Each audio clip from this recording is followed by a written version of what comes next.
A monstrous underbeast, wounded but dangerous, lurked in the shadows of the geyser's first floor. The soldiers, aware of the beast's presence and their own vulnerability, prepared for a confrontation.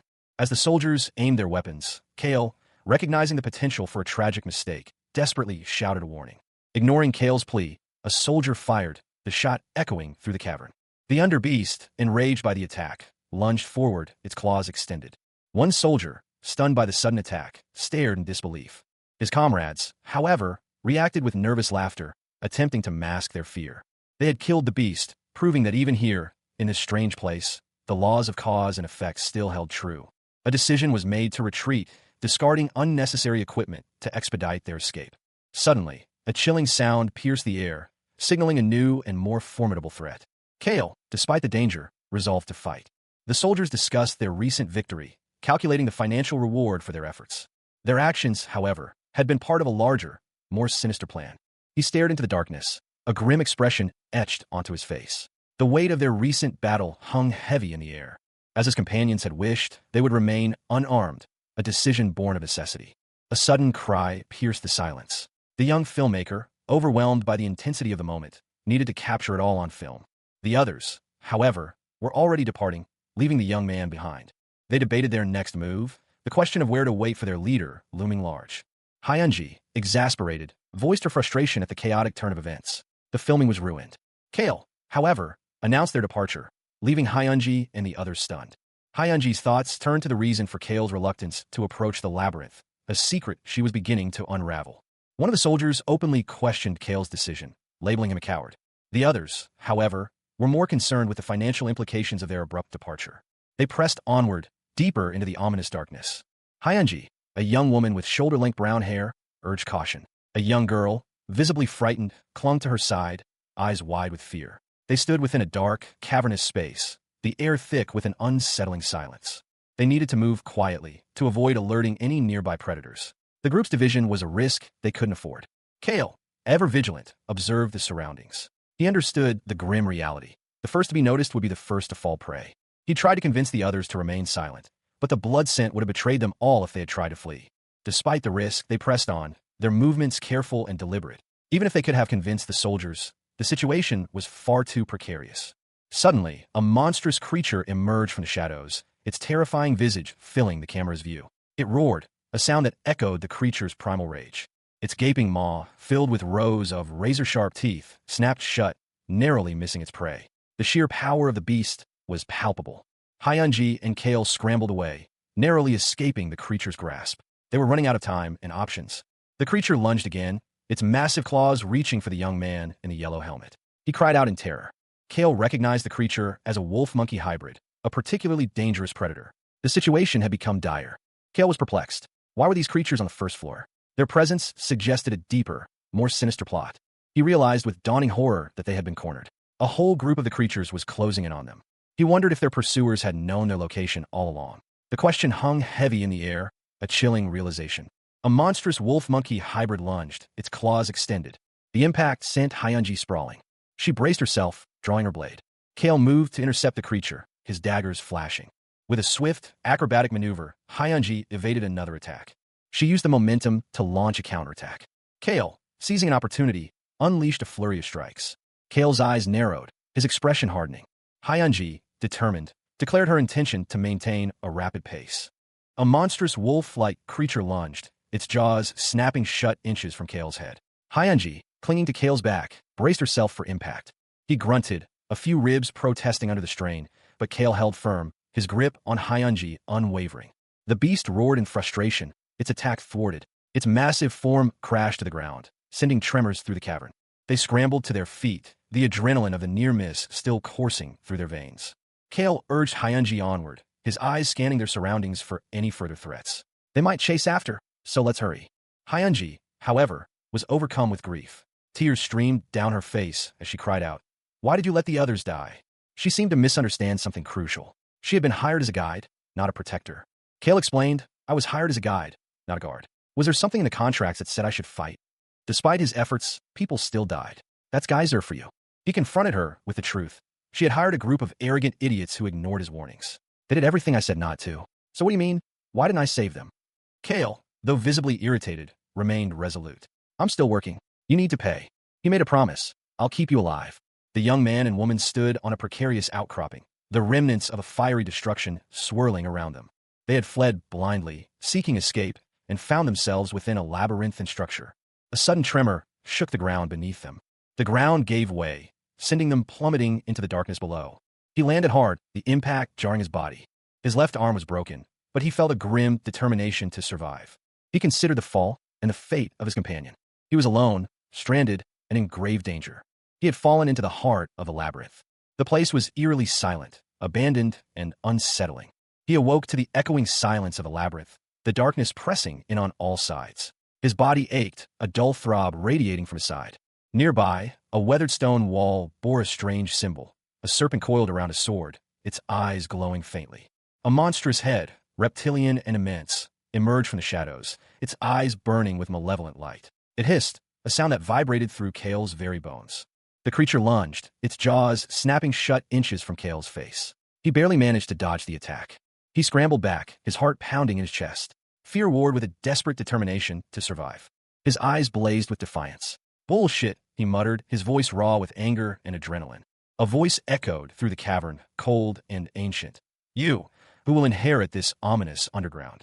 Kale awoke, disoriented. He was alive, but the venom's spread was undeniable. He noted his broken arm was healed, a strange anomaly in this desolate place. His body's complete healing was a miracle, yet the location felt unervingly familiar. It was near the dungeon's entrance, a place he knew well. He spotted Hyunji, unconscious but breathing, her injury severe. He rushed to her side, his concern evident. There were no supplies. No one else was nearby to help.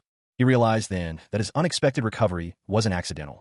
Hyunji coughed weakly, urging him to hurry. She was fading fast. He knew they had to reach safety soon. Kale returned home, his expression grim, the weight of Hyunji's condition heavy on his mind. News of a dungeon expedition accident broke this morning. 7 out of 9 team members perished. The incident was attributed to an ambush by a subterranean beast. A single survivor, Miss Jang, was rescued. Kale, the survivor's rescuer, sat at home, watching the news reports. He muttered about the guard's refusal to heed his warnings.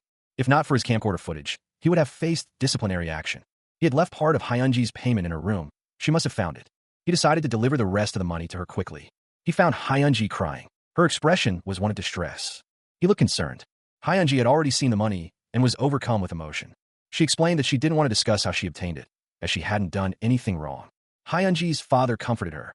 Her father questioned the meaning of the events. Kale's father questioned his son's behavior. Kale's father began the conversation, his voice heavy with concern. He had learned of his son's dangerous activities. Hyunji's father, equally worried, confronted her about the money Kale had given her. He demanded she return it to her brother. Kale's father's anger escalated. He was furious that Kale had risked his life for money. The father's words were sharp, laced with disappointment and a hint of desperation. He questioned Kale's judgment, highlighting the perceived uselessness of his actions. Kale, however, defended himself, insisting the money was earned through honest work, not reckless endangerment. Despite his outward calm, Kale admitted that his father had underestimated him. He knew his father would find out eventually. Overwhelmed by the situation, Kale offered a simple apology. His remorse was evident, but the weight of his actions remained heavy on him. Hyunji, meanwhile, sat alone, visibly upset. The weight of the situation was clear on her face. Hyunji's father and Kale stood together, the tension between them palpable. Hyunji's father expressed his disappointment in Kale, calling him selfish. The father then explained his reasoning for giving Hyunji the money, emphasizing the difficulty of raising a child. Kale reflected on his actions, understanding that Hyunji would not have accepted the money had she known the risks involved. His father pleaded with him to not cause further distress to the family. He instructed his son to rest and ensure such a situation never repeated itself. The weight of the conversation hung heavy in the air. The young man, Kale, considered his father's words. Adopting a child from the dungeon, a dungeon baby, often brought significant financial gain. However, such adoptions frequently ended tragically, with abuse and murder of the child, or even the adoptive parents. Compared to those grim outcomes, Kale reflected, his own situation had been fortunate. He had found a real family, but there were still complications. His family was facing difficulties due to Hyunji's impending marriage. And then there was the strange mark on his hand, a glowing green symbol. The symbol pulsed faintly, a serpentine image seeming to writhe on his skin.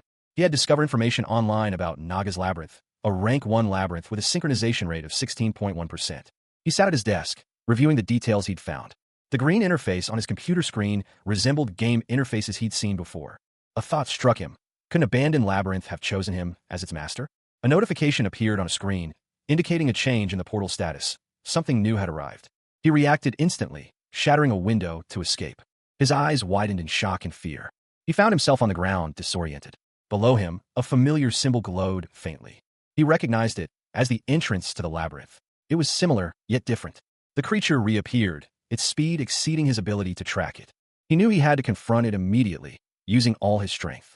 He prepared himself for battle, drawing on his inner reserves. He mocked his opponent, confident that he wouldn't fall for the same trick twice. He realized that his previous weapon was only a temporary measure. He needed something more substantial to fight the creature. His eyes glowed with an eerie light, a stark contrast to the shadows clinging to his face. A surge of barely contained rage pulsed within him. The memory of the creature, its grotesque form and chilling power, flooded his mind. He recalled the words of the labyrinth's master, a cruel mockery of fate. He was about to confront the beast again, but a sudden interruption forced him to pause. His frustration boiled over. He hated labyrinths, these frustrating, inescapable mazes. The weight of his past mistakes pressed down on him, a bitter reminder of his failures. He should have listened to his parents, avoided the labyrinth, but now he was trapped once more. A familiar voice called out to him, a jarring interruption to his dark thoughts. Hyunji requested a private conversation, but Kale was preoccupied with changing clothes. He recognized the portal he'd come through, a jarring reminder of his predicament. Hyunji entered the room without waiting for a response, her urgency palpable. He sighed, resigned to the interruption.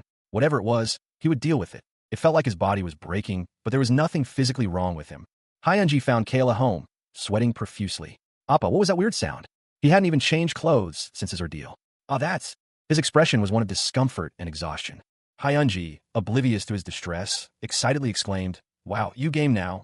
Kale, internally surprised by his sister's reaction, muttered to himself, "I didn't think my uptight brother would be interested in something so fitting for his age." "What do you mean uptight?" Hyunji explained, "You have no hobbies. You just space out for hours in your room when you were a kid too. Is that how you see me?" His mind wandered back to the labyrinth. After leaving the labyrinth, he struggled to stop thinking about that place. The unsettling feeling lingered. He felt rather uncomfortable. The reason other dungeon babies are still pulled to the labyrinth is probably because of this too. Hyunji's concerned gaze fell upon him. "Kundi apologized. Oppa, I'm sorry." He confessed, "I didn't know you went back in that place because of me. I was wondering what was up." He felt a sudden, sharp pain. He excused himself, outside a bit. "I'll be back. I left my coat in the labyrinth." "Is the money?" A small, almost imperceptible tremor ran through the room, causing a framed picture on the wall to crack and fall. The image depicted a grotesque, demonic figure engaged in a struggle with another, smaller figure. He stood frozen, his eyes wide with a mixture of fear and confusion. The young man's gaze was fixed on the broken frame, his expression unreadable. Hyunji's brother, Kale, stared, his eyes wide with a mixture of shock and concern. Hyunji's money was missing. He muttered the word "Appa" under his breath, a question hanging in the air. Hyunji, appearing calm, reassured him, "Sorry. I'm really fine, so don't worry about it." Earlier that day, Hyunji had explained that everything from the previous day was a blank to her. She wanted to enjoy her new hobby. She thanked him and left, entering a building marked Zunier's room. She gasped, exclaiming, "Whoa." Kale, having never seen her so excited, apologized. He found himself in a strange, dark place, the remnants of a shattered room visible behind him. He moved through the debris, searching. He concluded that whoever he was looking for was already gone.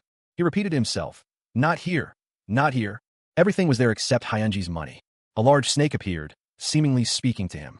He was confused, asking what? He stared at the note, disbelief etched onto his features. "What kind of nonsense is this?" he muttered, his frustration palpable. Why would an imp steal mere scraps of paper? The scene shifted to a dark, imposing structure, its ominous presence filling the space. He slumped back, defeated. All his efforts seemed to have crumbled. "I didn't expect all that work to go to waste." He sat there, holding a glowing orb, his expression a mixture of contemplation and determination. A digital interface appeared before him, detailing the labyrinth's layout and the steps required to proceed. He examined the marble, noting its similarity to the tattoo on his arm. "This marble seems to function similarly to the tattoo on my arm. It doesn't matter now, though." He made his decision. "All right, I'll do the synchronization." His resolve hardened. "I need to find the money after all."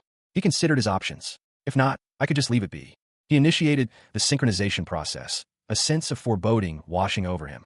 Maybe I'm getting swept up in a labyrinth just like other dungeon babies. The system was verifying his qualifications. He waited, a thoughtful expression on his face. What's with this? Wasn't all I had to do just press yes? It said a gate would appear. He sat upon a throne, lost in thought. The weight of his task pressed heavily upon him. Recovering Hyunji's stolen money was proving far more difficult than anticipated. A frustrated sigh escaped his lips. It would be faster to simply dig through the ground, he mused. The device word, initiating the synchronization process. A surprise, escaped him. 18,230 Snake's Nest, Naga's Labyrinth, had registered Kim Jinwoo as its master. The voice echoed in his mind, a relentless command to reorganize the labyrinth. According to the labyrinth master, Kim Jinwoo's synchronized data was being used. He began to descend, the ground crumbling beneath his feet. He stood in a vast, cavernous space, the walls pulsating with an unnatural energy. Synchronization complete. It was better than before, he noted, though still dark and unsettling. He reviewed the data, his gaze settling on a particular detail. The gate. The labyrinth's entrance was less imposing than Kale had anticipated, a simple, unassuming archway hidden within a crumbling stone structure. A small, horned creature peered down from above, its expression a mixture of surprise and annoyance. He had already passed through this point once, but this time, something felt different. A subtle shift in the air, a barely perceptible change in the ambient energy. The creature, emboldened by its superior position, challenged Kale's presence. It mused to itself that a normal person wouldn't have noticed the subtle shift in the environment, highlighting Kale's unique perception. The creature's words were a taunt, referencing Kale's previous, unnoticed intrusion. The creature lunged, its attack swift and unexpected. Kale reacted instinctively, deflecting the blow with practiced ease. The creature, surprised by Kale's return, expressed its disbelief. Kale, seizing the opportunity, demanded his money back. The creature threatened Kale before carrying out its attack. The creature questioned Kale's possession of the money. Kale's opponent emphasized the value of the money. Kale, unfazed, rejected the money and demanded what he was truly owed. He stared, dumbfounded, at the crimson gem clutched in his hand. A down gem. Down gems are special jewels only found in geyser. They could be buried deep in the ground, or they could be hidden within a rare plant that grows within geyser. However, it is near impossible to find with the given methods, and usually, people kill dangerous beasts to obtain them. Down gems are therefore priced ridiculously high. Something that's barely 1 carat is usually millions of won. This is about the size of a thumb. It's got to be around tens of millions of won. A small, demonic creature lunged at him, screeching. Kale reacted instantly. The creature, surprised by the sudden attack, dropped 2 gems, 1 blue, 1 red. 2 down gems. The creature, enraged, attacked again. Kale dodged, narrowly avoiding its claws. He used the distraction to his advantage, grabbing both gems. He quickly moved to escape, the creature hot on his heels. He found himself in a dimly lit room, shouting for help. Well, whatever. I got 2 down gems. He carefully examined the crimson gem, its facets catching the dim light. A faint pulse emanated from within, a subtle thrumming that resonated with a strange energy. Suddenly, a shadowy figure emerged from the darkness, its eyes burning with malevolent intent. The air crackled with anticipation. A triumphant grin spread across his face as he clutched a second, luminous gem. He had emerged victorious, his confidence renewed. The young man clenched his fists, a grim determination etched onto his face. He had sacrificed a valuable gem, a middle-rank down gem, to repair the labyrinth's damaged durability. The system confirmed the upgrade would proceed. His actions were not his own. He wondered whose command he was following. The labyrinth's upgrade required a significant amount of energy. He had to find a way to increase its rank. 72 hours remained until the durability restoration was complete. He felt a wave of anxiety wash over him. The pressure was immense. Despite the stress, he reflected on his recent success. Selling the gem had been worth it. He had enough for a wedding gift. Hyunji's wedding had gone well, thanks to the generosity of her in-laws. He felt a sense of relief. He had negotiated a good price for the gem, earning 18 million. He knew he should give the money to Hyunji directly, to avoid any issues with her father. He was surprised by the gem's value. He mused that he could have earned more if the labyrinth hadn't stolen one of his gems. The labyrinth upgrade was complete. He accepted the past and moved on. He hoped the recent purchase would prove worthwhile. The young man walked through the doorway into his room. The labyrinth upgrade was complete. Rank 1 had advanced to Rank 2, and previously locked facilities were now activated. A system notification appeared, detailing the labyrinth's current state: low gate durability, no defense force, and the creation of a new facility, the Naga Nest, near the owner's chamber. He questioned the Naga Nest's presence. A new room appeared where a wall had previously been. He cautiously approached the Naga Nest, noting that it looked different from what he expected. The interior was unexpectedly empty, unlike the humid environment he anticipated for reptiles. Suddenly, a dungeon beast appeared. The system notification informed him that 6 Rank 1 Naga workers had appeared in the Naga Nest, and more would be summoned as the labyrinth's rank increased. He was confronted by the Naga workers. The Naga workers were far from what he expected. The Naga workers waited for their master's command. He knew exactly what a low-level worker should do. He instructed 3 of them to act as scouts, since he had experience as an excavator himself. Their mission was to draw a map of the labyrinth, investigate nearby risks, and prioritize survival above all else, avoiding battle whenever possible. He didn't have any guards, so he ordered the rest to dig a storage room opposite the nest. He didn't expect much from them. They were short and stocky, not fast or strong. But he was impressed. He wouldn't have been able to dig out a room that size in under an hour. A storage room had been built.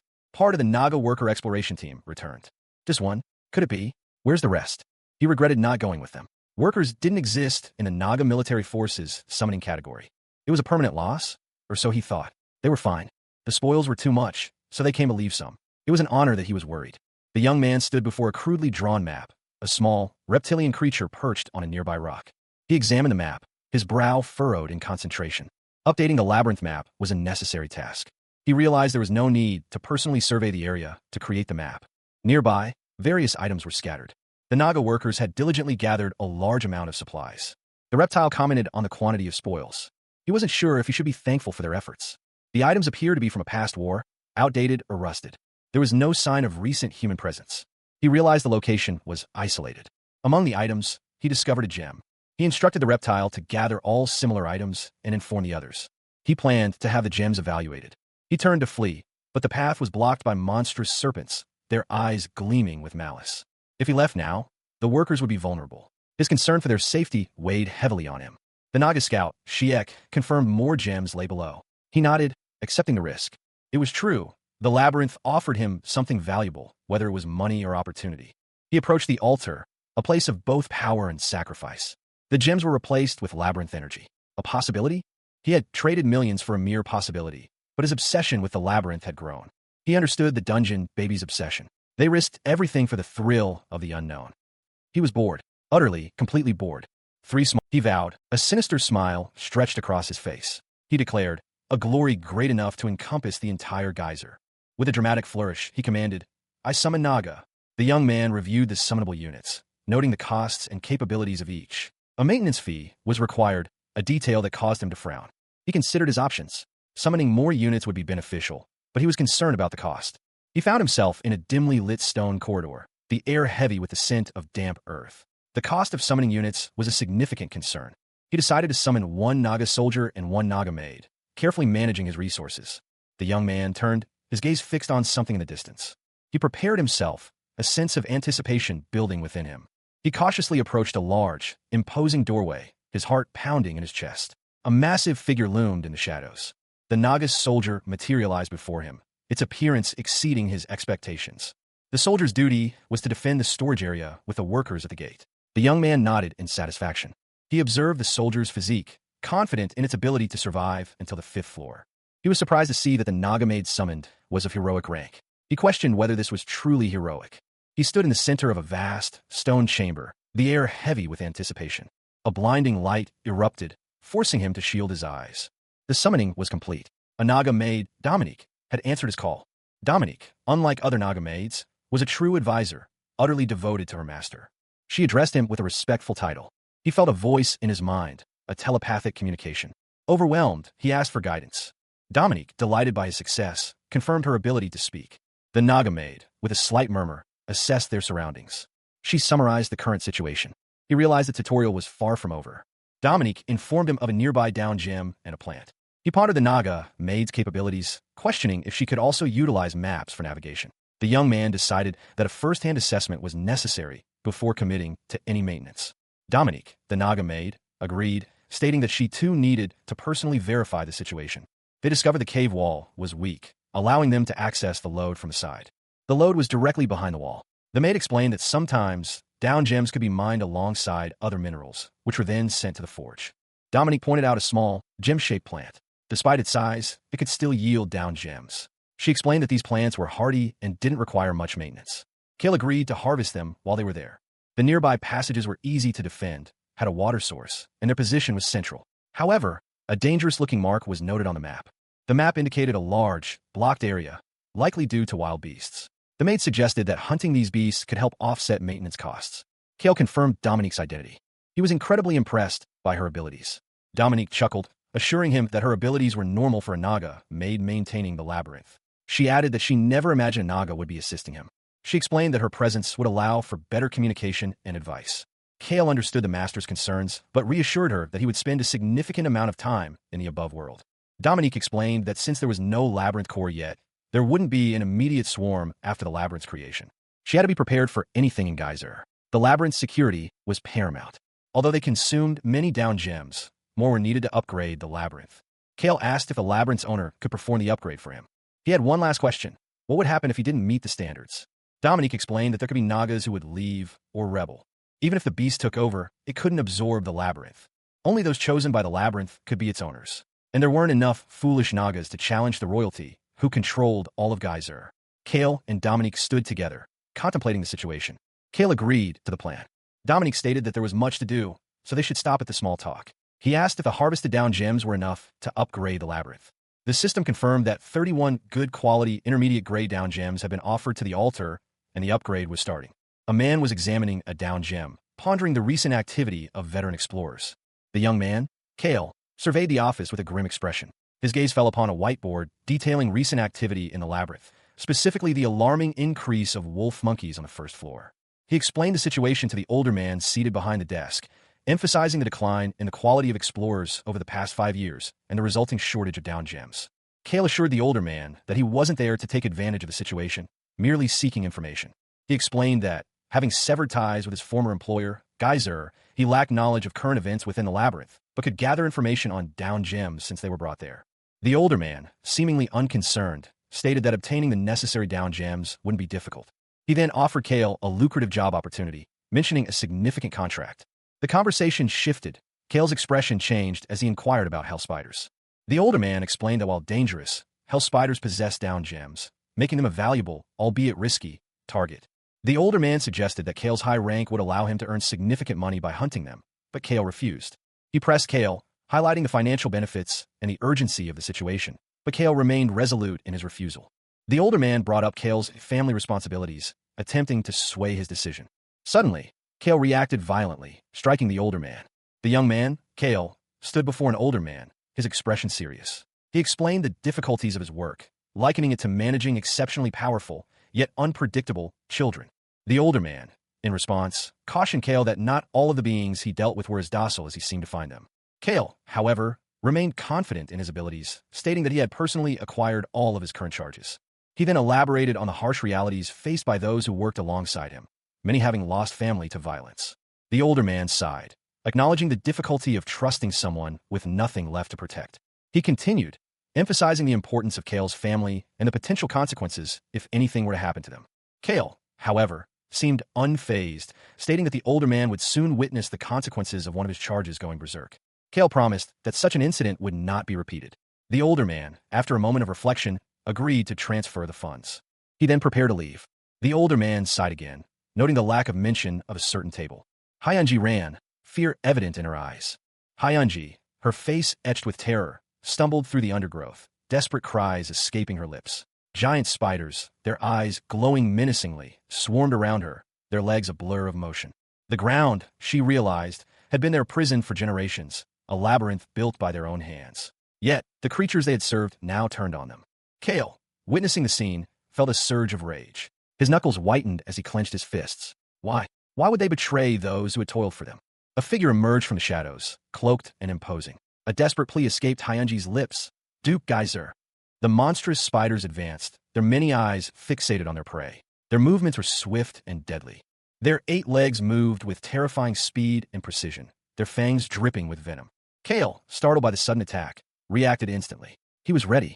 Meanwhile, Dominique, a Naga maid, rushed to Kale's side, concern etched on her face. Master, are you okay? He had a dream, a vision of the past, a memory of events long forgotten. He muttered, Dominique. Dominique reassured him, it's all right, no need to worry. It's in the past.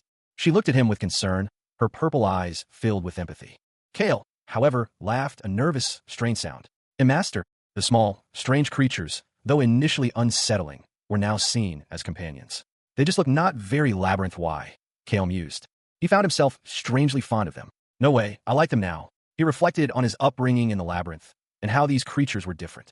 He had grown calmer. The distant threat of hell spiders no longer felt so immediate.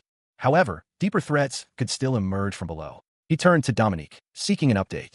Dominique confirmed that only 3 seconds remained before the labyrinth upgrade completed. The third-rank upgrade to the labyrinth was complete. Construction was now possible in previously inaccessible areas, and new units could be summoned. 6 Rank 1 Naga workers had been added, along with the labyrinth's core. The newly expanded workforce was already bustling about. Kale and Dominique gazed upon the labyrinth's core. Its destruction would disable the labyrinth's features. They discussed the inherent limitations of the labyrinth's power and the potential for unforeseen weaknesses to emerge as its power grew. Kale pondered this newly revealed vulnerability. An imminent threat loomed. A swarm of horned rats was rapidly approaching the labyrinth. Dominique warned that a single Naga soldier would be insufficient to defend against the horde. Kale, despite his unfamiliarity with horned rats, resolved to summon reinforcements. He pondered the implications of the newly revealed unit types within the labyrinth. The sheer energy costs associated with these units were a significant concern. A massive swarm of horned rats was rapidly approaching the labyrinth. He considered the relative strengths and weaknesses of each unit type. Despite their individual weaknesses, the sheer number of enemies posed a serious threat. He decided to summon reinforcements, relying on the Naga soldiers and warriors. The young man stood before a shimmering portal, preparing for the arrival of his allies. The Naga units materialized, their presence filling the chamber. He was pleased with the outcome, feeling confident in his ability to face the oncoming threat. He remained vigilant, aware that the battle was far from over. 2 Naga workers were seen inspecting a damaged section of the labyrinth. Hyunji approached Kale, noticing the workers' concern. A young Naga, barely formed, was observed. Its unusual development was noted. A stronger Naga parent would increase the chance of such a subspecies being born. The creature's unusual birth was contrasted with a normal birth. Its size was small. Despite its size, the young Naga followed orders, though sluggishly, lacking willpower. However, its strength exceeded that of its peers, making it a valuable asset. Kale, observing the Naga, was about to offer training, but the Naga's master swiftly interjected. He commanded the gathering of all Naga workers, including the newest recruits. Hyunji, slightly concerned, questioned the wisdom of sending the Nagas into battle, but Kale reassured her. He emphasized the importance of honor in Naga culture and promised to ensure their safety. The young Naga offered a wooden club as a weapon, which Kale accepted. Kale pondered which weapon to use, selecting a pickaxe. The small Naga expressed its pride in its master's choice. Kale's expression turned serious, a grim determination settling on his face. He issued the command for the Naga warriors to advance. Kale, clutching his pickaxe, glared with intense hatred towards the approaching rat horde, vowing vengeance. He watched, a grim satisfaction settling over him as the Nagas prepared their ambush. Their plan was simple, yet elegant, to lure the unsuspecting horde into a deadly trap, making them pay for their intrusion. The title card for Dungeon Odyssey, Chapter 7, appeared, showcasing the names of the translation and editing teams. A group of Tretch, a species of anthropomorphic rabbit-like creatures, were shown celebrating their discovery of a hidden snake cave. The narration box revealed that the cave only contained non-aggressive snakes, and that the new owner of the cave was considered foolish. The Tretch discussed their leader's intelligence, noting that the size of their horns correlated with their smarts. Their leader, Tretch, declared himself smart and strong, believing that the snakes in the cave would soon be extinct. Tretch declared that they no longer needed to run and could become predators instead. The Tretch army attacked, their leader shouting his name. The Tretch continued their assault, their leader urging them on. The Tretch leader ordered the extermination of all snakes. 3 baby snakes huddled together, fear evident in their expressions. One of the baby snakes whimpered as the Tretch prepared to strike. A young man, his face grim, found himself overwhelmed by a horde of creatures. Their claws and teeth glinted menacingly in the dim light. One of the creatures lunged, its attack swift and brutal. Blood splattered. A creature, seemingly a leader, let out a sharp cry, "Nagas!" Another warrior, his face streaked with dirt and sweat, roared, "Prove your worth." He stood defiant, surrounded by the relentless onslaught. His command echoed, "Leave none alive." The battle raged, a chaotic maelstrom of violence. One of the creatures cried out, "Keep trap." It was a trap. The ground gave way beneath them. The warrior fell, the impact jarring. A creature, its eyes narrowed, asked, "Are you satisfied with this?" Another creature, smaller than the rest, spoke, calling me from digging for boring small talk. Tretch will go dig. Were you born to dig? Tretch get eaten if not dig. The creature continued, Tretch small weak must dig, and strong. The larger creature responded, "Still, I thought you were the biggest and bravest among the rats. I guess I was wrong. You stupid. Don't know difference between bravery and recklessness. Stupid. All right, if you're that way, I'll have to tell some other." A small, demonic-looking creature, its pointed ears twitching, frantically dug at the earth with a small pickaxe. The creature's brow furrowed in concentration as it muttered to itself, "Learn how to become strong as their owner." Above ground, a cloaked figure watched, a hint of skepticism in their posture. "Of course, maybe," they mused, their voice barely a whisper. The scene shifted to a group of warriors, their faces etched with fear. "Tretch, what do we do?" one of them cried out, his voice filled with panic. One of the warriors, his eyes wide with terror, pointed towards a glowing blue marble. "Tretch, we all die." The marble ears were talking about. A small, furry creature, seemingly the leader of the group of Tretch, spoke with determination. "If I swallow that marble, Tretch will become stronger. Become strong and protect us. We can win here." The Tretch prepared for action. "Tretch going for marble. We don't get eaten for fun no more. Protect Tretch." A warrior's blade flashed, a grim determination on his face. "No more lower head and pretend it all fine." The Tretch leader, its eyes filled with desperation, cried out, "Will my kind get killed and eaten? Run, cavern leader." The Tretch leader, tears streaming down its face, pleaded, "Save our kind. If I can eat that marble." Kale, his face bloodied and his expression grim, glared intensely. He asked to borrow a spear, his gaze fixed on the creature, cradling a small, whimpering animal. The small creature, fueled by desire for vengeance, vowed to exact revenge on its captors. Meanwhile, others of its kind clung precariously to the side of chasm, their escape routes seemingly perilous. They were being led by a larger, more powerful member of their species, who seemed to be guiding them towards a glowing orb. A young man, seemingly caught off guard, found himself knocked to the ground by a sudden impact. The small creature coughed, its body racked with exertion. It saw its goal, the glowing orb. The young man, recovering, gripped his weapon tightly. He pondered the situation, realizing the creature had attempted to consume the orb. He questioned whether it was dangerous. Even with the strength of a horned rat, it wouldn't have made a dent in the core. But the master's spear still came dangerously close. He'd have to be more careful next time. Retrieving the spear would be necessary. No need. The enemy leader's presence had clearly lowered the fighting spirit of the remaining forces. It'll only be a matter of time before they are taken care of. He had gotten nervous for nothing. They only had numbers, barely stronger than Naga workers. He had heard about labyrinths where people were captured and forced to work. It was like the dungeon babies of the Great War. A grim thought. The enemies were weak, but the Nagas were also strong. Its movement was surprisingly smooth for such a large body. Thanks to its long tail, its center of balance was free, making it more flexible and quick. It would be a hard enemy to face. They would watch and observe the power level of the Nagas. 1 heroic level and 4 normal level troops. Maybe the owner is ignorant. He had observed him rushing his summons when the invasion started. He observed the Naga forces a chilling sight. 20 workers, he'd been told, were insufficient to gauge their true strength. The mercenary, head bowed, offered a hasty apology. More rats, he muttered, would be captured to replace the losses. Outside the labyrinth, the mercenary remained alone, contemplating the situation. Leaving a war to a mere mercenary, a grave decision indeed. The weight of it settled heavily on his shoulders. The mercenary, it turned out, was tasked with overseeing a blood subjugation. Even if the blood grew stale, the Nagas could still manage a weak labyrinth. He instructed his subordinates to prepare for war upon their return. Soon, he would have the opportunity to assess the situation firsthand. A nice sight, but was he, too, merely a mercenary? The results of the battle were in. A small victory, but a victory nonetheless. The opponents were weak, providing little experience, yet the dungeon's charisma had increased slightly. Kim Jin-woo and his companion received the beginner commander title. A small achievement, but a step forward. However, their celebration was short-lived. A serious problem had arisen. The dungeon's owner's room had been broken into. Hyunji reflected on the battle, relieved that the intruders hadn't targeted the core or the workers.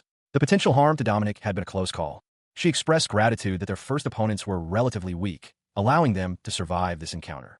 The group found themselves in a precarious situation. The defenses were urgently needed, and the threat of Nagas loomed large. There was no time for celebration. The Naga labyrinth was weakened, but the threat remained. A new chapter in Naga history had begun. The storage would become a treasury, and the territory would become their possession. Jinwoo and Hyunji surveyed their surroundings, preparing for the next challenge. They were ready. Kale, his face bearing the marks of battle, smiled faintly. He would be remembered as a legend. The corpses and weapons of the rats had been consumed by the Nagas, a development that would lower the unit's maintenance costs. He would lead the 3 workers into the cave for mining construction. Meanwhile, other workers were sent to harvest gems and plants, escorted for safety. He intended to establish a nearby patrol and hunting grounds, but he lacked the necessary gems for summoning, a significant obstacle. His discovery of the nest was purely coincidental, he explained. He inquired about the availability of any downed gems. He hadn't acquired any recently, a common struggle for them both. His thoughts turned to the hell spiders mentioned in their last conversation. The old man questioned his frustration at missing the opportunity. He intended to sell the gems he had. The old man sighed, reminding him of his previous desk-breaking incident. The old man, his expression etched with weariness, adjusted his glasses, a faint tremor in his hand as he held a small, rectangular device. He continued, his voice raspy but firm. And if you want to join, you'll have to join the main squad going to the second. Kale, his face a mask of barely contained frustration, retorted, how long is a man going to be upset over? The old man, seemingly unfazed by Kale's outburst, responded, I don't know what my level is. I was born and raised on the 12th floor. The old man's words hung in the air, prompting a stunned reaction from Kale. Wait, teach then you. Korea's highest-level dungeon baby. Kale's incredulity was palpable. Why was he making such a fuss over a level? The old man sighed, explaining, Then, do you know the strength of a dungeon baby? I haven't gone back there after I escaped the labyrinth. He continued, things about the world, the situation inside Geyser, I don't know anything. That's why you put the condition on information. The old man began to explain, choosing his words carefully to make the information as clear as possible. He sketched a diagram on a piece of wood, illustrating the different floor levels and their corresponding power levels. The diagram showed that dungeon babies were assigned levels based on the floor they were raised on. 1 to 3 were higher floors, usually a bit stronger than an adult male. 4 to 6 were medium floors, making up most of the Geyser assault squad. Their strength was similar to superheroes in movies. 7 to 9 were the lower floors, and from there onwards was monster territory. Strength was obvious, and there weren't many, so they got cocky. Finally, the 10th floor, which humans could not reach in a Great War, was called the deep floors. In funny terms, cosmic horror territory, or whatever. Kale's expression was one of deep contemplation, his gaze fixed on a point beyond the viewer. He was clearly considering the implications of the limited information available regarding the deeper dungeon floors. The image shifted to show a group of figures, their faces obscured by shadows and red masks, suggesting a clandestine organization or perhaps a group of mercenaries. Their attire hinted at significant power and skill. The scene changed again, this time to a close-up of an older man, his face etched with wrinkles and wisdom, seated behind a desk. He was engaged in conversation with Kale, who stood before him, his posture suggesting a degree of apprehension. Kale, his face grim, reflected on his own capabilities. Even without weapons, his power and speed were formidable, but he acknowledged the existence of weaknesses. The old man, his features now more clearly visible, spoke of the weaknesses inherent in the human body, emphasizing their vulnerability. Kale, understanding the old man's point, acknowledged the need to proceed cautiously. He then requested that the old man lower his official level before revealing his own to the authorities. The old man, though hesitant, agreed to lower the official level, accepting the reduction in pay as a necessary compromise. The old man then provided Kale with a necessary schedule and offered him access to equipment from storage room. He also requested Kale's dungeon baby card and identification information. Kale, looking at his own ID card, felt a surge of frustration and anxiety. His internal monologue revealed his growing sense of unease and impending madness. The scene shifts to a group of small, cute creatures who were prophesied to become legends. Kale found himself in a dimly lit chamber, the air thick with the scent of damp earth, and something else, something ancient. Before him stood a Naga, her eyes gleaming with an unnerving intensity. What are you doing? She hissed, her voice a low, sibilant whisper. He flinched, startled by her sudden appearance. A report first. The Naga, seemingly unfazed by his surprise, continued her report. The mining harvest in the cave is going well, and a small amount of down gems were harvested from plants and lodes. Another small amount of down gems were obtained by subjugating nearby wild beasts. The beast was being disassembled in the storage earlier. She paused, her gaze shifting to Kale. Good, and the down gems? He nodded, a slight tremor in his hand as he produced the gems. The Naga's eyes widened slightly. Converting the down gems into labyrinth energy, she prepared to summon a Naga. He would be unable to enter the labyrinth for 2 weeks. This was a significant setback. The Naga, sensing his concern, inquired, Can I ask why? He explained that the down gems from the harvesting were too slow for growth, but the spiders carried down gems, making things easier if all went well. A Naga archer appeared, summoned by the magic. He was instructed to go to the gate and keep watch with a Naga soldier. The down gem, energy collected for days, was already gone. He would keep 2 left for maintenance. The Naga, Dominic, awaited his next instruction, her expression a mixture of curiosity and obedience. She examined the portal, a jagged tear in reality. It was the same one she had used to arrive. A question formed in her mind. Could its size be altered? The final briefing for the expedition to the 2nd floor of the Peugeot Geyser Gate was about to begin. Lee Junyoung, the commander, addressed the assembled team, which included Hyunji and several other soldiers. He emphasized the need for a swift and decisive operation, aiming to subdue the hell spiders within 2 weeks. Hyunji, overseeing the assault team, ensured her squad was prepared for the mission. She confirmed the team's readiness by checking their armbands, which indicated their level. The soldiers, a mix of assault team members and explorers, stood ready. A soldier announced the opening of Gate B, signaling the commencement of the operation. The gate opened, and the team moved forward. Hyunji, aware of the distance to their starting point, urged them to move quickly. Suddenly, a panic cry echoed through the passage. A soldier called for help, trapped in a perilous situation. They had encountered a whip-tailed lizard, a dangerous creature of the dungeon. Hyunji, her face grim, barked orders. Its tongue is blocked, she warned, but be wary of its tail. Aim for the armpit, the front leg, not the back. The mercenary team, a mix of weary and anxious faces, stood poised for action. They were starting their expedition with a monster that wouldn't even guarantee a good payout. One of them, a young man with blonde hair, sighed. I heard the quality of explorers has dropped recently. Another mercenary, darker-haired, responded with a cynical observation. They were selective, but people are already going down. It's been 10 years since the war, and only the useful ones got rich and left. The blonde mercenary added, honestly, I bet most of them are in debt. It's the same thing, dying to debt collectors above or dying to beasts here. Despite their apprehension, the mercenaries prepared themselves for battle. Their lives were on the line. Suddenly, a swift, brutal attack. One of the mercenaries fell. The creature responsible was revealed, a massive, powerful beast. A level 7 mercenary, the team's leader, had been taken down. Hyunji, witnessing the fallen mercenary, issued a new command. Aim for the wounds. The battle raged on, fierce and desperate. The young blonde mercenary lay dead. Hyunji grimly acknowledged the fact. Hyunji, ever practical, instructed her remaining team members. Move before the smell of blood spreads. Check the gems and gather them. And don't forget to spray the deodorizer. Hyunji breathed heavily, exhausted but alive. Her skills had proven effective. Later, as they moved through the dungeon, Hyunji reflected on the encounter. The skin of a whip-tailed lizard is rough, she mused. I guess that old man was right in recommending you. Kale sat alone, a dagger resting in his hand, his expression unreadable. Hyunji approached him, her tone firm but measured. She reminded him to follow orders next time, despite his impressive display of strength. Kale questioned whether he had done something wrong. Hyunji reassured him that it was as she said. Even a normal person could face the threat they had just encountered, but more difficult battles lay ahead. She warned him that wasting energy now would make things harder later. Hyunji explained that she had been worried about the cold affecting her earlier, forcing her to move quickly. She noted the difference in treatment between experienced and inexperienced explorers. A discussion arose about leaving the fallen explorer's body behind, with a plan to use the scent to lure more beasts. Kale reflected on how the situation would have been different if it had been a dungeon baby. He stated that it didn't matter to him. A week later, a report came in about the encounter with 2 whip-tailed lizards. 3 minor injuries were reported, but otherwise, the team fared well. A soldier excitedly announced the discovery of gems. The soldiers celebrated their find, noting they were only on the 2nd floor and discussing their earnings. They calculated their earnings, revealing a payout of 200 per person, prompting reflection on the risk versus reward. One of the soldiers grumbled about the meager gems they had found, a mere 200 per person, far less than their earlier haul. He mentioned hearing rumors of a large, spider-like creature they would soon face. His companions discussed the gems, impressed by the quality, even if the quantity was disappointing. One hoped only 2 would be needed. Another soldier impatiently calculated the workload based on the number of gems, expressing frustration at the low payout. Suddenly, a shout of "Boss!" echoed through the cavern. Youngtae, a member of the patrol, appeared, clearly agitated. He explained that they had encountered something strange while on patrol.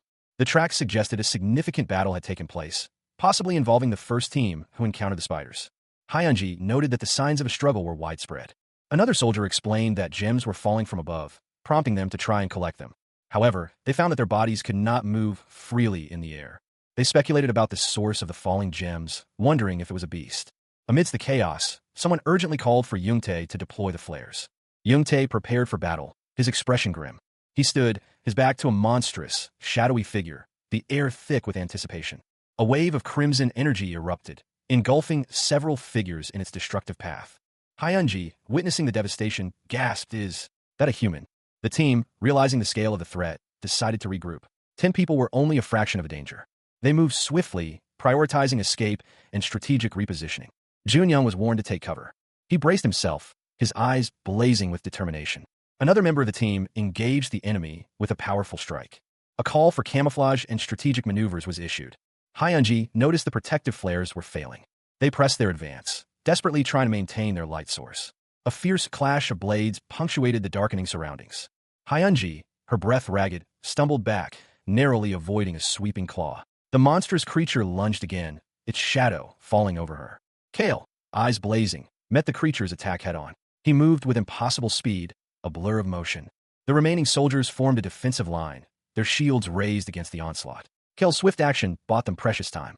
With a burst of energy, Kale unleashed a powerful attack, a fiery flare that momentarily stunned the beast. But the respite was short-lived. More of the monstrous spiders emerged from the darkness, their legs scuttling across the ground. The scene opens on a young man, his face a mask of grim determination, confronting a colossal spider. Its multiple eyes gleam menacingly.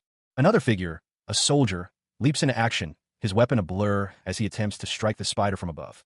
The spider's massive form looms over the battlefield, its many legs a terrifying sight. The young man, undeterred, continues his assault, his movements precise and deadly. He shouts a name, a plea for help, as the spider's attack intensifies. He is thrown back by the force of the spider's attack, but he quickly recovers, his resolve unbroken. He is flung through the air, a small figure against the monstrous spider. Another individual, seemingly an ally, arrives on the scene, ready to assist. The soldier throws a large rock at the spider, attempting to distract it. The impact creates a massive explosion of dust and debris. The young man, seizing the opportunity, prepares for a final, decisive blow. The monstrous spider lunged, its fangs bared, aiming for Kale's exposed side. But he anticipated the attack. With a swift movement, he rolled away, narrowly avoiding the deadly strike. Young-ho, observing from a distance, muttered about the cleanup that would be required after the battle. The spider, frustrated by its missed attack, lashed out again, this time striking Young-ho. Clumsy, it seemed to think. The impact sent Young-ho sprawling, his body crashing against the ground. Meanwhile, the father, enraged by the spider's actions, unleashed a powerful blow. His attack connected, sending a tremor through the creature's massive body. He roared in exertion, the strain evident on his face. The spider, weakened but still dangerous, continued its assault. A group of soldiers watched from a distance, their expressions grim. Among them stood a young woman, her gaze fixed on the battle, a sword held firmly in her hand. She prepared herself to intervene. Her blade flashed, ready to strike. She unsheathed her blade, the polished steel gleaming under the dim light of the cavern. The air crackled with anticipation. A colossal spider, its many eyes gleaming with malevolent intent, descended from the darkness above. Its legs, thick as tree trunks, scraped against the stone. Hyunji, ever vigilant, met the creature's gaze. "What do you mean by this?" she demanded, her voice sharp and unwavering.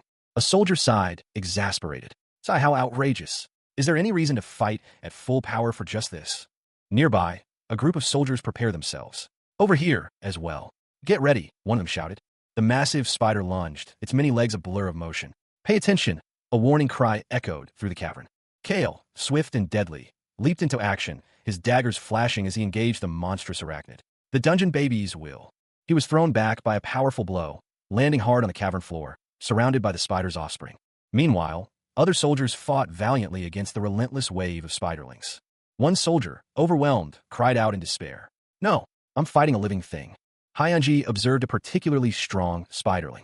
"He's level 7. Her eyes widened in disbelief. "Him." A woman, her face etched with concern, directed the soldiers. "Check the injured first. Those who are fine should capture the spiders." Nearby, 2 soldiers conversed. One declared, "I'm all warmed up now. I thought I was going to die, doing nothing for a week. I'm going to wash my hands." Another soldier, observing the scene, muttered, "Weird." A female soldier explained, "Records state that hell spiders are beasts that live in deeper floors. They had never surfaced before the war, so the only records we have of them are from that time. But the ones which came up from the deeper floors."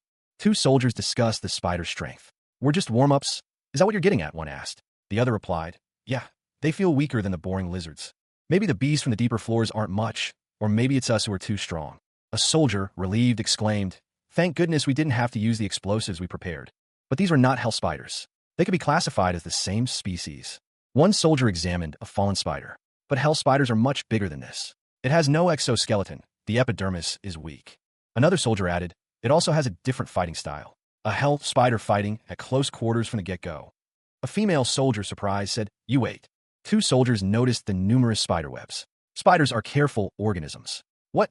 Why are there so many spider webs?" one questioned. The other responded, "Because we fought against spiders, idiot. Spiders wouldn't make the first move. But there weren't any when we passed by here earlier. They wait for their prey to fall into their trap." A soldier, his face partially obscured by a helmet, called out to someone unseen. Meanwhile, Kale sensed malice nearby, his eyes narrowed in suspicion. Another soldier explained that he had explosives, but hadn't had the chance to use them, suggesting he would install them at the blocked entrance. The soldiers huddled together, awaiting further instructions. One of them questioned why the battle wasn't over yet. Another soldier, more experienced, explained that stronger enemies often lie in wait. He confirmed that a hell spider was nearby. A group of soldiers remained vigilant. One soldier admitted to being scared for nothing. 2 soldiers discussed the creature, concluding it wasn't a hell spider, Suddenly, a scream echoed through the cavern. An older man, his face contorted in pain, reacted to a microscopic insect inflicting a wound upon him. He watched, horrified, as the monstrous creature lunged, its massive claws extended. The creature roared, "Don't even dream of having a graceful death." One of the soldiers screamed, "Wait, get away." Another soldier recognized the threat, shouting, "It's a hell spider." The creature's attack sent the soldier sprawling. Terror consumed her as the creature's fangs pierced her flesh. Her eyes widened in disbelief and agony as she realized the creature had been there the whole time. The creature's gaping maw revealed rows of razor-sharp teeth. It lifted the soldier, its grip tightening. A monstrous shadow loomed, its form barely visible in the oppressive darkness. Two figures, silhouetted against the encroaching gloom, braced themselves. The creature's gaping maw revealed rows of razor-sharp teeth, a terrifying glimpse into its predatory nature. Its eyes glowed with malevolent red light. Hyunji, her face etched with worry, stood amidst a swarm of hellish spiders, their multiple eyes reflecting the dim light. A desperate plea escaped her lips. "They're coming. Explorers, stop what you're doing and gather." She turned to address another explorer, her voice strained with urgency. "I'm telling you, those guys are hell spiders and—" The explorer, his face pale with fear, whispered a name, Jinwa Sasai. A monstrous spider lunged, its massive claws pinning a terrified man to the ground. The trapped man cried out, "Save me. I don't want to die." Jinwoo, his expression grim, approached the scene. "Are you all right, Jinwa Sasai?" He was clearly concerned, but his gaze remained sharp and focused. Hyunji, overcome with guilt and fear, apologized. I'm sorry. There are two hell spider babies and one queen." A grim determination hardened his features. "Use all of your explosives to make an exit. This isn't the time to worry about the cave collapsing." He listened intently as his companion spoke, the words hanging heavy in the air. The threat was far greater than he initially anticipated. His companion, clearly experienced in dealing with these creatures, confirmed his suspicions. The other man's grim expression spoke volumes. He, too, had faced these hellish spiders before. A monstrous spider lunged, its many eyes gleaming with predatory intent. The battle was fierce, a desperate struggle against overwhelming odds. His comrades fought bravely, but the spiders were relentless. They were trapped, surrounded by the creatures. The remaining members of the advance party were already consumed. A soldier anxiously checked the progress of their explosives. Time was running out. One of the men questioned their retreat, but the aerologist's warning had been clear. The spiders were the expedition's original objective, a fact that now felt tragically ironic. The careless soldier from earlier had paid the ultimate price for his mistake. The remaining soldiers braced themselves as the spiders attacked. One of the men, emboldened by desperation, prepared for a final stand. A spider lunged, its attack met with a desperate counteroffensive. Kale, eyes blazing, unleashed a furious tirade. "You crazy bastard. Do you want to die?" The older man, father, lunged forward, his attack a blur of motion. His blow landed, sending a shockwave through the air. The creature retaliated, its claws tearing through the air. Father cried out in pain, the impact clearly taking its toll. He gasped, "He's so hard." Meanwhile, two younger figures watched from a distance, clearly concerned. One of the young men shouted a warning. "Another one's coming." A new monstrous foe emerged, its presence filling the scene with dread. Kale, ever vigilant, prepared to face the new threat. The monstrous creature roared, its gaping maw revealing rows of razor-sharp teeth. The battle raged. Kale, his face grim, deflected a blow aimed at Father, who retaliated with a powerful strike against the monstrous creature. The beast roared, its eyes blazing with fury. Its attack was relentless. Father and Kale were thrown back by the force of the creature's attack, both sustaining injuries. One of the soldiers, witnessing the ferocity of the beast, questioned if it was even human. He lunged forward, his movements precise and deadly. He gripped his sword, a surge of power coursing through him. How long had it been since he'd last wielded this electricity? The energy crackled around him, a visible aura of raw power. With a roar, he unleashed a devastating electrical blast. The force of the attack sent tremors through the very ground. One of them, a woman with fiery red hair, gave the order to detonate the explosives they had planted. A young soldier confirmed the detonation. Kale's attack continued, his movements precise and deadly. The soldiers, having successfully triggered the explosives, made their escape. The resulting explosion rocked the cavern, creating a chaotic scene. He channeled his remaining energy into one final, desperate strike. He unleashed a devastating electrical surge, the raw power cracking the very earth beneath his feet. The resulting shockwave sent tremors through the cavern. A group of soldiers watched from a safe distance, their faces etched with a mixture of awe and fear. One of them, Jinwoo, voiced his disbelief at the sheer scale of Kale's power, noting the impossibility of escaping the hellish spiders. The explosion rocked the cavern, a deafening roar accompanying the sudden, violent upheaval. Amidst the chaos, Kale stood defiant, his eyes fixed on something beyond the immediate destruction. He had instructed the soldiers to create a diversion, and they had succeeded beyond expectations. Taking advantage of the distraction, he moved swiftly towards his objective. He scoffed at the notion that he had merely defeated a few insignificant foes. The monstrous creature before him, however, was far from a nuisance. He acknowledged the creature's power, but remained undeterred. Portal. A surge of energy illuminated the cavern, revealing a newly opened gateway. The gate opened. He stood before them, a lone figure silhouetted against the imposing figures of a demonic council. The air crackled with an unspoken tension, the weight of their malevolent gazes heavy upon him. A serpentine figure, crowned and robed, sat upon a throne at the head of the assembly. A massive horde of spiders descended, their multiple eyes gleaming menacingly. The plan was simple. Kale would engage one of the larger spiders, while the other warriors would focus on the rest. Soldiers would guard the gate, archers providing cover. The strategy was designed to minimize casualties and exploit the spider's limited mobility. But one monstrous spider, far larger than the others, posed a significant threat. Its presence loomed large in the minds of the warriors. Hyunji and Kale observed the colossal spider. Its immense size made it difficult to maneuver in the narrow corridor. The cave was unstable. A careless move could trigger a cave-in, burying them alive. They decided to prioritize the smaller spiders first, knowing that eliminating them would reduce the overall threat. However, the spiders were closing in, their numbers overwhelming. Kale instructed Dominic to remain within the gate's safety. He dismissed the remaining, smaller creatures as insignificant, mere horned rats. His resolve hardened. He would not leave a single spider alive. The command echoed in his mind, annihilate them. Kale's eyes blazed with fierce determination. He braced himself, the massive, obsidian scythe a blur in his hands as he prepared to meet the monstrous spider's attack. The creature lunged, its multiple legs a terrifying whirlwind of chitin and malice. With a guttural roar, Kale met the onslaught, his scythe cleaving through the air. The impact sent tremors through the earth, the force of the blow nearly knocking him off his feet. He grunted, his muscles straining under the immense pressure. Meanwhile, Hyunji and another soldier unleashed a volley of arrows, aiming for the spider's vulnerable underbelly. The arrows found their mark, piercing the creature's thick hide. The spider shrieked in pain, its movements momentarily hampered. The ground trembled violently as the cave began to collapse around them. Kale, sensing the imminent danger, prepared to unleash a powerful attack. He lunged forward, his scythe glowing with an ominous energy. The cave continued to tremble, dust and debris raining down around Kale and his allies. The monstrous spider, wounded but still dangerous, thrashed wildly. Nearby, a hulking warrior, clad in dark armor, braced himself against a falling rock, his face grim. Kale, observing the scene, noted the archer's effectiveness. He thought to himself, this is better than I expected. It's as if the archers were firing cannons. Hyunji, encouraged by the soldiers' efforts, shouted words of support to Kale. You got this. He felt a surge of irritation. Why don't you put some effort into, he muttered, his gaze fixed on the still threatening spider. The spider lunged, its many eyes gleaming with malice. I've got to show off a little, after all, Kale thought, preparing for his counterattack. A sudden cry echoed through the cavern. Owner! Kale's eyes widened in surprise. Dominic, he wondered. A warning came from one of the soldiers. The queen has started moving. Kale leaped into action, his movements a blur of speed and precision.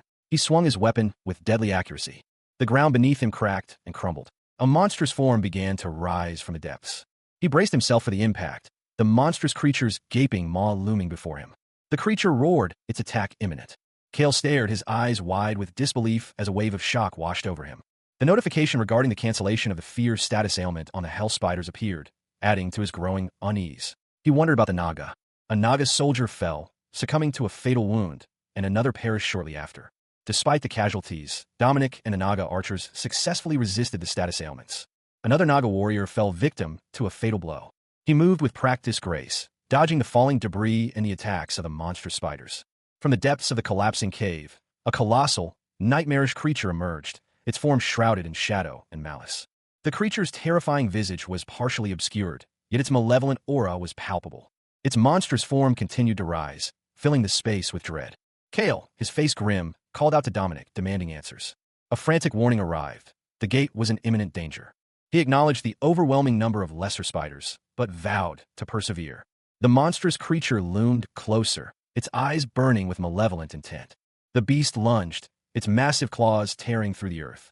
Kale, anticipating the attack, rolled aside, narrowly avoiding the devastating blow. He retaliated with a swift strike, his blade flashing in the dim light. His knuckles whitened as he clenched his fist, a furious expression twisting his features. This bastard. Hyunji watched, her eyes wide with alarm. It was clear. The creature's attention had shifted back to the gate. The beast roared, its powers seemingly limitless. Hyunji and her companions knew that ignoring the danger and rushing to the gate would be suicidal. Then, one of the smaller creatures began to glow, a symbol appearing on its chest.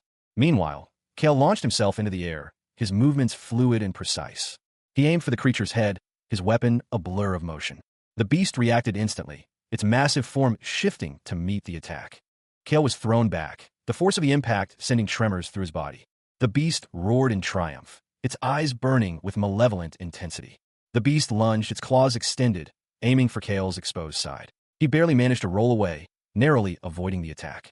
Its massive hands slammed into the ground where Kale had been moments before, sending tremors through the earth. The impact created a massive shockwave, but Kale, already in motion, used the force to propel himself towards the creature's head. He smirked, a glint of triumph in his eyes. He finally understood why the beast was stronger than he remembered. It was obvious. The beast had been holding back, conserving its strength for something more significant. The beast roared in pain as Kale's attack connected, a searing blow that sent shockwaves through its body. Hyunji watched, her eyes wide with concern, as Kale continued his assault. Meanwhile, the other soldiers braced themselves, anticipating the beast's counterattack. Dominique, eyes wide with fear, watched the battle unfold from a distance. The smaller, demonic-looking creature had offered a high-quality gem to some unseen altar. Hyunji, sensing an opportunity, began a ritualistic chant, summoning a naga. The command echoed across the battlefield. Take down the spider. Above, a colossal, spider-like creature descended, its form silhouetted against the twilight sky. Ancient runes pulsed with an eerie light along its segmented body. Hyunji, her face grim, watched the beast approach. The weight of the impending battle settled heavily upon her shoulders. The weak mystery of Geyser has been activated. The air crackled with anticipation. A powerful magical presence filled the cavern. High above, a colossal figure emerged from the shadows, silhouetted against the ethereal glow of the cavern ceiling.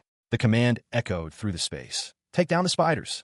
A notification appeared, confirming the arrival of a rare and formidable Naga magician. Below, a ritual unfolded. A dark figure, surrounded by soldiers, channeled arcane energy into a swirling vortex.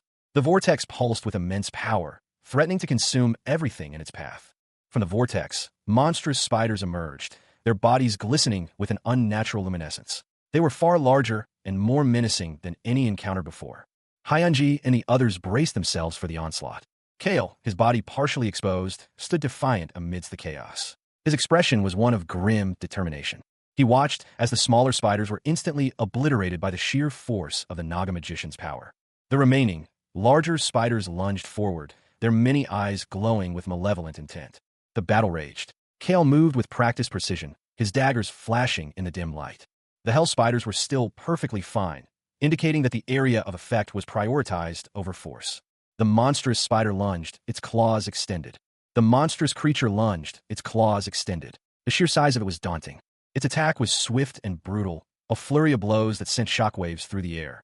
He parried the blow with a display of incredible skill, ice shards forming around his hands. A desperate cry escaped his lips. Owner, the warriors reported. The warriors have finished off the hell spiders. He turned his attention to the defeated beast, pondering its fate. A voice whispered, What should I do with you? He analyzed the creature's weak points, muttering, They're obvious weak points, but it's just too big. He considered his options, realizing, There's no way for me to reach its brain by haphazardly stabbing at its eyes. Entering its mouth isn't an option either. He prepared for a final, desperate assault. Hyunji warned, Owner, the surrounding area has been heavily damaged. If you aren't careful. A command was given, Have a Naga on standby. We'll attack the ceiling and dig our way out to the first floor. Kale protested, What? That's too dangerous. I don't have enough attack power to take this guy down. He plunged his blade into the beast's maw, a desperate gamble. This is the only way. The impact sent tremors through the creature's colossal form. A surge of energy erupted from the wound. Above, Kale stood defiant, a grim smile playing on his lips. All right, I have to repay you for ruining half my life. Hyunji and Dominique watched from below, their expressions a mixture of concern and anticipation. Hyunji whispered, I'm sure he has a plan. Dominique considered the unfolding events. Is he planning to bury it alive? No, he's planning to dig his way up, so he can't be burying something that large. Her gaze shifted. Is there something on the first floor?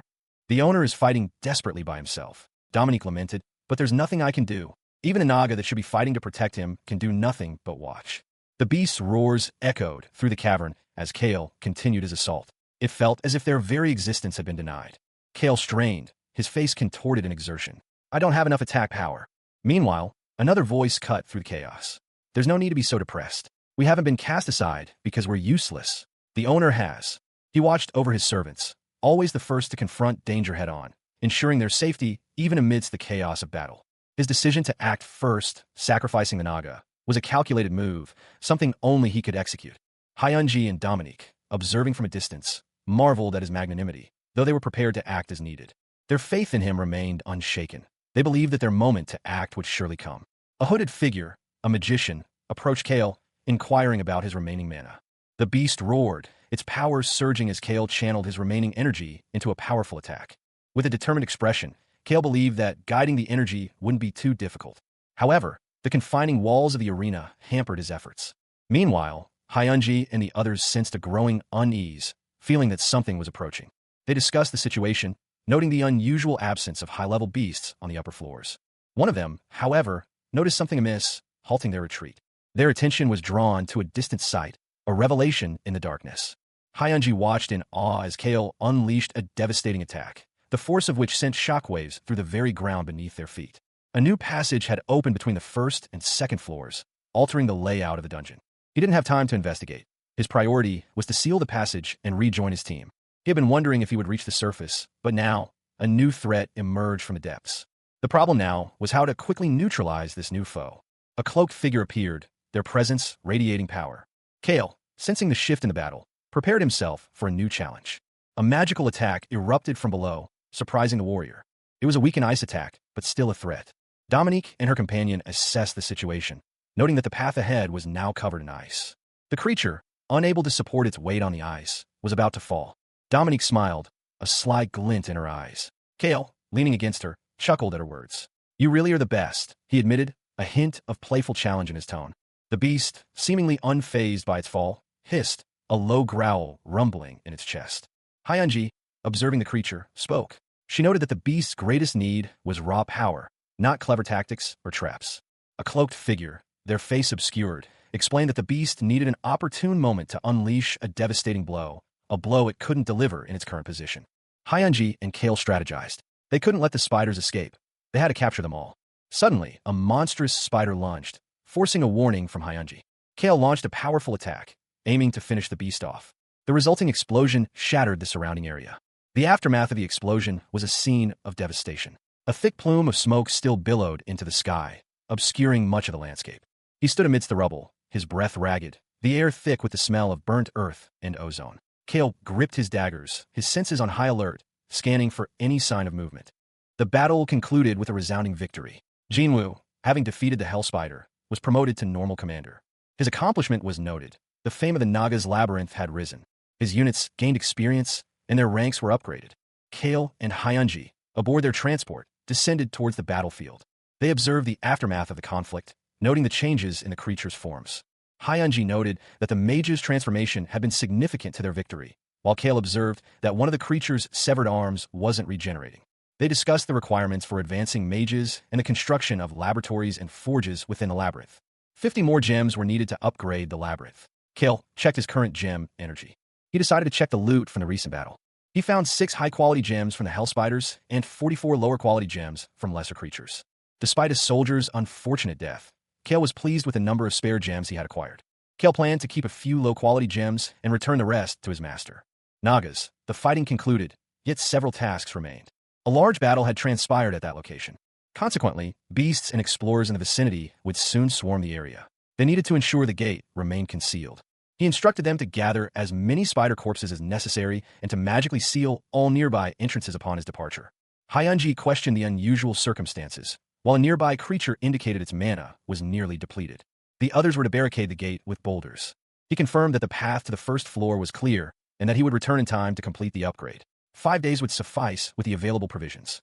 He pondered the situation, while Hyunji looked on with a mixture of concern and curiosity. Dominique's improvisation had salvaged their half-baked plan. He informed the others to consider their desired rewards, promising to compensate them upon his return. He would see them again in 5 days. He engaged in a fierce battle with a formidable foe. The warrior unleashed a powerful attack. 5 days had passed since the battle. The expedition team had returned to their tent at the Payubi Gate. Hyunji greeted Kale with a mix of relief and exasperation. He explained that the journey, while unexpectedly swift, had presented other difficulties. Kale sat quietly, his expression unreadable. Hyunji offered him a bowl of food, sensing his exhaustion. Her concern was evident in her features. She pressed him for details about his ordeal. He explained that he had been lucky to escape. His companions expressed disbelief at his account, questioning the possibility of his escape. He shrugged, admitting he didn't know how he'd managed it. Kale then spoke to Hyunji, acknowledging his debt to her and promising to fulfill her wishes. Hyunji retorted, reminding him of their precarious situation and her own contributions. She then gave him a bowl, instructing him to take care of it. He took the spider loot and decided to rest at home. Kale stood before Hyunji, a young woman partially obscured by a dark curtain. He expressed his uncertainty regarding her cryptic mention of deeper floors. Hyunji explained that due to the expedition's failure, significant financial losses would make any compensation difficult. The scene shifted to a bustling city street, showcasing a building with a prominent down-gem jewelry sign. He was informed that aside from the damaged equipment, his compensation would amount to 400 million won. Kale pondered the offer, finding it insufficient. He questioned the low amount, prompting the man to explain that he had already increased the initial offer. Kale, dissatisfied with the compensation, decided to seek another buyer. He then made a request to pretend to work at the jewelry store to maintain appearances. The man, startled by this unusual request, reacted with disbelief. He clarified that the jewelry store was a front, concealing its connection to the labyrinth's operations. Kale stood silently, observing the man's frantic phone call. The man concluded the call with a polite thank you. The man sighed, clearly stressed by the situation. He observed the scene before him, a cavernous chamber pulsating with arcane energy. Two serpentine figures, their scales shimmering, flanked a young man, their expressions a mixture of apprehension and deference. The young man, Kale, acknowledged their greeting with a curt nod. His gaze, however, remained fixed on the intricate carvings adorning the chamber walls. He sighed, a hint of weariness in his voice. Maintaining this charade was proving more difficult than he anticipated. His frustration mounted as he considered the absurdity of his current situation. A jewelry store? Really? The Naga maid, Dominique, approached him, her movements fluid and graceful. Concern etched itself onto her features. She inquired about his well-being, her voice soft but laced with genuine care. He assured her he was fine, merely tired from his recent endeavors. Dominique then updated him on the recent renovations to the labyrinth, detailing the new additions and structural changes. Kale listened intently, his mind already strategizing. The influx of new customers presented both opportunities and challenges. Suddenly, Dominique alerted him to the arrival of a guest within the labyrinth itself. His eyes narrowed. He was surprised, but not entirely shocked. He knew this was a possibility, though the timing was unexpected. Dominique explained that a powerful group regularly traversed the labyrinth, their influence spanning far and wide. This guest was likely part of that group. The realization dawned on him. This was no ordinary jewelry store. It was a strategic location, a nexus of power. He looked forward to working with this new guest, a powerful merchant from a distant land. The game had begun. The image revealed a grotesque figure, its features both reptilian and humanoid. A chilling smile stretched across its face, framed by oversized spectacles. He understood. The implications of the encounter sunk in. Unlucky Mr. Beck. The question hung in the air, unspoken but heavy with implication. How they found this place. News of the labyrinth's courageous owner, who had imprisoned the hell spiders, had spread far and wide. A gruff voice cut through the air. Master, he's lying. Hyunji and Kale exchanged a look. The black market merchant's influence in Geyser was pervasive. Hyunji noted that the black marketeer seemed to be in charge of the area, warning Kale not to underestimate him. The merchant, seemingly unfazed by their presence, simply stated that he was there to make sales. He then inquired about their business with him, his attendant observing the exchange with a knowing smile. The merchant's true intentions were revealed. He sought to establish a friendly relationship with a new labyrinth owner. The merchant reiterated his purpose, emphasizing his role as a salesman. Kale voiced his concerns about the dangers of dealing with black marketeers, suggesting they should avoid him. Hyunji countered that avoiding the merchant was impossible. Their presence had already been noted. Kale acknowledged the situation, realizing they had no choice but to play along. Kale sighed, acknowledging the inconvenience of the situation, but recognizing the potential benefits of using the merchant's services. Kale decided to do some shopping and requested Hyunji to bring down the merchant's attendant. Hyunji, her expression thoughtful, offered a suggestion to Kale.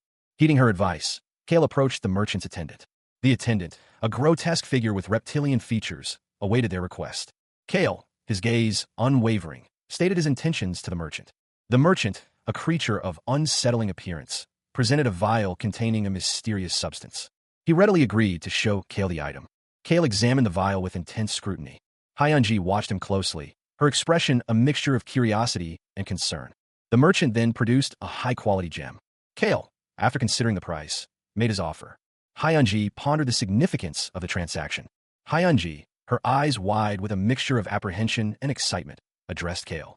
She pointed out that while the tradition of showing the most precious artifact first was very old, its current state rendered it essentially worthless. Kale, ever pragmatic, countered that he had never experienced negative consequences from following her advice. The next few moments were a blur of activity as Kale carefully integrated the parasite artifact into his body. The process was unsettling, to say the least. He felt a growing disconnect from his humanity, a creeping unease that settled deep within his soul. Kale, dismissing the complexities of the transaction, decided to focus on upgrading his labyrinth. He summoned Dominique, his Naga assistant, to aid in the process. The labyrinth upgrade was completed successfully, advancing from rank 3 to rank 4.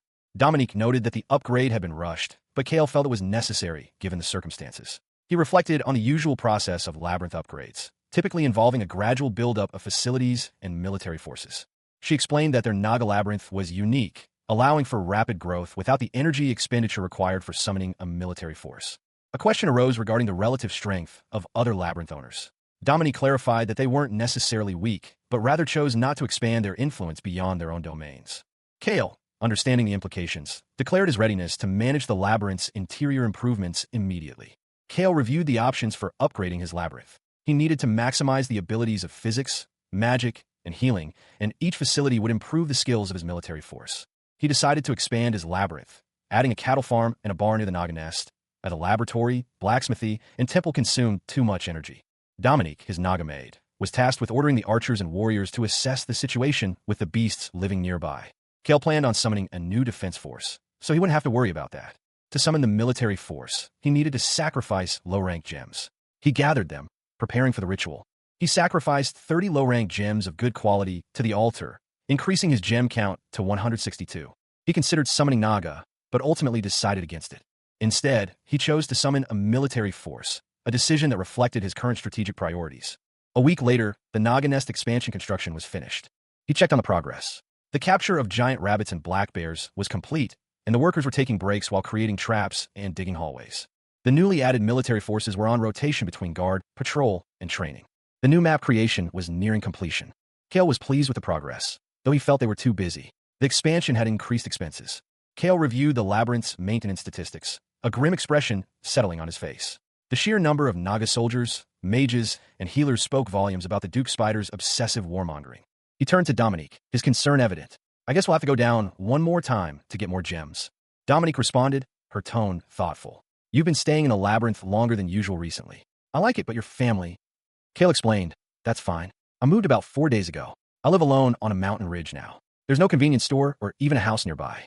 Dominique's eyes widened. "If there's an opportunity, I'll show you around above ground." Kale nodded, a hint of weariness in his posture. "Yes, please." The portal was about to close. He decided to rest. "I'll go to sleep, so you get some rest too, Dominique." Exhaustion weighed heavily on him. "Phew, I don't even have time to eat. I'll have to bring a generator into the labyrinth or something so that I can at least have ramen." The parasite had successfully assimilated into the host's body for synchronization. He felt a sudden unease. Dominique's name echoed in his mind. A sudden, sharp pain pierced his eye. "What the? My eye." A searing sensation consumed him. "It feels like it's burning." A dark, parasitic entity erupted from his eye. He awoke to the muted sounds of a rural morning. The air hung heavy with the scent of damp earth and distant wood smoke. Before him lay a small, dilapidated house, half hidden amongst overgrown weeds and cracked earth. The coastal landscape was serene, a stark contrast to the turmoil Hyunji felt. A small, solitary house stood on a slight rise, overlooking the tranquil beach. Hyunji approached cautiously, her gaze sweeping the area. She found nothing unusual, only the quiet hum of the sea. Suddenly, a frantic cry pierced the stillness. It was Jinwoo, calling for help. Hyunji rushed towards the house, her heart pounding in her chest. She found Jinwoo inside, kneeling and gasping for breath. His face was pale, his body trembling. He seemed to be struggling to regain his composure. He eventually calmed down, accepting a cup of tea from Hyunji. He confirmed that he was all right. Jinwoo apologized for Hyunji having witnessed his distress. She asked him what had happened. He explained that one side of his face had appeared to melt, a terrifying ordeal. Hyunji listened intently, shocked by his description. He revealed that it was an eye disease contracted in the labyrinth. He had acquired the disease on the 12th floor, in the Duke Spider's labyrinth. Hyunji was stunned. She realized that the dungeon babies from that floor were all missing or dead. Hyunji's shock turned to concern. She questioned Jinwoo's extensive knowledge of the Hell Spider. He mused, now that Hyunji knew his origins in the deeper floors. She seemed trustworthy, so it should be fine. He assumed Beck had already informed her of his residence. Hyunji's response was unexpected. She stated that even if he'd explained his desire to repay a debt, she would have still rejected him. She had been thinking of offering him a place on her team with increased pay. She surmised that he had been strong enough to operate independently for years. He simply agreed. In fact, he hadn't been working alone. He had been living on the surface, but was now considering a return to the underground business. He could join her team until he felt comfortable. A dungeon baby from the 12th floor would be joining their team. She would need to revise the exploration plans. She had been certain he would refuse her offer. Their next exploration was in 4 days, targeting the 6th floor for a 2-week period. The team would consist of 5 dungeon babies and 10 other explorers. They discussed the upcoming expedition. She recalled seeing 2 dungeon babies during their previous spider exploration. He felt unqualified, considering their past performance. Despite this, they were a veteran team capable of reaching the 8th floor with extra effort. He understood. Their previous opponent had been formidable. They would prepare their equipment and meet in 4 days. He would send her the details via text. He had much to prepare before their next mission. He cautioned her to be careful. He stood defiantly, facing the irate young woman. Her threat to report him for trespassing hung heavy in the air. A sigh escaped his lips. It hadn't been long since he'd moved, and the proximity of the portal would have been a significant problem if it had been open. 4 days later, near the Payudi gate, the entrance was small, resembling a subway entrance. Gates A, B, and C were for large-scale explorations, while D, E, and F were open to anyone who showed their ID card and reported their team number. He learned that the area was chaotic due to a large number of second-floor beasts, and there was a new path at Gate B. He muttered to himself, a word expressing his frustration. A group of explorers approached him. They recognized him immediately. They greeted him warmly, one introducing himself as Jong Chansik, level 7. They credited their survival to his actions, praising his strength. 2 of the explorers discussed his previous hasty retreat from a prior encounter. He responded that they would do their best as well. Youngo was designated to lead the normal explorers. Chansik expressed his anticipation for working with him again. The other explorer readily agreed, stating it was his job. One of the explorers reassured him, implying he would understand soon enough. Naga's Labyrinth Bar. The Naga maid, Dominique, tended bar, her movements languid. The tavern was quiet, a stark contrast to the usual bustle. Her 2 familiar companions, small, furry creatures, watched her with an air of concern. They seemed to sense her melancholy. One of the familiars spoke, its words a reflection of the tavern's usual state before the master's absence. The other familiar added to the conversation, revealing a rumor about Dominique's secret room. Dominique reacted with surprise and a hint of mischief to the mention of the secret room. She dismissed the idea of revealing the secret room as a bad one, her tone playful. The narrative shifted to a group of explorers, highlighting the differences between this expedition and previous ones. A briefing took place, outlining the team's strategy for navigating the area ahead. The team leader, Jong Chansik, was praised for his abilities, even considering his level. His detection ability was discussed, emphasizing its usefulness in upcoming encounters. The nature of his ability was further explained, highlighting its strategic advantages. 2 members of the team discussed their ability to sense the presence of others. The conversation continued, with one member noting the advanced senses of higher-level dungeon babies. Dominique, the Naga maid, sighed, her serpentine tail flicking restlessly. She had a bad feeling about this. The captain's order for the dungeon exploration team to assemble echoed through the cavern. They were to proceed as a unit. Before them loomed the entrance to an abandoned labyrinth. The usual path was blocked by wolf monkeys. To circumvent the monkeys, the team would have to navigate a more treacherous route. One of the explorers expressed concern about the labyrinth's size and the potential for getting lost. Another, however, confidently stated that he had memorized the path. With that, the decision was made. They would head to the center of the labyrinth, to the owner's room. One member voiced a hope that nothing untoward had befallen the Nagas. Draken's condition was of grave concern. He suffered a fatal wound, and recovery would take several days. The speaker, seemingly unimpressed, questioned the injured man's lineage, pondering a detour around the blood-marked territory. Despite the distance, the master reassured his subordinate that there was no need for fear, as the ancient dragons knew their way. A 3-month detour was anticipated. 2 weeks, however, would suffice, according to the subordinate. With Draken incapacitated, the master delegated all the work to the subordinate. The subordinate was revealed to be Rikchaska, an imposter. They arrived at the owner's room. The group noted the lack of beasts or traps, unusual for a labyrinth. It was explained that the labyrinth had been abandoned after a great war, hence its emptiness and lack of worthwhile items. A map was sought, and its location in the labyrinth shopping mall was confirmed. Only the upper floors were mapped by the group, while the military held maps of the middle floors. It made sense. They had been conducting geyser explorations for a decade. He would need to obtain map synchronization data. A few scouts would set up a motion sensor at the entrance while the rest established camp. He wouldn't tell them what to do. The faster they finished, the sooner they could rest.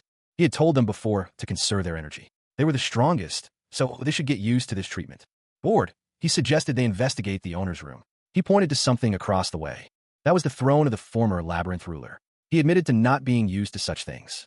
He activated his parasite's ability detection. Hyunji found him, concerned about his eyes. He assured her it wasn't as bad as last time. He explained that it was just a precaution to ensure no one approached while he was vulnerable. They were near. It might shock people. He surmised that she couldn't see the panel in the air. There was no pain. It had been calm since the parasite domination. His vision was distorted. He noticed something on the altar.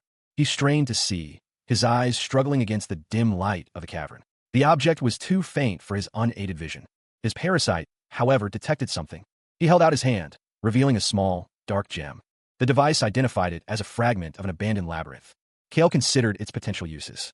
He wished it had been a more valuable gem, but he recognized its utility. A sudden realization struck him. The gem's energy signature matched the altar he had seen earlier. Two small creatures watched from a distance. One of them questioned a larger, reptilian figure about the gem. The reptilian figure seemed hesitant to answer, pondering the situation. A small, reptilian creature with oversized eyes stared up, a satchel slung over its shoulder. It seemed troubled. The creature's companions, similar in appearance but with different colored markings, listened intently. They discussed the implications of a recent event, their words revealing a complex social hierarchy. Meanwhile, Kale, his violet eyes narrowed, overheard their conversation. A subtle smile played on his lips. He found their predicament excellent. He approached a large group of soldiers, their armor gleaming under the dim light. One of the soldiers, weary but strangely upbeat, noticed Kale. The soldier explained his exhaustion, attributing it to a lack of sleep. Another soldier, equally tired, confessed to feeling demoralized by the low quality of their recent tasks. He revealed that he had been exploring a labyrinth, collecting gems and mapping its layout. He credited a parasite within him for his unexpected success, hinting at its strange abilities. The soldiers were alerted to his summons, and one of them prepared to respond. He narrowed his eyes, a grim determination settling on his face. It must be a beast. Around that corner, there were two groups of beasts that they had to pass through to reach the exit. From the sounds, they were either blade-incisor bats or four-armed monkeys. Worst case, wolf monkeys. There were 20 bats and 8 monkeys. One of the soldiers explained that he could only tell their location, number, and whether they were the same species or not. There was no way they would move out anytime soon. That was more dangerous, as both beast groups were too large. Other predators could come here from the loud noises and scent of blood. In the worst-case scenario, they might get trapped here. He wanted to avoid battle until the 6th floor, but there was no other option. They hadn't started fighting each other yet, so they should go in when they did. One soldier exclaimed that there were enough beasts to fight over territory. Another soldier laughed, stating that they were just like little bugs compared to the beasts on the 3rd floor.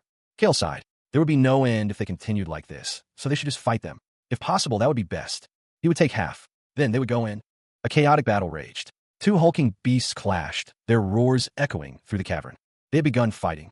A lone warrior, his face etched with grim determination, surveyed the scene. He muttered to himself, about 30 beasts. Today's the day I die.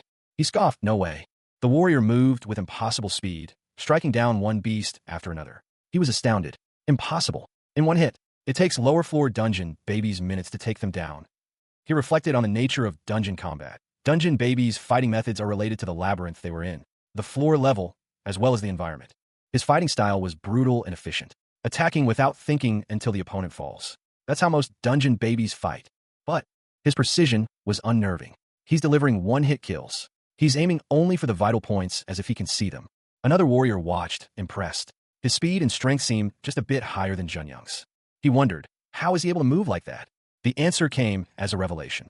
Jin West's eyes from the Marcus Labyrinth. Marcus? Do you mean the 7th floor's deepest part? The Scarlet Lion Marcus Labyrinth? Yeah. He had traversed numerous labyrinths and battled countless beasts to reach the 6th floor, honing his combat skills to a remarkable degree. His presence in such a deep location, far beyond the 8th floor's entrance, strongly suggested an origin from a named labyrinth. There was no other explanation for his exceptional abilities. A plan needed to be devised for Jinwoo. It was time to get to work. He was carrying them all. They needed to contribute. They needed to show more effort.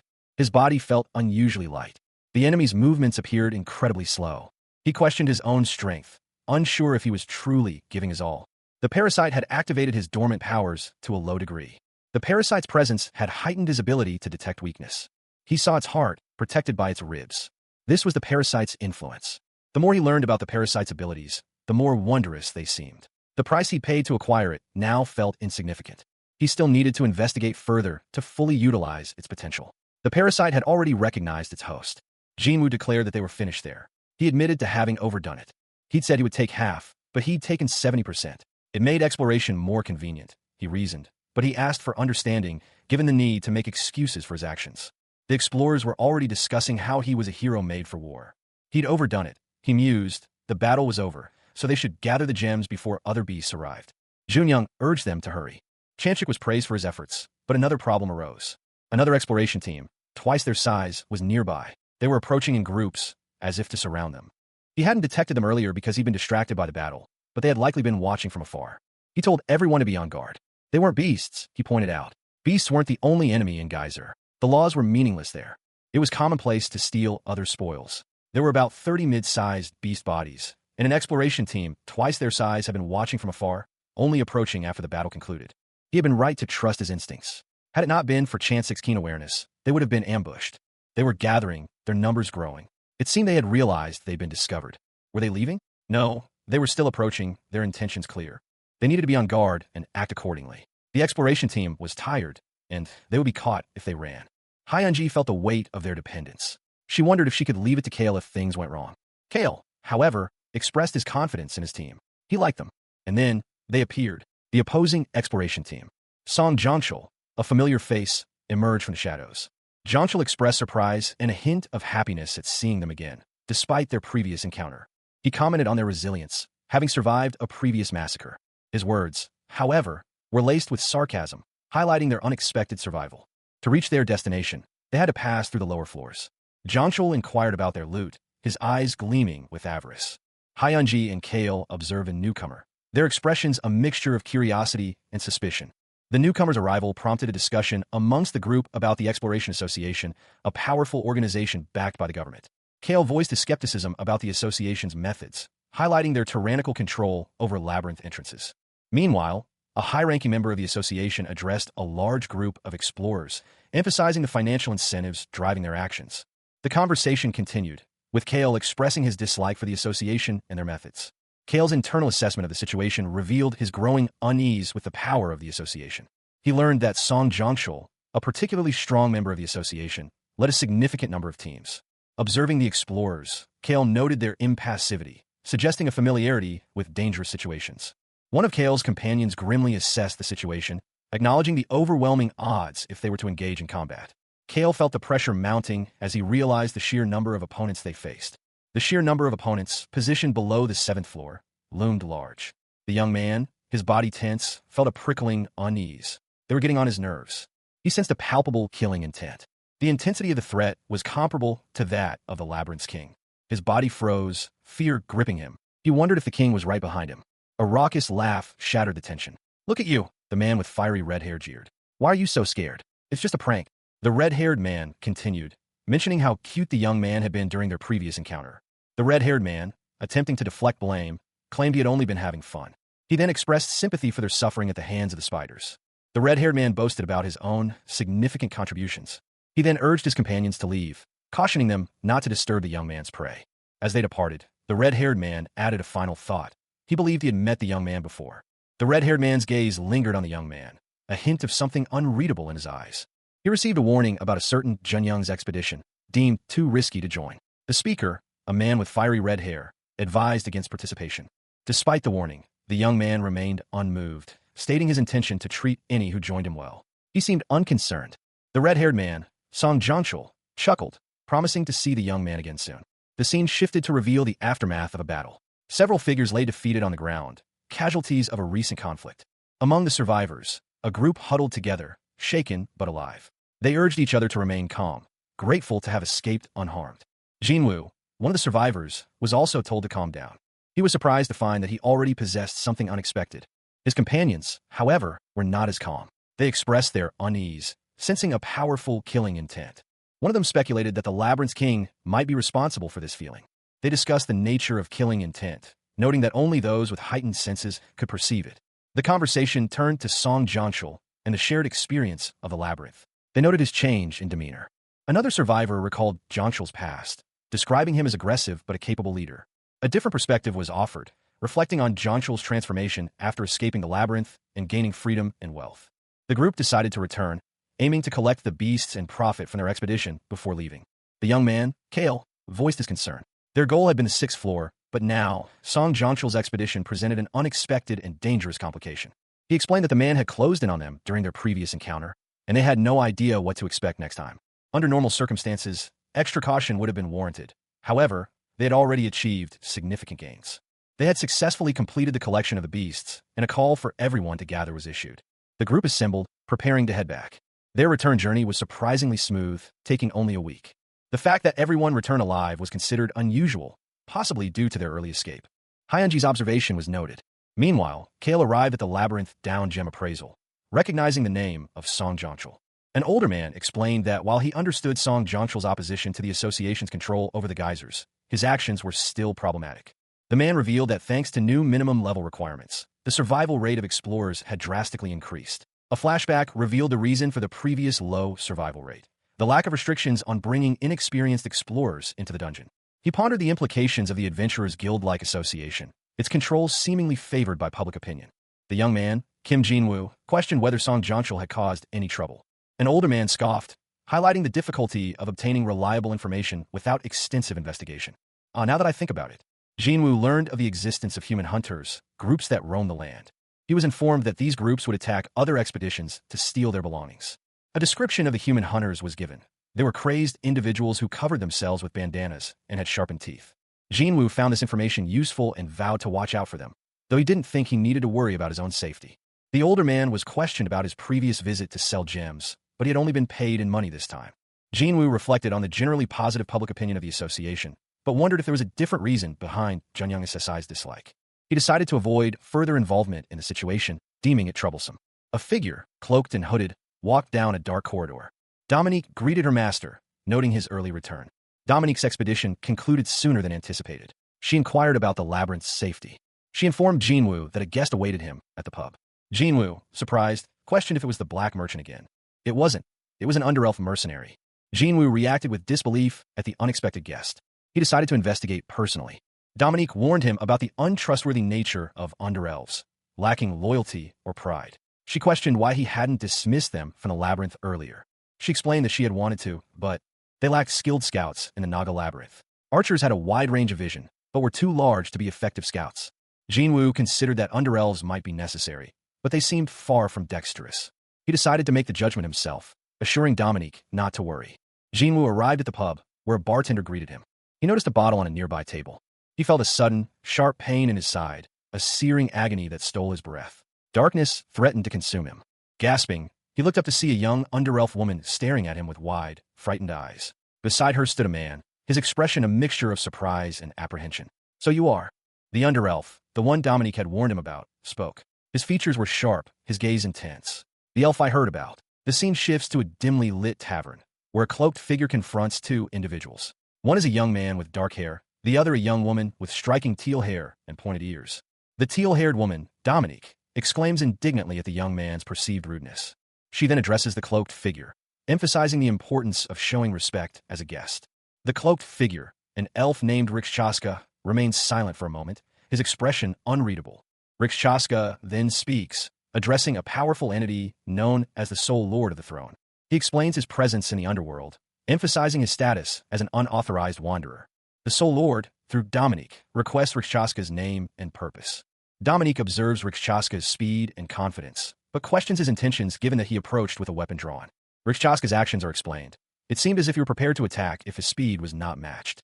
The young man, shocked by Rikchaska's near attack, calls out to Dominique. Dominique, visibly upset, pleads for the situation to cease. The young man, still agitated, expresses his displeasure at the elf's actions, while the Naga King's authority is questioned. The young man concludes by stating that he has never seen a human sit on the throne of the labyrinth. The young scout, having proven his worth, awaited further instructions. He had confidently answered that he possessed the skills necessary to serve. His straightforward approach pleased his new employer. The Naga maid, slightly flustered, addressed him as master. They continued their conversation as they walked through the labyrinth. The elf smirked, clearly amused by the situation. The elf commented on the apparent sloppiness of the labyrinth's operation. He pointed out the core of the labyrinth was easily visible from the hallway. This observation further highlighted the unusual lack of security measures. The elf's attention was drawn to the slacking workers.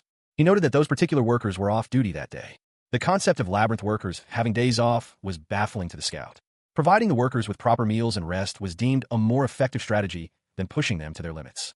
The supervisor explained that overworking muscles diminishes their effectiveness. He pondered this, a former excavation team member himself, now considering the matter from a worker's perspective. His naive mindset was noted by his companion. Even as the master of a labyrinth, he remained fundamentally human. They decided to tour the training hall. The labyrinth, in their estimation, wouldn't last much longer. It was deemed worthless. A young woman excitedly inquired about who was using the training hall that day. It was the mages. He resolved to follow his plan. A few days later, the slow development of the labyrinth and low gem income were discussed. The income from mine gems barely covered the workers' wages. Fortunately, there was an abundance of food and potable water nearby. Their forces occasionally hunted nearby beasts for gems and supplies. Their daily income was approximately 3 low-grade gems. He reflected on his previous spending, concerned about having overspent. The current soldier count was discussed. 2 soldiers had perished in the recent battle. Currently, they had 42 soldiers, 2 knights, 1 mage, and 1 healer. The increasing size of the forces made individual command more challenging. The young man, Kale, surveyed the grim landscape. They were pushing deeper into the labyrinth, and the encounters with wild beasts were becoming alarmingly frequent. Their losses mounted with each battle. Even the summoned healer could not keep pace with the casualties. Hyunji, her face etched with worry, voiced her concerns. The strength of their forces was dwindling, and annihilation seemed a real possibility. Hyunji's words reached Kale's master, who sat upon his throne. The master was surprised to learn there was no first floor in this labyrinth. Kale, still reeling from the revelation, found himself in a strange predicament. He had fallen from what he believed to be the first floor. The deepest level he could have fallen from was the second floor, a fact that only deepened a mystery.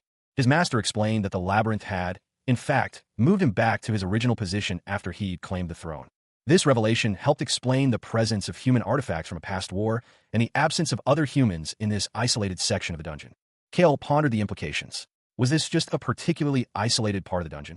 Hyunji, visibly distressed, confessed her ignorance of their current floor. She had been trapped in the labyrinth since her arrival. The master, while concerned, pointed out that even at deeper levels, there were relatively safe areas. Kale inquired about the whereabouts of Rakshasa, a mercenary. He was told she should be back at the pub soon, prompting a frustrated response from Hyunji. Kale stood alone, his expression grim, the shadows clinging to him like a second skin. He was deep in thought, his gaze distant and troubled. The scene shifted to a tavern, where a peculiar creature sat at the bar. The creature, Rakshasa, was being addressed by an elf, who seemed displeased. The elf, clearly agitated, argued that Rakshasa's presence was unwelcome in the throne room. Another elf, with teal hair, listened intently. Hyunji and the teal-haired elf exchanged sharp words, their disagreement escalating. The situation grew tense. Hyunji demanded an explanation. Rakshasa, in response, explained that he had been a wanderer before arriving there. The elf pondered the concept of the human division of the underworld. Kale, observing the discussion, found the explanation logical. Rakshasa offered to share his past experiences, if requested. The elf agreed, prompting Rakshasa to continue his account. Rakshasa revealed a disturbing truth, the location of the Flood Dragon King. The Flood Dragon King and his monstrous minions were shown, a terrifying sight. The ancient labyrinth of the Flood Dragon King lay hidden, a place of immense power and mystery, adjacent to the Naga Labyrinth. Within its depths resided a being of immense power, a survivor of the underworld's cataclysmic war. Hyunji, upon seeing the location, exclaimed in surprise. It was a place she had visited before her journey to the Naga Labyrinth. As far as she knew, the labyrinth had existed long before the Great War. Its master was Anaxtus, the formidable Flood Dragon King. They were very close to the labyrinth, a mere 4 days' journey away if they took a direct path. Hyunji explained that if labyrinths were not balanced in power, the weaker one would be absorbed by the stronger.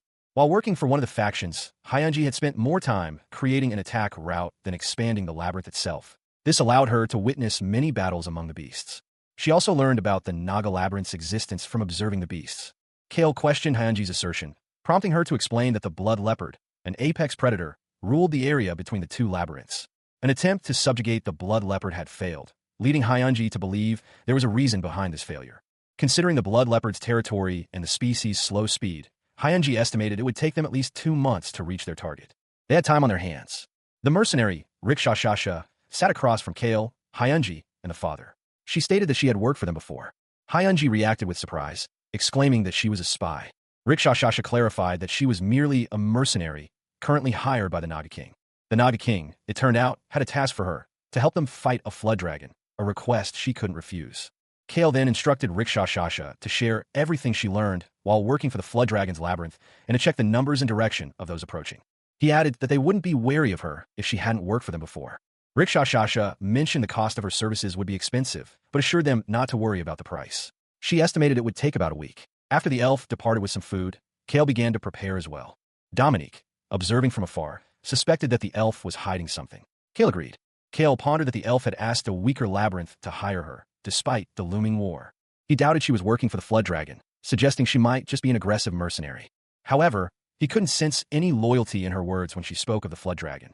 Dominique's suspicions were confirmed. Rikshashasha would likely sell their labyrinth's information. Dominique, the Naga maid, stood before a figure cloaked in shadow, her expression a mixture of concern and determination. She proposed a plan to send a Naga soldier on a mission alone, believing it would be more effective to deceive their enemies. The cloaked figure agreed, emphasizing the dire circumstances and the lack of resources. They highlighted the fear gripping their kingdom in the face of impending war. The conversation shifted to Anaxtis, a powerful being who had remained hidden throughout the Great War, fearing humanity's potential to harm him. Meanwhile, a young man with pointed ears, seemingly a member of a different race, listened intently to a conversation about Anaxtis's fear of humans and his subsequent hiding. He revealed that Anaxtis's fear stemmed from the human's possession of a weapon capable of killing him, despite his perceived invulnerability. The Naga King's fear of humans was further emphasized, highlighting the desperation of their situation. The Naga maid departed, promising to return with a gift in 3 days. A young man, seemingly on his day off, was startled by an unexpected phone call. The call visibly unnerved him. He was startled by the urgency in the caller's voice. The caller asked if he was considering joining a team. The young man, identified as Junyoung, was asked to repay a debt for saving his life, and he readily agreed. Junyoung had a couple of things he wanted to acquire. A monstrous figure emerged from the shadows, its form vaguely reptilian. It surveyed its surroundings with a predatory gaze. The creature scoffed, its words dripping with arrogance. These Naga, it declared, were insignificant. It wasn't merely arrogance. Its power stemmed from noble lineage, a superior bloodline. The creature boasted of its ancestry, a descendant of dragons. Its companions, though impressed, urged silence.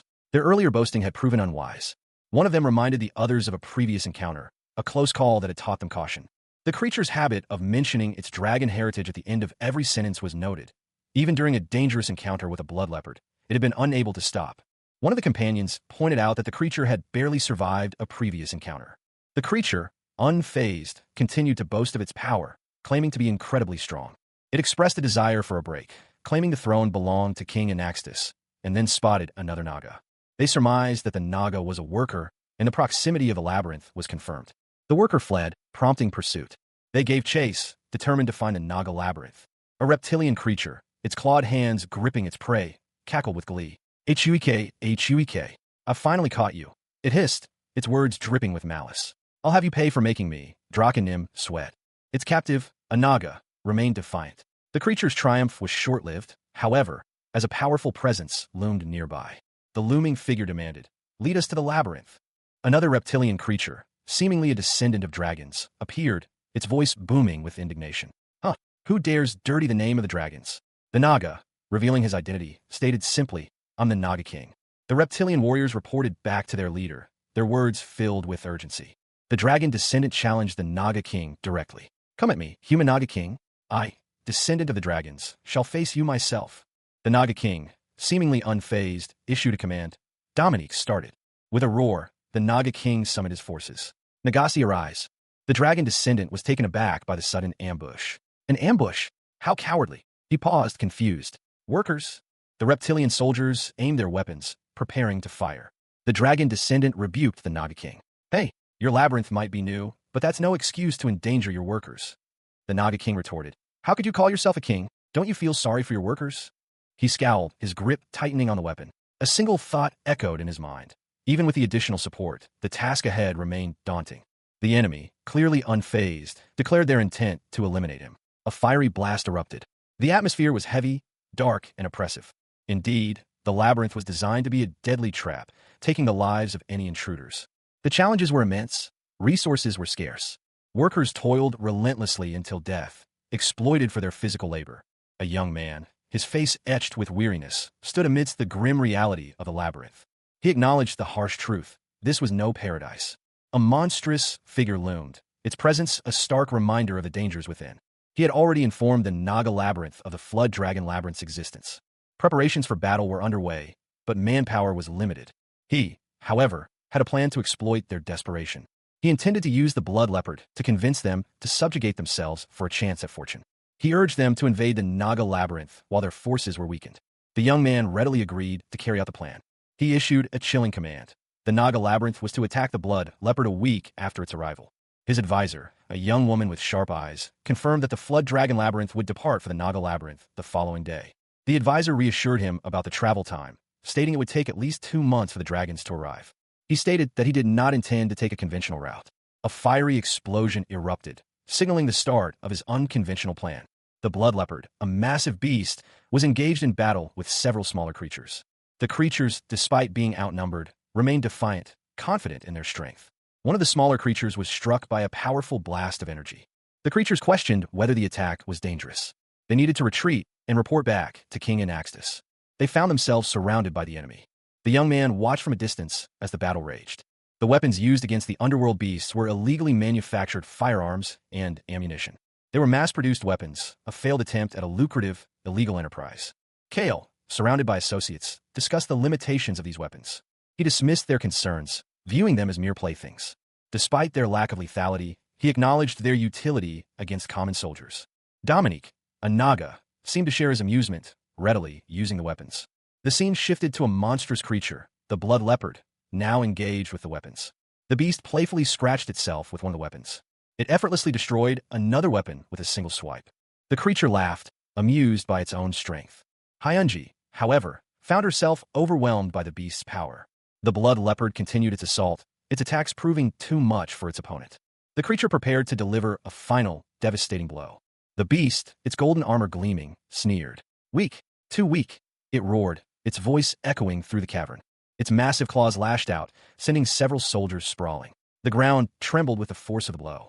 The beast continued its assault, its laughter echoing as it effortlessly dispatched the remaining soldiers. Hyunji, watching from a distance, muttered, "The Naga really don't amount to much. That annoying bastard." Kale, having observed the situation, calmly stated, "I'll handle that guy." Hyunji, surprised, exclaimed, "Master." The beast, momentarily distracted, turned its attention to Kale's approach. It charged, a terrifying figure of muscle and rage, towards Kale, who stood ready. Kale moved with impossible speed, a blur of motion as he launched himself at the beast. He struck with precision, aiming for a weak point in the beast's armor. The impact sent a shockwave through the cavern. Kale's eyes narrowed in concentration. He followed up with a powerful kick, sending the beast reeling backward. The beast stumbled, its footing unsteady. Kale pressed his advantage. The beast cried out in pain, "Ouch! It hurts!" The beast lunged, its jaws snapping shut inches from Kale's face.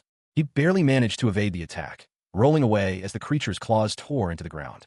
With a swift movement, Kale countered, his blade flashing. Meanwhile, Hyunji watched from a distance, relieved to see her master was unharmed. "Master, I'm alright. What's with this guy?" Kale stood, assessing his opponent. He was powerful, stronger than the Hell Spiders, but his battle instincts were surprisingly poor. Was he mocking me? Kale unleashed a powerful strike, sending a chunk of rock hurtling towards the beast. The creature was taken aback by the unexpected attack. It retaliated with a furious swipe. Kale met the attack head-on, his blade a blur. "This guy doesn't have a weak spot. I've already strengthened myself with a parasite, but I still..." Kale struggled to find an opening. The battle raged on. A young woman, eyes wide with excitement, exclaimed, "Master, did I get him?" As the dust settled, a voice boomed, as expected from the descendant of the dragons. "You share the same weakness." The beast's massive form was partially visible, revealing a vulnerable area between its wing scapula. He materialized, a whirlwind of motion, his dark coat billowing around him as he prepared for his next attack. Kale, his one eye glowing red, declared, "That shall be the target for my next attack." His gaze was intense, his determination unwavering. A voice observed, "This guy, the aura around him has changed." It was revealed that the beast's weakness had been discovered. The aura surrounding him shifted dramatically. A palpable change in the atmosphere was evident. The ground trembled violently. The air itself vibrated with the force of it. He had finally revealed his true form. His opponent realized, with dawning horror, that none of their previous attacks had even come close to penetrating his defenses. Knowing this, he resolved to unleash everything he had before the creature could counterattack. He launched a devastating assault. To his astonishment, the creature remained completely motionless. Seizing the opportunity, he pressed his advantage, his blade flashing. His attack found its mark, striking the creature's exposed weak point. However, despite the precision of the blow, the creature remained unmoved. He began to suspect a trap. He demanded an answer, a show of the creature's true intentions. The creature responded by unleashing a powerful counterattack, shattering the surrounding stone. A monstrous figure loomed, its presence filling the space. The beast's eyes, a shocking blue, instilled immediate terror. Flood Dragon King, Kale thought, that bastard didn't mention a word of this. He recalled the master's words. This was just a small labyrinth, owned by a little brat. How utterly clueless. The Flood Dragon King knew his weak spot. Am I really going to die here? He wondered, the pain from earlier injuries still lingering. He knew he wouldn't be able to move for a month after this attack. All right, he decided, time to run. Kale feigned surrender, hoping to escape. To the beast's surprise, Kale vanished. The beast was bound, its escape thwarted. A powerful blow struck the beast. Blood gushed from a wound he'd never seen before. I'm going to die, he thought, panic rising. His thoughts raced. I don't want to die. I don't want to die like this. The beast cried out, I'm dying. Kale, his eyes blazing, prepared for a final confrontation. His expression was grim, determined. A young woman with teal hair and pointed ears sat beside a small, green creature. Both appeared distressed. The mercenary, his face etched with fear, begged for his life. He claimed to have been following orders, not wishing to participate in the attack. Kale and Dominique, the Naga maid, stood amidst the aftermath of battle. She reported the successful completion of their mission. They discussed the defeated mercenary's fate. Dominique suggested using his draconic materials. The defeated mercenary whimpered, still in pain. Dominique explained that killing the mercenary would be easy, but processing his body would be more difficult. The mercenary swore his loyalty to Kale, hoping to save his life. Kale questioned the mercenary's trustworthiness, suspecting another betrayal. The mercenary swore on the name of the dragons, emphasizing the gravity of his vow. He declared his unwavering loyalty to the Naga King. Dominique, surprised by the display, questioned the nature of the dragon's vow. Dominique explained that breaking the vow would result in immediate, excruciating pain. Dominique, her gaze fixed on the captured dragon kin, observed the unusual circumstances. The creature, lacking wings, was clearly not a pure-blooded dragon, yet the ancient vow had still taken effect. Kale, standing beside her, confirmed her assessment. The penalty, it seemed, was hereditary. The dragon kin, a surprisingly jovial creature despite its predicament, chuckled at the irony of its situation. Its capture was a strategic move. Its sturdy body would prove useful. The interrogation continued. Kale pressed the creature for information, revealing that the Flood Dragon King was even more robust than the captive. The dragon kin admitted that while it appeared unharmed from the outside, the curse inflicted significant internal pain. Kale's expression hardened. This was an act of betrayal. A sudden, powerful blast erupted from a nearby cavern, interrupting the interrogation. The dragon kin, seemingly unconcerned by the potential for death, expressed a preference for pain over death itself. Dominique and Kale discovered that Draken, a significant figure, had been captured.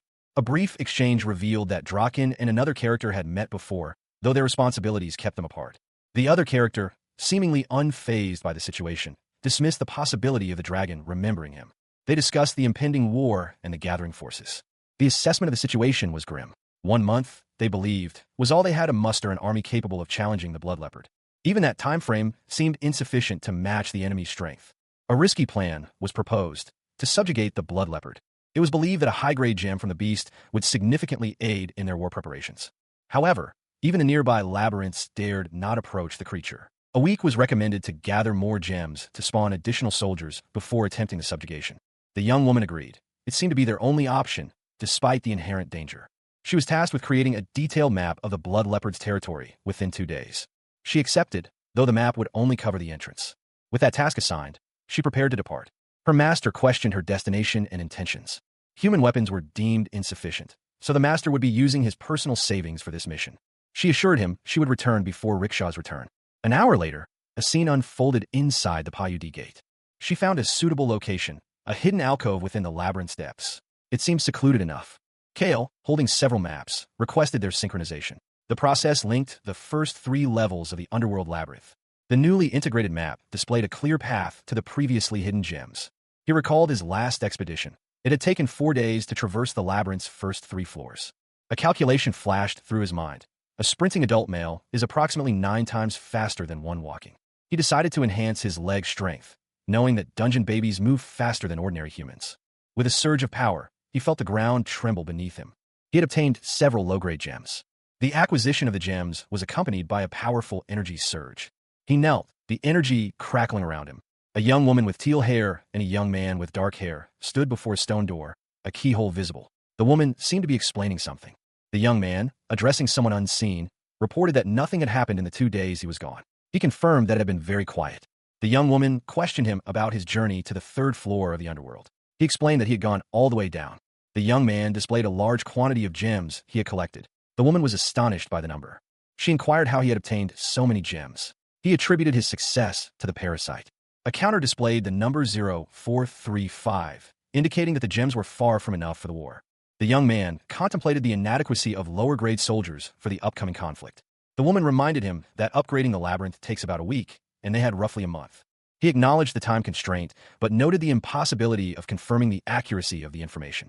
A screen showed that the labyrinth upgrade to level 5 was commencing with a remaining time of 6 days, 23 hours, 59 minutes, and 57 seconds. He planned to spawn grade 5 soldiers afterward. As a precaution, he decided to spawn some units immediately. The young man and woman stood before a glowing orb, seemingly initiating a summoning ritual. He stood at the precipice, surveying the jagged, purple landscape. A sense of foreboding hung heavy in the air.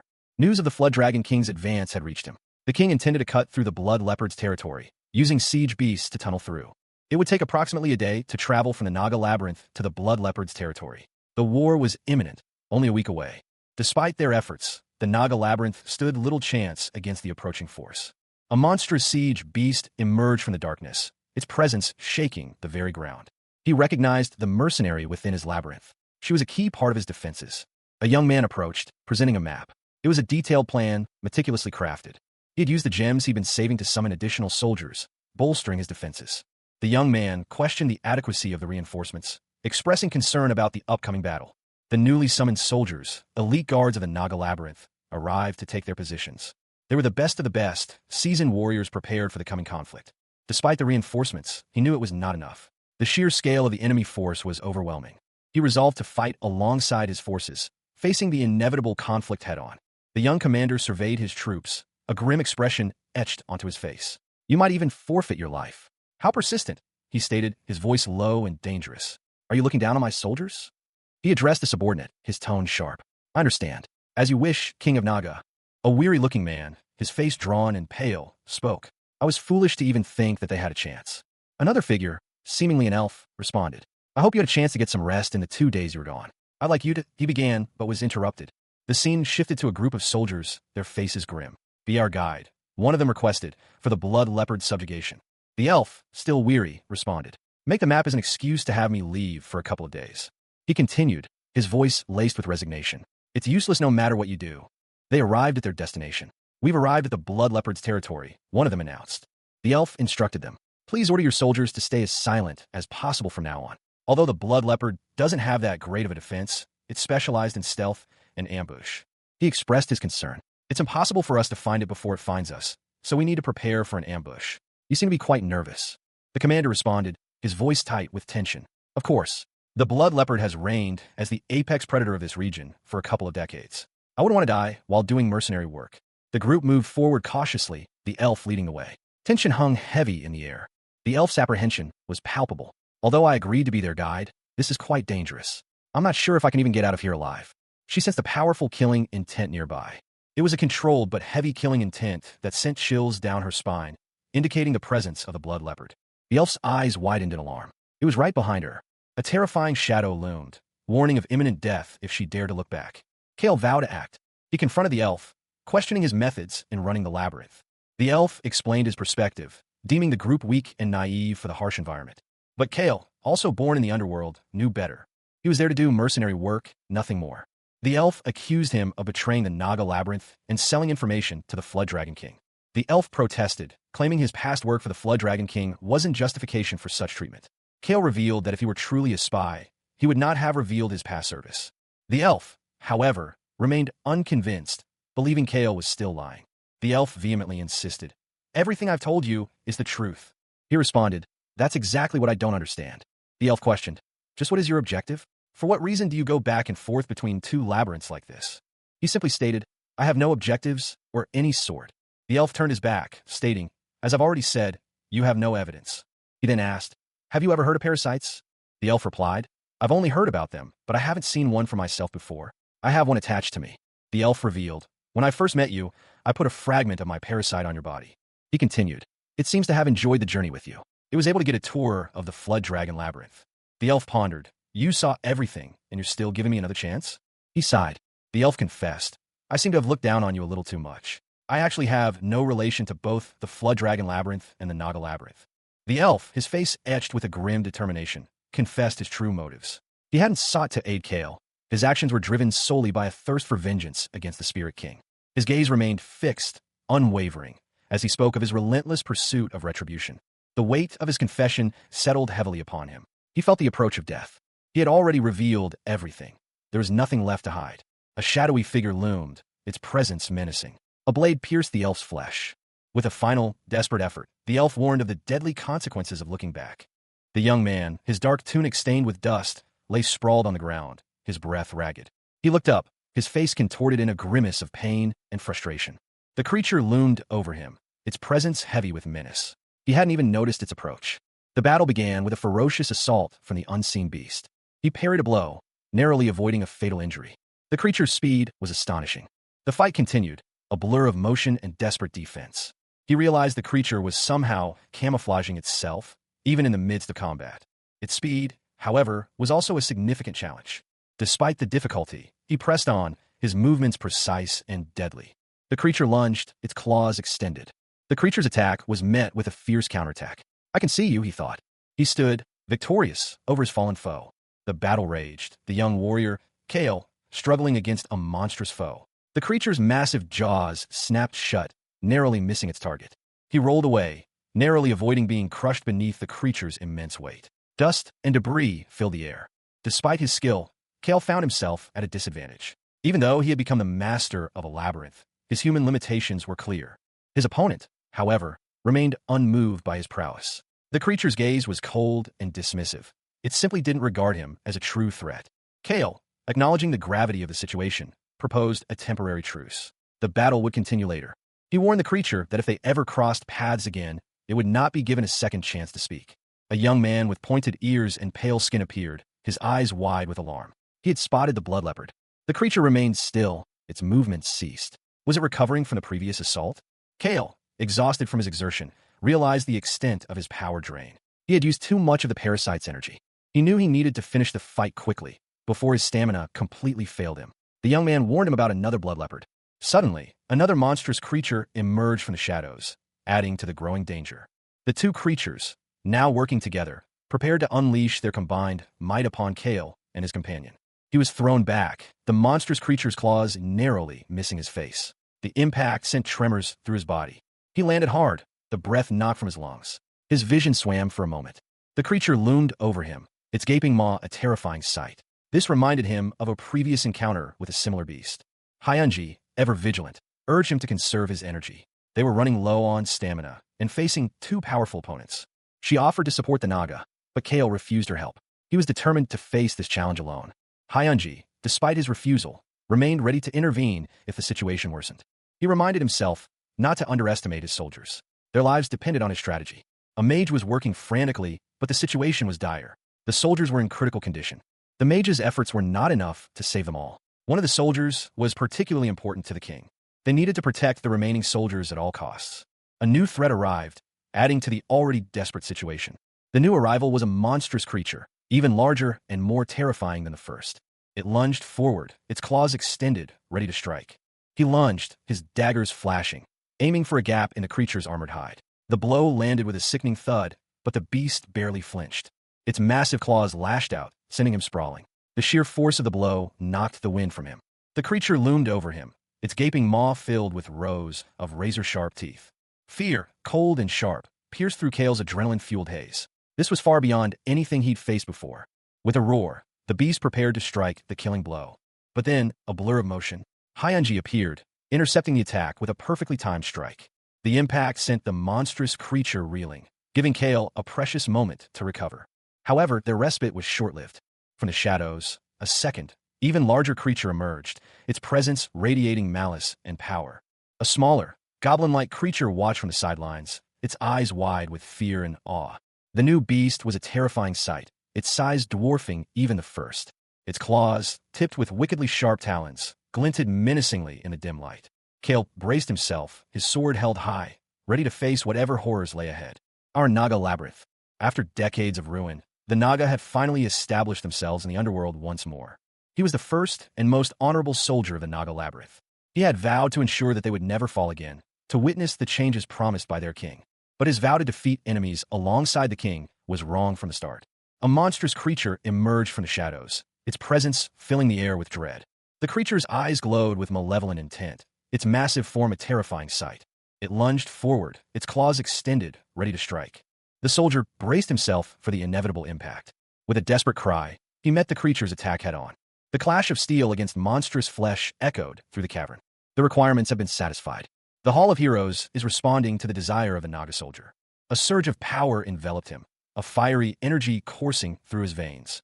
How could he call himself a soldier when he was consumed by such overwhelming power? The Naga warrior, his form rippling with barely contained power, lamented his fate. He, the very being sworn to protect the king, now found himself abandoned, forced to confront his own mortality. Today, fear threatened to consume him. But even as terror threatened to overwhelm him, a surge of defiance ignited within. He would not yield.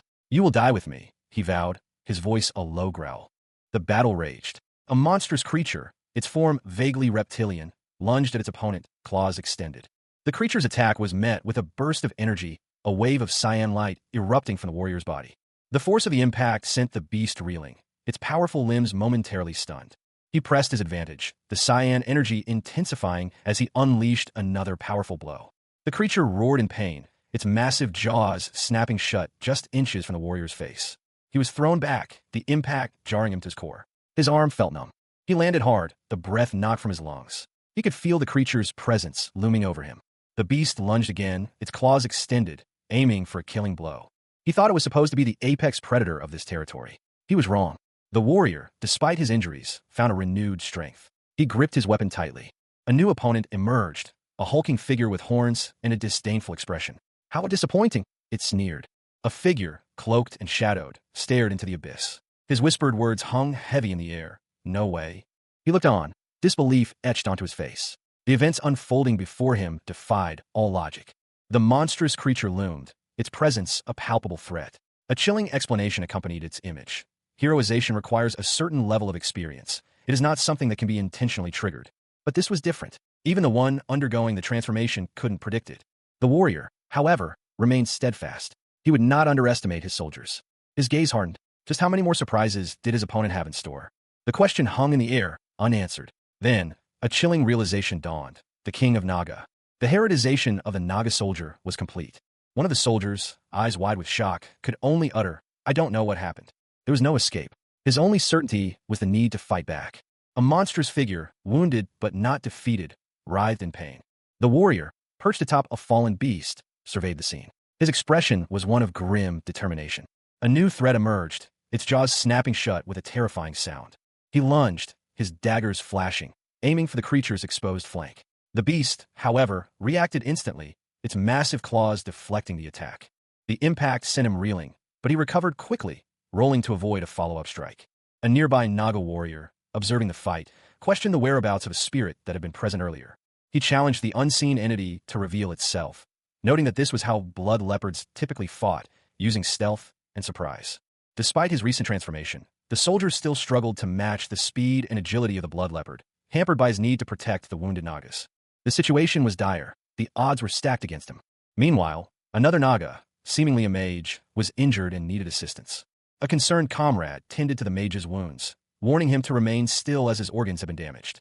The injured mage, despite his condition, insisted that the battle was far from over and that they must continue fighting. The warrior, spurred by the mage's words, renewed his assault. The mage, despite his injuries, managed to unleash a powerful blast of energy. The force of the blast engulfed a nearby enemy, freezing them solid. The mage, exhausted but resolute, looked to his comrade for support. His comrade, however, was pushing himself to the brink, using his remaining mana to create a protective barrier, knowing he wouldn't have much longer to live. The Naga maid, Dominique, watched from a distance, her eyes reflecting the chaotic energy of the battle. She had been observing the conflict between Kale and the beast for some time. A powerful mage, his face etched with grim determination, prepared for a final, desperate attack. He unleashed a torrent of magical energy, intending to obliterate everything in its path. The force of the blast sent Kale reeling, the impact throwing him violently against a rocky outcrop. From the dust and debris, a monstrous creature emerged, its form barely visible in the swirling chaos.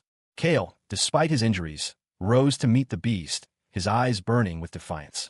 He lunged forward, his daggers glinting in the dim light, ready to engage in a desperate struggle for survival. The mage, having expended his power, was encased in a massive block of ice, his fate uncertain. From beneath the earth, a demonic figure emerged, its eyes fixed on Kale. The creature's gaze was intense, its presence radiating malice and power. The beast lunged, its claws extended, aiming to strike Kale. Kale, anticipating the attack, deftly dodged the blow, his movements precise and deadly. The demonic figure spoke, its voice a chilling whisper that sent shivers down Kale's spine. Kale, facing overwhelming odds, prepared for a desperate fight for his life. The mage unleashed another devastating wave of ice, his fury palpable. "This bastard's doing it again," he muttered, his voice strained. He was clearly enraged, his eyes blazing. "You're not getting away this time." His opponent, however, remained unfazed. There's a limit to how shameless you can be. The mage's attack was powerful, but his opponent was using the very ice to shield himself. "I can't believe you're using your opponent's wall to protect yourself."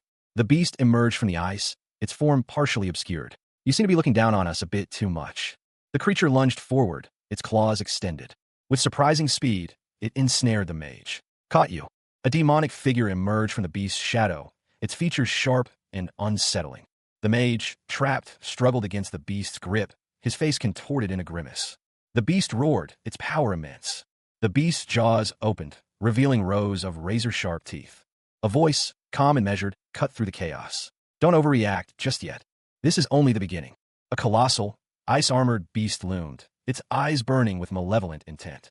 A colossal, crimson dragon lay wounded, its scales shimmering faintly under the dim light. Its massive head was thrown back, revealing rows of razor-sharp teeth. The beast's immense size was only emphasized by the small figure perched precariously upon its chest, a young man with dark hair and intense eyes, his attire suggesting a warrior's garb. He surveyed the scene, his expression grim. A horned figure, his features obscured by shadow, watched from the darkness, a smirk playing on his lips. So damn persistent. The horned figure's gaze was unwavering, his red eyes burning with a cold fire. He chuckled, a low rumble that echoed through the cavern. "Marvelous." Meanwhile, two figures approached the fallen dragon, one kneeling before the other, bowing deeply. "My king," the horned figure addressed the young warrior. "I just wanted you to earn me some time, but to think that you'd finish the job yourself. Great work, hero." The young warrior's face fell. "But we lost an ally due to my shortcomings. Are you planning on making their death be in vain?" I would never." The horned one continued, his tone laced with a hint of something akin to understanding. "And it's the same with the workers who fight with guns." He gestured towards a fallen soldier, their body still. "Since they lost their life while fighting fearlessly, they're no different than you." His words were sharp, a rebuke. "You're getting full of yourself if you're thinking that you're responsible for everyone just because you became stronger. You must also refrain from ranking your allies by evaluating their worthiness." The young warrior bowed his head. "I will ingrain it in my heart, my liege." The horned figure observed the soldier. To a righteous Naga soldier, criticism would be more beneficial than compliments. "I truly can't question his qualifications." The beast, pleased with Kale's recent victory, offered a reward for his service. He proposed a title befitting a hero of such caliber. The title Quintus was one historically associated with great military leaders. It was a name meant to reflect his achievements. Quintus, the general of the Naga army, was a title of immense power and responsibility. Kale, humbled by the honor, pledged his unwavering loyalty to the great king. Before departing, Kale expressed his gratitude to the Naga king for his generosity and guidance. The group prepared to return to the labyrinth, as per the king's command. Kale assured his superior that carrying the spoils wouldn't be a problem. He reflected on the unique gem he had acquired, realizing its potential uses were limited. The gem, a heart from a blood leopard, held immense power, but required specialized refinement. He considered the gem's potential uses, ultimately deciding against a simple offering to the altar. Meanwhile, a young Naga expressed surprise at having passed the test, humbly acknowledging his lord's wisdom. Kale dismissed the Naga's attempts at flattery, urging them to continue their conversation. He stood before the elder, the weight of his recent victory heavy on his shoulders. The elder spoke of revenge, of a plan to use the Flood Dragon Labyrinth to destroy the Naga Labyrinth and, in turn, strike at the Spirit King. The elder continued, explaining how he had manipulated events to drive a wedge between the Spirit King and the Flood Dragon King. A young Naga listened intently, his expression one of careful consideration. He questioned the elder's plan, ensuring he understood the implications. He pressed for details, particularly concerning the timing of the Flood Dragon King's arrival. The elder estimated 5 days. The young man, now identified as Kale, reflected on the short time frame. He doubted he could upgrade the labyrinth quickly enough. He recalled a previous conversation, revealing that he had already placed a parasite on himself. The Naga seemed surprised by this revelation. Kale explained that the parasite would die if removed. The Naga, clearly taken aback, stammered question. Kale clarified that the parasite on his back was a deliberate tactic used to avoid suspicion. The Naga, now understanding the deception, admitted that it had been effective. Kale's actions were noted. He had successfully deceived the kings of 2 labyrinths. The Naga conceded defeat, acknowledging Kale's skill in deception. Kale, offering a final choice, assured the Naga that his life would be spared, regardless of the decision. He presented the Naga with 2 options: to join forces with the established Flood Dragon Labyrinth or the newly formed Naga Labyrinth.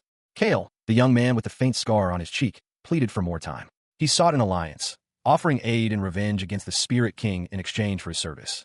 He knew the risks of refusal, but the weight of his past actions pressed heavily upon him. The elf, impatient, scoffed at the notion of Kale's supposed hesitation.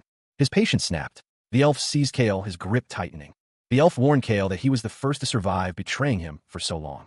He demanded a choice, his tone brooking no further delay. The elf's grip intensified, causing Kale visible pain. The scene shifted to a cavern, where various creatures were gathered. One of the creatures addressed another, expressing relief at their safe arrival. Meanwhile, Kale and the elf were still locked in a tense confrontation. A group of individuals congratulated a new hero on their recent victory. The hero, however, seemed surprised and confused by the situation. A monstrous figure, its face contorted in a furious snarl, bellowed, "Greetings! My king wishes us to introduce ourselves." The monstrous figure's words were directed at a pair of individuals, a young man with dark hair and a young woman with teal hair. The woman seemed slightly apprehensive. The young man, Quintus, responded with a casual, "Oh, sure," while the woman, Dominique, muttered about gaining something weird. Quintus then explained that he had ensured the message was delivered without issue, despite the injured mage. He proposed summoning more mages, a suggestion met with concern from Dominique. The urgency of the situation was emphasized. They were running out of time. The young man seemed stressed by the time constraint. Dominique, visibly worried, revealed that the Flood Dragons would arrive in 5 days. She instructed Rickshaw to relay the information to Dominique. Rickshaw readily agreed to his master's command. The monstrous figure gave further instructions. Dominique was to remain uninvolved. Quintus would assist in building watchtowers and traps, and all soldiers were to be trained within 3 days. Quintus readily accepted the task, promising completion within 3 hours. He then revealed his plan to acquire gems from the labyrinth. He also mentioned acquiring weapons while there. Meanwhile, Rickshaw was tasked with scouting the area. Rickshaw confirmed the task, and Quintus reassured him that there was no need for worry. A massive, reptilian creature, partially obscured by shadow and smoke, is revealed. He found himself surrounded, the ground trembling beneath colossal claws. A monstrous shadow loomed, blotting out the light. From the darkness, a guttural voice echoed, "You called for us." 2 figures emerged, their forms vaguely reptilian. One addressed the other, Azag, my hero, and Urzhag. The larger of the 2, Azag, turned its gaze upon Kale. "You guys will be in the front lines," it stated, its voice resonating with power. A caption identified the creatures: Azag, the Flood Dragon hero, and Urzhag, the Flood Dragon champion. Urzhag, equally imposing, added, "Finish everything before I arrive." 5 days later, the invasion of the Naga Labyrinth was in progress. A strategic map displayed the enemy's positions. The final briefing commenced. A high-ranking officer addressed his assembled troops. He gave a curt nod to Dominique, the Naga maid, who sat beside him. "Go ahead," he stated, as the enemy's forces numbered 90. The Naga army consisted of 6 archers, 4 healers, 5 mages, and 2 gatekeepers, in addition to 10 warriors. A cloaked figure observed the preparations from a distance. Hyunji, meticulously reviewing the intelligence, noted that the enemy had 121 soldiers, 100 standard soldiers, and 18 warriors. Further intel revealed the presence of 2 mid-sized flood dragons, comparable in size to their gatekeepers, and a commanding flood dragon, seemingly a hero among them. Kale and Dominique discussed the enemy's lack of ranged units, confirming Rakasha's earlier assessment. They noted the flood dragon's overwhelming defensive capabilities, despite their slow speed and lack of ranged attacks. However, a potential weakness was identified, a way to exploit their lack of ranged attacks and slow movement. Dominique urgently alerted Kale to the enemy's approach. The enemy's front lines were now in sight. A large, imposing figure led the enemy's advance. The countdown timer ticked relentlessly. Only 12 hours remained until the labyrinth's front line breached their defenses. The route of the approaching forces matched Rikshashash's intel precisely. Dominique, her expression serious, reviewed the tactical display. The first condition of their plan had been met.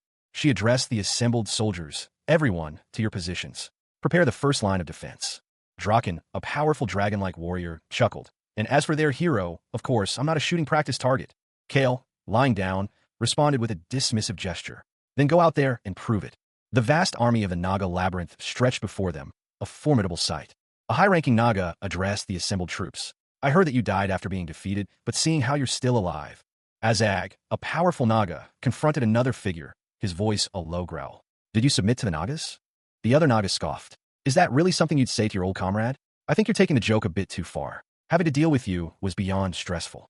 He continued, revealing a hidden truth. The rumors about the Draken were all fake. It was nothing but a made-up story to hide your weakness. Azag, enraged, retorted, Azag, you dare dirty the dragon's name? You're nothing but an outdated, endangered species.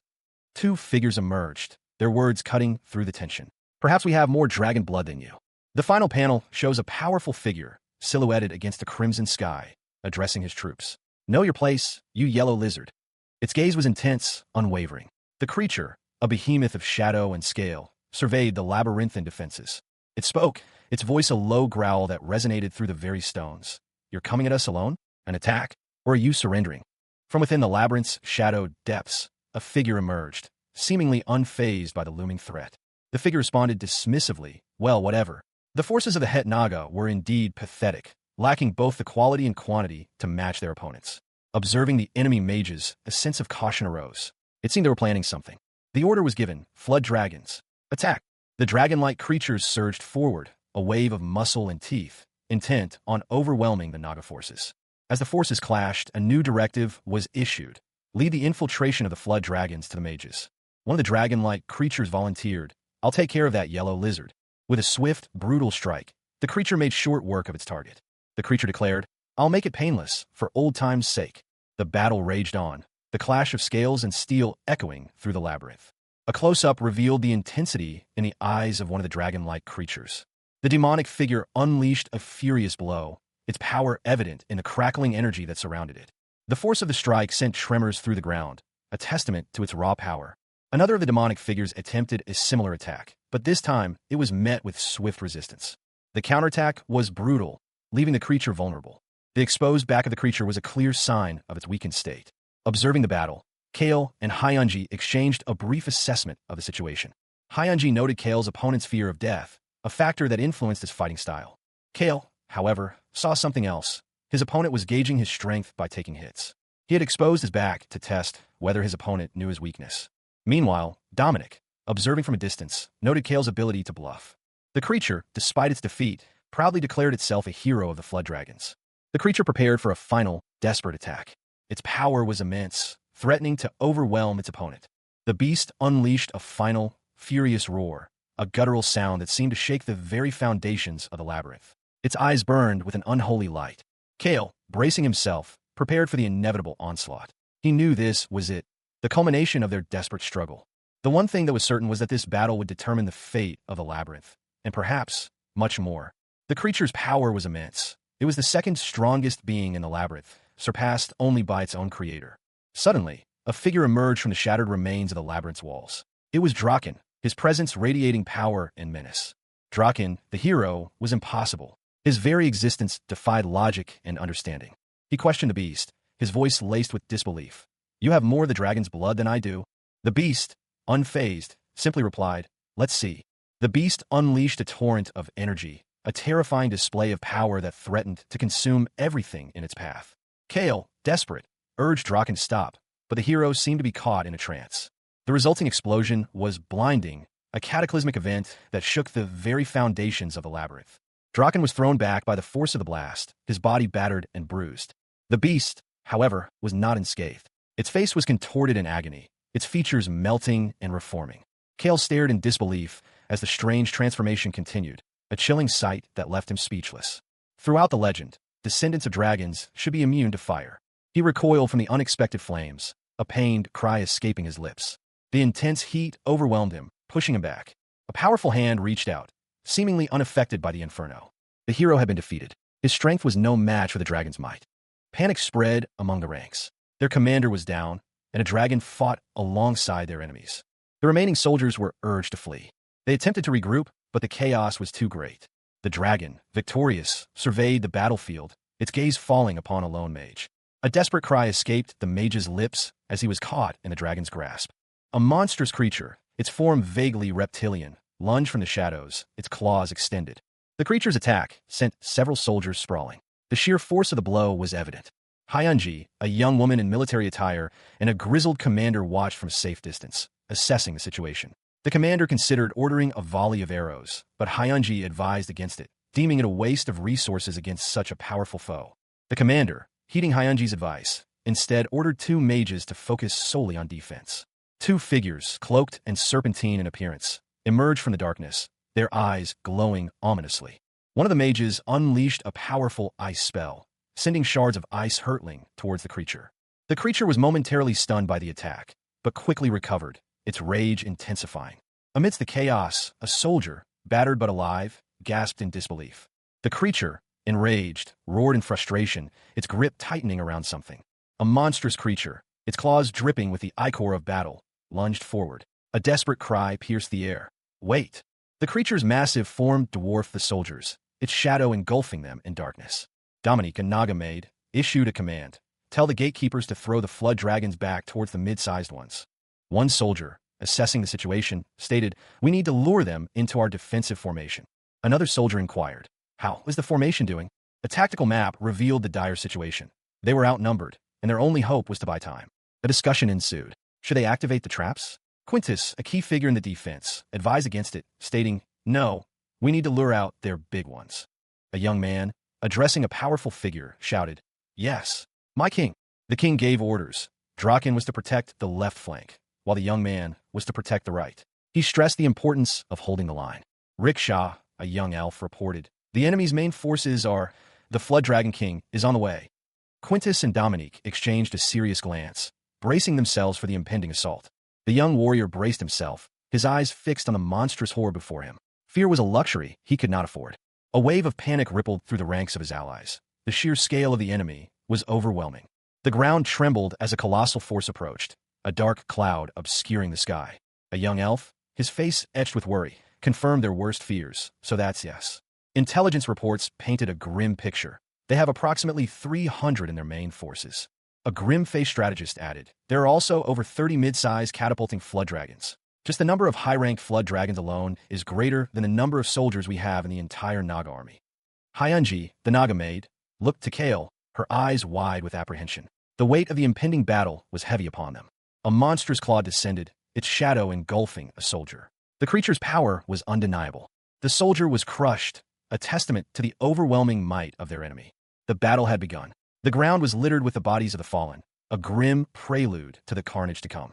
Another monstrous form emerged from the darkness, its eyes burning with malevolent intent. The monstrous assault continued unabated.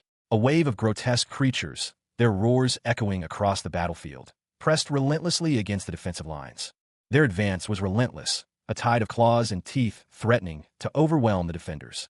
Kale, observing the chaos from a strategic vantage point, issued a sharp command. "Focus on their aerial units and hold out." Hyunji, beside him, voiced her concern. "If they arrive at our defenses, they'll breach it." She and Kale exchanged a grim look, the gravity of the situation weighing heavily upon them. Meanwhile, the mages, strained and exhausted, continued their desperate efforts. They knew they couldn't hold on much longer. Kale, seeing their plight, made a difficult decision. Send them to the abyss. Dominique, witnessing the order, protested vehemently. Mages stopped the casting. The other mages, heeding the call to action, paused their spell casting and joined the fray. The ground trembled as more of the enemy horde surged forward. One of the soldiers warned, "Hurry up. You want to be stepped on?" A wave of icy magic erupted from the ground, freezing several of the advancing creatures. The frozen beasts were trapped, their movements severely hampered. But the relentless assault continued, the sheer number of the enemy overwhelming. The earth trembled. A massive force of monstrous creatures surged forward, their advance relentless. He barked orders, his voice cutting through the din of battle. The soldiers, responding instantly, pushed back against the onslaught. Their initial success, however, was short-lived. The enemy's cunning was evident. They had used magic to disguise a cliff as a dirt floor, leading many soldiers to their doom. Draken, a seasoned warrior, spoke grimly. Only he and Kale remained of the original force sent to this location. Hyunji, ever vigilant, reported on the damage. 20 Naga soldiers and 1 warrior had fallen defending the bridge. Despite the losses, their trap had worked. 20% of the enemy's main forces had fallen into their ambush. A strategic decision was made. They would defend the narrow bridge using a phalanx formation, sending Quintus and Draken to the front lines. The remaining forces spread out to minimize the impact of the approaching Flood Dragon's catapults.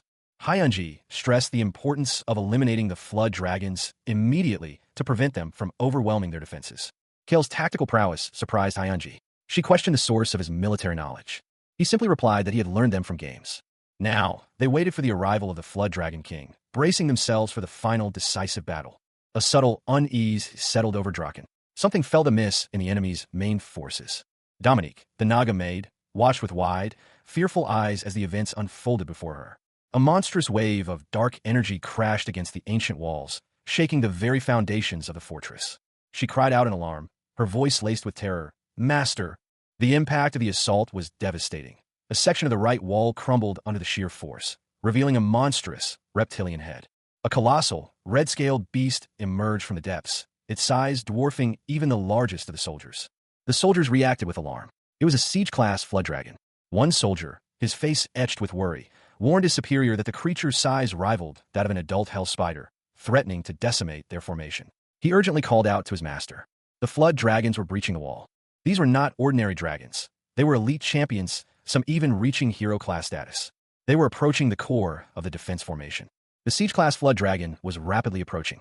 The commander ordered a tactical retreat, instructing the Naga troops to fall back and the archers to provide covering fire. Quintus, despite his recent ascension to hero status, was facing a formidable challenge. He was tasked with holding the line against the approaching flood dragon champions. The situation was dire. Without intervention, the army would be annihilated. One soldier suggested sending out Draken, but another countered that their defense would crumble the moment the dragon unleashed its fiery breath. Rickshaw, despite her apprehension, offered her assistance to Quintus, requesting to be actively involved in the battle. Rickshaw felt the battle was too much for her to handle alone. Confident in his survival, the demonic figure watched as Kale and Rickshaw prepared for battle. The plan was simple. They would engage the champion while the main forces attacked elsewhere. Meanwhile, the enemy commander issued his orders. The Blood Leopard, a powerful magical beast, was to be unleashed upon the bridge. The Blood Leopard was released, its terrifying form advancing towards the bridge.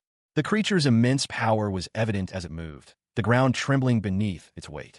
The Blood Leopard's assault was brutal, its claws tearing through the defenses. The ensuing chaos was widespread, a maelstrom of destruction. Despite the ferocity of the attack, the defenders held their ground, fighting valiantly. Hyunji, witnessing the Blood Leopard's approach, expressed her concern. However, Kale reassured her, reminding her of their previous encounter with the beast. The Blood Leopard's true form was revealed, a terrifying visage of immense power. From the depths of the earth, a monstrous entity emerged, its presence shaking the very foundations of the battlefield. The beast, its hunger insatiable, lunged again. Its massive claws tore through the ranks of soldiers, scattering them like chaff in a gale. Despite the chaos, Kale remained focused. He knew that this was only a temporary reprieve. The Blood Leopard's hunger was legendary. He assessed the situation, calculating the beast's trajectory. It was heading straight for him, giving the others a precious few moments to escape. Dominique, the Naga, watched with concern. She knew the danger Kale was facing, but she was powerless to intervene directly.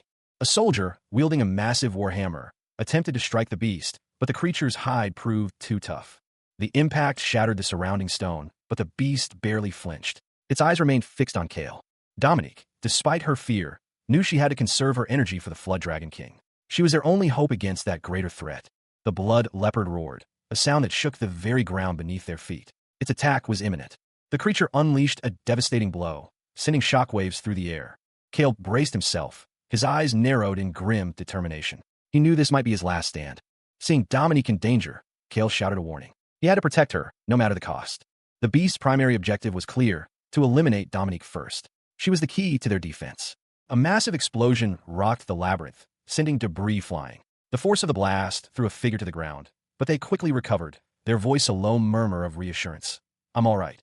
She looked up, her gaze fixed on the source of the chaos. The creature responsible was immense, its form partially obscured by dust and smoke. Meanwhile, a grim report filtered through the ranks. The Flood Dragon was trapped at the Naga Labyrinth's gate. Kale, his expression grim, focused on the objective, securing the labyrinth's core. Draken's name was a silent prayer on his lips. A panicked voice cut through the air, a desperate plea for retreat. The king, however, seemed oblivious to the danger. Kale, impatient, urged the creature to move faster. He had no time for delays. The creature, responding to the urgency, launched itself forward, its movements a blur. Kale, however, was forced to intervene, preventing the creature from reaching its target. The creature's true nature was revealed, a siege-class flood dragon. The realization sent a wave of shock through the ranks. The creature, however, revealed its own identity, confirming its draconic heritage. Kale, frustrated, challenged the creature to a duel, his confidence unwavering despite the dire circumstances. Despite the chaos, Kale delivered a concise report. 2 groups had safely retreated to the second defense line, thanks to the Blood Leopard's intervention. The situation remained critical, however. More than 20% of the troops fighting the champions had perished, and the remaining forces were struggling to hold back the flood dragons. The archers were ordered to target the remaining dragons. News arrived that Quintus and Risha were still alive, fighting valiantly against the enemy hero. He knew this was going too well. The enemy, despite being outnumbered, was putting up a surprisingly strong fight. But there was good news. The Blood Leopard, unexpectedly, was performing beyond expectations. It had single-handedly stalled the enemy's advance, even pushing them back. If this continued, the Blood Leopard might even reach the Flood Dragon King. One soldier expressed a hopeful, albeit cautious, sentiment. Suddenly, a shocking revelation. The Nagas had tamed the fearsome beast. The sheer power of the tamed Blood Leopard was evident in its brutal efficiency. One of the creatures, surprised by the Blood Leopard's reach, expressed disgust. How disgusting. A powerful blast of energy erupted from one of the creatures. A blinding flash of light followed, signaling a devastating attack. The beast's assault continued, its massive form cleaving through the ranks of soldiers. The ground trembled with each impact. The wave of destruction intensified, leaving a trail of devastation in its wake. Dominique, her face etched with worry, reported, "Half of our left flank has been annihilated." Suddenly, a monstrous figure emerged from the shadows, its presence filling the battlefield with an aura of dread. It was joining the battle. The battle raged on, the tide of conflict shifting once more. The battle raged. A swift, precise strike sent one combatant reeling. He recovered quickly, his eyes narrowed in focus. The opponent, a young elf, pressed their advantage. Their blades clashed, sparks flying. Reinforcements arrived for the elf, adding to the intensity of the fight. The elf, slightly injured, asked his companion if he was all right. He replied that his arms were intact, but he could only use one. He noted that the enemy was stronger than expected. The elf reflected on the enemy's unexpected strength. The elf theorized that the enemy would be even stronger if the Flood Dragon King hadn't been so passive. The Flood Dragon champion, Urzhag, was identified. It was revealed that Draken was holding back, conserving energy for the upcoming battle with the Flood Dragon King.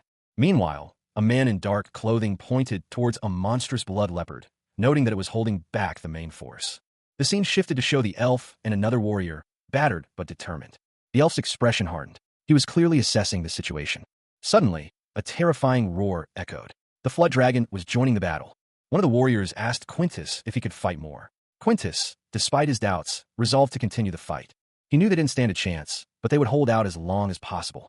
The aftermath of a fierce battle was still settling. Dust swirled around the fallen, and the air hung heavy with the scent of ozone and something akin to burnt flesh. A prophecy, etched in the very fabric of the land, spoke of a time when a human would defeat the Flood Dragon King. From the chaos, a powerful hand emerged, its fist clenched tight. The being that owned it muttered, surprised. He had not expected the Nagas to employ a human mercenary. The king of the Nagas, a monstrous figure, loomed over him. The king of the Nagas considered the human's potential value. He might even let him join his labyrinth. But the human, Kale, was far from intimidated. He stood his ground, a silent defiance radiating from him. With a surge of power, Kale declared his identity. The king of the Nagas lunged, unleashing a torrent of dark energy. Kale met the attack head-on, his movements a blur of speed and precision. The king of the Nagas was impressed. Kale was far stronger than anticipated. The sheer size and strength of the Naga King were evident. Even the gaps between his scales and joints were incredibly sturdy. The Naga King revealed his initial intentions. He had considered letting Kale live, due to his rarity, but never anticipated a human would be the king of a labyrinth. A colossal, grotesque beast sneered, its words dripping with disdain. What is this fat ass talking about? The mercenary, Kale, met the challenge with a chilling smile. Or is it a bluff to hide the fact that you're too afraid of the human's weapons to do anything? He stood defiant, a stark contrast to the monstrous form before him. The beast lunged, unleashing a devastating attack of pulverizing earth and stone. Kale reacted instantly, his movements a blur. The beast was surprised by his speed, questioning how such a small human could move so quickly. The battle raged, a whirlwind of blows and counterblows. He focused on avoiding the parasite's attacks as much as possible. His movements were precise, calculated to minimize risk. But the strength of the beast was undeniable. It was the strength one would expect from a king. A desperate cry echoed from a nearby figure. "Master!" The battle raged. Kale, the Naga king, found himself overwhelmed by the sheer power of the Flood Dragon King's thermic rays. Hyunji, observing from a distance, relayed crucial information. Flood dragons were distant relatives of other dragons, and this one possessed enough dragon blood to utilize devastating breath attacks. Her urgency was palpable. She questioned why this information was withheld until now. Hyunji explained that her master had identified the weapon as something other than a firearm, a fact that only deepened the mystery. The sheer scale of the beast became apparent as it revealed a second, monstrous form. Undeterred, the Flood Dragon King dismissed the revelation as insignificant. With a surge of dark energy, it unleashed a torrent of power. The ensuing attack was brutal, its force overwhelming. The beast's maw opened, revealing a terrifying array of teeth. It scoffed at Kale's attempts to counter its power, deeming them insignificant. The creature's dark tendrils ensnared Kale, pulling him into its grasp. He struggled against the overwhelming force, his body strained to the limit. The battle raged, a whirlwind of dark energy and clashing steel. Kale, despite the ferocity of the assault, found a rhythm, his movements mirroring those of his monstrous opponent. A precise strike landed, a crimson gash appearing on the beast's flank. The creature roared in pain and fury. The dragon retaliated with a devastating blow, sending Kale reeling. He barely managed to brace himself against the impact. Despite the pain, a grim determination hardened Kale's gaze. He saw an opening, a chink in the beast's seemingly impenetrable armor. He thought he could do this. He had been able to follow the creature's movements after using the parasite. However, he still couldn't discern any weaknesses. Blunt weapons, he knew, were best for causing internal damage. The creature's attacks were fast, but its massive size limited its agility. He wouldn't be able to use a breath attack as long as Kale stayed close.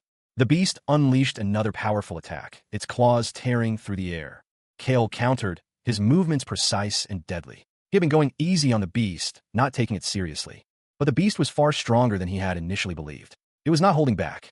The creature revealed its true form, no longer disguised as a human. Its power was overwhelming. King Anaxtis was getting serious. The entire army needed to retreat or risk being swept away. The soldiers fled in terror as the Flood Dragon King's power surged. Kale watched, his thoughts a mixture of awe and grim acceptance. He was thankful to the Naga King for the unexpected respite. He never thought he'd see the king fight seriously again. Kale, amidst the chaos of battle, was urged to retreat. His subordinates were gravely wounded, clinging to life. A nearby soldier clarified that their king was not merely enduring, but unleashing his full power. The soldier, witnessing the unfolding spectacle, declared it an immense honor. Despite the dire situation, Kale resolved to persevere, believing he could withstand one final assault. He knew, however, that he wouldn't survive another blow from the Naga King. The monstrous form of the beast loomed, its crimson carapace glowing ominously. Kale, battered but resolute, stood defiant before it. The creature underwent a transformation. Its body became leaner, more agile. Its detection systems had been reactivated. He observed that the beast had multiple weak points and decided to forego defense, focusing on a full offensive assault. He waited for the perfect moment to strike. The parasitic symbiote sensed an imminent threat. Kale prepared himself, his expression grim. He lunged forward, his attack swift and precise. The force of his blow sent a shockwave through the air. The beast recoiled from the impact, but it was far from defeated. Its eyes glowed with malevolent intensity. The beast retaliated with a powerful counterattack. Kale barely managed to evade the devastating blow. He braced himself, the monstrous beast attack a maelstrom of shadow and fury. The impact sent tremors through the earth, a wave of raw power that threatened to obliterate him. Kale staggered back, cursing under his breath. The beast's strength was overwhelming. He barely managed to avoid a second, devastating blow, the wind of the attack ruffling his hair. The beast lunged again, its claws extended, aiming for a killing blow. With a desperate maneuver, Kale rolled away, narrowly escaping the beast's grasp. He scrambled to his feet, his breath ragged, his mind racing to find a solution. The relentless assault continued, leaving him no respite. He felt trapped. He knew he couldn't let the beast suppress him. He needed to find a way out. The beast loomed over him, its eyes burning with malevolent intent. He realized he needed to avoid the beast's thermic ray at all costs. His weapon wouldn't be able to withstand it. He couldn't dodge it. The parasite's cognition haste ability activated, consuming a drastic amount of its health. The risk of instant death triggered its activation. Kale, his face grim, stared at his hands. He'd activated the parasite's cognition haste ability, a dangerous gamble. Time seemed to slow, but only for him. The world around him moved at a glacial pace. His body felt heavy, weighed down by the immense strain of the ability, yet his mind raced. He realized the cost. The parasite's life force was rapidly depleting.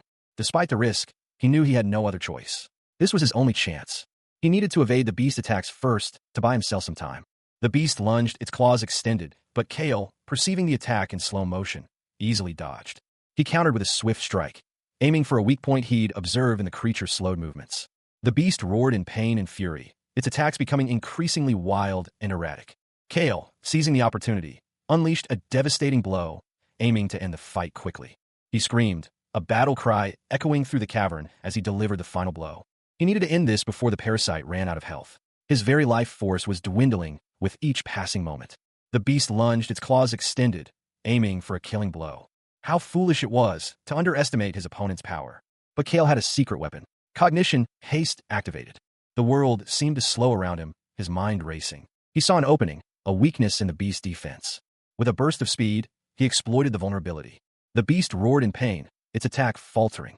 An attack from a blind spot. Was it the tail? He struck with precision, aiming for the creature's vital point. The Flood Dragon King. Dominique knelt, her eyes wide with shock and concern. The Naga maid, Dominique, watched from a distance as the battle concluded. The air crackled with residual energy. Kale, his posture slightly unsteady, stood over the fallen beast. His breathing was ragged, sweat plastering his dark hair to his forehead. He smirked, a grim satisfaction playing on his lips. Your position suits you quite well, he mused, addressing the defeated creature. The beast, weakened but not destroyed, roared in defiance. How dare you? It hissed, its voice a guttural rasp. With a final, earth-shattering roar, the beast unleashed a wave of dark energy. Kale reacted instantly, deflecting the blast with a surge of his own power. I got you, he muttered, his eyes narrowed in concentration. The ensuing clash of energies sent shockwaves through the cavern, shaking the very ground beneath their feet. The force of the impact sent the beast reeling, its form flickering and unstable. As the dust settled, Kale stood victorious, panting but resolute. I could detect his weak points, he thought, analyzing the battle. The beast's exoskeleton, once impenetrable, now showed signs of significant damage. Kale's face contorted in pain. It's dangerous. Cognition haste, he gasped, realizing the toll the technique had taken. A narration box appeared. The parasite is entering hibernation. The beast let out a final, pained roar before collapsing. Kale, exhausted but alive, looked down at his defeated foe. Do you really think, he began, a chilling thought forming in his mind. He thought, with a shudder, that this would be his final resting place. The monstrous maw of the beast loomed before him, promising a gruesome end. A low growl emanated from the creature, a sound that spoke of immense power and barely contained rage. Above, a figure cried out in despair, the word master a desperate plea against the inevitable. The beast's shadow fell upon the young man, its kingly presence overwhelming. He was at its mercy.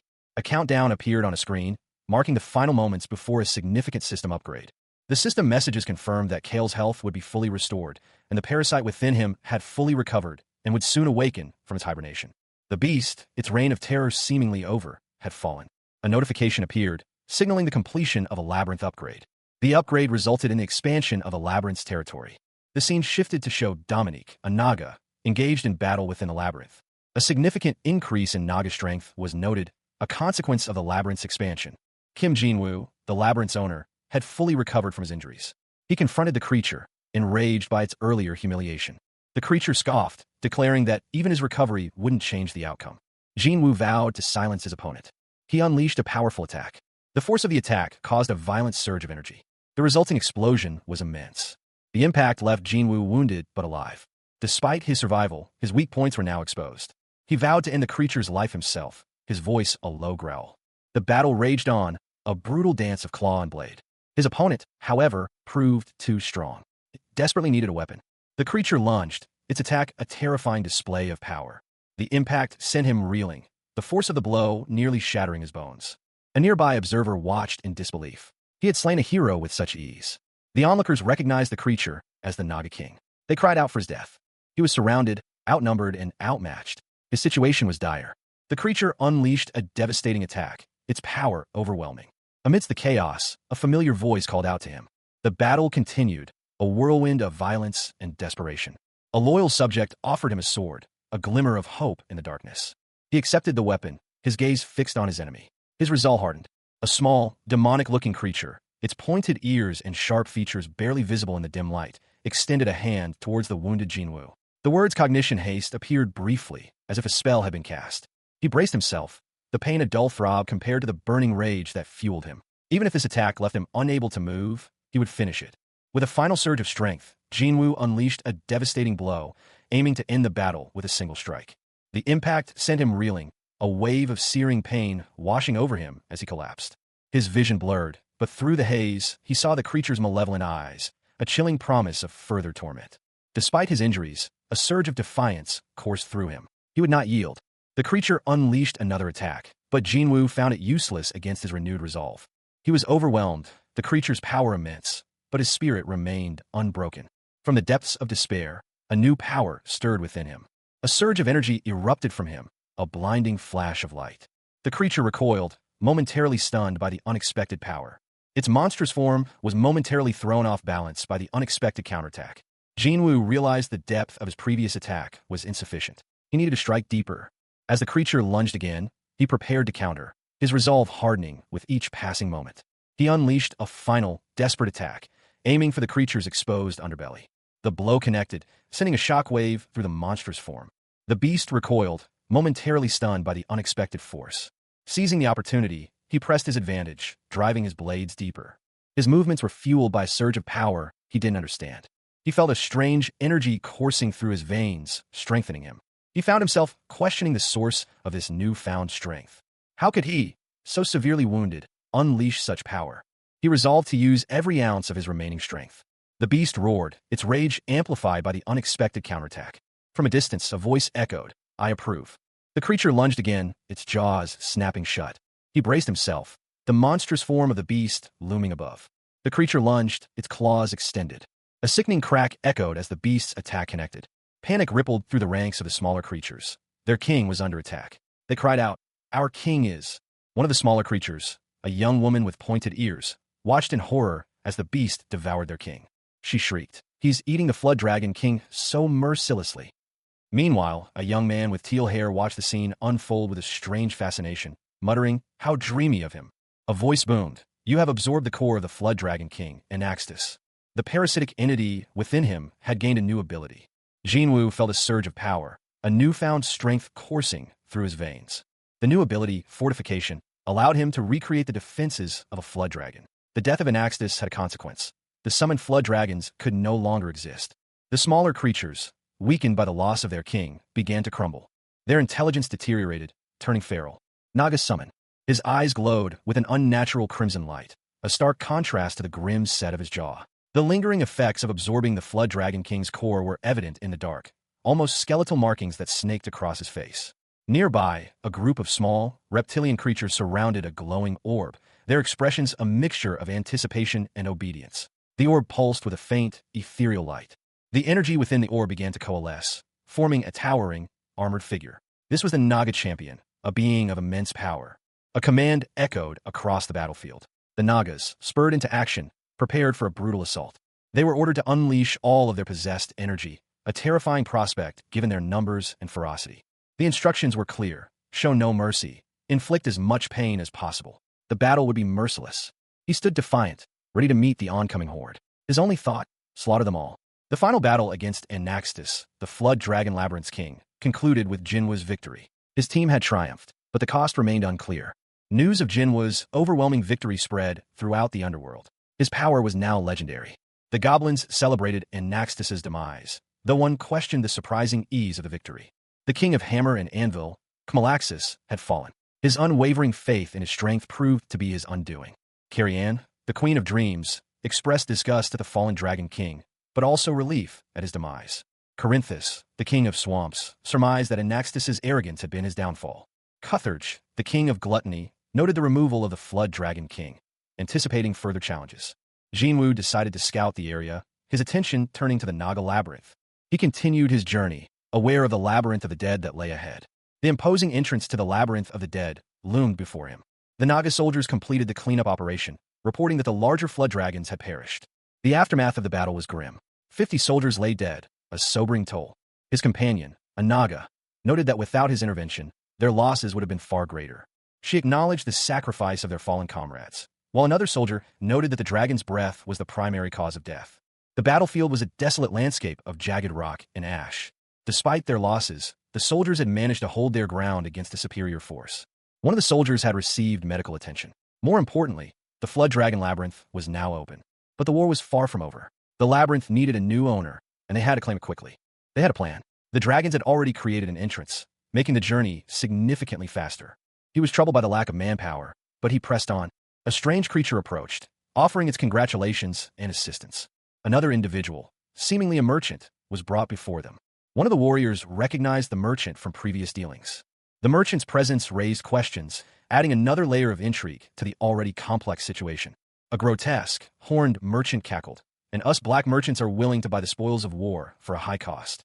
He gestured towards a massive, defeated creature, the Flood Dragon King's corpse. The young warrior, Kale, observed the merchant's appraisal. I guess this is how you've been doing business with others. Kale, unimpressed, declared, well, whatever. I'll leave a minimal amount for food and materials and sell everything else. A wise choice. The merchant seemed to remember something crucial. I almost forgot the most important thing. He produced a small, ornate box. He presented the box to Kale and Hyunji, revealing its contents, a baron seal. Hyunji gasped, this is... The box contained a ring, the seal of a baron. A narration box explained, this is the first baron seal given to the master of a labyrinth that is not located in the abyss. Would you like to inherit the position of a baron? Kale was given the choice to become a baron of the underworld. The narration boxes detailed the powers and privileges of a baron, control over the Naga Labyrinth's territory, the ability to levy tolls, and the right to assemble an order of knights. Having accepted, Kale now possessed the authority of a lower-class noble. He surveyed his assembled allies and newly acquired subordinates. Kale accepted the ring without hesitation. The merchant noted, I didn't expect your lack of hesitation. I already knew something like this existed. The merchant clarified, although I didn't know this would be delivered by a mere black merchant. I'm only here to deliver it. He stared into the darkness, a single question hanging heavy in the air. Why? Following the group of merchants, Kale found himself on the path to the Flood Dragon Labyrinth. That's right, they confirmed. The Naga Labyrinth was not powerful enough to operate the Flood Dragon Labyrinth. But with the Flood Dragon King deceased, both the labyrinth and its core were in perfect condition. One merchant chuckled, explaining that the increased cost for the labyrinth would fall on the black merchants. Kale, however, remained unconvinced by their explanations. They were interrupted by the appearance of several Nagas, who demanded to know who was selling the labyrinth. The Naga's leader issued a chilling command, bring everything of use and destroy the rest. The scene descended into chaos. A wave of plunder engulfed the area. There are few labyrinths left in good condition after the Great War. The Naga leader stated that if he destroyed the existing labyrinth, a new one could not grow. But Kale, now the Baron, warned them that the position of Baron was not to be underestimated. Most wouldn't dare to approach, but Kale showed no fear. The energy emanating from the labyrinth's core was incredible. He surveyed the cavern, the core of the Flood Dragon Labyrinth pulsing faintly before him. A grim satisfaction settled over him. His enemy's plans lay in ruins. The small, reptilian creature beside him chirped, a question in its high-pitched voice. Kale considered the question, his expression unreadable. The destruction of the labyrinth was a significant victory, but it also presented new challenges. With a sigh, he confirmed the deactivation of the labyrinth's core. The implications were far-reaching. He tossed the orb into the air, a small smile playing on his lips. Decades of growth gone in an instant. The creature beside him seemed to sense his satisfaction. It let out a series of chirps, seemingly expressing agreement. He reassured the creature, explaining that he had left some resources behind for them. The Nagas would not be able to utilize this specialized equipment.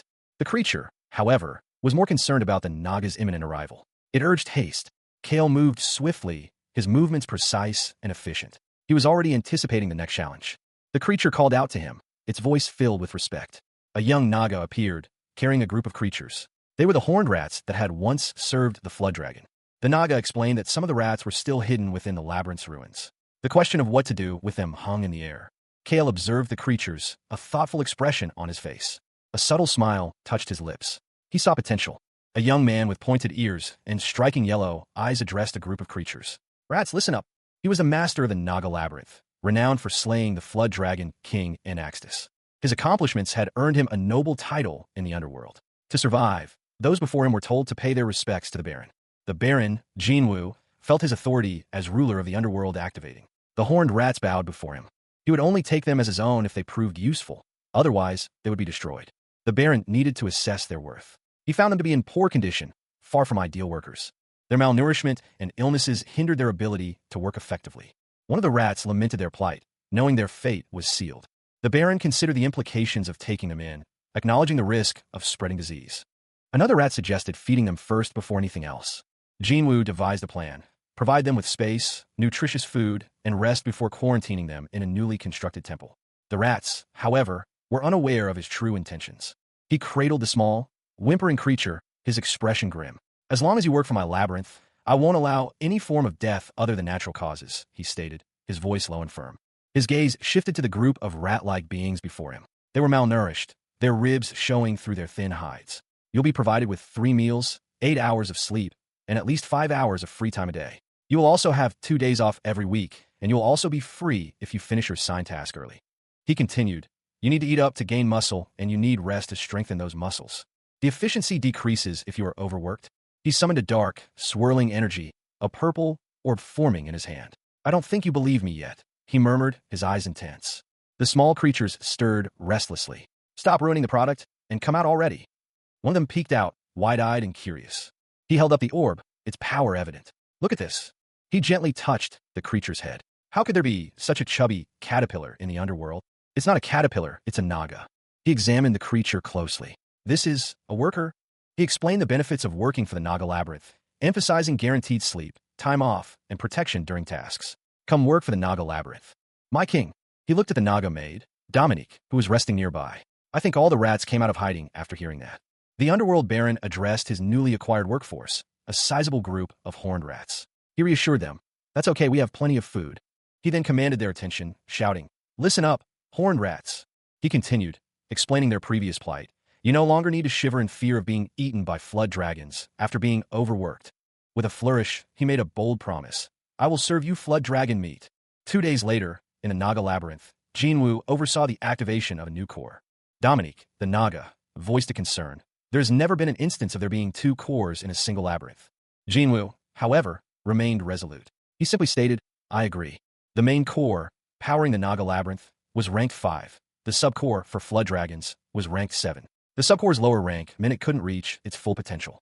To maximize efficiency, the subcore's rank would temporarily decrease to 5, increasing the main core's energy capacity from 1700 to 2500, while the subcores decreased from 7000 to 2500. The Naga gasped, "It's so bright." Jinwu, however, was taken aback by the energy loss, exclaiming, "What? Hold on." The energy loss was significant, equivalent to losing 1,000 low-grade gems. He muttered, "Damn it." He sighed, accepting the situation. "I guess there's nothing I can do about it. It's not like 2500 is low either." He decided to wait. "I guess we'll just wait now." He leaned in, a smirk playing on his lips as he questioned the Naga maid beside him. "Are the rats resting up?" Dominique, the Naga maid, beamed. "Yes, they're recovering well." He pondered, "I think some of them are imagining things because they're not used to getting rest. Even the flood dragons didn't get this kind of treatment." Dominique giggled. "I don't know how you knew, but I'm glad you dug a room already. It's a bit small, but we just need to make it bigger." Overwhelmed with gratitude, she stammered, "H, thank you." He nodded curtly. "Go ahead." Meanwhile, his subordinates reported on their progress. As they ran out of space in their storage, they froze the corpses at the site of the battle. They had extracted down gems from 176 flood dragon soldiers and 47 heroes. The sheer number of corpses was staggering. The mage's knowledge of ice magic proved invaluable in preserving the battlefield. For catapulting flood dragons, and 10 flood dragon champions were among the fallen. Dominique gave a report on the gems they had collected. They had 236 low-grade gems, 72 mid-grade gems, and 8 high-grade gems. He was slightly disappointed. It was fewer than he thought. But there was one more thing. They had also acquired 1 super-grade down gem. Dominique was surprised. "What? How do we get a super-grade gem? Is it from the siege class?" She had a theory. "I think the down gem of the blood leopard that the flood dragon king killed was laying around on the war site. The heart of the blood leopard, a super-grade gem, was worth checking." He praised her work. "Good job, Dominique." "Excellent." Dominique, the Naga maid, presented Jinwu with a glowing gem. "I'm sure this will more than make up for the lost energy," she stated, her tone confident. Jinwu nodded in agreement. He felt the familiar thrum of power emanating from the gem, a potent energy source. Their attention turned to the map of the newly expanded labyrinth. There had been a territorial bonus during the recent battle. The cost summary showed significant losses on the left side of the lake, primarily due to gate and wall damage. Below the lake, they planned to relocate the barracks, farm, and training hall. On the right side, a research lab and a temple were to be constructed. Jinwu, addressed as master, listened intently to Dominique's plans. He suggested she create a resting place near his quarters. Dominique, though slightly hesitant, agreed that it was necessary. Dominique felt it was unnecessary for someone of Jinwu's stature to share a throne room. She then mentioned that as a reward for eliminating the spiders, Quintus had requested private rooms for all hero rank and above. Jinwoo found this unexpected, expecting a request for an armory instead. He realized that providing private spaces would motivate the soldiers to work harder. He mentally thanked Quintus for the idea. Dominique offered to deliver the construction orders herself, wanting to spare Jinwoo the trip. Jinwoo, thoughtfully stroking his chin, considered the changes to the labyrinth's layout. The Naga labyrinth was poised for significant expansion. This was a momentous occasion, marking a new phase in its development. He sat upon a throne, surveying his domain. But even this impressive structure was merely a stepping stone. Much more remained to be done. The goal was clear: to become even stronger. A retreat was ordered. The situation had become too dangerous to continue the engagement. The consequences of their failure were starkly evident. Level 85 soldiers lay slain on the ground. One soldier voiced his disbelief. He had expected a simple escape, not a brutal confrontation. It was clear they were facing a threat beyond their capabilities. A terrifying, monstrous presence loomed. The young man, Kale, listened intently as the older man explained the details of the job. He questioned the necessity of venturing so deep into the underworld, given the primary objective of obtaining gems. The older man, desperate, pleaded for assistance, emphasizing the urgency of the situation. Kale reiterated his client's insistence on reaching the 7th floor, despite his reservations about the inherent risks. He voiced his reluctance to endanger anyone's life for monetary gain. The conversation shifted. The older man inquired about Kale's familiarity with beasts. He clarified that he wasn't referring to beasts capable of speech, but rather humanoids with animalistic features. Kale pondered the ethical implications of such a task, drawing a parallel to the enslavement of dungeon-born beings. The older man explained the lucrative nature of capturing beasts for wealthy clients. He pressed Kale to simply record his descent to the 7th floor, assuring him no capture was necessary. Kale, driven by his desire to prevent further loss of life, agreed to the modified terms. He thanked the older man and prepared to depart, leaving the man to contemplate how to explain his failure to his client. The older man, now alone, pondered the Flood Dragon Labyrinth. The inquiry hung in the air, a question about a creature known as the Scaredy Cat Anaxtis, residing on the 9th floor. A young woman, her features partially obscured, exclaimed, "Master, you're back." He responded, "Nothing happened while I was gone, right?" She replied, "Not much, but I do have something to report." He gave a curt nod. "Go ahead." The scene shifted to show a group of horned rats diligently working. The foreman reported that they were satisfied with their workplace, though their efficiency was somewhat lacking compared to Naga workers. The foreman explained that the horned rats' specialization was in digging smaller holes suitable for their size, rather than large-scale construction.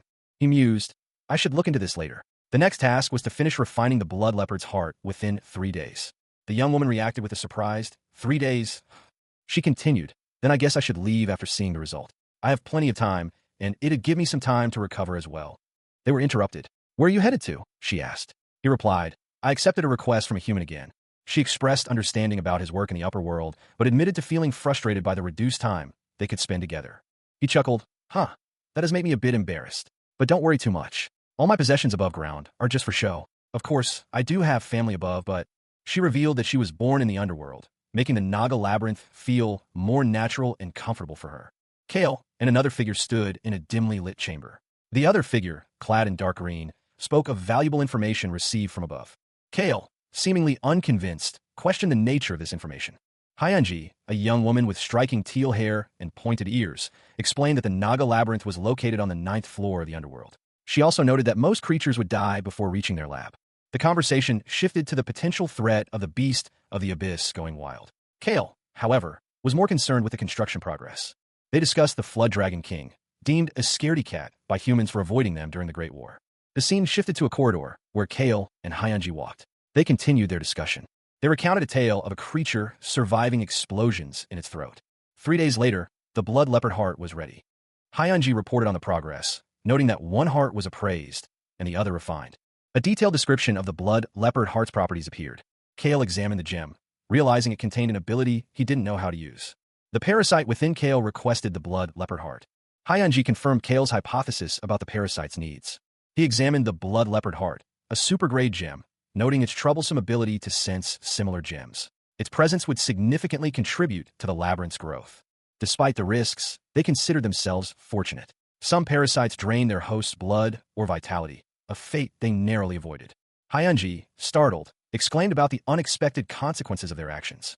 It had been a desperate situation. Without the parasite's help, they would have fallen to the Flood Dragon King. Hyunji's grim assessment was accurate. Neither she nor the labyrinth would have survived without the sacrifice. The parasite had gained a new ability, camouflage, rendering it invisible without special detection skills. Kale reacted with surprise to the parasite's sudden display of its new power. The parasite had reached its growth limit and would enter a week-long hibernation to undergo a transformation. Hyunji offered her congratulations, though the situation remained tense. Meanwhile, the blood leopard's heart, a refined super-grade down gem, was revealed. It could imbue equipment with special abilities.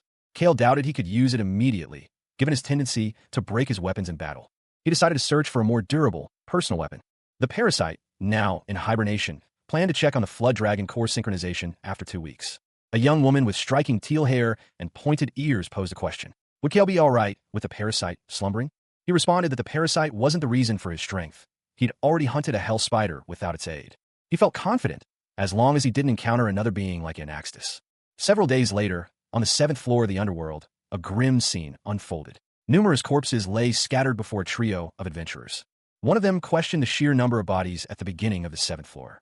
They speculated on the size of the killer, noting that 2 level 85 adventurers had perished, ruling out smaller creatures. Cautious exploration was advised, especially given the high-pitched chirps that could indicate danger. Another adventurer voiced his displeasure at having to venture into such a deadly location. One of the adventurers recalled that the 7th floor was known for rare breeds of creatures. A suggestion was made to sell any captured creatures before handing them over to their client. They agreed to proceed cautiously, acknowledging the potential danger. One adventurer, however, disagreed with the other's assessment. Underworld beasts, he insisted, did not leave corpses behind. He pointed out that the corpses lacked any remaining meat, suggesting that the creatures were hunting for sustenance, not simply killing. He further explained that most underworld hunting was for food, with exceptions for certain species that didn't waste energy on needless killing, especially when fatigued. The scene revealed a disturbing sight. Numerous human corpses lay scattered across a wide area. A closer inspection revealed a peculiar detail. None of the bodies showed signs of having been eaten, and no gear was missing. It appeared this wasn't a territorial dispute. The lack of scavenging suggested a different motive. It seemed a small creature, acting in self-defense, was responsible. Despite the distance, a palpable sense of danger lingered. The threat was still nearby. A monstrous, tiger-like creature lunged into view, its claws extended. A cloaked figure, seemingly unfazed, calmly observed the beast, a glint of determination in their eyes. Kale moved through the shadows, his senses heightened. He was on a mission, a dangerous one, and the air crackled with anticipation. Suddenly, a monstrous, tiger-like creature leaped from the darkness, claws extended. Kale barely managed to dodge the initial attack. He cursed, the ferocity of the beast surprising him. It was larger and stronger than he anticipated. The battle began, a whirlwind of claws and daggers. Kale fought with the skill honed over years of training, but the creature was relentless. He parried a blow, the force nearly throwing him off balance. He knew he needed to end this quickly. He stumbled back, momentarily disoriented. As he regained his footing, he noticed something peculiar about the beast. He realized this was the creature the explorers had been searching for, the one his client wanted. The beast, enraged, revealed its true nature. It was responsible for the explorers' deaths. The fight continued, more intense than before. Kale was beginning to tire. He dodged another attack, narrowly avoiding a fatal blow. His movements were becoming slower, less precise. He found himself struggling. The creature's attacks, while not particularly skilled, were relentless and powerful. With a final, desperate lunge, he managed to disarm the beast. It was a small victory, but a crucial one. The beast, momentarily stunned, gave him an opening. He assessed the situation, realizing the creature was around the same level as Quintus. Kale stood defiantly, his stance unwavering despite the looming threat. He declared his disinterest in conflict, ordering his opponent to retreat. His opponent, a tiger-like creature, remained unmoved by his words. It prepared for battle. Seeing no other option, Kale resolved to eliminate the threat. With a swift movement, he ensnared the creature in a skillfully thrown net. The beast struggled against the restraints, its fury evident. He had successfully captured it. Relieved by the unexpectedly easy capture, he urged his companions to retreat before more creatures arrived. One of the soldiers questioned his actions, reminding him of their earlier rescue. Another soldier, observing Kale's equipment, doubted his identity as a typical explorer. Their suspicions were further fueled by the sight of the soldiers who had been killed. A close-up revealed a bag filled with an enormous quantity of gems. The soldiers were astonished by the sheer number of gems, questioning their origin. Kale explained that he had come alone and knew nothing of the fallen explorers. He scoffed, a smirk playing on his lips. You don't need to act tough like that. The stronger you are, the higher chance you have of surviving. You don't need to be embarrassed about surviving alone, you know? He activated his ability, his eyes glowing with an unnatural light. The words activate ability appeared in a thought bubble above his head. His device displayed a countdown. 3 seconds until their attack hit. He saw it all unfold before him, a precognitive vision of the impending assault. The ghostly image of the beast appeared in his device's display. It's over. The beast was subdued, its form flickering and fading as the soldiers surrounded it. One of the soldiers, concerned, called out to him, "Hey, if it's dangerous, you need to send us a signal. What are you?" Another soldier spoke. "The one we hunted that came from the lower abyss floors was around 1.3 seconds. A soldier responded, "I know. That's why we almost all died back then." His reaction time was noted as not bad. A soldier commented, "I don't think it's an attack an average explorer can pull off. Maybe around the 4th floor." One soldier questioned Kale's attire. Why is a dungeon baby dressed as a normal explorer? A hooded figure appeared, holding his severed head. "You guys must be human hunters."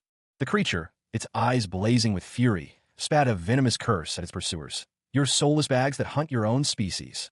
Its threat hung heavy in the air, a promise of swift and brutal retribution. "I will make sure to destroy you." It hissed, the words laced with malice. The monstrous form emerged from the shadows, its presence instantly causing alarm among a group of human hunters. "What the hell is that?" "A monster," one of them exclaimed, his voice filled with terror.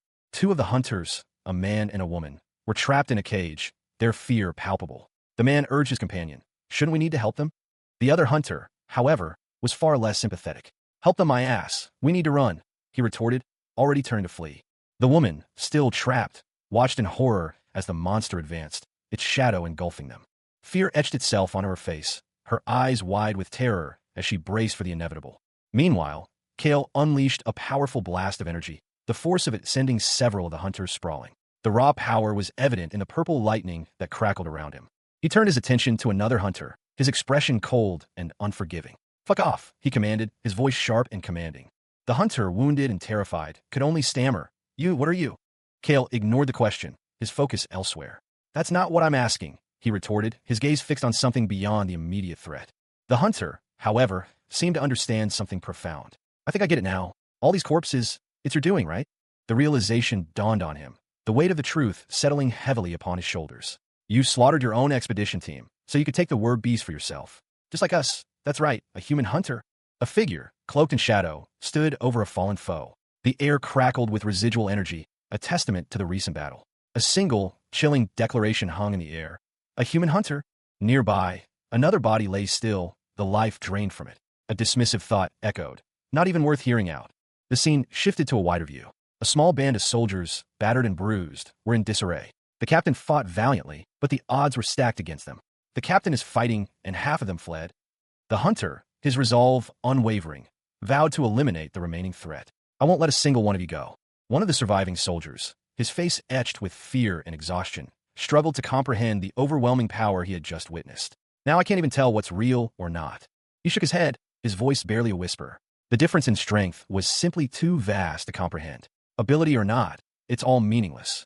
He made a decision, a desperate attempt to change the course of events. Change ability target. His plan was audacious, bordering on suicidal. "The target will be myself." The soldier's eyes widened in disbelief as he witnessed the unfolding events. "Whoa!" The hunter stood over his fallen opponent, a grim satisfaction in his eyes. "It's over." A bitter thought crossed his mind. What a creepy bastard. He slumped against the cavern wall, defeated. The precious down gems, scattered around him, were a stark reminder of his failure. "I should have fought without my bag," he muttered, regret evident in his tone. His opponent, still standing, loomed over him. "You still want to fight me?" the warrior asked, his voice laced with a hint of weary amusement. The hunter, despite his exhaustion and loss, met the warrior's gaze. "What?" he breathed, a flicker of defiance in his eyes. A small, almost childlike creature watched from the shadows, a strange, unsettling grin spreading across its face. "What's with that expression?" it thought, its curiosity piqued. The farm, it seems, was struggling to keep up with the demands of the growing population of rabbits and bears. Their food supply was insufficient. Even with the recent influx of corpses from the Flood Dragon Labyrinth, the current situation was unsustainable. A solution was proposed to utilize the power of the down gems to sustain the Nagas, prioritizing the feeding of the rats for now. This was deemed acceptable, although it meant their army would be less powerful. One of the Nagas, however, didn't seem worried about the army's strength. They needed to find a new hunting ground as soon as possible. Fortunately, good news was on the horizon. A scout had discovered that many beasts had settled in the Blood Leopard territory in the Flood Dragon Labyrinth, providing a potential solution to their food shortage. With the food problem solved, their focus shifted to the wall's construction. The construction of the wall was progressing, though the details remained unclear. Suddenly, a Naga called out to her master. She was overjoyed at their return. Two small creatures, seemingly apprehensive, cautiously made their way through a dark cavern. They were suddenly confronted by a larger, surprised creature. A large, tiger-like creature loomed over a small, frightened figure, its claws extended. Behind it, a young man and woman watched with concern. The young man addressed the creature. "That's not your food. That's what you need to protect Toya." The woman added, "You may not eat anything other than the food the labyrinth provides." Meanwhile, the young man explained the creature's origins. "I just picked it up on my way back. It's been following me since I saved it from being captured by some trash on the 7th floor. So many humans have died because of her, so I couldn't just leave her there." The tiger-like creature offered its hand to the young man in a gesture of trust. The young man pondered, "Is a hero rank this common?" The woman gasped, "What? She's from the abyss." The young man observed the creature. This child. From her looks and how she acts, it doesn't seem like she served nobility before. I wonder if something's going on in the abyss nobles' territories." He continued, "The wolf monkeys from the 6th floor were found on the 2nd floor, and now the hell spiders and even word beasts are coming up to the lower floors. The underworld has been chaotic recently." Now that the creature was with them, the young man asked the woman to look after it well. The woman responded, "Yes, were tigers are the strongest in combat amongst all were beast types, so I'm sure she will be of great help. I'll settle the labyrinth's maintenance after I come back from above ground. I came here straight from the 7th floor to drop off Hoya. Don't cause any trouble, okay? Make sure to listen to Dominique well." The young man warned the creature, "If you keep eating whatever you see, we'll boil you alive and eat you." The young man's family was shown, discussing his recent actions and financial gains. 2 weeks had passed since the last encounter. He sat, lost in thought, a faint frown etching itself onto his sharp features. The war-tiger cub, surprisingly, had adapted well to its new surroundings. Hyunji expressed her relief, thanking Kale for his efforts in helping the cub adjust, although they had been the ones to do the adjusting. Their attention turned to the newly completed labyrinth core, 3 orbs of swirling energy now pulsating within. The cost of maintaining the new Siege-class Flood Dragon was exorbitant, but the ability to summon such a powerful unit was undeniable. Despite its usefulness, the Naga cavalry's rank was too low to fully utilize its potential. The energy expenditure had been significant. Kale suggested summoning units they hadn't had a chance to assess during the recent battle. Hyunji initiated the summoning process, first calling upon a Naga long-range scout. Next, a Naga sorcerer materialized, its appearance deemed satisfactory. The sorcerer's ability to lower casualty rates during scouting missions was a welcome addition. However, a more pressing issue arose. Hyunji voiced her concern. The labyrinth's food supply was critically low. The current reserves were barely enough to last a month, prompting Kale to ponder the situation. A shadowy figure emerged, addressing Kale as Master. He understood. A Naga scout would assess the surrounding ecology while he focused on upgrading the labyrinth facilities. Hyunji, equally aware of their dwindling food supplies, agreed to the plan.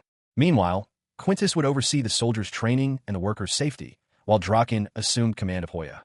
1 month passed. During that time, the Naga labyrinth underwent significant improvements. Their defenses had been bolstered, allowing them to easily repel less intelligent threats. A network of tunnels had been created, expanding their reach and surveillance capabilities. The Horned Rats, under Rakshas's command, diligently patrolled the area. An urgent message arrived at the northern scouting base. A small army had appeared, a half-day's journey from the labyrinth. The scout reported that the approaching force numbered approximately 30, led by 2 Hero-plus rank commanders. They were ordered to minimize any damage to the Naga troops. He had ordered his forces to focus on defense, a calculated decision given the circumstances. Now, he felt the need to take a more active role. Following his instructions, a young elf readily agreed to guide him. The Naga labyrinth's northern gate loomed before them, a foreboding entrance to the unknown. They proceeded cautiously, the air thick with anticipation. 2 hulking figures emerged, their presence immediately commanding attention.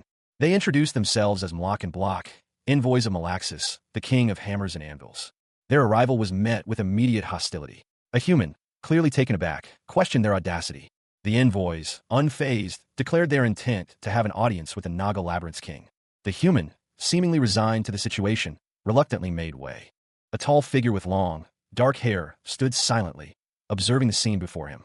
He was addressed by a goblin in ornate armor, who bowed deeply. The goblin's words expressed confusion at the unexpected display of respect. Meanwhile, other goblins, also in armor, approached, explaining that they were there to pay their respects, acknowledging his newly acquired title of nobility in the area. The group of goblins and other individuals surrounding him apologized for any unintentional offense, explaining that they hadn't realized he was the master of the labyrinth. He responded curtly, acknowledging their apology. A representative of the goblins then stated that their master wished to establish an amicable relationship. Another goblin added that they had only brought elite troops for the importance of the meeting, emphasizing their peaceful intentions. The goblins presented a gift to congratulate him on his new status. He examined the gift, a chest filled with gems. He noted that the gems were worth 500 labyrinth energy points, a significant amount. He then stated that the others lacked sincerity, implying that this group was different. Two goblins confirmed that this was true, adding that while it was understandable for others to avoid the labyrinth of the dead, the labyrinth of gluttony was a different matter. He looked at them, a hint of suspicion in his eyes, and asked, "You guys?" Two goblins engaged in hushed conversation. One inquired, "How did you know where the Naga labyrinth was?" As proof of the labyrinth of hammers and anvils amity, they offered information on nearby labyrinths and the current situation. One goblin explained the location of the Naga labyrinth, specifying its position on the 9th floor. They revealed that they discovered the Naga labyrinth while searching near the Flood Dragon labyrinth. They also noted that other labyrinths had likely completed their searches of the area. A map showed the labyrinth of gluttony in the northern Corrupt Valley, the labyrinth of the dead in the northeastern Barren Lands, and the Naga labyrinth forming a triangle. Further details on the map illustrated the locations of other labyrinths: the labyrinth of wanderers, the labyrinth of the swamp, and the labyrinth of dreams. The goblins explained that the labyrinths on the 9th floor maintained a delicate balance, preventing anyone from attacking another. One goblin revealed that he had disrupted this balance by destroying the Flood Dragon labyrinth. He clarified that he didn't intend to blame Kale for this, but that it was indeed the case. The goblins stated that they would soon visit Kale under the pretense of congratulating him on his new title. They discussed the precarious balance between the labyrinth of gluttony and the labyrinth of the dead, and how the destruction of the Flood Dragon labyrinth had impacted it. The labyrinth of gluttony, it turned out, was not interested in attacking anyone. The goblins explained that the king of gluttony simply sits on his throne, constantly growing larger and more powerful. He pondered the goblins' words, a contradiction nagging at him. If the king of gluttony couldn't leave his labyrinth, why wouldn't he starve? His musings were interrupted by a curt order from his superior. The king's decree was clear: escort the goblin visitors out. The goblins, though bothersome, had provided invaluable information. Their departure was a necessary evil. Kale, ever vigilant, assessed the situation. He appreciated their generosity, but caution was paramount. He would check the treasure chest before they left. The mercenary group, Hyunji's associates, confirmed the accuracy of the goblins' information regarding the location of the swamp and the river. As predicted, more visitors arrived. The king found the situation increasingly irritating. News arrived from the Dream Swamp. The Labyrinth of Dreams had sent visitors resembling witches or fallen fairies. Meanwhile, information about the labyrinth was at risk of being exposed. The Labyrinth of Wanderers sent aggressive centaurs, and the king of the Wanderers was interested in the story. The king reflected on the recent events. Only the Hammer and Anvil guilds had offered gifts. The centaurs had been rude. Hyunji and Kale discussed their lack of news from the Labyrinth of the Dead and the Labyrinth of Gluttony. A parasite detected a nearby presence. A disparate presence was detected. Kale's parasite skill, Detect, had been activated, but it seemed something unexpected was afoot. He narrowed his eyes, a subtle shift in his expression hinting at his growing unease. Hyunji, startled by the sudden appearance of the strange creatures, offered a hasty apology. The creatures, identified as lumps of glutton, had infiltrated the owner's room. Their presence was far from welcome. They hadn't even bothered to announce their arrival, adding insult to injury. Hyunji, ever vigilant, directly challenged the creatures, questioning their intentions. The lumps, it turned out, possessed collective intelligence, relaying their observations directly to their king. Hyunji realized the gravity of her impulsive declaration of war. Kale, however, remained calm, explaining that he had withheld information from the goblins to avoid leaks. He pointed out their clear advantage against the glutton's weakness: ice. The decision was made. War was imminent. Kale, already having located their labyrinth and identified their weakness, smirked. Their departure was scheduled for exactly 1 week. He smirked, a chilling glint in his eyes. Beside him, Hyunji looked apprehensive, her gaze fixed on the threat before them. The words echoed in the cavernous space, a declaration of war. What the hell is this crazy bastard saying? The message was clear: compliance or annihilation. They had 1 week. A week had passed. Hyunji, ever vigilant, anxiously awaited his arrival. She gasped, her eyes widening in surprise. The master of the Labyrinth of Gluttony had arrived. Kale and Dominique stood poised, ready to face whatever came next. They had come to apologize, but the circumstances were far from ideal. He stood silently, his expression unreadable. The tension was palpable. The king of gluttony made his intentions clear. There would be no apologies accepted. He stepped forward into the darkness toward something other. A lone figure stood before a wall of pulsating eyes. The king of gluttony, Uther, having seemingly anticipated his arrival. He had come to die, not apologize. The figure, a young man with dark hair, was clearly surprised by the sight before him. He had planned to quickly reach the owner's room and break the labyrinth's core, but he hadn't considered the possibility of being prepared for such a move. Magicians emerged from the depths, their presence adding to the growing threat. The wall of eyes pulsed, a chilling display of power. He lacked even a shred of pride, facing such overwhelming odds. It was useless. He had been surrounded for some time. They intended to freeze him and the entire corridor. This was not what he expected. The creatures didn't seem intimidated or reluctant after seeing the ice. In fact, they seemed more excited. The creature was poised to attack at any moment. He questioned whether bringing the object to the owner's room had been a mistake. He wondered if Dominique's decision had been wrong. But there was no way she was wrong. Magicians, strengthen your blades. The command echoed through the cavern, a desperate plea against the encroaching horror. Parasite ability, hardening, is being activated. He braced himself, the power surging within him. Even if there are millions of you, you are still slimes. The monstrous entity sneered, its many eyes gleaming with malice. I will freeze all of you to the core. The creature unleashed a wave of freezing energy, engulfing the magicians. Everybody attack. A desperate counteroffensive began. Don't let it attempt anything. The warning came too late for many. The freezing wave struck, and several magicians were instantly encased in ice. He was one of the few who managed to evade the initial blast, but he was severely wounded. I am. The small creature struggled to speak, its voice barely a whisper. Sorry. The creature collapsed, its body shattering into fragments. The ground trembled as a massive chasm opened beneath them. He stared in disbelief, the sheer scale of the destruction dawning on him. He approached cautiously, a low hum emanating from the strange, pulsating mass before him. Uther, he introduced himself. His apology was cut short by the sudden appearance of several figures, their faces grim. The magicians, alerted to his presence, were ready to attack. Uther, realizing his mistake, attempted a hasty retreat. He found his escape blocked by the strange, organic growth that had overtaken the corridor.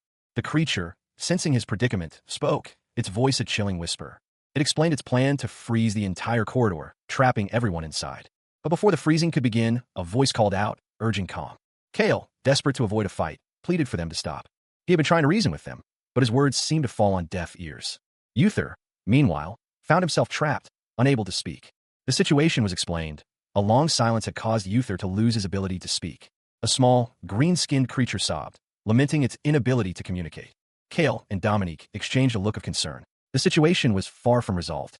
A small, green creature clutched a small, golden object, its expression one of worry. It muttered to itself, concerned that its surveillance of other labyrinths might have been compromised.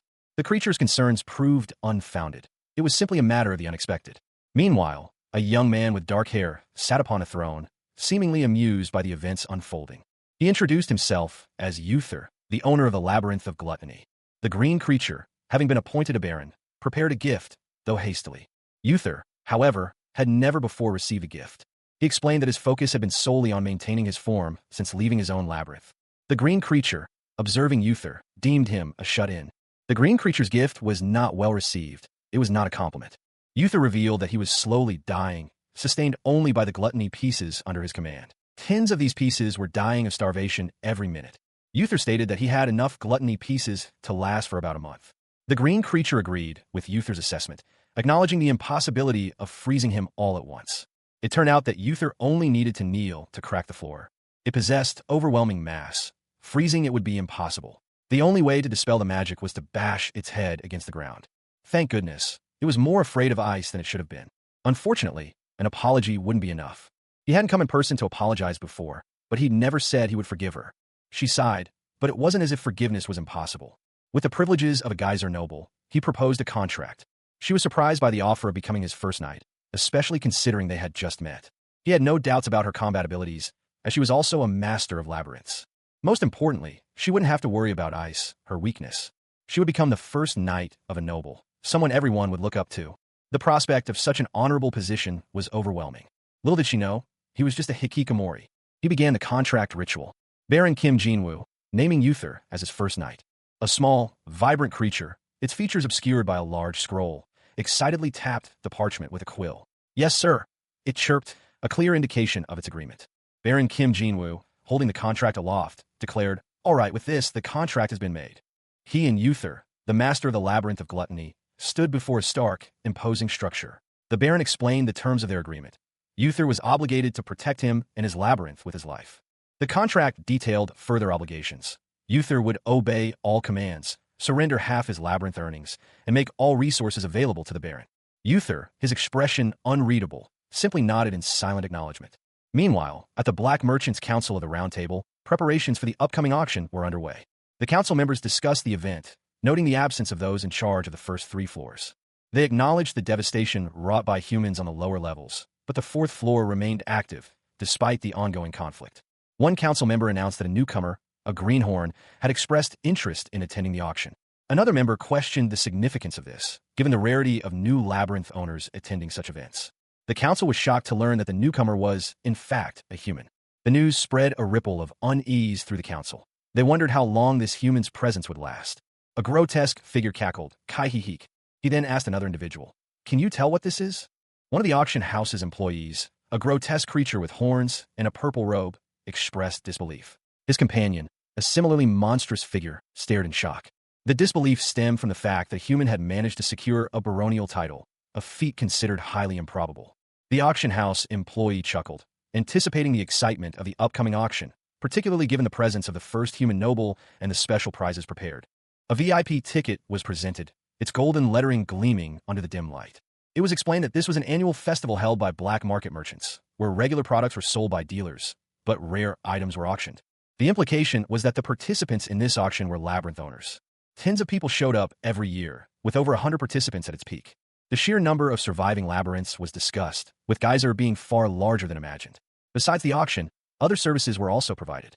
If another labyrinth attacked one with their flag, they would be blacklisted and potentially destroyed by the black merchants. The power of the merchants' organization, allowing them to survive for centuries, was highlighted. One of the merchants recalled evading the destruction of his labyrinth by escaping to the auction venue years ago. Suddenly, Uther, the king of gluttony, appeared.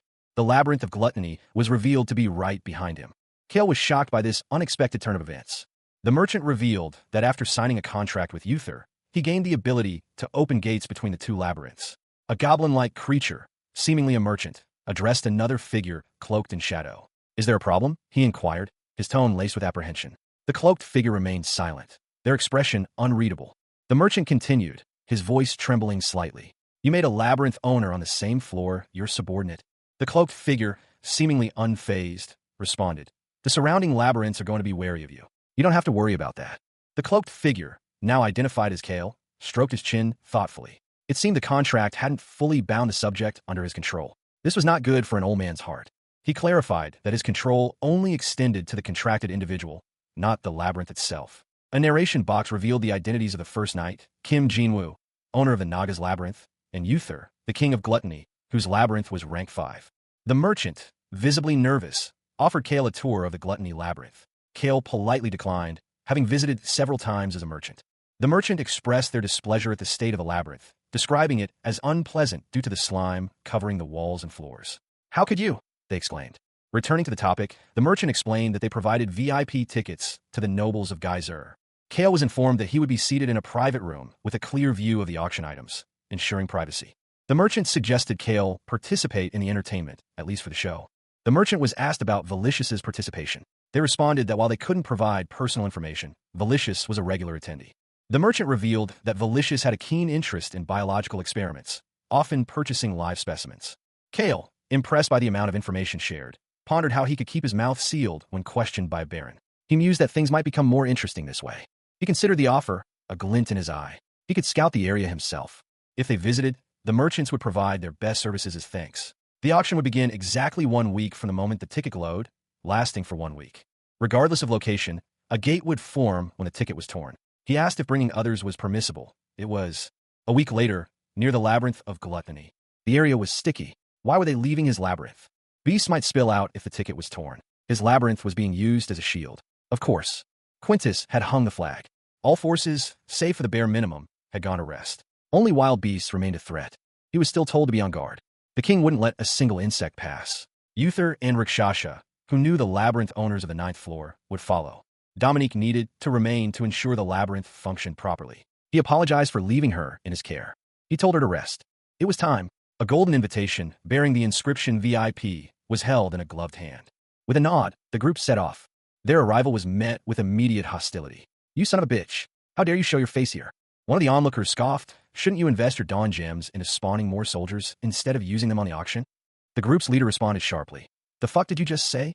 You were busy running away outside, but you're talking shit to me the moment we enter a combat-restricted area? If it weren't for the flag, you'd be attending this auction from inside my stomach." Another of the group's companions added, "How's your down gem budget for this auction?" A menacing voice boomed. Just one more week. Your life will end together with this auction. Why don't you just strike me now? Observing the scene, one of the group members muttered, "How chaotic." Another member asked, "Is it always like this?" The response came, "Yes. Most of our customers are at war or in conflict with each other. We did not select them on purpose. And they have other circumstances apart from the auction, so please understand." So half of them fled here to survive, just like you once did, Uther. People don't dare to touch me anymore. Suddenly, one of the group members exclaimed, "Baron, sir. Look, that's him." The young man pointed. "That shady guy is Valicious, the owner of the Labyrinth of the Dead." The seats around him are all empty. Why?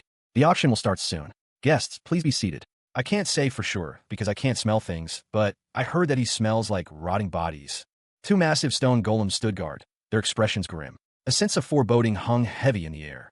Inside, a lavishly decorated hall awaited. Two figures, sharply dressed, observed the scene from a private box. One commented on the lack of fighting, noting that it was prohibited by the black merchants. The curtains parted, revealing the auctioneer. He offered a brief, polite thank you to the audience. The auctioneer, a devilish-looking creature in formal wear, welcomed the esteemed guests to the black merchants' annual auction. He explained that he wouldn't waste their time with unnecessary pleasantries and would begin the auction immediately. He further assured the audience that even if they disliked the previous items, they should remain seated for the finale, as a special product awaited them. With a flourish, he announced the first item. The auctioneer dramatically unveiled the first item of the auction. Kale, among the audience, watched intently. He recognized the item as something unseen in a decade. His expression hardened. This was something that had bitten the hand that fed them, something rare and difficult to obtain. The auctioneer revealed that the item was a rare geyser, only a few remaining. A young girl, trapped in a cage, was the final item. A single word echoed through the cavernous space. Geyserian. A cloaked figure stood on a stage, a cage containing a young person before him. The auction was about to begin. The auctioneer explained that Geyserian, once common, were now rare due to a treaty with surface dwellers. The current subject had been recaptured after its release. He emphasized that this particular Geyserian was pure, uncorrupted by the surface world, and had been raised by a noble after nearly being killed at birth.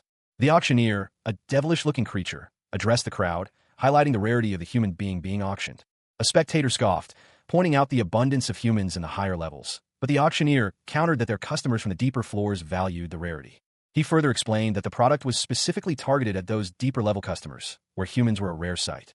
Another spectator, a monstrous-looking creature, commented on the culinary possibilities of the human, while another noted the lack of meat. One of the creatures noticed a human-like smell in the area, attributing it to the auctioned individual. The auctioneer revealed a flaw. The Geyserian could not speak, resulting in a lowered starting bid. The auctioneer continued, explaining the various uses for the Geyserian, from pet to research subject. The starting bid was announced as 100 down gems. A young man, his back to the viewer, questioned why a dungeon baby was being auctioned. The auctioneer explained that auction products are selected based on current trends and observed value.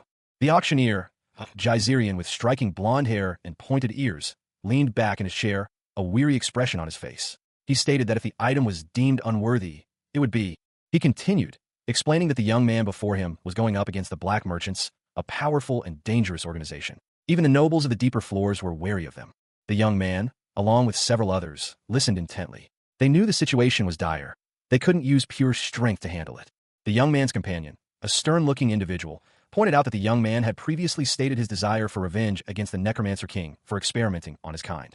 Meanwhile, in a different location, a horrifying scene unfolded. A Geyserian child was displayed in a cage, a clear demonstration of how his people were treated as mere playthings and products. The young elf, his face etched with worry, questioned whether his companion would have stopped him if the victims had been elves of his own kind. He nodded, a single word confirming his agreement. His companion grimly reminded him that he was up against the black merchants and had no chance of winning without a proper strategy. The young man's resolve remained firm. He reiterated his intention to rescue the Geyserian child.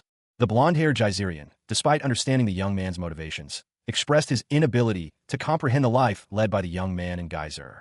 He explained that this was an auction, and there were other short-tempered nobles present.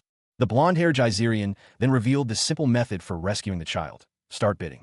The auctioneer announced that the bid had reached 1,200, highlighting the fear that living products inspired in those present. The auctioneer, a devilish-looking creature with crimson skin and horns, addressed the crowd. He pointed out a young man in a cage, noting his value as a rare specimen. A bid of 1,300 was placed. It seemed the young man's luck was running out. The auctioneer, however, was not finished. He announced that a higher bid had been made.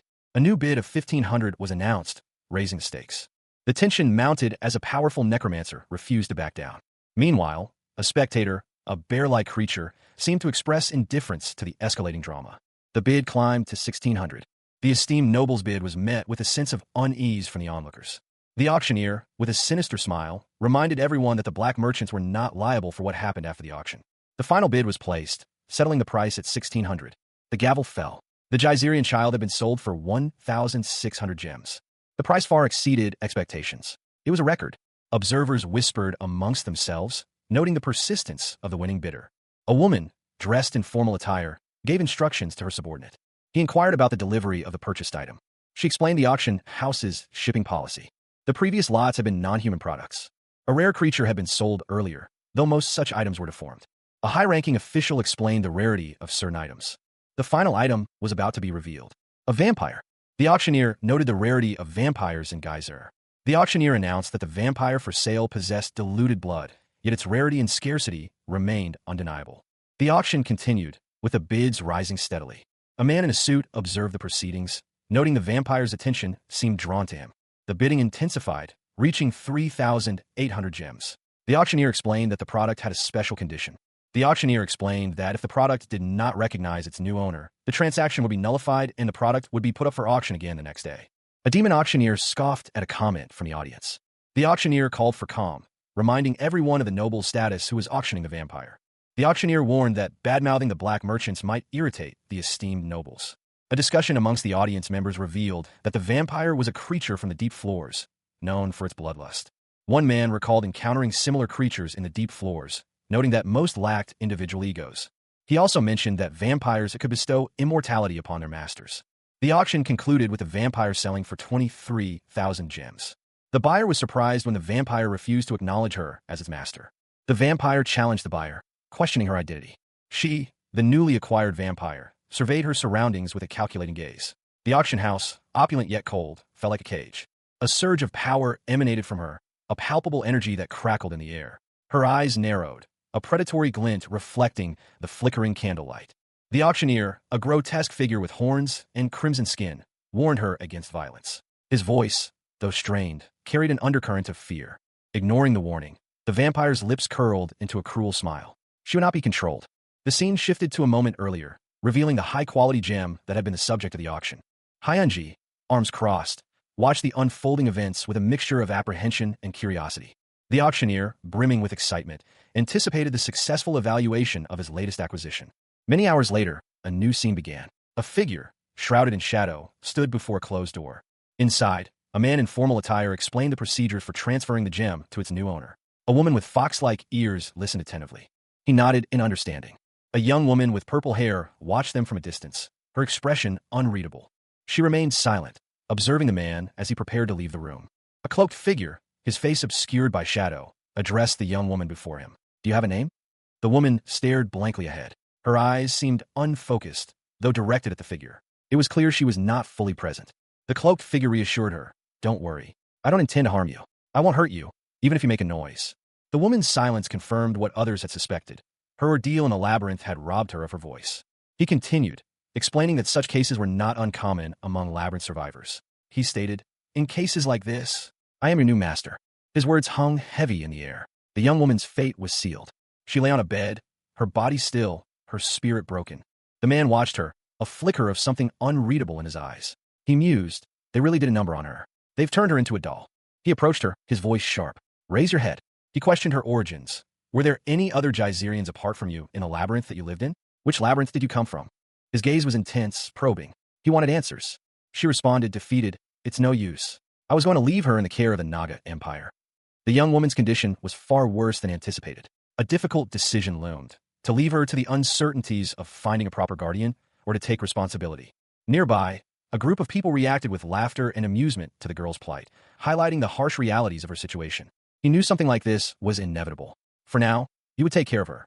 He gently touched her head, promising to return in a week. He instructed her to behave herself during his absence.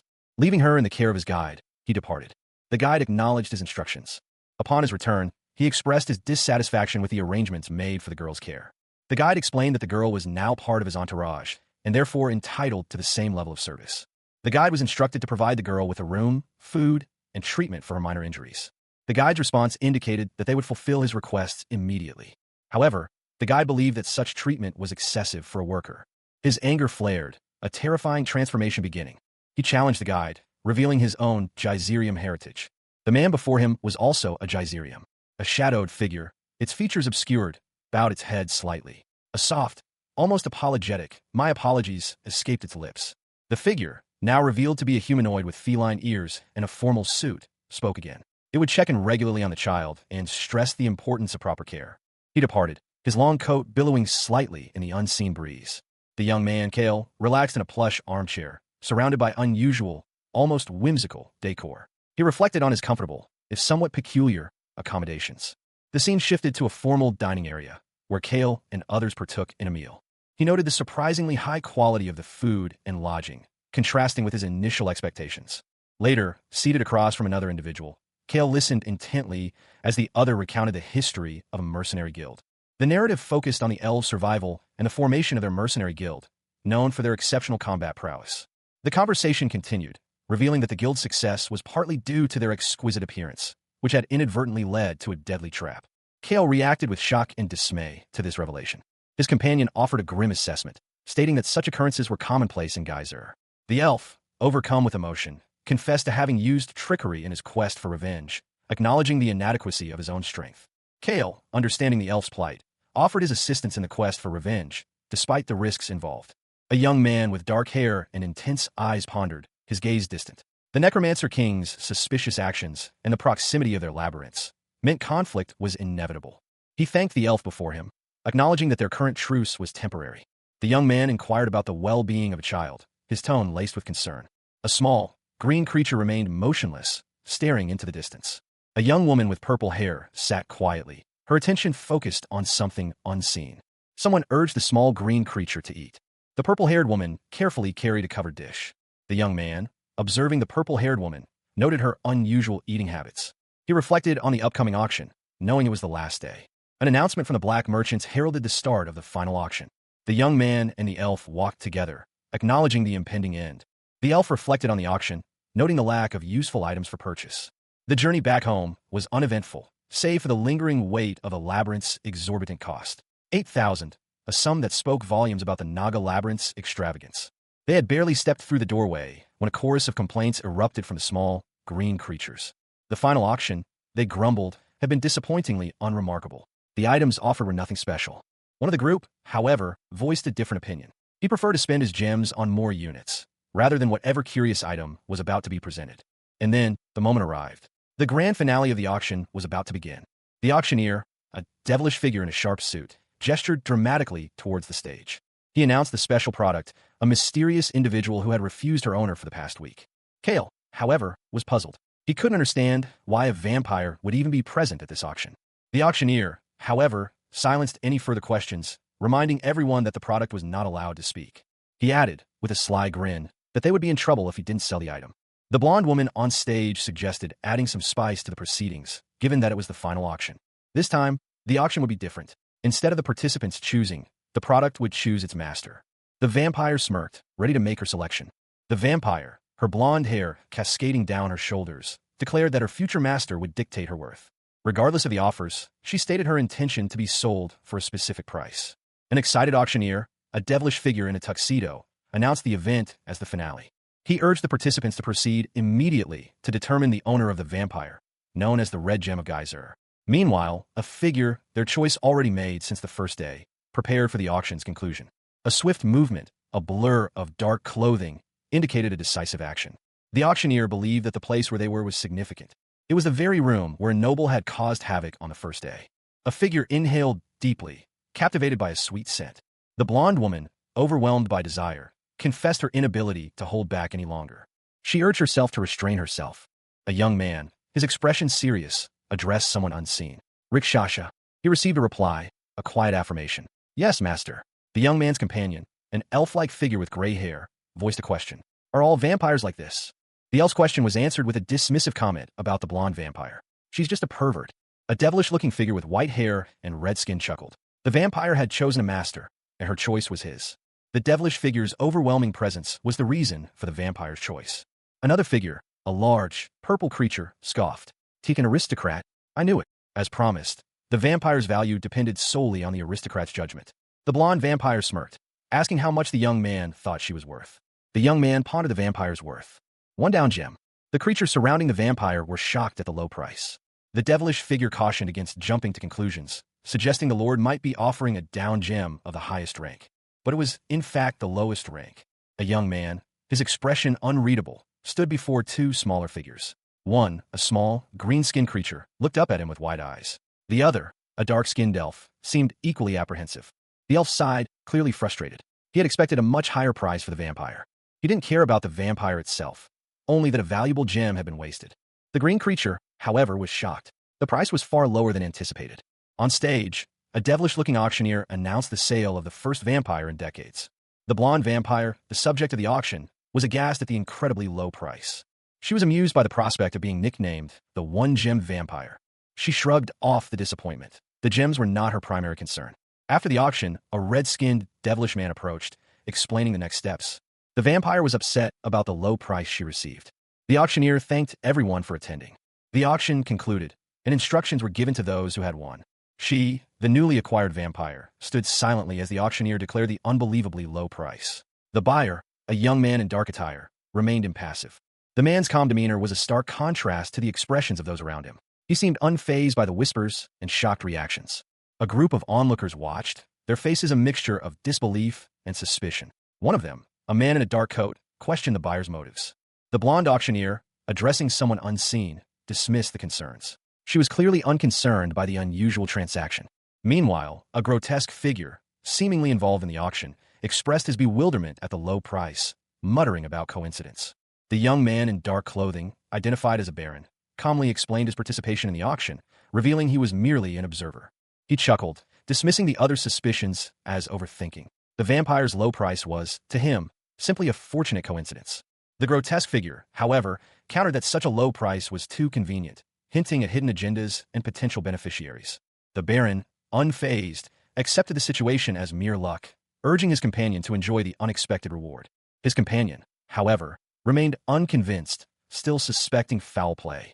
The grotesque figure then revealed that the previous owner had been particularly fond of the vampire, suggesting potential repercussions if anything were to happen to her. The baron, now directly challenged, was asked if he wished to fight. He refused, stating that such a course of action was unnecessary. The grotesque figure, seemingly frustrated, demanded the return of the vampire. The baron, however, firmly refused, stating that he had no intention of returning her. He watched, a grim expression etched onto his face, as the small, green-skinned creatures swarmed around the purple-haired girl. Their frantic energy was a stark contrast to his own simmering anger. His gaze shifted to the vampire, a flicker of suspicion in his eyes. He wondered if this was all a carefully orchestrated act. The man in the dark suit explained that the sale had been forced upon him, a detail that only fueled Kale's growing unease. The vampire, her eyes wide with alarm, protested his decision to simply take her and leave. She revealed her true nature, a declaration that surprised no one present. He dismissed her as insignificant, a mere insect. She corrected him, stating that she was, in fact, human. He acknowledged her past mistreatment, but maintained his belief that his treatment of her would be fundamentally different. The vampire, however, found the man in the dark suit far more valuable. She chuckled at the thought. She conceded that his status as her master was, in fact, a good thing. He explained the situation to her, making sure she understood. She agreed to stay and help him. He prepared to introduce himself properly. The vampire, her blonde hair cascading down her shoulders, addressed her companions. Her previous owner, a steel giant named Anatolius, had been quite fond of her, but circumstances forced him to relinquish her. It wasn't entirely wrong to say that Anatolius had been fond of her. However, even he couldn't fulfill the basic requirements to form a contract with a vampire. A simple explanation: vampires require blood from their prospective owner to sign a contract. And that blood is the very source of their power. Anatolius's blood, however, was steel. She explained that while she could consume most beast blood, steel presented a unique challenge. Therefore, Anatolius had no choice but to give her away. The vampire admitted that she hadn't been entirely truthful about her intentions with her new owner. She had planned to use her status to seduce him and live a more enjoyable life. But now, she declared, she didn't need a new owner. She pleaded with Kale, explaining her dire situation and insisting that she had no malicious intentions. She was simply desperate for sustenance. Kale, however, seemed unconvinced, questioning her motives. The vampire, growing increasingly desperate, begged for even a small amount of blood. One of Kale's companions warned him that rejecting her request would anger Anatolius. Despite her desperation, Kale's companion was resolute in his decision. He would work hard to earn his keep, even if it meant only pretending to do so. Finally, Kale relented, agreeing to give her some of his blood. Kale, his expression sharp and defiant, declared that he hadn't truly accepted the vampire's presence. He had a point to make. The vampire, radiating an unsettling energy, thanked him for the meal. Her gratitude was palpable, yet her eyes held a strange glint. A sudden, sharp intake of breath escaped the vampire, her eyes widening in a display of unbridled hunger. Kale, caught off guard, could only utter a confused "huh?" A young woman with striking teal hair and purple eyes, along with several companions, reflected on recent events. She admitted that much had transpired. The group included a young man in dark attire, a blonde woman, and a small, purple-haired girl. The man exclaimed in surprise upon noticing the blonde woman's true nature. The blonde woman, a vampire, explained that she had acquired both the child and the teal-haired girl at an auction. She mused about the implications of a human auction. The teal-haired girl, Dominique, questioned the number of gems stored away. The young man, pleased, revealed that they had obtained a gem without cost. The blonde woman, however, insisted on paying. She felt it was only right. The group discussed the need for additional space. The young man considered expanding their quarters. The young man decided against this, instead assigning the extra room to the small, purple-haired girl. The purple-haired girl would share the space with Yunhui, the child. The teal-haired girl was instructed to care for Yunhui. The young man introduced Dominique as Yunhui's caretaker, emphasizing her position as his second-in-command. The young man noted the rarity of a hero-class servant. The group discussed the rigid nature of servant advancement, determined at birth. It was true. Dominique was the heart of this place. However, a hero-class servant was a precious commodity. The Baron, startled by her presence, inquired if she could go home. Her gluttony pieces, she explained, were starving. He responded curtly that she should rest. The Baron found her continued presence quite irritating. A subordinate confirmed the Baron's instructions, adding that the gems could be taken once they appeared. He agreed, promising not to repeat such actions. He understood her desire to expand her market to the ground level. Despite being forcibly sold, they were given a tour, as they were now part of the group. Their role as a guide was emphasized. The new surroundings were described as cozy and nice. The only luxury was that the horned rats were well treated. The group consisted of an underelf, a draken, and now, a precious vampire. The Baron's labyrinth, though small, had everything an aristocrat could want. The Baron initially believed the new aristocrat to be human, but he was proven wrong. It was obvious. He had achieved his position less than a year after the labyrinth's formation. There were old-fashioned aristocrats who rejected him, claiming he was sullying their waters. Others, however, saw it as an opportunity. News of Angela's previous owner, residing on the 11th floor, reached Kale. He learned that the individual was also trapped in a deadlock, mirroring the situation on the 9th floor. In exchange for releasing Angela, the previous owner had struck a deal. This deal involved a strategic alliance to maintain a balance of power within the labyrinth. He explained that if one side grew too strong, their rivals would unite against them. Therefore, it was difficult for a single faction to dominate an entire floor. Kale's companion found the situation perplexing. While an invasion might explain such a stalemate, this was the 9th floor, not a battlefield. She explained that her previous owner had failed to find a replacement, and she had simply followed a scent. Most aristocrats resided on the higher floors, so her previous owner never expected her to be placed on the 9th. There was a deadline looming, and they proceeded to her new quarters. Upon entering, Angela was shocked to find herself in what she perceived as a prison. She complained about the room's condition, noting that it was hardly suitable for a vampire. Kale, uninterested in her complaints, stated that she could prove her worth with time. She retorted that she could prove her worth immediately with a cup of his blood, but he ignored her. She reminded him that she had already given him blood earlier, urging him to rest. She had been in the geyser for too long. Kale planned to explore the ground floor the following day. Kale, having returned from a break, was met with an announcement from the receptionist. There had been a significant incident during his absence. The receptionist, visibly agitated, inquired about the return of some hellish spiders. Kale, unimpressed, retorted that such a minor event was hardly worth mentioning. He was promptly informed that the incident was far more significant than a few insects. He was then told about a month prior, the labyrinth had experienced a significant event. The gravity of the situation dawned on Kale as he learned that a dungeon baby had been accepted as its master. The receptionist continued, explaining that there was proof of this event. He elaborated, revealing that a portal connecting the ground level to the labyrinth had been discovered. The news of the dungeon baby summoning a portal had spread rapidly throughout the association, causing widespread surprise. Kale questioned how the news had spread so quickly, considering the secretive nature of geyser treasure. It turned out the news spread when a group exploring the labyrinth happened upon an empty room on the 4th floor. The receptionist pointed out that few people ventured into the geyser alone, like Kale. He then revealed another shocking piece of information. Apparently, the geyser monsters held auctions, and enslaved dungeon babies and rifles were sold for thousands of down gems. Kale pondered this new information, remembering he had not seen any humans within the labyrinth. Kale questioned the labyrinth owner about the dungeon babies' current activities. The owner lamented the labyrinth owner's recent demise. A flashback revealed that the dungeon baby's teammate had killed him to monopolize the labyrinth's profits. Consequently, the labyrinth reverted to an ownerless state, devoid of a core. He noted that many were now vying for control. The conversation shifted. The former owner offered Kale the chance to acquire a labyrinth, providing information free of charge. Kale expressed interest in obtaining a labyrinth, viewing it as a personal goal. The former owner pointed out that, given Kale's strength, he would be unlikely to face the same fate as the previous owner. He dismissed the idea that Kale already possessed a labyrinth. The former owner then inquired about Kale's interest in an empty labyrinth. Kale admitted his interest, having heard rumors of a particularly promising empty labyrinth on the 7th floor.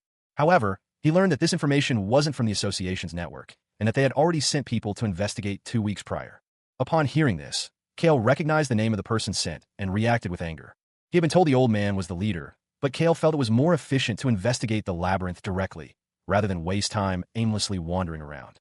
The old man, unsurprisingly, had a gruff personality, but he proved to be reasonable enough to cooperate. Kale abruptly announced his immediate departure. The old man seemed surprised by his haste. Before leaving, he made a crucial request: unbreakable weapons. His previous experiences had clearly taught him a valuable lesson.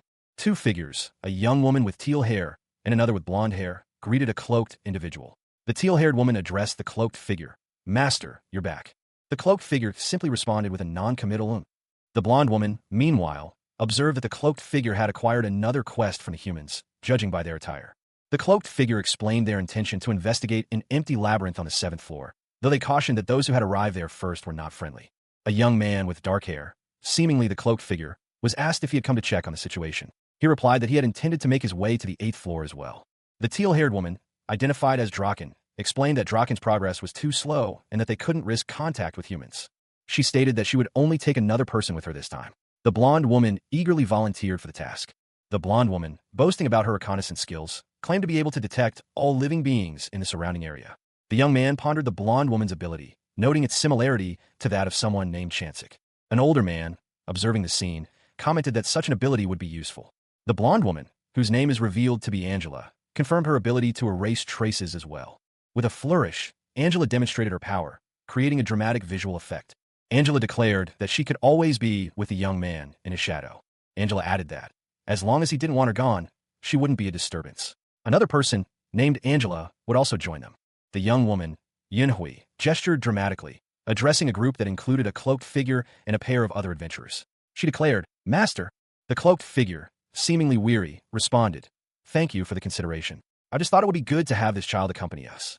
Meanwhile, Yunhui, seemingly unfazed by the gravity of the situation, continued to explain her abilities. She waited expectantly for a response. The cloaked figure asked, "What's this now?" He then clarified, "This child has an ability to create maps." Yunhui demonstrated her skill, creating a map projection. The map synced with the dungeon baby's vision, providing real-time location data. The cloaked figure's expression remained neutral as he processed this new information. He pondered the implications of Yunhui's unique ability, considering its limitations. He noted that unlike other labyrinths, this one was still largely unmapped. With a decision made, he stated, "All right, Yunhui will come with us too."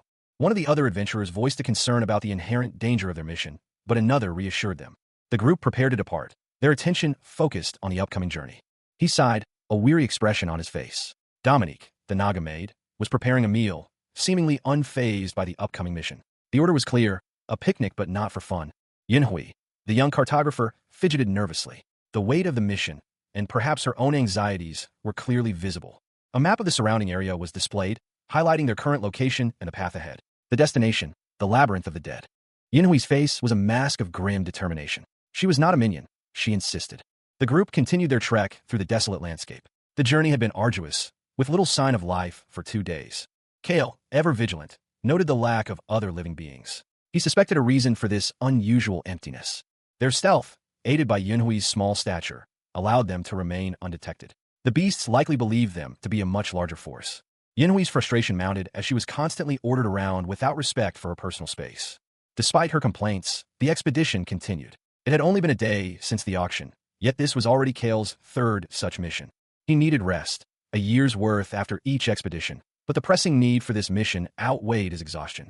Hyunji reassured him. The reconnaissance would require minimal exertion. There would be ample time to rest afterward. Yunhui, however, was less optimistic. The Ghost King's potential actions loomed large in her mind. They reached the entrance to the 8th floor of the labyrinth. The journey had just begun. The group, led by Kale, hurried towards the entrance of the labyrinth, a looming, shadowy presence before them. They were aware that guards were always stationed near the entrance to the Ji's 8th floor. Despite this, the pathway connecting the floors felt surprisingly safe. One of the group, a small, green creature, expressed unease at being on a different floor than usual. It felt bloated. Hyunji reassured the creature, explaining that it was not abnormal for labyrinth owners to remain on their native floor. The blonde woman, Dominique, added that labyrinth owners grow weaker the further they stray from their home floor, losing about 20% stamina per floor. This, she explained, was why deeper floor owners did not participate in the Great War. Without this handicap, humans would have lost. The green creature then recalled that the war between humans and Jais was primarily fought by beasts from the middle and upper floors. It also mentioned that there were no dungeon babies in that era. Dominique, the vampire, boasted about her capabilities, unaffected by the floor's limitations. She emphasized that even mosquitoes couldn't enter other territories without the master's invitation. The green creature, irritated, retorted that it could fly above the water, regardless. The red-haired character warned them to stop their chatter, as falling behind schedule would bring nothing good. Kale and his subordinate discussed the likely presence of guards at the entrance. They were surrounded by approximately 50 enemies. Kale criticized the guards' lack of diligence. He ordered Uther and Yunhui to find cover. A small, purple-haired creature interrupted, seeking passage. The creature's actions caused a disturbance. Uther and another character observed Kale's camouflage skills. He activated his camouflage, concealing himself. His special skill, camouflage, was activated. The camouflage skill was upgraded to invisible, a stronger version. He moved forward, unseen. He encountered a group of boar-like creatures. The creatures detected something from the 9th floor. The scent was unmistakable, a pungent, earthy odor, distinctly pig-like. Kale's nostrils flared, his king nose nickname well-earned. He caught a glimpse of movement, a flash of pink and tusks in the shadows. A guttural sound echoed through the corridor, a mixture of snorts and grunts. The creatures were close. One of the creatures emerged from the darkness, its eyes glowing with hunger. It was larger than Kale had anticipated. Another creature appeared behind Kale, startling him. It let out a hungry snort. Kale, his eyes narrowed, turned to address one of his companions. He needed guidance. A young man, cloaked in shadow, found himself in a dire situation. He was attempting to communicate telepathically with an unseen entity. The entity, seemingly amused, demonstrated its ability to manipulate the surrounding pig-like creatures. Meanwhile, the young man and his companion, a blonde woman, observed the creatures' behavior, noting their surprising lack of awareness. He noted that, despite their apparent stupidity, the creature's intelligence suggested a labyrinthine origin. The plan, he decided, was simple. The two largest creatures were identified as the commanders. They needed to find a 7th floor entrance. His companion reassured him about a disappearing item. The plan was set in motion. A monstrous creature roared, its pink mane bristling. If he could find a creature to communicate with, it could guide them. Suddenly, the young man found himself face-to-face with another creature who demanded to know how he had gotten there. The creature, a hulking monstrosity, questioned whether he was human. The creature considered him a tasty meal. A hulking, pig-like creature roared, its massive arms raised towards the heavens. "Mother Earth, weak human," it bellowed.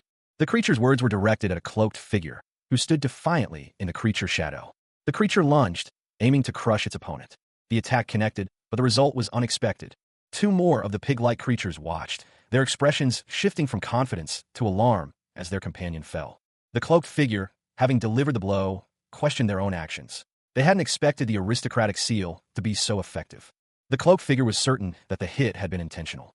One of the remaining creatures confirmed this, stating that it was indeed true. The cloaked figure was surprised by the creature's death, questioning why it had been so easily defeated. They realized that, despite its appearance, the creature was a mage. The surviving creature warned its companion against premature celebration, reminding it that the fight was far from over. The creature unleashed a powerful attack. The cloaked figure, agile and quick, evaded the attack and countered with a swift strike. A group of smaller pig-like creatures observed from a distance, one of them offering advice on gauging an opponent's strength before engaging in combat. A group of pig-like creatures, plump and seemingly oblivious, were addressed by a large, imposing figure. The creature, wearing an apron, declared its intention to turn them into food. Meanwhile, a cloaked figure, accompanied by a blonde woman, appeared. The woman identified herself as the master of the Nagas, offering a temporary truce in exchange for guidance. The cloaked figure, unmoved, commanded the swine to bow down. He warned them there would be no second chance. The ensuing battle was swift and brutal. The cloaked figure moved with deadly efficiency, leaving a trail of unconscious bodies in his wake. One of the creatures, seemingly unaffected, merely commented on the smell.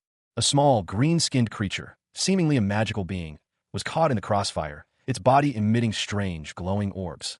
The green creature warned that the Baron was approaching. The pig-like creatures panicked, realizing the Baron's arrival was imminent. Two of the larger pigs discussed the Baron's arrival and their own ignorance of the Baron's identity. The blonde woman, observing the scene, noted that the defeated creatures were, in fact, her own men. She expressed her unease at their unsettling stares.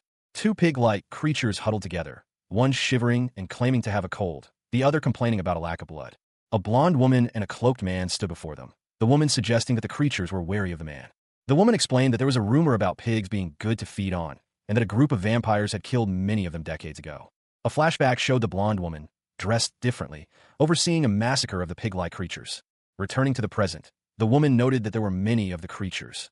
The cloaked man commented that they were all fattened up. The cloaked man looked pensive. Suddenly, the pig-like creatures attacked. The blonde woman called out to the cloaked man, addressing him as master. The cloaked man acknowledged her, as a large, boar-like creature approached. The boar-like creature revealed that it had sent the others out to hunt for new prey. The blonde woman was shocked to find that her own men were working for the boar-like creature.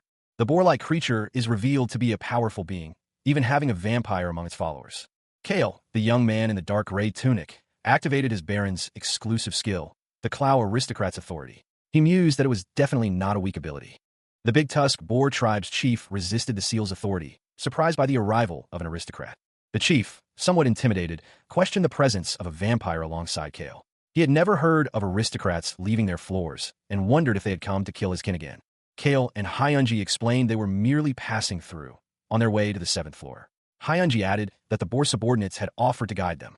The chief, however, pointed out that the 7th floor entrance wasn't that way. He questioned their true intentions. Confused, Kale asked if they were going to the 7th floor. The chief's response was a simple what? The Boar creatures admitted they didn't know either and intended to ask their chief. Kale expressed his dislike for being hurt, having been struck earlier. He felt Hyunji should also experience the pain. Hyunji, however, felt that it was Kale's fault for asking pigs to lead the way. Kale explained that it was personal business, and he couldn't say more. He then asked about the situation on the 8th floor, as it was his first time there. The chief warned that revealing the path to the 7th floor would mean stopping them from proceeding. Kale challenged the chief, asking if he intended to stop him. The chief explained that he wasn't trying to block them, but the 8th floor was in a state of war, complete chaos. Kale and Hyunji found themselves in a tense standoff with a group of boar-like creatures. The air crackled with unspoken threat, the word war hanging heavy in the air. He knew the risks. Getting caught between warring factions in this labyrinth could be disastrous. Hyunji, ever practical, pointed out the obvious flaw in their current strategy. The boar leader, however, seemed to have a solution. There was a method, a way through this conflict. The creature offered to create a diversion, clearing a path for the travelers. It was a risky proposition, but Kale considered the alternative. It was unusual for a labyrinth's owner to participate directly in a battle, but desperation often breeds unconventional alliances. The boar's sincerity was questionable, however. The leader made it clear that their assistance came with a condition: help with their ongoing conflict on the 7th floor. Kale, weighing his options, considered the offer. The deal was sealed with a grunt and a nod. The travelers were about to embark on a perilous path, one paved with both opportunity and considerable danger. This is where the most intense battles occur. A massive boar-like creature stood amidst a chaotic scene, its presence dominating the area. The constant skirmishes were a daily occurrence. The combatants were fiercely fighting, their motives unclear. The conflict involved the striped wasps and the scarlet lions. A group of pig-like creatures anxiously awaited news from the 8th floor. One of the pigs noticed something unusual and questioned what it was. Another pig impatiently reminded him of the previous explanation. The pig, feeling responsible for the question, apologized for bothering the others. He then recalled the explanation and shared it. He instructed the others to return to the labyrinth and fortify their defenses. He worried about potential invaders taking advantage of their absence. They agreed, understanding the urgency. However, a report indicated that Marcus, the Scarlet Lion, was sighted near the battlefield. A powerful, shadowy figure emerged, unimpressed by a 7th floor loser's presence. The pig-like creatures, having received their instructions, readily agreed and departed. A large, menacing boar-like creature emerged, noting it had been some time since its last foray onto the battlefield. A fiery eruption occurred, suggesting a powerful magical release. The pig-like creatures anxiously awaited the outcome, questioning if everything would be all right. The pig-like creatures watched, fear etched onto their faces as a powerful energy pulsed from the center of the cavern. Their chief, they knew, was virtually unstoppable once he began to run. Their fear was compounded by the knowledge that their chief was not alone. His power was amplified by something else. The cavern's entrance was shrouded in a thick, swirling mist, obscuring the path ahead. The source of the energy was identified as the charging Okino Tasai. A small group, consisting of a cloaked figure, a blonde woman in a dark dress, and a small green creature, observed the scene from a distance. It seemed their plan was unfolding as intended. Despite the progress, the group was concerned. Their target was still half a day's journey away. The green creature, Angela, inquired about the situation ahead, noting the intensity of the chief's movements. The blonde woman, momentarily distracted, assured them that everything was proceeding as planned. The woman's confidence was not unfounded. The beasts were indeed heading towards their chief. Considering the noise, the group anticipated that even beasts far away would be drawn to the ensuing chaos. They knew they had to hurry. Reaching the 7th floor of Geyser's entrance would take several days. 3 days later, the group arrived at the entrance to Geyser's 7th floor. Uther, the cloaked figure, urged them to ensure Yunui's safety. The Naga maid, Dominique, watched in concern as a young girl with bright green hair struggled against a monstrous creature. The girl, clearly overwhelmed, cried out, "I'm trying. I'm using too much power." A young man with dark hair, his face grim, addressed her. "Just eat them as soon as you kill them." He continued, "Many gluttony pieces because we've gone up 2 floors. I am, but it's still being used up faster." The green-haired girl cried out, "Yunhui." The young man's eyes glowed with power as he prepared to intervene. With a sudden burst of energy, he launched a powerful attack, sending the creature reeling. The situation remained precarious. However, as more monstrous figures emerged from the shadows, he realized, "I forgot. Yunui's also a dungeon baby from the 11th floor. However, being from a deeper floor doesn't mean she can fight well." He approached Yunhui. "Yunhui, can you fight?" He offered her a weapon. "All right, I'll lend you a weapon. Show me what you can do." The young man and Yunhui fought back-to-back against the encroaching monsters. She fought with surprising skill, exceeding his expectations. She looks like she's used to fighting. The young woman, her face obscured by shadow, stood resolute amidst the carnage. A single sword, gleaming faintly in the dim light, was held aloft. The question lingered. Was she a trained soldier, or was her skill simply exceptional? Nearby, a young man watched, his expression one of concern. He seemed to be assessing the situation, muttering to himself about the need to protect her. He reassured a small, green-skinned companion, explaining that while the slime creature wouldn't be harmed by the attacks, the young woman's safety was paramount. The young woman deftly dispatched several monstrous creatures, her movements precise and deadly. She urged her companion not to be dramatic. The battle raged on, a whirlwind of crimson and shadow. The sheer number of enemies was overwhelming. A blonde woman, her face contorted in disgust, effortlessly dispatched her foes, dismissing them as unworthy of her attention. She casually wiped blood from her hand, indicating that she would deal with the remaining enemies later. The blonde woman continued her relentless assault, facing down a monstrous beast with chilling calm. She expressed disgust at the creatures, her words laced with disdain. Her companion, seemingly exhausted, addressed her as Angela. The blonde woman, Angela, surveyed the battlefield, noting that the majority of the enemies were defeated. She was approached by the young man from earlier. They discussed the sheer number of casualties, estimating that nearly 200 enemies had been slain. Angela reflected on the unexpected intensity of the battle, questioning why this area was so much more chaotic than the 8th floor. The young man, however, found the overwhelming smell of blood to be incredibly annoying. A plan formed in the young man's mind. There was a way to resolve the immediate crisis quickly. He believed he could accomplish it using the remaining energy from his companion, but it would leave him needing more to recover. The blonde woman, Angela, assured him she wasn't tricking him. Angela explained that her power source was her contractor's blood, and she had been using it sparingly. He reluctantly agreed to her terms, securing a promise of 2 cups of blood once the situation was resolved. With a sinister grin, Angela declared it was time for the Festival of Blood. The battle commenced, with Angela unleashing her full power. The scene depicted a whirlwind of bloody chaos. The intensity of the battle was overwhelming. After a short time, there were no signs of life left. Angela was impressed by her own efficiency, considering the scale of the massacre. The young man acknowledged her success. He reminded her of her promise. Uther, the small, green-haired mage, seemed unconcerned. He commented that even Uther looked fine. Meanwhile, Yunhui, the purple-haired mage, was shown struggling amidst a rocky landscape. A large, shadowy figure descended from above, striking the ground near Yunhui and another figure. The impact of the attack was clearly felt. A young man, his face grim, watched from a distance. A powerful surge of energy erupted from the ground, shaking the very earth. The force of the blast was immense, causing significant destruction to the surrounding area. Yunhui, battered but still conscious, attempted to escape the devastation. The young man cursed, realizing the ground itself was unstable and dangerous. He urged Uther to quickly dig up the ground. He angrily confronted Angela, questioning her earlier claim that there were no signs of life in the area. Angela's subordinate reported that there were no traces of magic or life. His eyes blazing, the young man shouted a name, Baron. Uther continued digging frantically, frustrated by the lack of results and his own limitations. Yunhui's scent had vanished without a trace. A wave of despair washed over the young girl, her wide eyes reflecting her distress. The young man, Kale, stared at the chasm where the geyser had erupted, his face a mask of grim determination. He knew, with chilling certainty, what had happened. He and his companions stood on the edge of the devastation, the ground cracked and broken around them. The weight of their failure pressed heavily upon them. A horrifying thought struck him, the labyrinth. Could Yunhui have been swallowed by that monstrous entity? The group stood before a vast, dark chasm. A question hung in the air. Could it be the labyrinth? Hyunji, her blonde hair catching the dim light, confirmed their suspicions. Yunhui, the young girl, had received a call from the labyrinth itself.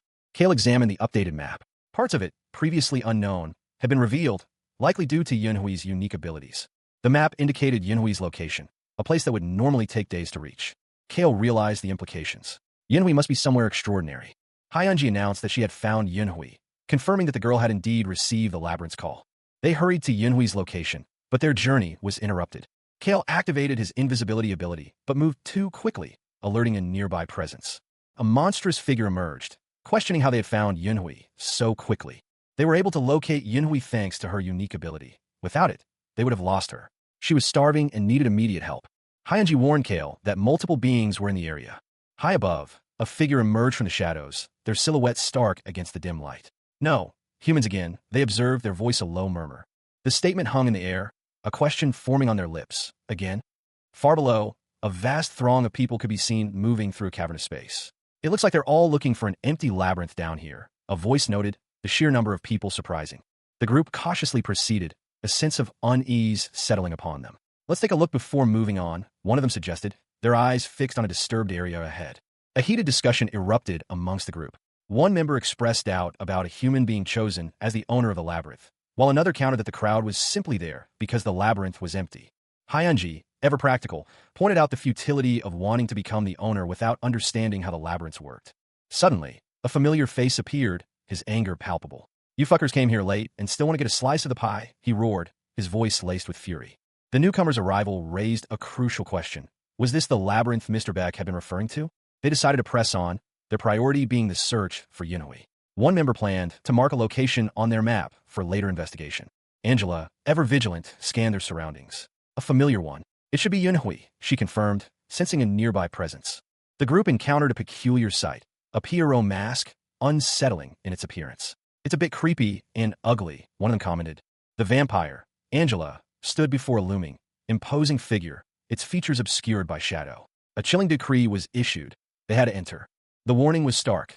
The labyrinth was alive, and they were unwelcome guests. A lone figure, Kale, ventured deeper into the labyrinth's shadowy depths, a question hanging heavy in the air. How long had he been there? Despite traveling a considerable distance, the environment remained eerily unchanged. There were no creatures guarding the place, adding to the unsettling atmosphere. The labyrinth's interior felt strangely familiar, as if Kale had been there before. He urgently called out to Angela, asking if she could sense Yunhui's presence. Kale's voice echoed through the desolate expanse, his query unanswered. His desperate calls for Uther and Angela went unheard. He reflected on the strangeness of the labyrinth, noting the lack of hostility he had expected. Realizing his predicament, Kale decided to return to the entrance, needing a map to navigate. He stood there, lost in thought, his gaze fixed on the path ahead.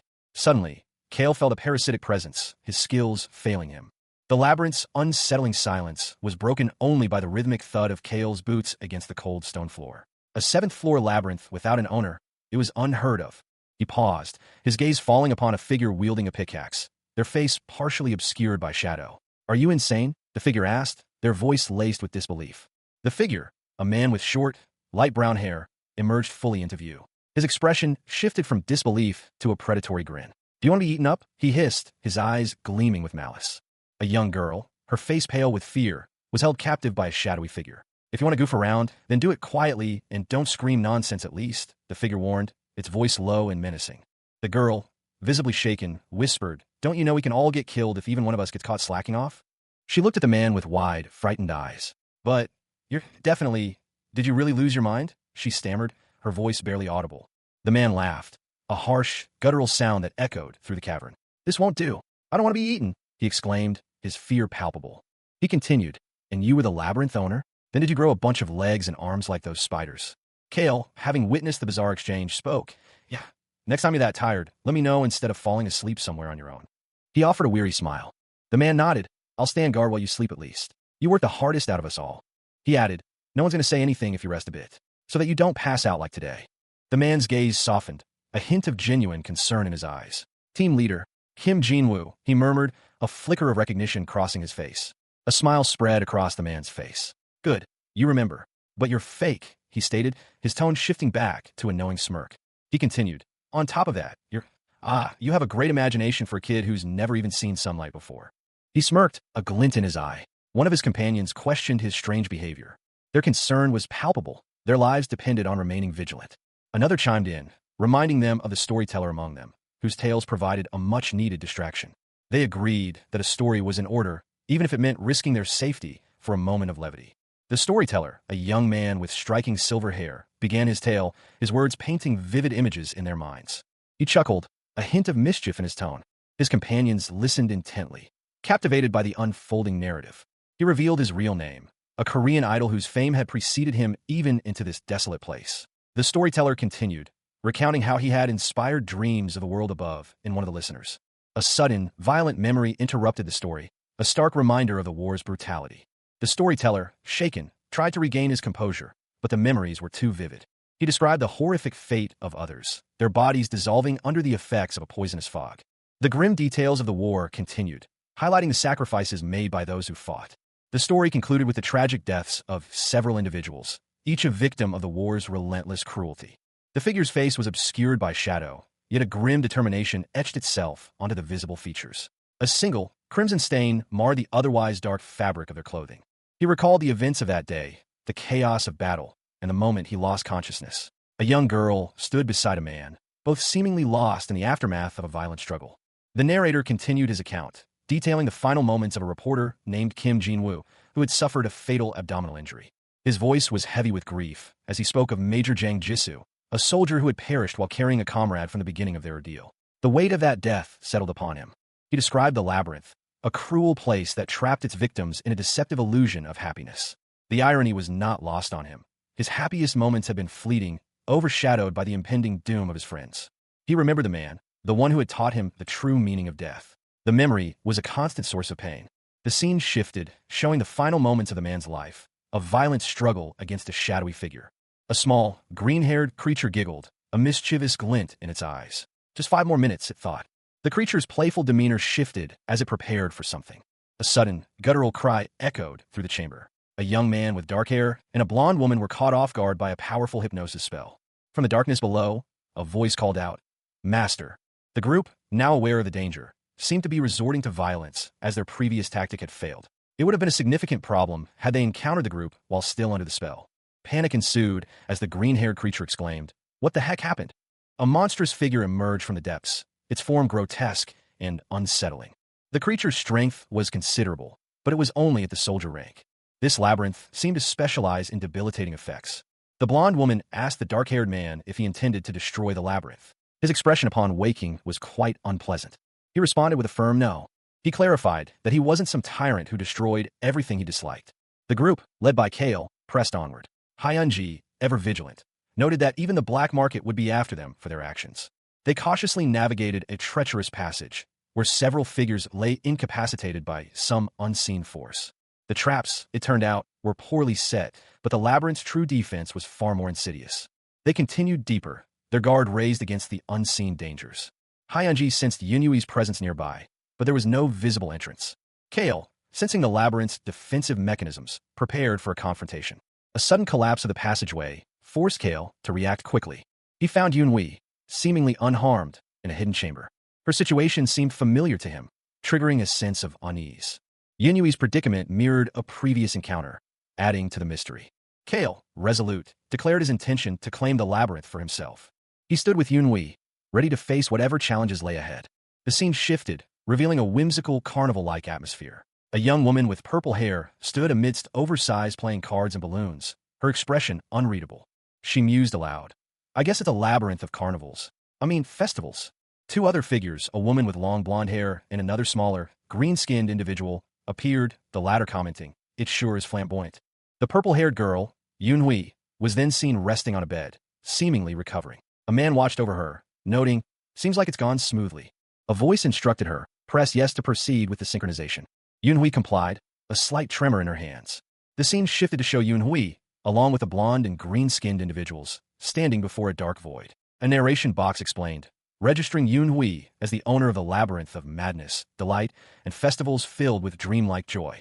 The labyrinth itself began to restructure, adapting to its new owner's data. The blonde woman and the green-skinned individual collapsed to the ground, exhausted. A new gate materialized, signifying the synchronization's completion. Next, a young man, seemingly the previous owner, prepared to depart, leaving Yunhui behind. He muttered, repairing and upgrading this labyrinth. It should take 24 hours. Yunhui, the last one remaining, sat alone, a single tear tracing a path down her cheek. A young man, kneeling before a scroll, looked up, his gaze intense. He addressed the scroll, his words a request, "Be my knight." The scene shifted, the words, "All right, we'll start with the simple things. Repeat after me," appeared. The young man instructed, "Portal." Yunhui, her eyes wide, repeated the word portal. He followed suit, his voice echoing the command, "Portal." He gave a thumbs up, a confident expression on his face. The young man exclaimed, "Ah, damn it." He had inadvertently opened a portal and found himself in an unexpected location. He realized, seems my portal opened instead. A group of fantastical creatures looked on, surprised by the sudden appearance of the portal. One of them gasped, "Oh my, Yunhui's." Another commented, "This reminds me of the old days. The Naga labyrinth used to be this small too." The green-haired creature concluded, "Well, either way, I guess I can say I've achieved my purpose." Uther's light had grown too strong. Dominique instructed Hoya and Draken to guard the area, while Uther and Yunhui returned. Meanwhile, Angela's companion expressed concern for her master's well-being, noting his unusual behavior. The master, visibly agitated, warned his companion to stop or risk incurring his wrath. They found themselves on the 7th floor of the labyrinth, a fact attributed to the labyrinth's nature. Word had spread that humans could become labyrinth owners, causing a stir. Seeking to remain unseen, they entered the master's shadow. Two individuals discussed the irritating behavior of the association, likening them to landlords. One of them complained about the association's fees for gem appraisal, preferring a private appraiser. The association's reputation was declining. A man's fearful reaction indicated a disturbance. A ripple in the shadows alerted them to a hidden presence. Someone with detection abilities sensed a hidden presence among them. The hidden presence was using camouflage, and only its existence was detectable. The young man, his face grim, addressed his companions. He stated that they would simply press forward, ignoring any obstacles. Suddenly, a monstrous beast passed by, causing a commotion. Another soldier felt a similar presence. One of the soldiers sighed, admitting that the situation was far from calm. He decided to investigate. Meanwhile, other soldiers offered words of encouragement and support to their comrade. He ventured deeper into the labyrinth, his steps echoing in the silence. Two cloaked figures stood before a large, imposing doorway, their expressions unreadable. One of the soldiers grumbled about the reckless behavior of explorers, highlighting their lack of gratitude for the association's efforts. The soldier scoffed at the suggestion of a magical button controlling the labyrinth, deeming it absurd. Despite the skepticism, the soldiers agreed that they needed to find some ancient magical device. The Dungeon Odyssey interface displays, showing the team's progress. A figure lies prone on the ground, seemingly lifeless. The words, "How ruthless. I thought you valued your kind," appear above them. Three figures traverse a stone corridor. One of them remarks, "Enough with the chatter. Let's hurry. We don't know when it'll hit again." A blonde woman, accompanied by a hooded figure, pauses. A narration box explains that the owner's room is at the end of a straight path from the entrance. The hooded figure observes that there are no traps or mazes, and the structure doesn't seem to support the labyrinth core. They ponder if the core is dead. The blonde woman and the hooded figure continue their exploration. They discover a stone altar with an emblem. The blonde woman activates her parasite's detection ability, noting that the altar seems prepared to greet its owner. The hooded figure senses something nearby. The blonde woman points out a small, glowing object. A narration box explains that the labyrinth has been paused due to the lack of an owner and will not reactivate until a new owner is found. The hooded figure approaches the object cautiously, while the blonde woman watches intently. The hooded figure attempts to imprint the labyrinth core, but it fails. They note that this was expected. The blonde woman and the hooded figure look on, their expressions conveying a mix of concern and determination. The possibility of a human becoming the labyrinth's new owner was discussed, a prospect that would cause chaos both above and below ground. It was acknowledged that such an event was possible, though undesirable. A hooded figure, seemingly the labyrinth's guardian, declared that such a takeover would not happen today. The figure revealed a clawed hand, imbued with dark energy. The attempt to forcefully extract the inactive labyrinth core was underway. The labyrinth resisted strongly. Meanwhile, a large group of humans gathered outside the labyrinth's entrance, seemingly unaware of the events unfolding within. Inside, soldiers noticed something was wrong, questioning the cause of the disturbance. One soldier, unable to detect anything unusual, expressed his confusion. Another group of soldiers discovered something amiss within the labyrinth. The hooded figure was warned that the humans were approaching. The hooded figure called for the protagonist to join them, having a plan. The labyrinth's guardian challenged the labyrinth, questioning its endless repetition of destiny. He stood amidst the swirling chaos, the labyrinth's core pulsing with an ominous energy. A dark, monstrous form emerged from the depths, its eyes burning with malevolent intent. The creature spoke, its voice a chilling rasp. "You can just say you were unlucky." It continued, "instead of damning yourself by choosing a human as your owner." The creature's massive hand reached out, its claws glinting menacingly. "I'll use you well." Meanwhile, Kale had succeeded in extracting the labyrinth's core. He sensed something else was there. He was confronted by a group of soldiers, one of whom asked, "Are you okay?" The soldiers looked on with a mixture of concern and apprehension. One of them, a man with fiery red hair, muttered, "Hey." Back in the labyrinth, the monstrous form began to shift and change, its power growing. One of the soldiers asked, "Does anyone know what the hell that is?" The creature's maw opened, revealing rows of razor-sharp teeth. A warning echoed, "It's coming. Prepare for battle." The soldiers, armed and ready, braced themselves for the impending confrontation. A wave of dark energy erupted from the labyrinth, signaling the creature's imminent arrival. The creature, a horrifying mass of pulsating flesh and shadow, shuddered, its form shifting and reforming. Its power, immense and terrifying, rippled outwards. Nearby, a group of soldiers huddled together, fear etched on their faces. One cried out in terror, his voice barely a whisper. Panic erupted as the creature's presence overwhelmed them. A mother cried out for help, her child cowering beside her. One soldier, his face grim, braced himself for the inevitable. Another soldier, shouting orders, urged his comrades to take defensive positions. He yelled at them to pull themselves together, reminding them of the dire consequences of inaction. Suddenly, one of the soldiers spotted something. He pointed, his voice filled with a mixture of fear and surprise. The creature, seemingly sensing the soldiers' renewed attention, began to retreat. It was running away. A wave of confusion washed over the soldiers. Was the creature afraid of them? A heated debate erupted among the soldiers. One soldier suggested chasing it, while another vehemently opposed the idea, pointing out the creature's overwhelming power. They decided against pursuing the creature, recognizing that it was far too strong for them to engage. A group of soldiers, weary and battle-worn, stood amidst the aftermath of a fierce encounter. Their leader issued a curt order to check for casualties before returning to their base. One soldier voiced a concern, highlighting the perilous situation they had been in. Their location had been compromised, revealing their presence to a monstrous enemy. A nearby soldier coughed violently, clearly still suffering from the effects of their recent ordeal. It was then revealed that the monstrous creature responsible for their plight had retreated into a dormant state, leaving the soldiers in a state of uneasy relief. Kale, still visibly shaken, reflected on the difficulty of creating such a powerful being from nothing. Hyunji, beside him, listened intently. Hyunji pointed out that the creature's appearance was likely a deceptive ploy, a mere illusion. She decided to leave a mysterious orb with the research lab, intending to find a use for it later. The group then considered their next move. Despite the danger, they decided against immediately returning to their labyrinth. There was still unfinished business. He thought about the promise he had made on the 8th floor. Meanwhile, Kale and Hyunji encountered two boars, who commented on Kale's increased muscularity. One boar scoffed at the other's claim, stating that Kale was merely fat. Kale, uninterested in idle chatter, inquired about the boar chief.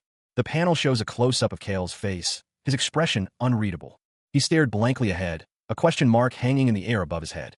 The image showed a monstrous boar, its eyes burning with rage. This was serious. The boar was in such bad shape that even Angela or I could kill him with a single blow. Apparently, he had crossed paths with the fearsome Scarlet Lion Marcus. It turned out that the fight between the 8th and 7th floor labyrinth owners had ended in a draw, despite the 7th floor having penalties for being there. The boars explained that the situation was a bit different. The Scarlet Lion group had moved to the 8th floor. They did this because they caused too much disturbance, and the 8th floor was already in a state of war. They had asked a few of the boars, and apparently, there were a lot of bugs on the 7th floor, making it even more chaotic than the 8th. The boars greeted him, calling him Baron. The boar chief apologized for his sorry state. He had returned to complete their deal, taking responsibility for the boar's condition. The boar chuckled, calling him a generous aristocrat, but mentioned that the parasite had used up all its strength. Kale sat slumped against a cold, rough wall, his thoughts a maelstrom of grim determination. He knew that seeking revenge for Marcus would put a target on his back, but the desire to reach the 9th floor was stronger. His escape from this place was paramount. The wounded boar chief, his massive form barely contained within the confines of the shadowed alcove, voiced his own desperate plea. His words were a guttural rasp, barely audible above the echoing silence of the floor. His gaze was fixed on something beyond the immediate surroundings, a faraway look in his eyes. His ultimate goal was clear: escape this nightmarish place. A massive, boar-like creature, its fur a deep crimson, loomed over a small group. It posed the question, "You want to go down to the 9th floor?" A young man, his face partially obscured by shadow, responded, "Yes, I'd like to join you as a knight." The boar-like creature narrowed its eyes. "Are you saying that's not what you're doing?" "You're not wrong," the young man explained. "Chief, I've only really talked to you a couple of times. I can't really judge how useful you'd be to me as of now. I assume it's the same for you too." The boar-like creature scoffed, a human with the seal of an aristocrat. The first aristocrat of the 9th floor. He continued, "I heard that you slew the Flood Dragon King, Enaxtus, before your labyrinth was even half a year old. That old Flood Dragon King would never engage in fights he knew he'd lose." The boar-like creature scoffed again. "He's not someone you can win with pure luck. You must have become a baron because of your accomplishments." "Enough," the young man retorted. "I don't like flattery." He then said, "You seem to know me pretty well, so tell me about yourself instead." Two smaller boar-like creatures appeared, commenting, "They've all got a screw loose somewhere." "That's not a compliment." The larger boar-like creature stated, "I won't say that I wasn't like that in the past. However, as I fought hard to protect the labyrinth and survive, I naturally changed." Two monstrous creatures, nestled amongst smaller, pig-like beings, discussed their vulnerability. Their leader explained that their labyrinth had been treated as a food source by other monsters, forcing him to constantly defend his troops. He recounted a past invasion, highlighting a particular opponent who was the first to challenge him. However, the situation changed when a stronger force intervened. The exhausted leader confessed his weariness. He explained that his current state was a result of his constant battles. Meanwhile, Kale and his companion observed the creature from a distance. They commented on the creature's weakened state, noting that the title veteran seemed fitting. The boar-like creature addressed Kale, acknowledging his superior leadership compared to other labyrinth owners. He offered Kale a position as his third knight, but warned that times would be difficult, with looming conflicts on the 9th floor. Kale's companion mentioned the infamy of the Necromancer King, who would stop at nothing to obtain ingredients for his chimera. The boar-like creature expressed anticipation for their future collaboration. Kale, preparing to depart, urged the creature to stay alive until their alliance could be fully realized. A monstrous boar-like creature roared in pain, its crimson eyes blazing. He no longer had to fight alone. Kale, still recovering from his ordeal, was approached by a concerned individual. The man explained that a new beast had appeared in the labyrinth. He elaborated on the beast's immense power, noting that even the association had given up on taking over the labyrinth. The man, relieved to see Kale unharmed, inquired about his findings on the 7th floor. Kale confirmed he hadn't become a labyrinth owner or witnessed such an event. The man pondered the possibility of becoming a labyrinth owner by simply pressing a button, but dismissed the idea, mentioning that the labyrinth they had been investigating was already dead. He sighed, admitting he had expected Kale to find something of value. He advised Kale against greed, suggesting he stick to appraising gems. Kale presented some gems he had collected, expressing his gratitude. He then offered the appraiser his business card. The appraiser, examining the card, revealed that the organization behind it was a large development agency with a significant project requiring Kale's assistance. Kale examined the business card. It identified the holder as Kim Joo-hyuk, deputy manager of the Geyser Development Agency, a government organization. He mused about the agency's interest in him, wondering if they were tracking his movements. Lee Jun-young, the Spider Expedition team leader, appeared, her laughter echoing. The appraiser, an older man, inquired about the nature of the big project. Kale responded that it was classified. He pondered the situation, a thoughtful expression on his face. The city of Geyser was already in chaos, he noted. He decided he didn't have time for further involvement. The appraiser seemed surprised by Kale's abrupt departure. Kale explained that the agency was trying to take his customer away. The appraiser transferred the money to Kale's account. He reminded Kale to keep his phone on. The portal between the two labyrinths had just opened. A small, furry creature called out, seemingly alone in a vast space. It sat upon a throne, looking bored and impatient. Suddenly, something startled it, causing it to jump. He and his companions appeared, having successfully protected the place. The creature beckoned them closer. The creature explained that there had been no serious issues, only minor damage. He was surprised. He had expected a full-scale invasion. His companions, however, were less surprised. They attributed the minor damage to the workers. A group of workers appeared, looking familiar. But there was still a significant problem. He cleared his throat, preparing to address the workers. He then gave orders to the workers, acting as the master's representative. He issued a command, his voice low but firm: map out the labyrinth's vicinity and construct a storage space. A group of rabbit-like creatures, cloaked and hooded, stood silently, awaiting further instructions. The rabbits shifted nervously, their skeletal features barely visible beneath their yellow cloaks. He threatened them, his expression hardening. "All right, I'll force you to obey me then." The young woman beside him, however, seemed unconvinced. She explained that the ability to control the rabbits was a power previously used by her former master, and that it was not something to be used lightly. She continued, emphasizing the need for the knight's agreement to proceed. But that, she argued, was essentially taking the power away from her. Yunhui, the young girl with purple hair, was then asked to agree to the regency. She considered the proposal, her expression unreadable. The group stood in anticipation, awaiting her decision. The recent regency agreement with Yunhui, the previous labyrinth owner, granted Kim Jinwoo, also known as Kale, the position of substitute owner. This unexpected power shift gave him control over the labyrinth of madness, delight, and festivals. His new status as a lesser aristocrat, a title earned by possessing the Naga labyrinth, 2 knights, and a territory, brought significant changes. He now had the power to summon forces from the labyrinth. Seated upon his throne, Kale reflected on his progress. He mused that Anatolius, his predecessor, likely exploited the territories under his rule. Hyunji, one of his companions, reported on her success. She had collected all the down gems as instructed. Kale acknowledged her accomplishment with a simple, "good job." He then turned his attention to upgrading the Naga labyrinth. The upgrade process was underway, and he anticipated reaching rank 4 before the Naga labyrinth's upgrade was complete. He then addressed his subordinates, urging them to focus on their tasks instead of idling. Kale decided to select additional soldiers for his growing forces, recognizing the need for a stronger military presence. He also ordered the construction of a storage facility near the residence hall. The young man considered the unusual structure of his current military organization. He found the explanations for the roles of clowns and minstrels as soldiers and servants confusing. Reflecting on his journey, Kale noted that his initial forces consisted only of soldiers and servants. He now believed that each labyrinth possessed unique skills and traits. He decided to select the minstrel skill for his labyrinth, finding it exciting.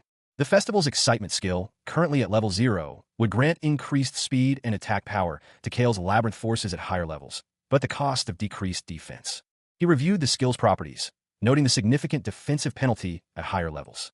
Kale considered the implications. The higher levels would be useful in large battles, but less so in smaller skirmishes. A sudden realization struck him. The skill allowed him to summon forces. The minstrel, a unique unit, appeared, playing a musical instrument. Next came the juggler, wielding both an instrument and a bomb. Finally, the clown emerged, armed with a chakram and a dagger. However, Kale noted that these units were fragile and unsuitable for large-scale combat. Hyunji reminded him of another labyrinth-exclusive skill, Sweet Dreams. She explained that it was a defensive skill capable of lulling enemies into a dreamlike state. Kale recognized this skill as the one used against him in the past. He and Hyunji discussed its limitations. While effective against strong opponents, it was useless against large numbers. Kale considered using guerrilla tactics to compensate for the skill's shortcomings. He pondered the strategic implications of his choices. The young woman, her eyes wide with surprise, questioned the Naga labyrinth's unique skills. He responded that their skills were balanced, allowing them to summon basic military branches. She continued, noting that their specializations were quite impressive. Despite their simplicity, the young man and girl seated on the throne reflected on the effectiveness of starting with this labyrinth instead of the Naga labyrinth, which they had lost to Anaxtis. Yunhui suggested using the Sweet Dream skill against the Flood Dragon. However, there wasn't enough labyrinth energy remaining to activate it. Draken, relaxing as instructed, wondered what he would have for lunch. He was assured that it was all right, and for his own good. The required amount of energy was 423. The activation took less than a second, using only 12 energy. Yunhui looked at Kale with concern. Sweet Dreams activated. A powerfully built man, his face partially obscured by shadow, raised his fists in triumph. He declared, "I shall dominate over this insanity with the power of the dragon. I am a dragon's successor." Another, younger man, listened intently, nodding in understanding. "All right, I get it," he replied, a hint of weariness in his tone. He added, "I was like that yesterday." Next, a minstrel, their face partially hidden by a pink jester's hat, was instructed, "Minstrel, pretend that you aren't a servant of the labyrinth of festivals." The minstrel, complying, unleashed a burst of magical energy. The instruction continued, "And use your skill against him." The powerful man struggled, his breathing ragged. He cried out, "I'm stumbling, and it's hard to breathe. I am being pushed to the brink of insanity." The younger man observed, interesting. He then explained, I get how I should use the labyrinth of festival. He instructed Dominique, tell Rakshasha to create a map of the surrounding area and hide the pathways to the labyrinth as best as you can. It cannot be exposed to beasts or my kind. He appointed the younger man. You're the general manager in charge of the workers from now on. Relayed Dominique's orders to them. The younger man, now in a throne room, stated, I need to upgrade this labyrinth as fast as I can. Commence right away. 2 weeks later, updates were given regarding the Naga Labyrinth and the Labyrinth of Festivals. The Naga Labyrinth's upgrade to rank 6 was complete, and the subcore attached to the Flood Dragon Labyrinth unlocked its rank 6 function. The Labyrinth of Festivals upgrade to rank 4 was also complete. Further updates detailed the increased maximum energy capacity, the greatly expanded labyrinth territory, and the increased physical capabilities of Jinwu. The final instruction was, close them all. In the expanded labyrinth, the younger man observed, the labyrinth gets bigger every time I come here. A small, green-skinned creature with large eyes sat on a dark stone floor. What did you call me here for? He had been summoned. Uther, have you recovered in the 2 weeks? The creature shook its head. Not recovered at all, and I need to rest at least half a year more. Across from it, a man and a woman stood, their expressions grim. The man spoke. This suddenly? You're kidding, right? The creature, seemingly agitated, looked on as the man and woman discussed strategy. A small, glowing object lay between them. The small object pulsed with energy, then exploded in a burst of green light. The creature shouted, Necromancer King, let's fight. Chaos erupted. Malicious dead time. Va! The creature, now smaller and seemingly weakened, was being held by the man. Baron, Lumen sighed. Isn't it better to ambush him instead of doing this? The creature responded, It is hard for you to fight without knowing anything. So I'll tell you. The man listened intently. It's simple. The army of the dead. The man's subordinate called out, Master. The man pondered. Rakshasha? What is it? TCH. Is it the Necromancer King? He mused. It's later than I expected, but what an awkward timing. His companions, however, were far from calm. One exclaimed, It's not the Necromancer King. The question hung in the air. Who else could cause such shock? The answer came swiftly. Count Anatolius. A chilling announcement followed. He was approaching. A shadowy figure, cloaked and hooded, stood before a glowing portal. The air crackled with arcane energy. 2 young women watched in disbelief as a man, his face obscured by shadow, vanished into the darkness. One of them, her eyes wide with shock, whispered, Why would he? The blonde woman, her expression grim, stated that an 11th floor aristocrat had somehow ended up on the 9th floor. She had been captured. The narration revealed that the entire reconnaissance team had been captured by the Count. A young man with silver hair, his face etched with worry, spoke of their failed stealth attempt. They had been unable to hide from the monster. He questioned whether anyone had died during the encounter. He was relieved to hear that no one had perished, but there were 2 others with him. The young man explained that the creature was connected to the Black Merchant Group, the same group they had encountered at the auction. He wondered if there was any chance that the Black Merchant Group was simply passing by. His companion grimly corrected him, stating that they were certainly coming for them. The silver-haired man explained that the fact he was still alive was proof of this. The young man, lying on a bed, contemplated the situation. The 2 women prepared to greet the incoming threat, with one instructing the other to have all forces on standby. The silver-haired man advised his companion to meet the threat outside, as the Count would not fit through the gates. They realized they had to run, and Angela's presence was noted. The Necromancer King and the Flood Dragon King were no match for him. Escape was their only option. A young woman with blonde hair urged calm, but even she couldn't deny the gravity of the situation. She questioned his presence on the 9th floor, but conceded that a confrontation was unwise. A young man with dark hair agreed. Rash actions could worsen things. He saw this as an opportunity to assess the newcomer's strength. The blonde woman, resigned, agreed to accompany him. She resolved to remain vigilant, regardless of what transpired. She would maintain a neutral stance, avoiding any unnecessary conflict. Hours later, at the northern gates, preparations were complete. Dominique and Yunhui reported their readiness. The young man asked Dominique about her readiness. He planned to seal the portal as a precaution, then meet Dominique in the owner's room. Dominique, ever loyal, expressed her willingness to face any danger alongside him. He considered the potential future conflict, deciding it was best to observe the newcomer now. Dominique, however, wished to remain uninvolved. Dominique, her blonde hair shimmering, explained, but all of the labyrinth is within his range, so there's no point in hiding. He nodded, accepting her assessment. All right, you'll come with us too, Dominique. Their gratitude was palpable as they thanked their leader. A warning pulsed through Kale's mind. The parasite felt extreme fear and urged him to flee. The parasite's message continued, emphasizing the danger of prolonged strain on his body. Hyunji and Dominique watched, concerned, as the warning intensified. The parasite was now suppressing his pain receptors and releasing a narcotic substance. Despite the warnings, Kale remained resolute. Nice to meet you, Steel Giant. Before them loomed a colossal, imposing structure, a testament to the scale of their challenge. Count Anatolius stood silhouetted against the ominous backdrop. He gazed upward, his expression a mixture of awe and apprehension. So, no, you might be even taller. Kale pondered the unexpected arrival of the Count from the abyss. Dominique, her face a mask of determination, declared, I said I wouldn't show hostility, but I don't intend on acting like a coward. Dominique, ever vigilant, sensed the shift in the air. A palpable tension, heavy with unspoken dread, settled over the group. Before them, a colossal, shadowy form began to coalesce, its true nature still obscured by the gloom. Slowly, the darkness parted, revealing a figure of immense power, its features etched with an age beyond comprehension. The being regarded them with disdain, its voice a low rumble that seemed to shake the very foundations of their reality. You are as arrogant as they say. The being's command echoed, activating a potent, ancient power. Kale, ever defiant, reacted instantly, launching himself into action. The force of the ancient power slammed into the group, sending them sprawling. Hyunji, struggling to regain her footing, realized the nature of the power. It was the aristocrat's dignity skill. She felt the crushing weight of the amplified gravity, a pressure that was dozens of times stronger than normal. Despite the overwhelming power, Kale's opponent was clearly on a different level.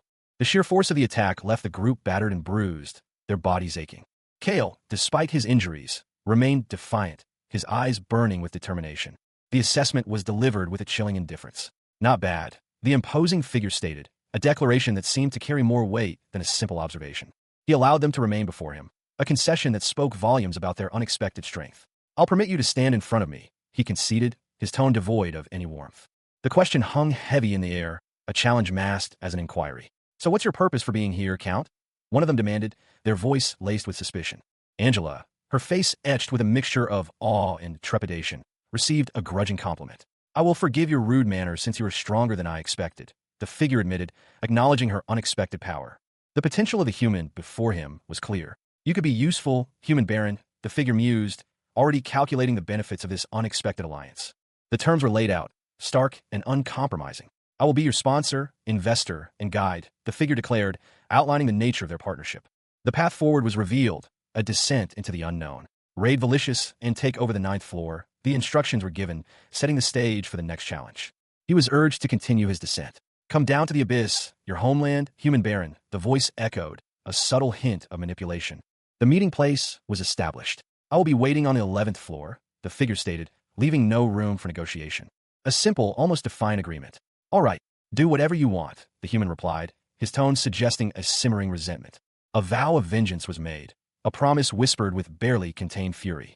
But one day, I'll make you pay for this humiliation. Anatolius, he vowed, his eyes burning with a cold fire. The weight of the encounter settled upon him. Phew, you must have had a hard time too, Baron, he acknowledged, a hint of exhaustion in his voice. He found himself in a dimly lit cavern, the air thick with the scent of damp earth and something else, something acrid and unsettling. His master's departure had left him alone, a fact emphasized by the two figures before him. One, a small, grotesque creature, seemed to cower. The other, a devilish-looking being in fine attire, addressed him with a mocking tone. The devilish figure, however, was not simply mocking. It was making an offer, a proposition that seemed too significant to ignore. It claimed a high position within the Black Merchant Group, hinting at power and influence beyond Kale's current understanding. The merchant, unfazed by the creature's attempts at intimidation, calmly requested a demonstration of the goods. His confidence faltered, however, as he realized he'd come empty-handed. He quickly recovered his composure, explaining that the scale of the deal was simply too large to carry everything at once. The devilish merchant, despite his initial amusement, seemed to understand. He offered information instead, a crucial piece of intelligence. He questioned Kale about the Necromancer King's inactivity following the death of the Flood Dragon King. The small creature explained the delay was due to the time required to raise and train a powerful chimera. The merchant then posed a second question, his tone shifting to a more serious one. The image revealed a monstrous, shadowy figure, its presence radiating an aura of immense power and dread. The freshest corpse. The question hung in the air. What had Kale provided to the Black Merchant Group? The scene opens with a tense discussion between three figures. One, cloaked and mysterious, questions the neutrality of a certain merchant group. A young man with dark hair challenges the assertion of neutrality, pointing out a recent transaction. The merchant, a flamboyant individual with horns and a devilish grin, retorts that their organization is small and insignificant, justifying their actions. The young man presses further, stating that this is not what he is concerned about. He confronts the merchant about a recent, unexpected revelation regarding the Necromancer King. The merchant clarifies that he was simply balancing things out by sharing information. The young man, skeptical, questions this notion of balance. His anger boils over, calling the merchant a bastard. The merchant nervously admits to selling information to the Necromancer King. He tries to excuse his actions. The merchant assures the young man that in the end, the other party will be the one at a loss. The merchant reveals that the information leaked was not significant, only the size of the army. However, he laments that the Necromancer King's hidden card has been exposed. The young man, Kale, glared at the grotesque imp. He had just extracted a vital piece of information, but the imp's insolence grated on his nerves. Enough chit-chat, Kale stated, his voice low and dangerous. He turned his attention to the merchant, his gaze unwavering. The details of the deal were what mattered now. Kale pressed the merchant for the specifics of his agreement with the Necromancer King, knowing that the information was crucial to his plans. A week later, a high-level military briefing was underway. Dominique, a Naga, expressed alarm at the scale of the Necromancer King's forces. The assembled commanders reviewed the troop numbers, a formidable, but not insurmountable, army. The final count included cavalry and powerful flood dragons, adding significant strength to their ranks. However, intelligence suggested the Necromancer King's actual forces were far greater, a stark reality that weighed heavily on the assembled strategists. The sheer number of low-ranking undead alone was a significant threat, and the recent acquisition of a Flood Dragon King's corpse suggested the Necromancer King's power was growing exponentially. Kale, concerned, inquired about Dominique, a key figure in their strategy. She responded affirmatively, her loyalty unwavering. Meanwhile, the discussion turned to the nature of the undead. The briefing continued, detailing the undead's resilience and their relentless obedience to the Necromancer King. Dominique explained the 3 tiers of undead: low, high, and chimeras, each posing a unique threat. The low-ranking undead, while numerous, were easily controlled, capable only of simple tasks. The majority of the Necromancer King's undead army serves as a shield for his elite forces. High-ranking undead possess significantly more energy and serve as targeted attack forces. The high-ranking undead remodeled by the Necromancer King are known as chimeras. Only one, made from the Flood Dragon King's body, is currently known. Kale pondered the enemy's strength, acknowledging the unknown additional forces. A conversation revealed that the Necromancer King typically keeps his undead inactive. A reconnaissance mission near the Labyrinth of the Dead failed due to numerous awake undead. Valicious, however, was leaving his territory to head towards the Labyrinth of Gluttony. Reports indicated thousands of undead leaving the territory. 2 divisions of the undead army were positioned approximately half a day's journey from each other. The information confirmed the demon's earlier assessment. The upcoming war would differ from the last. This time, they would be on the offense. Caution was urged to avoid traps. Despite the increased size of the Naga Labyrinth's forces, the Alliance declared themselves prepared for war. Kale planned their strategy, aware of Alicious's delay in reconnaissance and intelligence gathering. The military strategists huddled around a table, their expressions grim. A detailed plan was being laid out, outlining the formidable Necromancer King's forces and the challenges that lay ahead. The discussion centered on Valicious, a key figure whose actions would significantly impact the upcoming conflict. His movements were a week behind the war with the Flood Dragon King. One strategist, a young woman with striking blonde hair, expressed surprise at the presence of a certain individual. The young woman explained that a previous communication was a deception, a carefully crafted illusion. The plan was revealed. Uther would hold a portion of the enemy forces while a smaller group would launch a surprise attack. A map showed the planned flanking maneuver, a daring strategy to steal the core of the Labyrinth of the Dead. Dominique, a Naga, listened intently as the plan was explained. She and Kale exchanged a look of understanding. She was instructed to proceed with caution. Kale acknowledged the instructions, his expression serious. The success of even one division would significantly alter the course of the war. The importance of Alicious and the Labyrinth of the Dead in sustaining the undead army was emphasized. Regardless of the outcome, a meeting with Valicious was inevitable. High above, in the war room, a council convened. Quintus, a figure of authority, was given command of the assembled forces. The order was clear: none were to disobey. The Naga army, loyal subjects of their king, received their orders with unwavering obedience. They prepared themselves for the coming conflict. A powerful warrior, his face obscured by shadow, stood ready. The time for war had arrived. The command echoed throughout the assembled troops. All forces were to proceed to the battlefield immediately. Meanwhile, a tense discussion unfolded amongst the Naga leadership. The weight of the impending battle was palpable. One of the Naga, Rikshashasha, was told it was time for revenge. He was urged to prepare, with a stern warning against hesitation. 2 days later, a figure, possibly a brother, finally arrived. A small, green-skinned individual surveyed the scene, puzzled.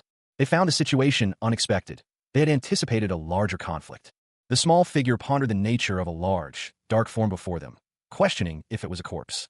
The dark form revealed itself to be a monstrous, demonic entity, its true nature horrifying. A wave of disorientation washed over them. This was not what they had anticipated.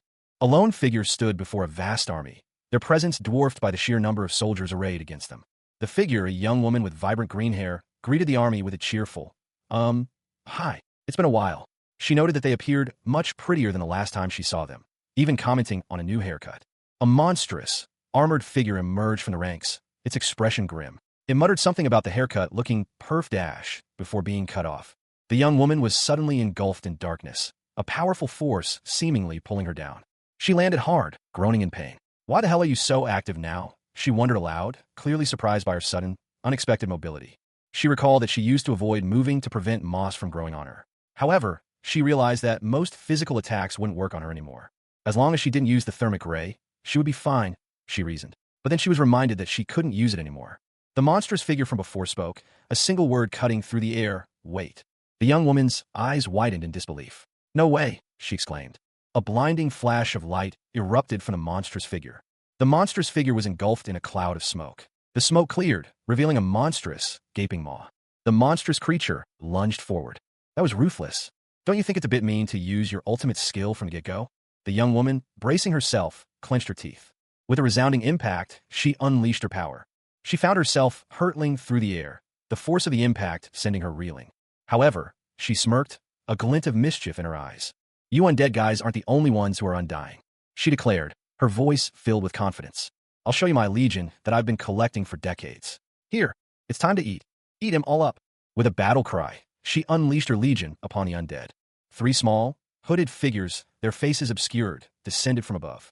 Their leader declared, I'll make soup out of her bone marrows.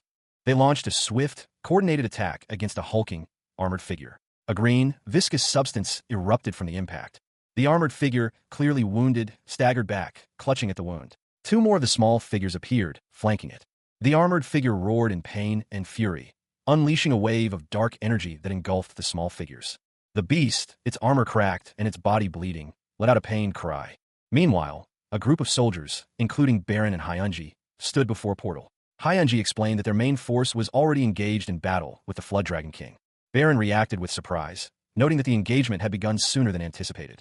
Hyunji explained that to aid Uther, they would need to attack Valicious as soon as his location was known. However, their forces were exhausted from their journey. Baron deemed the situation difficult. Hyunji suggested that they should have sent a small team through a portal, but this was deemed too dangerous near the battlefield. She added that leaving guards at the portal entrance would have been necessary. One of the small figures pondered whether their main force could win. The small figures, having consumed some of the undead, found them to be unpalatable. The battle against the Flood Dragon King raged on. Its thick scales proved a formidable defense against the relentless assault, but the attackers pressed on, determined to melt through its defenses before it could recover. Meanwhile, one of the attackers lamented the ineffectiveness of their ultimate ability, finding it useless in the midst of the chaotic battle. Elsewhere, a soldier anxiously inquired about Dominique's situation. News arrived that Dominique and her forces had just entered the barren wasteland. The soldier noted that the enemy was expected to arrive at their labyrinth within 2 hours, surprised by the speed of the flood dragons. A commander called out to Rickshaw. Rickshaw responded, reporting that scouts had located the enemy outpost and that thousands of undead were approaching from a valley. They also confirmed Valicious's presence among the undead.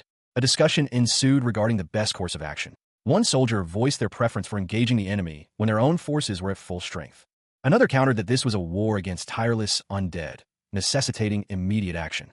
The group decided to attack immediately without rest.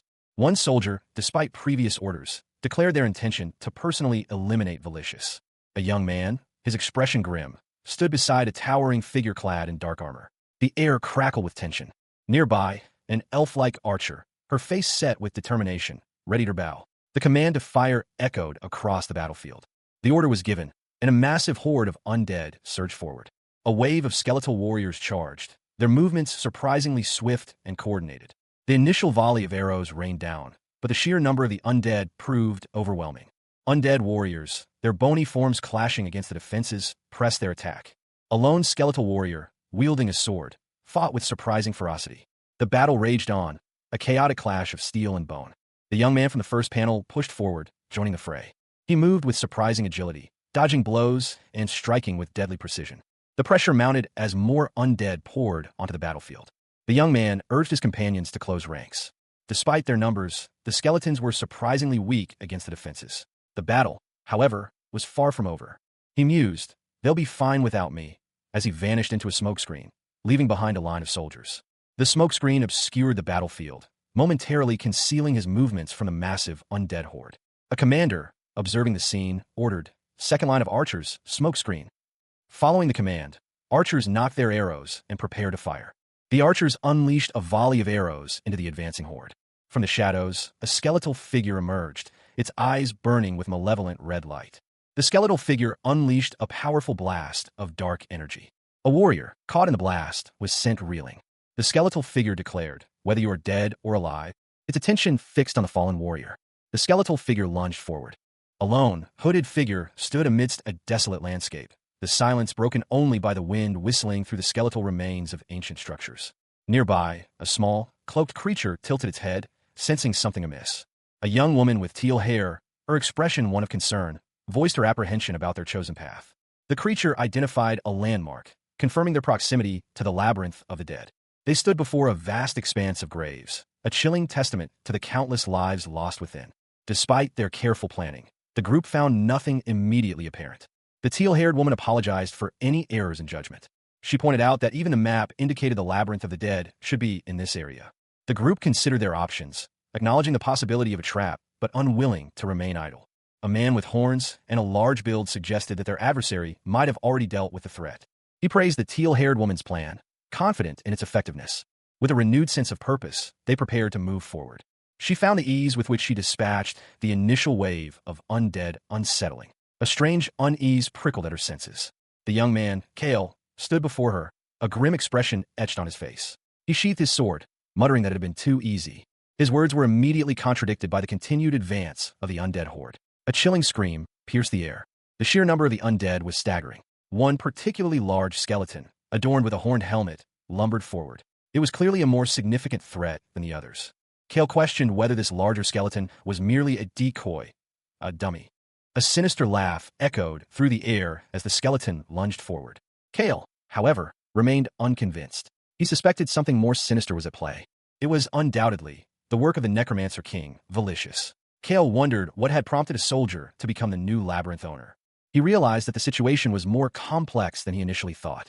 A skeletal figure, cloaked and with glowing red eyes, emerged from the shadows. It identified itself as Valicious, confirming Kale's suspicions. The creature boasted of its power, claiming to be closer to perfection than its predecessors. Kale, however, remained calm, advising against rushing into battle. A colossal skeletal figure, far larger than any seen before, loomed before them. It declared that there were many more like it. Kale addressed Angela, his subordinate, giving her a curt order.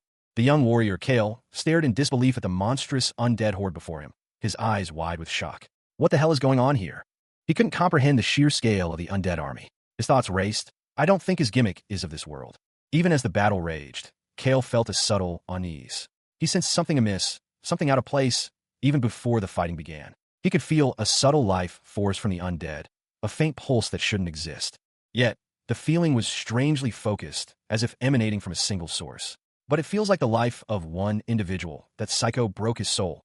The Necromancer King had shattered his own soul, scattering the fragments amongst the undead on the battlefield. The sheer number of undead was staggering, a testament to the Necromancer King's power. Kale observed the enemy, his mind racing. He knew that each undead soldier could be revived again and again. He may die, but he can just use any corpse in the battlefield to revive. Each and every one of the undead on this battlefield can become his undead. The monstrous figure revealed itself, its chilling declaration echoing through the battlefield. I'm called the Necromancer King. Dealing with a dead soul is simple. The Necromancer King held a skull, a fragment of his shattered soul. Kale's expression hardened. Be mine, the Necromancer King declared, his voice dripping with malice. Kale understood the implications of the Necromancer King's words. To defeat him, he would have to eliminate every single undead creature on the battlefield. Completely. The Necromancer King, seemingly amused, questioned Kale's capabilities. What can you and your subordinates do? Kale assessed his opponents, acknowledging their strength. You're all far from worthy opponents. He then turned to Angela. Angela, you fight too. Kale issued his final command before engaging in battle. Take care of the battlefield with the mages. He soared through the air, a dark silhouette against the purple, fractured sky. Below, the ground was littered with jagged rocks, a desolate landscape.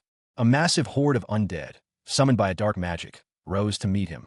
A young mage, perched high above, signaled the start of the assault. Mages, prepare. He relayed the order. Attack alongside the vampire. A powerful vampire, her golden hair flowing, prepared for battle, though she admitted, I don't think I can perform to my fullest. She added, but low-ranking undead like this are easy. The first wave of undead were quickly dispatched, their bodies shattering into icy fragments. The icy shards spread across the battlefield, a chilling testament to the mage's power. A soldier questioned the strategy. What's the point in having all these undead? Another soldier scoffed. This won't even take an hour. Ha ha, as if.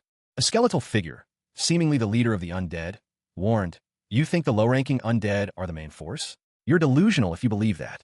The skeletal figure continued. Of course, I do admit that my combat skills are not really top tier. A skeletal figure, cloaked and hooded, stood defiant. He declared that he didn't need to step up. Before him, a colossal, monstrous entity stirred, its gaping maw a terrifying sight. This, a voice declared, was the real deal. A young woman with striking purple eyes, however, saw nothing. She pondered the absence of any trace of the labyrinth's destruction.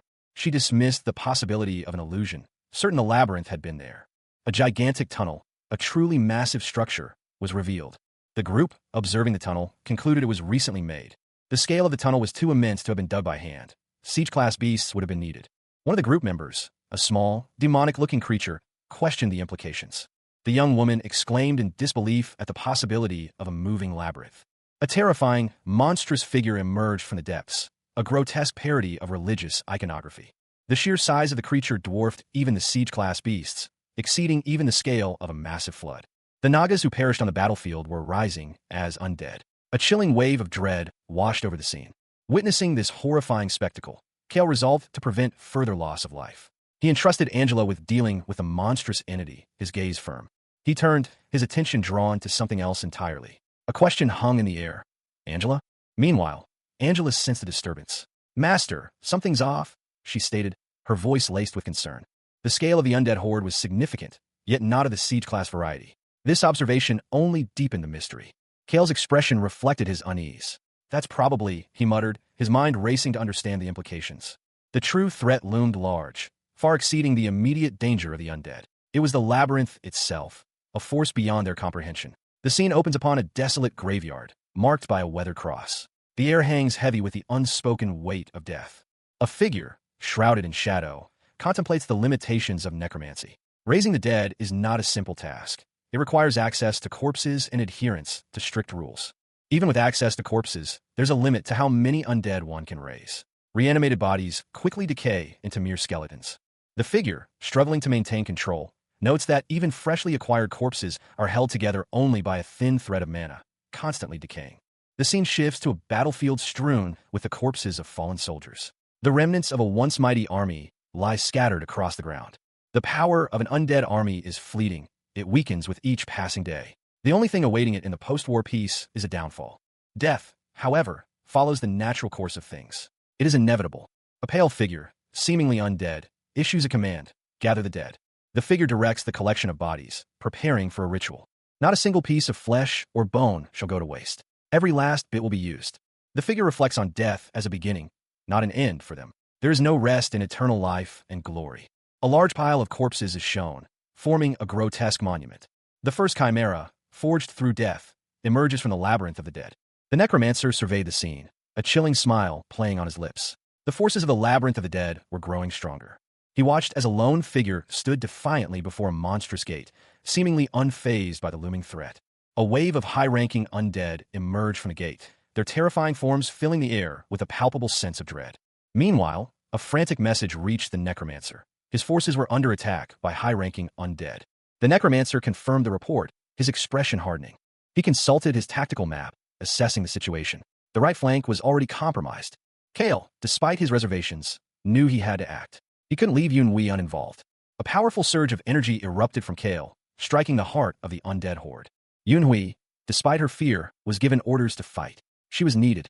She was instructed to lead her soldiers to the right flank, reinforcing the weakened line. The mages would also concentrate their attacks on the right flank. Reinforcements were on their way. Festival, a powerful ally, was joining the battle, their excitement palpable. The penalty for Yunhui's actions was severe. She had to end the ritual within 2 levels. She sensed something was amiss. A young man, observing the scene, noted the difficulty of changing bodies like the Necromancer King. especially in the abyss. It was more likely the labyrinth's ability, not the Necromancer King's, meaning he had been hiding it from the start. Despite the restrictions, Yunhui's power was waning. She had divided her soul across multiple vessels. This was a calculated risk to reveal her weakness. The young man scoffed at the idea of such a tactic being ungentlemanly. He called it foolish. A monstrous figure emerged, its form vaguely skeletal and imposing. A powerful blow was struck. The warrior lunged, his blade a silver streak against the monstrous figure. The impact sent a shockwave through the air, a blinding white explosion momentarily obscuring the scene. He stumbled back, the force of the blow nearly knocking him off his feet. Dust and debris swirled around him, momentarily obscuring his vision. He found himself at the edge of a chasm, the labyrinth core far below. The monstrous figure loomed above, its shadow engulfing him.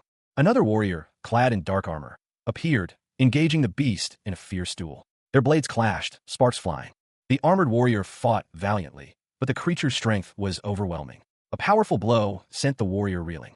Despite the setback, the warrior continued to fight, their movements precise and deadly. The battle raged on. The first warrior, recovering his composure, watched the duel with grim determination. His eyes narrowed, focusing on an opening. A powerful blow shattered the air, the force of the impact creating a blinding flash. A high-ranking undead? No, something far more dangerous. The creature, wounded but unyielding, roared in defiance. It was not merely undead. It was a chimera, a terrifying amalgamation of beasts. The warrior, seizing the opportunity, declared that he had no time for games. He prepared for a decisive strike. He unleashed a devastating attack, aiming for the chimera's heart. The outcome remained uncertain. The warrior's hand lay still, a metallic clang echoing in the aftermath of the clash. His opponent's attack had been fierce. He braced himself, readying for the next assault. A surge of energy pulsed within him. The impact sent him reeling, but he managed to maintain his footing. His breath hitched. He muttered a curse, his eyes narrowed in determination. He would not yield. From a distance, he observed the enemy forces. They were not ordinary soldiers. The scene shifted, revealing the scale of the enemy's presence. A chilling sight. He felt a surge of adrenaline, his focus sharpening. The battle was far from over. A monstrous figure emerged from the shadows, its presence radiating malice. The fight intensified. A desperate cry pierced the air, a plea for aid.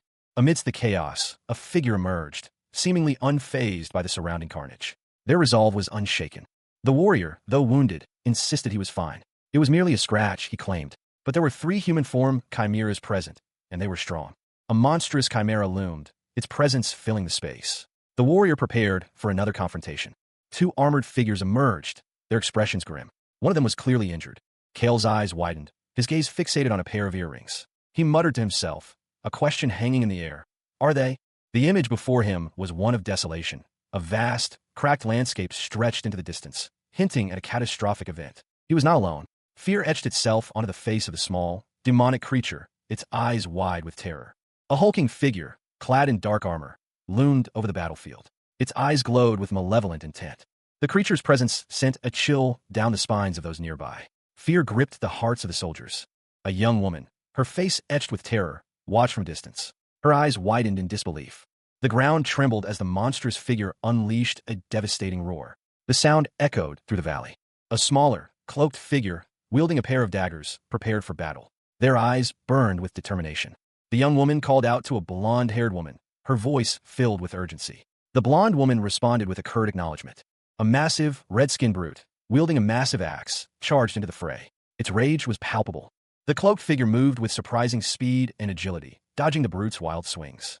A fierce clash of steel echoed as the figure countered the brute's attack. Sparks flew. The blonde-haired woman watched the fight with a mixture of fear and anticipation. Her companion let out a pained cry. The cloaked figure's dagger found its mark, piercing the brute's flesh. A pained roar followed. From the shadows, a figure emerged, surrounded by a horde of smaller, demonic creatures. The cloaked figure braced themselves. The skeletal figure, cloaked in shadow, observed the scene with a chilling calm. It was surprising, he mused, that his opponent still lived. He had let her go, believing she would surely perish. This unexpected turn of events piqued his interest. But she was still alive, and his curiosity was further fueled by the question of her escape.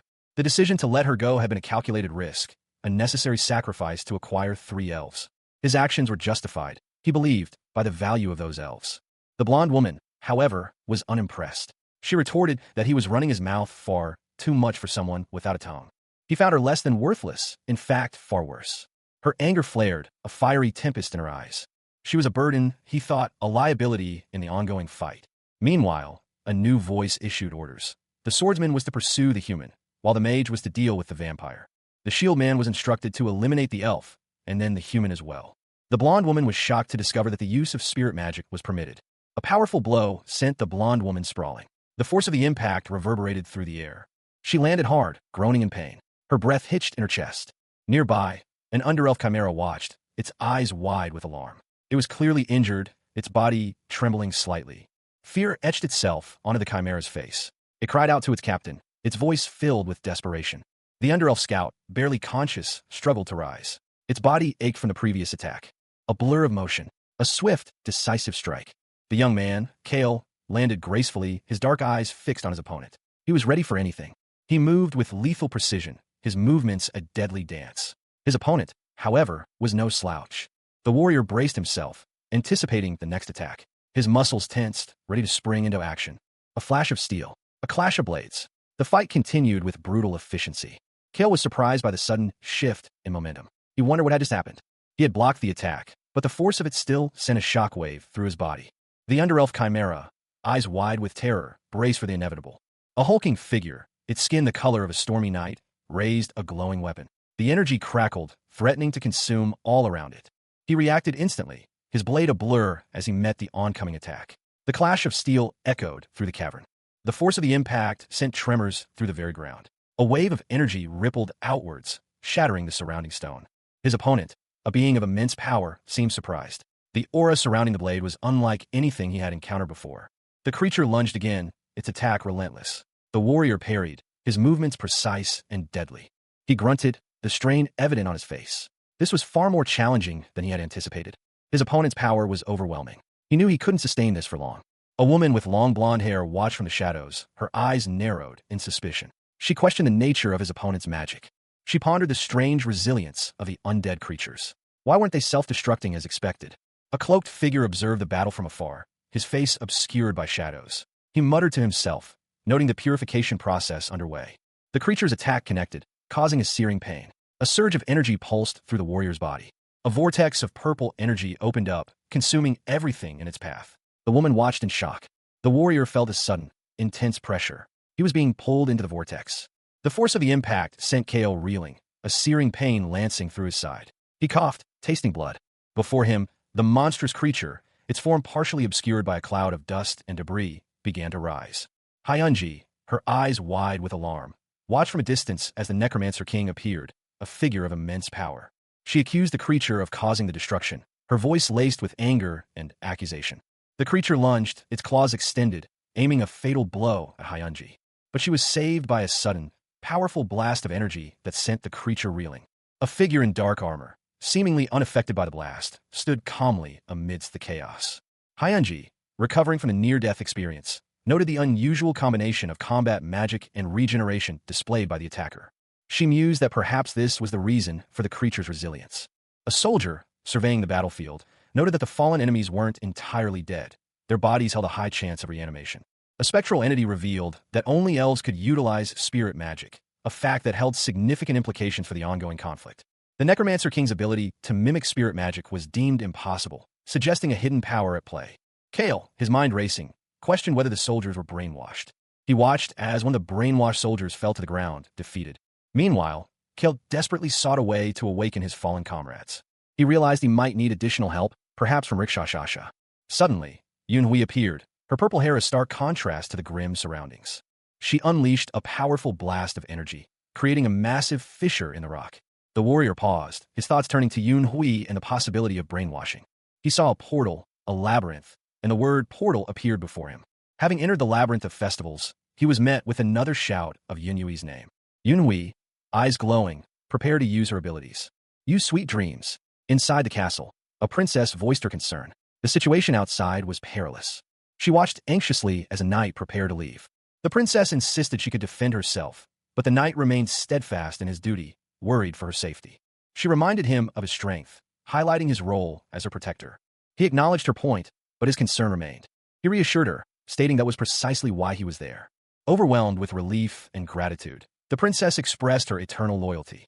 Meanwhile, a knight stood guard, his face etched with worry and determination. He silently vowed to be her shield. Suddenly, a massive stone fell, striking the knight. He cried out in pain, realizing the gravity of his injuries. He saw blood, his face contorted in anguish as he realized the extent of the princess's injury. As monstrous figures emerged from the shadows, the knight's despair deepened. A skeletal figure, its eyes burning with an eerie red glow, held a young man captive. The young man's mouth was covered, silencing his cries. The skeletal figure, Valicious, hissed, his voice laced with malice. The captive, his face contorted in pain and fear, cried out, "What have you done to me?" Suddenly, another figure attacked Valicious from behind. The attacker seemed to be observing the scene, his expression unreadable. He thought to himself, "It looks like he hasn't noticed. I need to send a summon to Yunhui."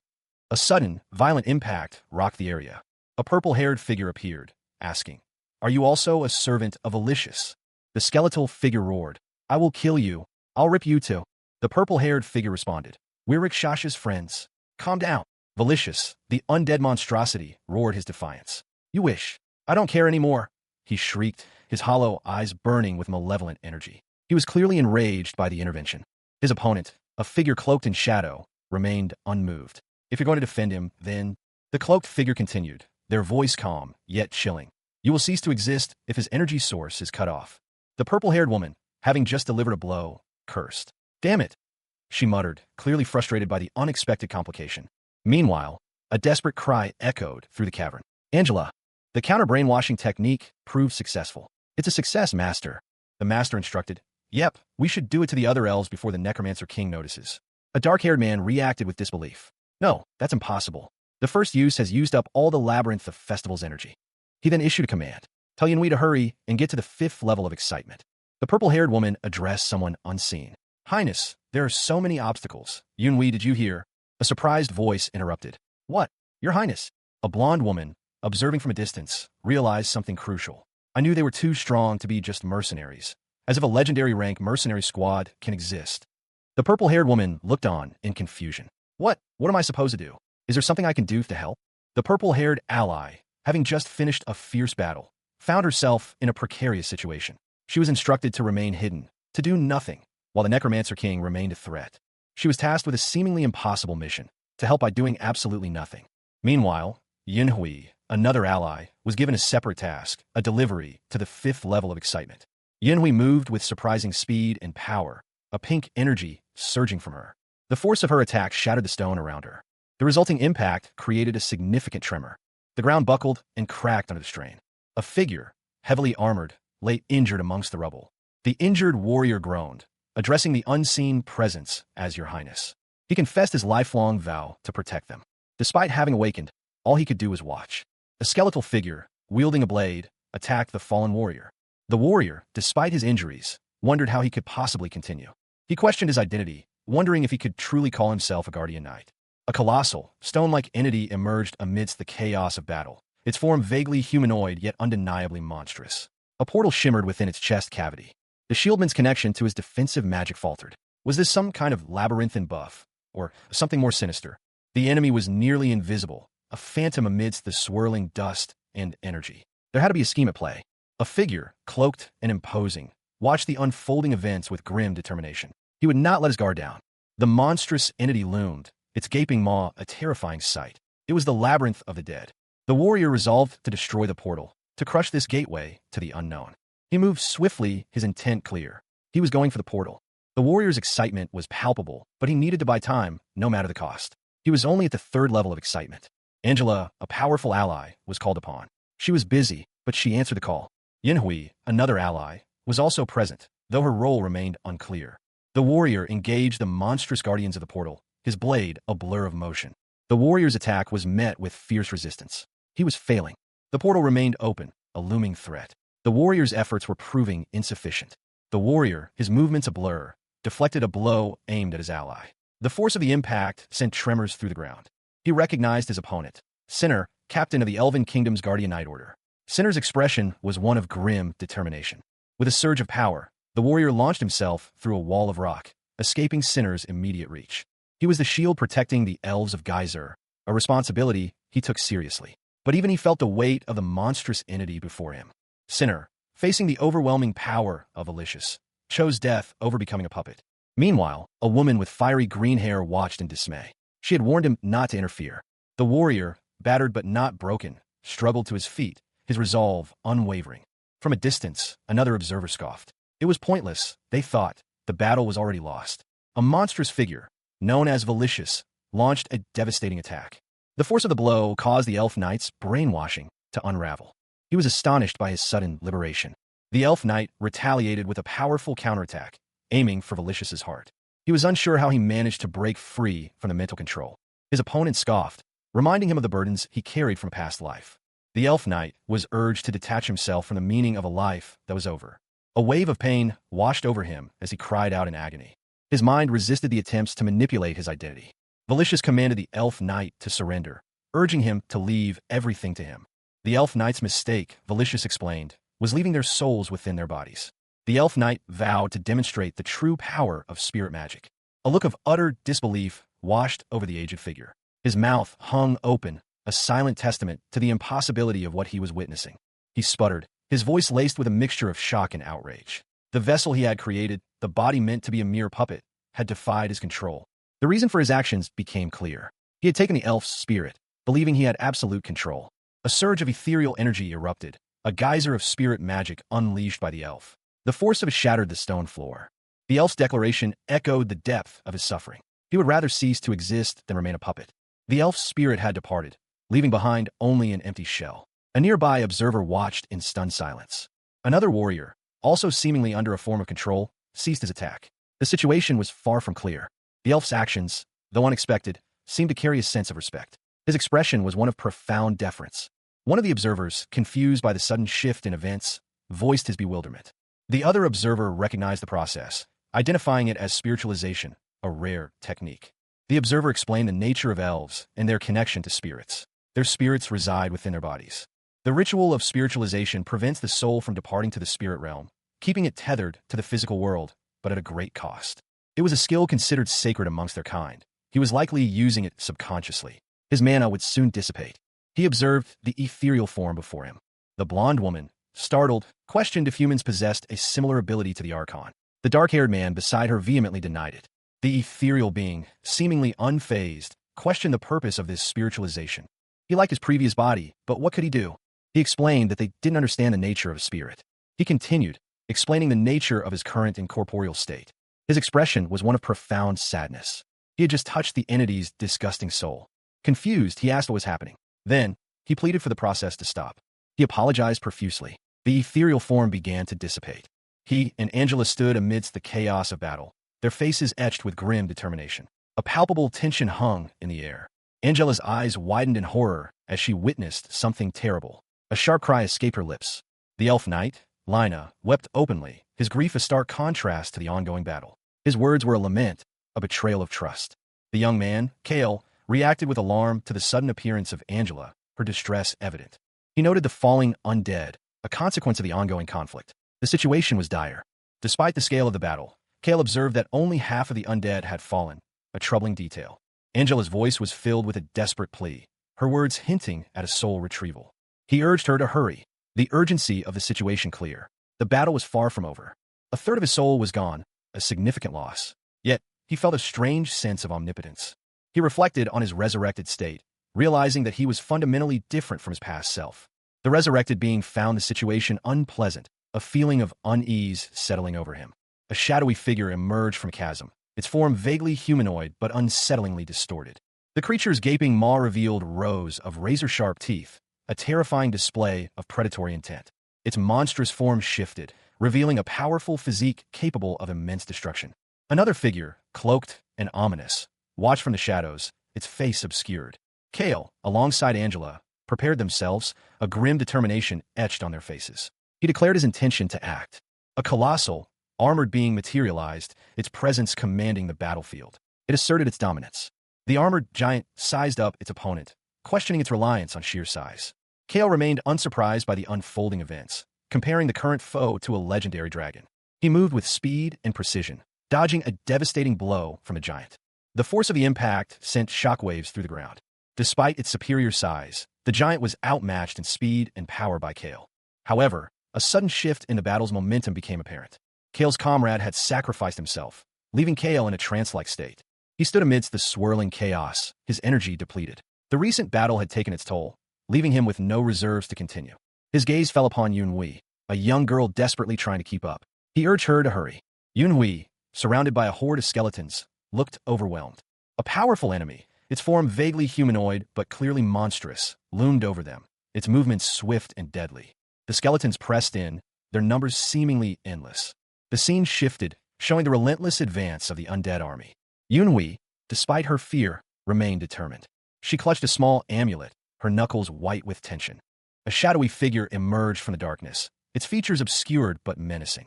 Angela, her eyes blazing with a dark intensity, signaled for silence. The scene shifted to a dark, ominous corridor. Two figures, cloaked and mysterious, moved swiftly through the shadows. One of them, a young man with intense red eyes, paused, a look of surprise on his face. The festival's excitement level was at 48%. What?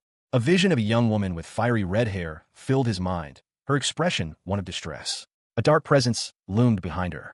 Yunhui, the young woman from the vision, was visibly shaken, her eyes wide with fear and alarm. Another young woman, this one with purple hair, questioned if it had all been a figment of her imagination. She was alone, seemingly lost in a desolate landscape. The answer, however, was a resounding no. A chilling revelation. All the undead in the area had vanished without a trace. The young woman's disappearance was linked to this event. Yinhui's name was called out, a mixture of concern and urgency in the voice. The young man with red eyes, spurred into action, issued a command. Use the Sweet Dream spell on the elf mage immediately. The purple-haired girl reacted with alarm, her eyes wide with fear. A hooded figure, cloaked in shadow, was shown, a faint light emanating from their chest. A close-up revealed a stern, weathered face beneath the hood. The expression was one of intense contemplation. He watched as the spell took effect, a faint smile playing on his lips. It seemed the plan was working. Meanwhile, a young woman with blonde hair unleashed a torrent of crimson energy. The blast struck a cloaked figure, who reacted with surprise. The cloaked figure, clearly taken aback, demanded an explanation. The blonde woman, unfazed, continued her assault, a glowing chain ensnaring her opponent. The cloaked figure cried out to his master. The chain tightened, pulling the cloaked figure closer to the blonde woman. He groaned in pain as the magical restraints bound him. His face contorted in fury as the effects of the Sweet Dreams spell washed over him. The blonde woman offered a simple congratulation. She explained that she had heard the man wanted a younger brother, but it turned out to be a girl. The blonde woman laughed, stating that it was no problem. A young elf, seemingly unaffected by the events, declared her love for her sibling, regardless of gender. An older elf, observing the scene, pondered the meaning of a small hope within the grand scheme of time, noting the child's radiant smile. The vampire child's laughter filled the silent depths of Geyser, a stark contrast to the grim realities of the world. Her father, Rick Frezavon, reflected on the stark contrast between his daughter's innocent joy and the harsh realities of war. Had she been a boy, he would have subjected her to rigorous training. He vowed to protect her, ensuring she never lost that smile, a promise born from a father's love. But even in this idyllic setting, the shadow of war loomed large. The royal family's duty to protect its citizens was a heavy burden. Rick Frezavon, the princess's father, felt the weight of his responsibilities. He would shoulder the burden of his child's future. Suddenly, a figure emerged from a shattered wall, his presence radiating an aura of immense power. Meanwhile, the elves remained motionless, their connection weakening. The same phenomenon that had affected the Shield Man was now impacting the elves. A powerful figure, seemingly unfazed, activated entity manipulation. He scoffed at the notion that he could be fooled by such inferior magic. His expression shifted to one of shock and disbelief as he uttered a single word, shit. The entity manipulation had failed. A powerful figure, cloaked in shadow and rage, vowed to destroy the entities if they could not be controlled. He stood defiant, a protective stance shielding those he held dear. His resolve was unwavering. A sudden, jarring impact sent him reeling. The force of the blow was immense. He looked up, his eyes wide with alarm, to see a young man, his face etched with worry, urging him to move. His brother, equally distressed, pleaded with him to escape the danger. The situation was dire. Overcome with guilt, the young man confessed that it was all his fault. His weakness had brought them to this point. He wept, consumed by self-recrimination, wishing he had never existed. He reflected on the consequences of his survival, believing that if he had died earlier, none of this would have happened. The monstrous figure loomed closer, its presence a palpable threat. The young man braced himself, his fear evident, but his determination remained. Meanwhile, the young man from earlier watched from a distance, his expression unreadable. A surge of energy pulsed from his hand, a powerful force ready to be unleashed. The elder sibling comforted the younger, urging them not to blame themselves. Lina, his face etched with sorrow, whispered a single word, brother. It seemed his intervention had come too late. His brother, the elder, responded with a heavy sigh, "Brother Linus." But there was little time for grief. The elder brother urged, "Listen closely. I didn't want you to live a life of war." He confessed his past mistakes, explaining that he had raised Lina like a delicate flower, shielding him from the harsh realities of conflict. The weight of his misguided protection was evident in his tone. He lamented, "I can't imagine how much pain my wrongful judgment put you through." Lina, the younger brother, could only offer a remorseful apology. He said, "I'm sorry I couldn't protect you. If only I could atone for my sins with all I have." Despite the grim circumstances, the elder brother offered a small measure of assistance. "Let me help you a bit in your adventure." Their reunion was interrupted by a gruff voice. A figure emerged from the shadows, uttering a single word, "Human." The elder brother, despite his earlier aggression, humbly asked for the younger's help in protecting a child, explaining that the child was of royal lineage. He stated, "I am ashamed to ask this since I was attacking you, just until now, but please take care of this child. I believe you can do that since you are stronger than me." Lina, however, remained wary, his expression stern. He observed, "You're still not in your right mind." The elder brother explained that his scout captain, Rickshaw, would continue to work on the front lines, regardless of her royal status. He stated, "Royal or not, it doesn't matter anymore." Despite the uncertainty, the elder brother made a promise to protect Rickshaw if she were in danger. He said, "Of course I can promise one thing. If she is in danger, I will protect her." The elder brother's words seemed to bring a sense of closure. He expressed gratitude. "That's all I need. Thank you." Lina reflected on the past, acknowledging that things might have been different if he had treated his sister differently from the beginning. He muttered, "Well then." The younger brother embraced his elder sibling, a silent understanding passing between them. He whispered, "Brother?" He stared, his breath catching in his throat. Before him stood his sister, her form racked with ethereal energy, a terrifying power emanating from her. His voice, strained with emotion, barely a whisper, urged her to live. A system message flashed. A surge of spiritual energy, triggered by external forces, had been detected. The energy coalesced, forming a swirling vortex of light in the center of the pool. The process of her transformation continued, each attempt met with failure. Finally, success. The awakening was complete. But an imbalance was detected. A young man, observing from the shadows, watched the unfolding events with a mixture of apprehension and curiosity.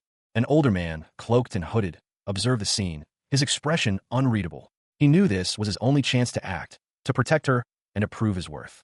He decided to force her awakening. The young man from the shadows stepped forward, his expression grim. The memory surfaced, a time when only a small group of undead served him. Even then, he was willing to abandon his pride and flee when danger threatened. His senses screamed at him, warning of an impending threat. There would always be another chance to counterattack, he reasoned. A swirling vortex of energy appeared, a clear sign of danger. All undead sensed the threat. The man, his soul fragmented, recognized the source of the danger, those who possessed his soul pieces. This was a matter of utmost priority. Escape was paramount. He urged them to flee, to use any means necessary to escape that place. Even if only one survived, it was better than none. They had to get out of the Naga's reach. A woman with fiery red eyes watched them, her expression intense. The undead were fleeing, but Valicious was attempting to escape as well. The situation was dire. A sudden attack interrupted their escape. Someone shouted for Angela to stop them. Kale, enraged, vowed to prevent even a single one from escaping. But an unseen force countered, declaring their intent to stop him. The young warrior stood resolute, his gaze fixed on the unfolding chaos. A solemn command echoed through the air. Her Highness's awakening must not be interrupted. There was no time for distractions. He was charged with protecting Her Highness, a task that demanded his unwavering focus. A sudden, violent blow sent him reeling. His frustration was palpable. The impact of the attack created a shockwave, sending debris flying. In the midst of the chaos, a familiar voice pierced through the din. Angela. He recognized the name, a name associated with power and resilience. But even she seemed overwhelmed. Despite his concern, he knew there was no time to waste. His resolve hardened. Angela fought valiantly, unleashing a torrent of energy against her unseen assailant. The sheer force of her attack was breathtaking. Despite her strength, she was clearly struggling. The situation was dire. He moved swiftly, his senses heightened, searching for a way to assist her. He was determined to help. Meanwhile, another ally lay exhausted on the ground, her strength depleted. She too had reached her limit. The grim reality settled upon him. It was impossible for the Nagas on the cliff to stop the thousands of undead. A wave of despair washed over him. How could they possibly prevent the undead from escaping? A skeletal figure lay prone, its empty sockets staring blankly upwards. The skull's jaw hung slack, a silent scream frozen on its face. Small, cloaked figures approached the fallen skeleton. They were hungry. A cloaked figure, his face partially obscured by shadow, observed the scene from afar. His expression was one of grim contemplation. He muttered to himself, his voice barely audible. Is this perhaps? A wave of energy erupted, revealing a horde of grotesque creatures. One of the small cloaked figures explained, I don't think that's the reason, but, well, I was hungry. The cloaked figure seemed unconcerned by this explanation. He cursed, damn Anaxtus. He couldn't even kill a slime. He questioned himself. Did your status mean nothing? He responded, not yet. There's a tunnel. The labyrinth of the dead came through. He contemplated his options. If I go through there, I might be able to escape to the barren wasteland. He realized, the tunnel too? He stared in disbelief at the unfolding chaos. What was happening? A monstrous creature, its form vaguely reptilian, engaged in brutal combat with a smaller, tiger-like being. The tiger-like creature was thrown violently to the ground, its body impacting heavily. From a vantage point above, Hyunji watched the scene below, a vast army of undead creatures filling the valley. The monstrous creature stood triumphantly over its fallen opponent, surrounded by other similar beings. Dominique, her face etched with worry, cried out for help. She urged her allies, Uther and Quintus, to crush the enemy. Kale appeared, his arrival perfectly timed. He ordered the complete annihilation of the undead. Two small, hooded figures, seemingly delighted, prepared to feast on the fallen. They gleefully declared their intent to kill everyone.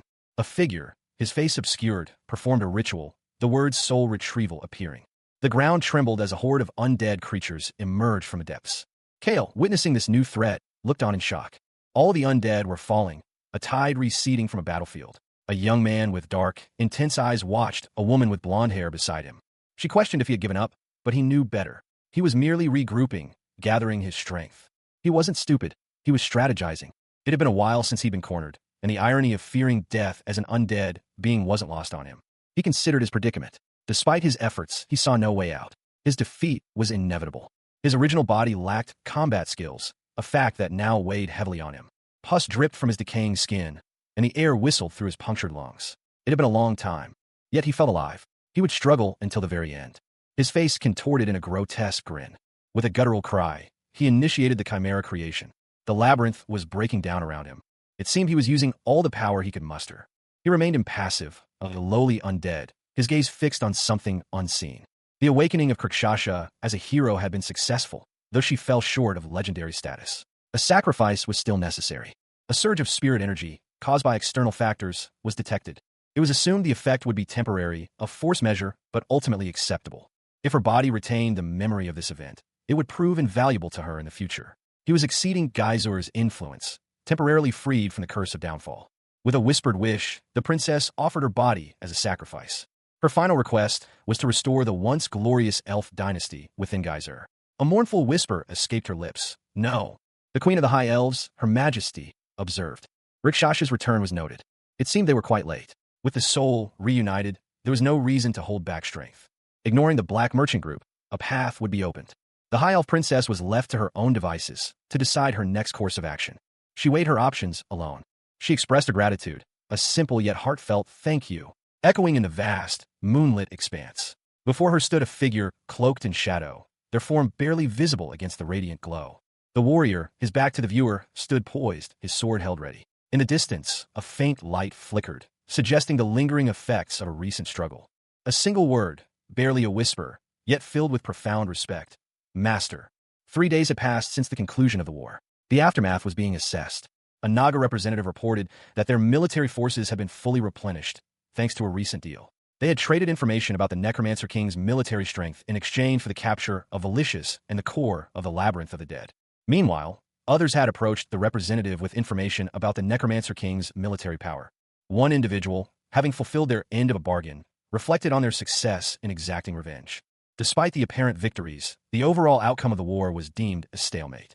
The deal, while seemingly beneficial, ultimately yielded no significant gains for any party involved. A young man, seemingly unfazed by the events, contemplated the situation. He voiced his assessment that the war had been fruitless. A woman, seemingly satisfied with the clearing of the surrounding area, questioned the decision to allow the Necromancer King's capture. She responded that it was acceptable. An older man, with a malevolent glint in his eye, considered the implications of waiting. An opportunity for revenge was anticipated. The defeated antagonist vowed to return for their revenge. The beast's shadow loomed large on the crimson tapestry, a stark reminder of the recent conflict. A desperate command echoed from the figure at the center. Transport to the distribution center, no matter what. Despite the chaos, one of the soldiers remained calm, his last words lingering in his mind. He assured himself that all would be well. The Black Merchant Group's control over the geyser was a pressing concern. The group moved on to address the next problem. Meanwhile, in a dimly lit chamber, a regal figure was addressed as Your Majesty. Quintus, a figure with horns and piercing red eyes, was clearly agitated. He demanded an explanation. The elf, or rather, the one who identified as such, delivered the news. Rickshaw had awakened. The setting was established. Rickshaw's room. Rickshaw, still weak, was gently roused. Concern was evident in the question. How do you feel? A soft response came from the recovering Rickshaw. Master. The narration box revealed Rickshaw's identity and the curse that had befallen him. Under Elf Rickshaw, curse of downfall. The others explained that Rickshaw had suffered a seizure immediately after Valicious was defeated. The geyser's curse, it turned out, was tied to the forced awakening. A surge of red energy erupted from Rickshaw, causing him to cry out in pain. A concerned observer looked on. Despite the urgency, the observer prioritized Rickshaw's rest. The young man had been asleep for 3 days since the war's end. He awoke with a groan, his head throbbing. A Naga woman, her expression concerned, watched over him. Nearby, a small, orange creature slept soundly. The Naga explained that, with Valicious defeated, nearby labyrinths would soon be on the move. Their contract was over. It was too dangerous for him to continue. She reminded him that his mercenary contract had ended with his revenge against the Necromancer King. She informed him that he was no longer affiliated with the Naga Labyrinth. He was merely a guest. The Naga paused, seemingly conflicted. She addressed her thanks to him, the mercenary, for his assistance. He, in turn, expressed gratitude for the opportunity to exact his revenge and for the Naga's kindness in helping his people. She reflected on how, without his intervention, the legacy of the elven royalty would have been lost forever. She further emphasized that without him, she would likely be rotting on the 9th floor. Overwhelmed with gratitude, she begged to continue working under his command. He clarified that he intended for her to work as a subordinate, not a mercenary. She expressed her desire to help the Naga Labyrinth thrive, despite her status as the Elven Queen. He reaffirmed his current role as a scout captain. The question of who would serve in the front lines, where lineage held no sway, hung heavy in the air. Kale, however, had a different matter on his mind. He had intended to ask a question of his own, but he rejected the plea, understanding the urgency of the situation. Despite lacking visible wounds, he had been unconscious for 3 days without sustenance. His companions were concerned about potential lingering effects from the curse. Once he recovered, he would be welcomed. For now, rest was prescribed. He expressed his gratitude, though he corrected the use of the term master. The clearing of the surrounding area was complete, signaling the end of a significant phase. They wouldn't neglect their defenses, especially given the knowledge that other labyrinths were aware of the recent events. His amusement was evident as he shared his certainty that the other labyrinths would form an alliance against them. He was certain that the other labyrinths would unite against them. He instructed them to summon Uther. Their next destination was the labyrinth of hammers and anvils, where he needed to meet Malaxis. The king of goblins resided somewhere in the swamps of the 9th floor. An invitation had been sent to the king of wanderers, Chekram. Chekram noted the lack of preparation for their arrival, a surprising oversight for a king. Ariane, the queen of dreams, pointed out their current location, the middle of a swamp. The situation appeared dire, prompting a call for vigilance. The arrival of Anaxtis and then Valicious had been unexpected. It hadn't even taken a year for both to become aware of the potential threat. They couldn't underestimate the threat. Arrogance would lead to a grim end. Garintos, the king of swamps, impatiently demanded they get to the point. Ariane agreed that an alliance was necessary. Garintos' image was now as low as the swamps, now that Valicious was gone. The most annoying person near the Naga Labyrinth was still there. Ariane didn't believe the slime would lose in the first place, and Uther was on the Naga King's side. Ariane was shocked to learn that Uther, the king of gluttony, was allied with the Naga King. The Necromancer King, cloaked in shadow, loomed over the smaller figure before him. A chilling statement hung in the air. The alliance between the king of hammers and anvils and the Naga King was a significant threat. He observed the being's surprisingly submissive posture, a sign of the growing influence of the Naga King. The being, despite its apparent weakness, was deemed the wisest to seek mercy. It was a strategic decision, given the circumstances. Meanwhile, a different scene unfolded. A labyrinth owner cried out in pain, lamenting the potential consequences of another labyrinth joining the Naga King's side. The gravity of the situation was emphasized. The destruction of the 9th floor's balance was imminent. The current situation was unprecedented. No labyrinth had ever taken over an entire floor before. A young woman, seemingly unconcerned, pointed out a strategic advantage, striking first. She presented a plan, utilizing the defensive strengths of the labyrinths of dreams and swamps to hold back the Naga King's forces. The plan hinged on the risk assessment. The Naga Labyrinth was too vulnerable to attack from the labyrinths of swamps and dreams. A more detailed strategy was discussed, considering the possibility of a deadlock if the Naga king proved too clever. The plan was finalized. One of the participants expressed reservations, but ultimately agreed to consider the proposed strategy. Ariana, reflecting on the day's events, deemed it shameful. The young woman, however, felt the need for more time to consider the implications of the plan, recognizing the reliance on the instincts of a fallen fairy. A shadowy figure loomed behind the young woman, its form barely visible in the darkness. Its menacing presence filled the air with palpable dread. Despite the looming threat, she remained focused on another matter. A troubling thought weighed heavily on her mind. She received a report, the result of a daring infiltration. The information was unsettling. The report detailed a disturbing truth. Her initial reaction was one of disbelief, but a growing unease settled in.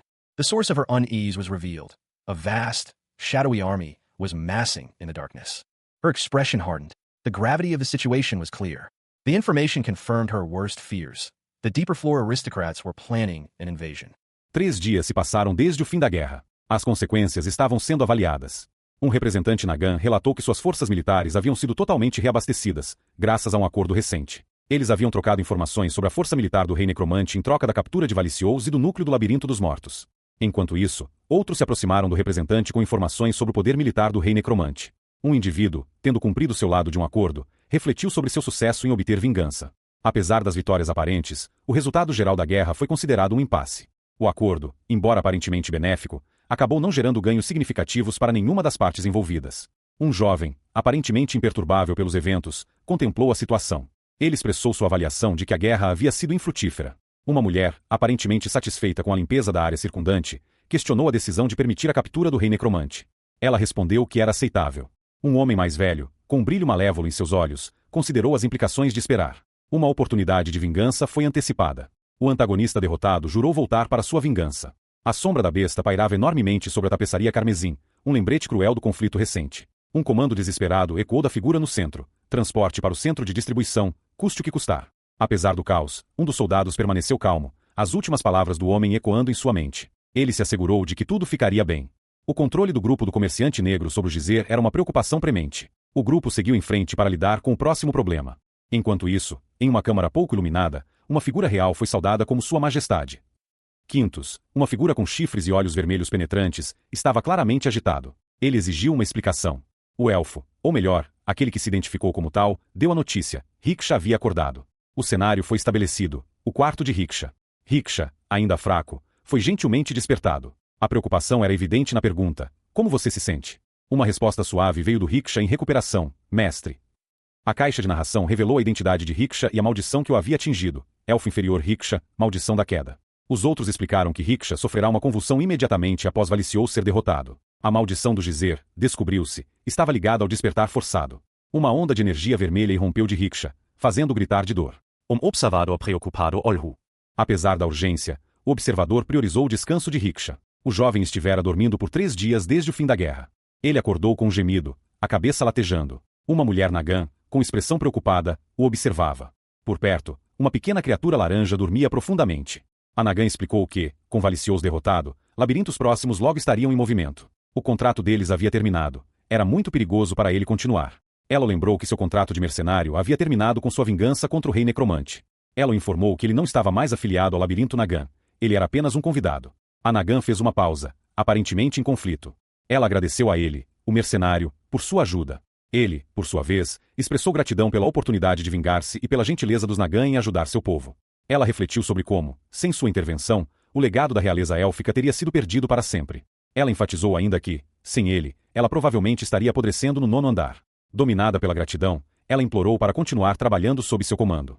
Ele esclareceu que pretendia que ela trabalhasse como subordinada, não como mercenária. Ela expressou seu desejo de ajudar o labirinto Nagan a prosperar, apesar de seu status de rainha élfica. Ele reafirmou seu cargo atual como capitão de reconhecimento. A questão de quem serviria nas linhas de frente, onde a linhagem não tinha influência, pairava no ar. Kael, no entanto, tinha algo diferente em mente. Ele pretendia fazer uma pergunta própria. Mas ele rejeitou o pedido, compreendendo a urgência da situação.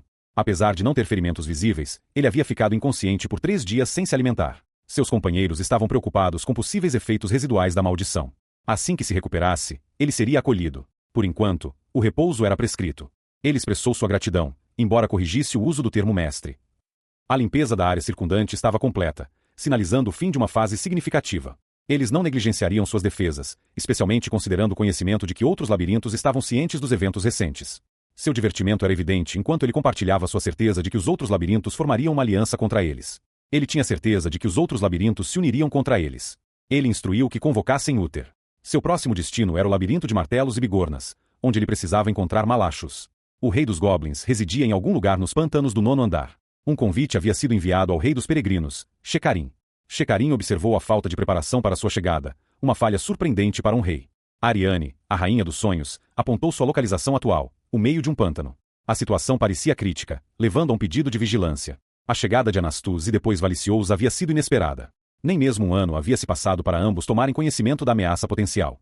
Eles não podiam subestimar a ameaça. A arrogância levaria a um fim terrível.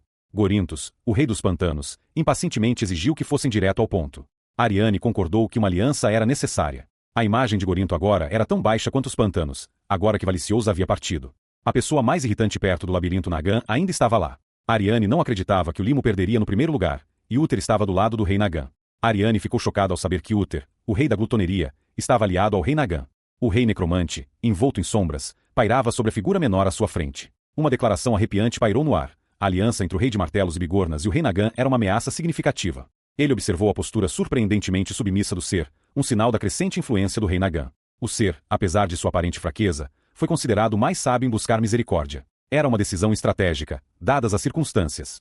Enquanto isso, uma cena diferente se desenrolava. Um dono de labirinto gritou de dor, lamentando as potenciais consequências de outro labirinto se juntar ao lado do rei Nagan. A gravidade da situação foi enfatizada. A destruição do equilíbrio do 9º andar era iminente. A situação atual era sem precedentes. Nenhum labirinto jamais havia tomado conta de um andar inteiro antes. Uma jovem, aparentemente despreocupada, apontou uma vantagem estratégica: atacar primeiro. Ela apresentou um plano, utilizando os pontos fortes defensivos dos labirintos dos sonhos e dos pântanos para conter as forças do rei Nagan. O plano dependia da avaliação de risco. O labirinto Nagan era muito vulnerável a ataques dos labirintos dos pântanos e dos sonhos. Uma estratégia mais detalhada foi discutida, considerando a possibilidade de um impasse se o rei Nagan se mostrasse muito esperto. O plano foi finalizado. Um dos participantes expressou reservas, mas acabou concordando em considerar a estratégia proposta. Ariana, refletindo sobre os eventos do dia, considerou-o vergonhoso. A jovem, no entanto, sentiu a necessidade de mais tempo para considerar as implicações do plano, reconhecendo a dependência dos instintos de uma fada caída. Uma figura sombria pairou atrás da jovem, sua forma mal visível na escuridão. Sua presença ameaçadora encheu o ar com medo palpável. Apesar da ameaça iminente, ela permaneceu focada em outra questão. Um pensamento preocupante pesava sobre sua mente. Ela recebeu um relatório, resultado de uma infiltração ousada. A informação era perturbadora. O relatório detalhava uma verdade perturbadora. Sua reação inicial foi de descrença, mas uma crescente inquietação se instalou. A fonte de sua inquietação foi revelada. Um vasto exército sombrio se reunia na escuridão. Sua expressão endureceu. A gravidade da situação estava clara. A informação confirmou seus piores medos. Os aristocratas dos andares inferiores estavam planejando uma invasão. 2 days after a war, in territory controlled by the Black Merchant Group, a figure was seen bound in chains. The figure was held captive within a dark, circular chamber. He was a powerful warrior, his body straining against the restraints. His head lolled, his expression one of barely contained fury. He scoffed, a sound barely audible in the oppressive silence. A cruel smile stretched across his lips, revealing a hint of madness. He was alone, confined to a room devoid of magical energy, his only bonds being the chains. The warrior pondered the Black Merchant Group's surprising incompetence. He wondered if they underestimated him, due to the loss of his arms. However, he noted the abundance of miasma in the area. This meant a large number of corpses were nearby. It was their first time capturing a sentient undead, and they were clearly unprepared. The captors were unaware of the undead's ability to consume miasma. He had recovered enough. The warrior felt a surge of power coursing through his veins. It was time to leave. Much remained to be done. He knew his soul transfer magic was unusual, drawing power from the labyrinth's dead. His method wasn't entirely wrong, however. He had spent an eternity within the labyrinth, studying this very magic. His research into soul transfer magic had led him to understand the process of soul fragmentation. The process was complete. He had found a way to use it independently.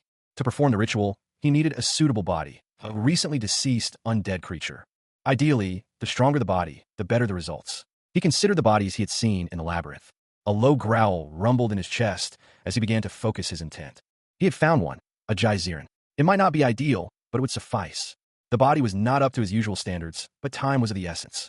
He acquired the coordinates and prepared to begin the complex spell, a process difficult without the labyrinth's aid. He decided to proceed methodically, step by step. The process took longer than anticipated, 2 days. A small, devilish figure appeared, yawning. He had fallen asleep while waiting. The devilish figure smirked. You took too long. Half of the being had already departed, leaving only a fragment behind. This unusual circumstance piqued the collector's interest. The collector mused about the implications of an undead entity, formed from accumulated thoughts, achieving true life. Curiosity began to outweigh caution. He wasn't alone in his intrigue. Another shared this morbid fascination. The older man, however, reacted with anger and disbelief to the younger man's words. His face contorted in a grimace of pain and confusion as the ritual progressed. The ritual continued, a swirling vortex of dark energy surrounding the figures. His shock and horror were palpable as he witnessed the unfolding events. The younger man, seemingly unfazed, continued his work. His soul fragments began to coalesce, the process of restoration underway. The target coordinates were severed. He couldn't afford to lose the initiative. The physical and emotional toll was immense. The question of the value of a life devoid of feeling hung heavy in the air. The younger man, driven mad by the thoughts of the living, continued his work. The ritual continued, the older man's pleas ignored as the younger man, Kale, pressed on. His expression was grim, his focus unwavering. A diagram appeared, illustrating the delicate balance between soul and body, the inherent limitations of such a risky procedure. The man undergoing the ritual cried out in pain, his face contorted in agony. The consequences of failure were dire. Despite the obvious danger, Kale remained resolute. He held the initiative, his actions driven by a purpose yet unknown. The older man, furious, accused Kale of planning this from the start. His anger was palpable. Kale, unmoved by the accusations, declared his intention to proceed, even if it meant drastic measures. With a final determined gesture, Kale signaled that the process was complete. The older man, despite his reservations, seemed to acknowledge the success of the ritual, though his expression remained skeptical. Kale turned his attention to the man whose soul had been transferred, curious to see the extent of the transformation. The man, now possessing a new power, expressed his anticipation for the future, a hint of amusement in his tone. The older man, still seething with anger and suspicion, muttered a curse under his breath. The focus shifted back to Kale, his face obscured by shadow, leaving his true intentions ambiguous. The aftermath of the ritual was shrouded in darkness, the only light emanating from the faint glow of the magical energy still lingering in the air. He gasped, his body still trembling from the exertion of the soul transfer. Was it a success? He wondered if the magic had truly placed his soul within a living body. He knew there was nothing that could be done to undo what had happened. His immediate priority was to assess his current situation. The space around him was a living cavern, with holes in the walls and dried plants scattered on the ground. His hands felt unusually bulky. He realized this was a young specimen, recently summoned. He attempted to manipulate mana, but found the amount available to him was far too little to even create a small ice cube. He realized that a living body would progress through growth. The keywords had taken effect, indicating this place was a labyrinth. He needed to find another life form to understand his new reality. A sudden, sharp pain shot through his legs. He cried out in surprise. His lower body felt numb and unresponsive. A voice called out to him, "Hold on, could this body be?" "Hey, newbie." He had barely finished the summoning ritual when a small, serpentine creature landed lazily on the ground before him. The creature, seemingly amused by the newcomer's surprise, tilted its head. Its expression shifted, a playful grin spreading across its face. A slight gasp escaped the creature as it seemed to notice something. It let out a series of small, startled sounds. The creature vehemently denied something, its body tensing. Meanwhile, other creatures watched from the shadows, their expressions a mix of curiosity and concern. A larger, more mature Naga introduced itself as a veteran worker. The veteran explained its role in guiding the new Naga. It continued, expressing its frustration at the new Naga's inability to crawl properly. Two Naga, one teal and one tan, observed a newly summoned, smaller Naga. The tan Naga commented that it should be fine after a short while, a sentiment the teal Naga echoed. The teal Naga confirmed its initial assessment. The newly summoned Naga reported a strange sensation, a flavor spreading throughout its mouth.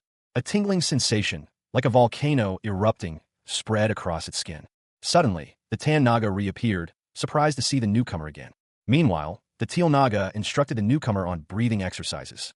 3 days after the war, it was the second day in the Naga labyrinth. The air hung heavy with the lingering scent of battle and the dampness of the subterranean tunnels. A young man with dark hair sat pensively on a throne, his gaze fixed on something unseen. Two Naga, one female, addressed him. The female Naga confirmed that the young man was indeed the worker who had appeared unexpectedly. She explained that he was currently undergoing training with other workers. Despite his clumsy performance, his work always got done. The Naga supervisor noted something unusual about his sudden appearance, but since he was labeled as a Naga worker, it was deemed acceptable. The supervisor decided to leave the young man's further training to the other workers. He pondered this development, questioning whether he should be happy about it. The supervisor explained that they were desperate for a new hero-class Naga worker. The supervisor expressed her surprise at the young man's unexpected arrival, and the Naga workers prepared to head out to the labyrinth of hammers and anvils. The young man, needing a guide, decided to seek out Uther. He had been given a simple instruction: maintain order in the Naga labyrinth. It shouldn't take long. Lunchtime at the Naga worker dormitory. The young man found himself alone, a rare occurrence. He surveyed the empty room, a sense of unease settling over him. There was an unsettling quiet. Despite his hunger, a more pressing matter occupied his mind. He couldn't afford to be seen by certain individuals in his current weakened state. His current physical form was severely limited. He needed to regain his strength before he could act. He sighed, the weight of his situation pressing down on him. Even with his hero class, his current magical power was insufficient. A sudden, sharp pain shot through him, causing him to cry out in surprise. His soul had fully settled into this body, but the transition was far from complete. He was still weak. He knew that regaining his full power would take years of traditional mana cultivation. That was, however, not an option. A yellow van pulled up outside. A passenger could be seen inside. The van was filled with a corrupted energy, a miasma emitted by corpses. It was dangerous, but also potentially useful. The driver, a large, purple creature, seemed unfazed by the miasma. A smaller, green being sat beside them, seemingly unconcerned. The green being explained that mana was like food and miasma was like waste. Using the waste as nourishment was difficult, but not impossible. They began a process of slowly building up resistance to the miasma, starting with small, non-lethal doses. A wave of nausea washed over him. To think, this miasma, he thought, it's supposed to be a burden on the body. He looked around, his eyes widening in disbelief. This isn't possible. The creature was in the Naga labyrinth, yet there was no miasma. He was surprised to find his companion there. How is it so healthy? I'm getting nauseated, he exclaimed. Oh, there you are, his companion replied. Didn't we decide to eat and then visit the blacksmith? The creature asked, do you know how much I sear, before being interrupted by his companion. Hey, senior, what did you fight when the flood dragons invaded? The creature responded, well, another senior told me about it. The companion continued, I heard that other than the giant flood dragon we encountered, implying a larger scale of conflict. All the fighting had taken place just outside the outer wall of the labyrinth. We haven't seen the outer wall yet, right? Should I show you around? Will I be able to see the corpses of flood dragons? The companion asked. The creature explained that the fight had ended long ago, and they had only kept the edible parts, burying the rest. The companion asked what exactly the creature wanted to do, whether to see the remains of the fight, or... The creature excitedly exclaimed, flood dragons! The cemetery! Corpses! Yahoo! I got it! The cemetery! Revealing their intention. Urgently, the companion urged, quickly, senior! They arrived at the temporary cemetery, the creature's eyes wide with wonder. Oh! A small, demonic-looking creature surveyed a pile of miasma-infused rocks. It wasn't much, but it was enough. It was the perfect place for the creature to consume small amounts at once. This was where the remains of enemies were stored after battles or hunts. Usually, Nagas were sent here as punishment. But if there was no one to punish, the unlucky ones were chosen by lottery. The creature declared it would manage and take care of the cemetery from then on, regardless of the number of corpses. Two other Nagas expressed concern about the difficulty of the task, especially for the youngest among them. One of the Nagas pointed out that the youngest should do the dirty work. The creature, however, was pleased with the arrangement, feeling it was a great opportunity. The other Nagas found the situation truly weird. A Naga woman questioned the creature's willingness to volunteer for such a task, suspecting it wasn't entirely voluntary. The creature insisted it was their own decision, not forced by their seniors. The Naga woman explained that food consumption had increased, leading to at least 10 carcasses needing burial daily. One of the Nagas pointed out that the meat and skin would be removed prematurely anyway. The creature declared that burying corpses was its destiny all along. The Naga woman mused that perhaps the creature was summoned to manage the cemetery. A young Naga, her teal hair cascading down her shoulders, stood before a small, almost ethereal creature. She offered a place to rest. The creature, its large eyes filled with an unsettling light, accepted the offer. It seemed to understand the Naga's unspoken compassion. The Naga explained that the creature would be taking on the role of Undertaker, a task made necessary by the increasing number of deaths. The creature, in response, revealed its ability to focus its miasma and create a chimera to move its soul. As a precaution, the Naga decided to build a nearby break room. They had picked up a strange one indeed. The creature's wide eyes reflected its excitement. Suddenly, a small, terrified goblin burst into the room, shouting for its boss. News arrived of an emergency. The Naga army was heading towards their labyrinth. The scouts reported that the army was expected to arrive within 2 days. A hand reached into a bag, revealing something significant. The goblins learned that a dragon, a vampire, and even King Uther were approaching. One of the goblins questioned the absence of humans, only to be reminded that a Geyserian was with them, and that he was merely his slave. The goblin scout, eyes wide with disbelief, was berated by his superior. "You fool, to think you'd have no insight as a scout." The other goblins chuckled, already aware of the truth. One of them admitted, "We figured it out right away." The young scout, mortified, confessed, "I almost made a huge mistake." The goblin leader, Sir Black, explained, "That person is the Naga Labyrinth owner, human baron of the 9th floor. I expected them to be just emissaries." Another goblin expressed his astonishment. Sir Black, you are amazing. Who would have thought their leader would come personally?" The goblin leader issued a final order. "Prepare to welcome an aristocrat. Call everyone." The young man, dressed in dark gray and black, looked surprised. His companions, a blonde woman and a creature resembling a canine robot, shared his astonishment. They were discussing the unexpected nature of the Goblin King, a point of humorous contrast. The scene shifted to a group of goblins and a human, seated around a hearth. The goblins were discussing the humans' rule over the Nagas and the implications of the goblins' own development. The young man entered a room, addressing a large, red-haired goblin. He apologized for the room's state, explaining it was repurposed from storage. The goblin, seemingly pleased, commented that the room was quite satisfactory. He then described the fortress's location, a narrow access road leading to a valley between cliffs. The description continued, detailing a moat and outer wall, with further defenses beyond. The image showed a detailed view of the fortress's imposing structure, nestled within the cliffs. The group discussed the fortress's strength, noting that even a siege-class dragon would struggle to breach it. The young man expressed pride in their work. However, they also acknowledged the challenges of their size, making even hunting difficult. A goblin leader explained their solution, supplying weapons to a black merchant group. The young man and a small, green-skinned companion conversed. He learned that the goblins had been quietly improving their fortress without others' knowledge. He reflected on the goblins' resourcefulness and the fact that other labyrinth owners were now aware of their progress. He had managed to breach the fortress's defenses, a feat that surprised even him. The sheer scale of the defenses he'd overcome was staggering. A goblin chieftain, his face etched with suspicion, questioned his motives for appearing before them. The chieftain's skepticism was palpable, but he simply stated that he had faith in the situation.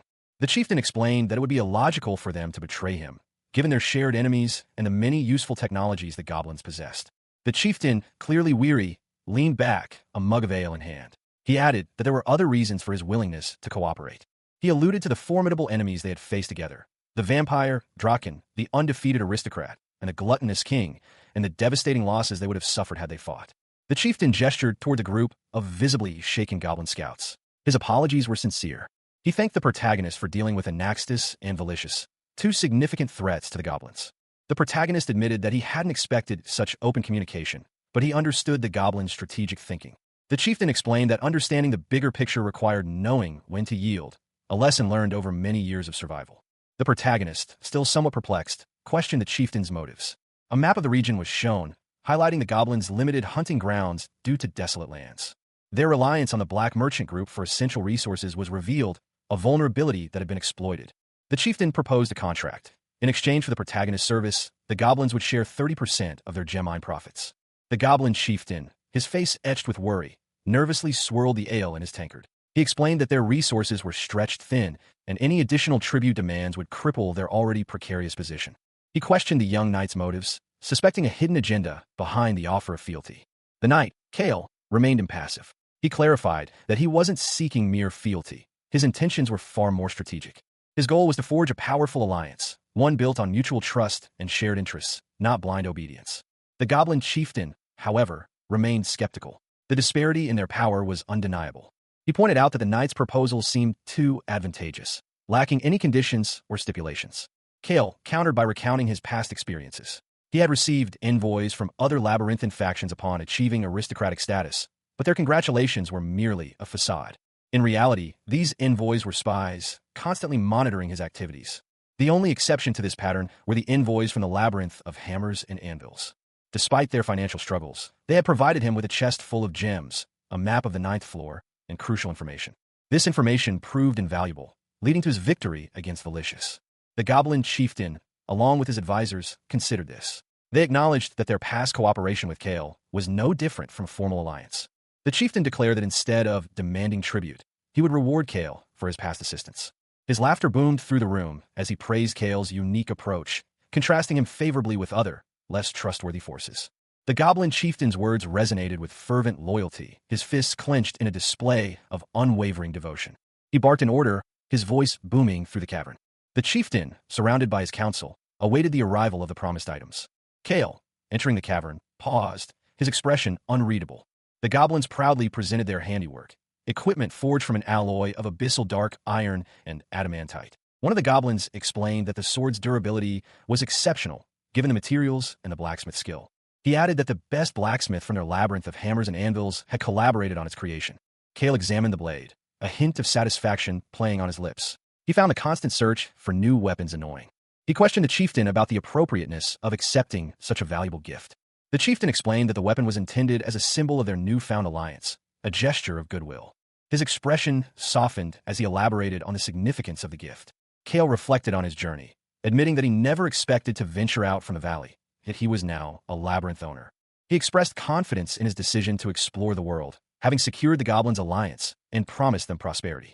He stood amidst the boisterous celebration, a newly forged alliance solidifying around him. Goblins, dwarves, and a surprisingly jovial chieftain raised tankards and a toast.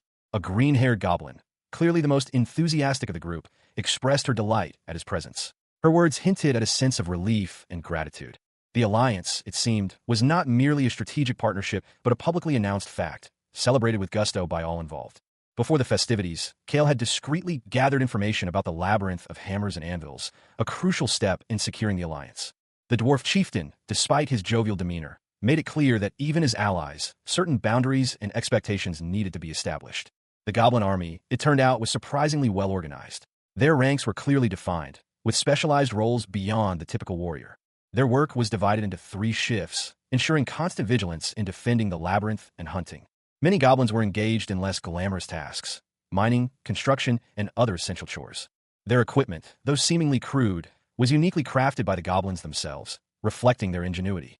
While some goblins possessed magical abilities, their long-range attacks primarily relied on gunpowder cannons. Kale reflected on the unique nature of this labyrinth, noting its medieval castle-like structure rather than the expected labyrinthine design. The lack of advanced weaponry was also noteworthy. He considered seeking their assistance with maintaining the labyrinth's walls in the future. His conversation with the Naga maid, however, proved surprisingly easy. The fact that she was humanoid and not a beast greatly facilitated communication. The Naga Baron, Dominique, sat upon her throne, a thoughtful expression on her face. There hadn't been any unusual activity within her domain, a fact that surprised her. She mused that perhaps she should focus on internal matters for now. A sudden announcement interrupted her thoughts. Envoys awaited at the gate, requesting an audience. The Baron's advisor, a stern-faced figure, spoke of the envoy's origins, mentioning labyrinths of dreams, wanderers, and swamps. Kale, the young king, sat in his own throne room, his expression one of quiet contemplation.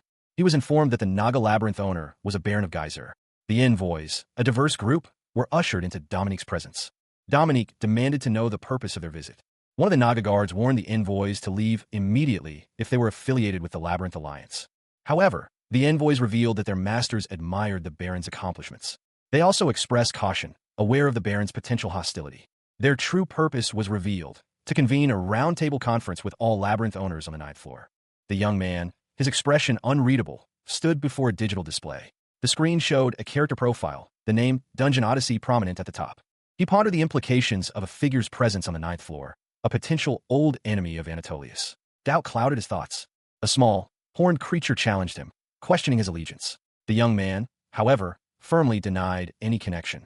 He countered that the others simply didn't understand the situation as he did. His frustration was palpable. The rumors surrounding him and the Naga Labyrinth were spreading rapidly, far beyond what he'd anticipated.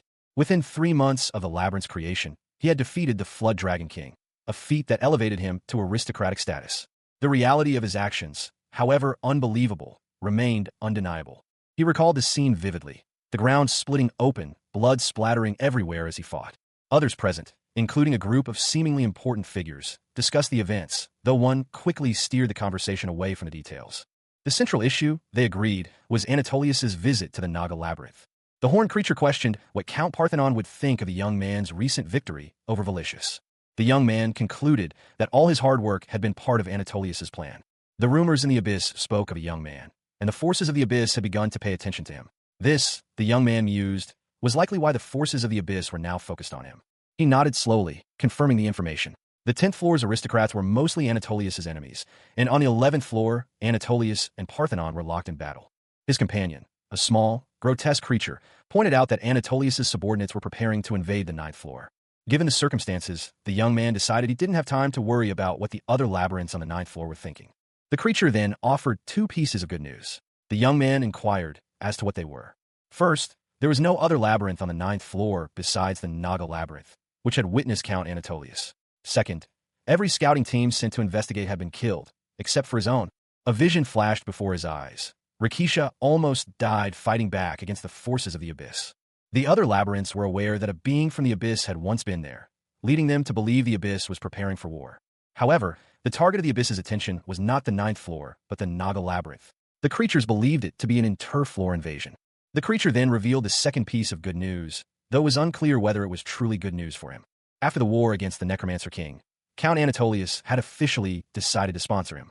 Supplies from the 11th floor were on their way, but it would take several weeks to reach him. They needed to get through the 10th floor quietly. The creature sighed, lamenting the lack of a break. The young man, however, was not satisfied. He needed more information. He demanded to know why, clearly frustrated by the lack of complete information. The young man, Kale, stood before a small, horned creature. He had just recounted his involvement in moving the 8th floor of the labyrinth, a feat he felt should have been sufficient to satisfy his mysterious companion.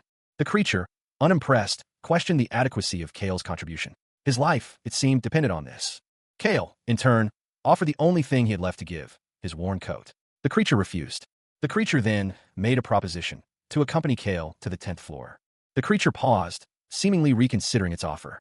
Kale, however, was resolute in his desire to investigate the 10th floor. Meanwhile, a group of women, including a Naga, discussed the upcoming expedition. One expressed concern about the inherent danger. They were preparing for a journey into the depths of Geyser, a place where danger was commonplace. Kale and one of the women, a blonde-haired warrior, continued their discussion. She pointed out a rule prohibiting attacks on the Black Merchant Group. However, she acknowledged that the Abyss presented a different set of rules. The dangers of the Abyss were further emphasized: wild beasts with exceptional senses and numerous unaffiliated mercenary groups. The group, despite their concerns, expressed confidence in their preparedness. The blonde warrior, however, voiced her concern for the labyrinth owner's safety, given the constant exposure to danger. The labyrinth's owner, Rikshashasha, explained the harsh realities of their situation. Subordinates were expendable, but the owner's death meant the end of everything. Kale, along with several other individuals, stood before him, listening intently. One of the subordinates, a young elf woman, voiced her frustration. The constant battles and the ever-present threat of death weighed heavily on them. She insisted that their current course of action was already decided. Kale, his expression grim, understood the gravity of the situation. He knew that their survival depended on their preparedness to face death. Meanwhile, Draken, a small, horned creature accompanying Kale, expressed his concerns about the unpredictable nature of reinforcements and the timing of their arrival. Kale acknowledged the inherent risks. They couldn't rely on luck every time. He ended the discussion, signaling his determination to proceed. The elf woman retreated to her room, requesting not to be disturbed unless it was absolutely necessary. She and another woman, both visibly worried, exchanged a silent glance, their apprehension palpable. Kale walked alone, acknowledging their worry but resolute in his decision. He knew that his death would mean the end of everything. He reflected on the difference between theoretical knowledge and first-hand experience with an enemy. He needed to proceed, regardless of the risks. Each encounter with an enemy only brought stronger foes. He recalled his previous battle with Valicious, where his sword failed to pierce the creature's hide. He believed there might be clues within the abyss, hoping to find ways to improve his strength and overcome his limitations. Draken, seemingly anxious, questioned Kale's decision to proceed alone, but Kale had already made up his mind. Draken received a message from Quintus, a mercenary who had been summoned. Kale reflected on the relentless attacks following the Valicious fight, realizing he should have simply sent them away. Kale stared, his gaze fixed on a small, glowing orb. He approached a weathered wooden door, the orb still in his possession. The Naga Labyrinth Plaza bustled with activity. A chaotic scene unfolded before him. Balzac, a knight-errant from Geyser, stood tall and proud, his declaration echoing through the square. He explained his long journey to the plaza, driven by admiration for its undefeated commander. The commander questioned Balzac's intentions, challenging his abrupt request to leave. The commander's frustration grew, questioning Balzac's attitude and his service to someone weaker than himself. Balzac, despite his misgivings, insisted he was merely following orders. The commander, however, had his own reasons for his actions. The noise of the plaza was overwhelming. The undefeated commander was finally revealed, surrounded by his retinue. Balzac found the commander to be much smaller than he had imagined. A duel was proposed. The victor would claim the other's sword. The parasite within the knight-errant, Balzac, assessed its host's strength. It deemed him comparable to Quintus, perhaps even slightly stronger. The hulking commander, unimpressed, questioned Balzac's purpose.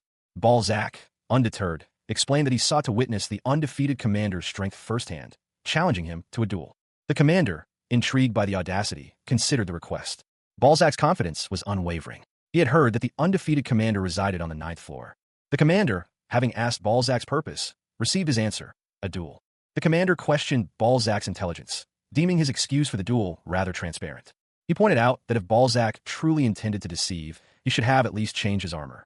Meanwhile, another soldier from Anatolius's ranks appeared, causing the commander to question his presence. The commander angrily forbade the mention of a certain individual's name. His rage was palpable. He desired to inflict severe punishment upon his opponent. A furious roar echoed through the hall. The imposing figure of Anatolius, a man with horns and a stern expression, bellowed his displeasure. His rage was palpable, directed at someone unseen. He spoke of a therianthrope, a creature part bull, deserving of a brutal end. A young man, clad in simple, dark clothing, stood before him, seemingly unfazed by the outburst. He responded with a calm observation about the situation. The young man explained his past, revealing that he had once served Anatolius as a steel blood knight, but had left of his own accord. Anatolius scoffed at the explanation, dismissing it with a dismissive ha, as if. The young man pressed further, questioning his dismissal. Why had he left? Anatolius's response was simple. He hated Anatolius. He abhorred him. The young man's reaction was one of quiet contemplation. He muttered, hate him.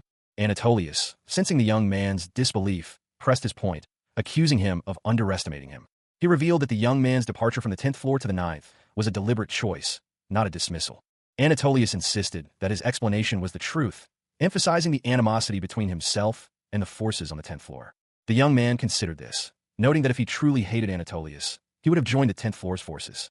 He reflected on the Count's unusual journey to the 9th floor, initially believing it to be a simple stroll, but now realizing the true significance of the visit. He had been manipulated. His supposed little walk had been a calculated maneuver to strip him of his autonomy. The audacity of his former master was breathtaking, to so easily discard a hero of his rank. But the young man's former master was known for his meticulous planning and caution. To him, the young man had been insignificant. Their conversation was growing too long. The tension was palpable. Bloodlust simmered beneath the surface.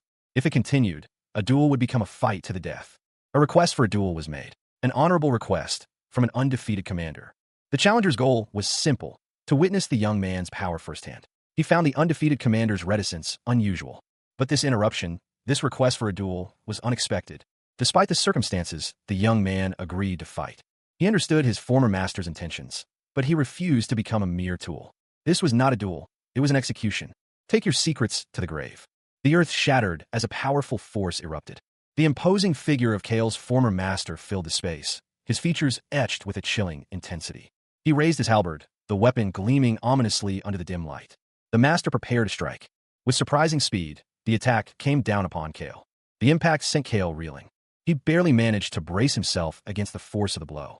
Kale's former master watched, his expression unreadable. He was clearly disappointed by Kale's lack of resistance. Kale, dazed but alive, reflected on his failure to react to the attack. He realized he should have questioned his former master instead of immediately resorting to violence. The master loomed over him, his presence menacing. Kale, his mind racing, struggled to comprehend the events that had just transpired. The impact of the halberd sent Kale sprawling, his vision blurring. He felt a searing pain where his head should have been. He looked down, his eyes widening in disbelief at the absence of his head. His opponent, however, seemed unfazed. The world swam around him, a disorienting blur. He could only register the truth of his situation. He was headless.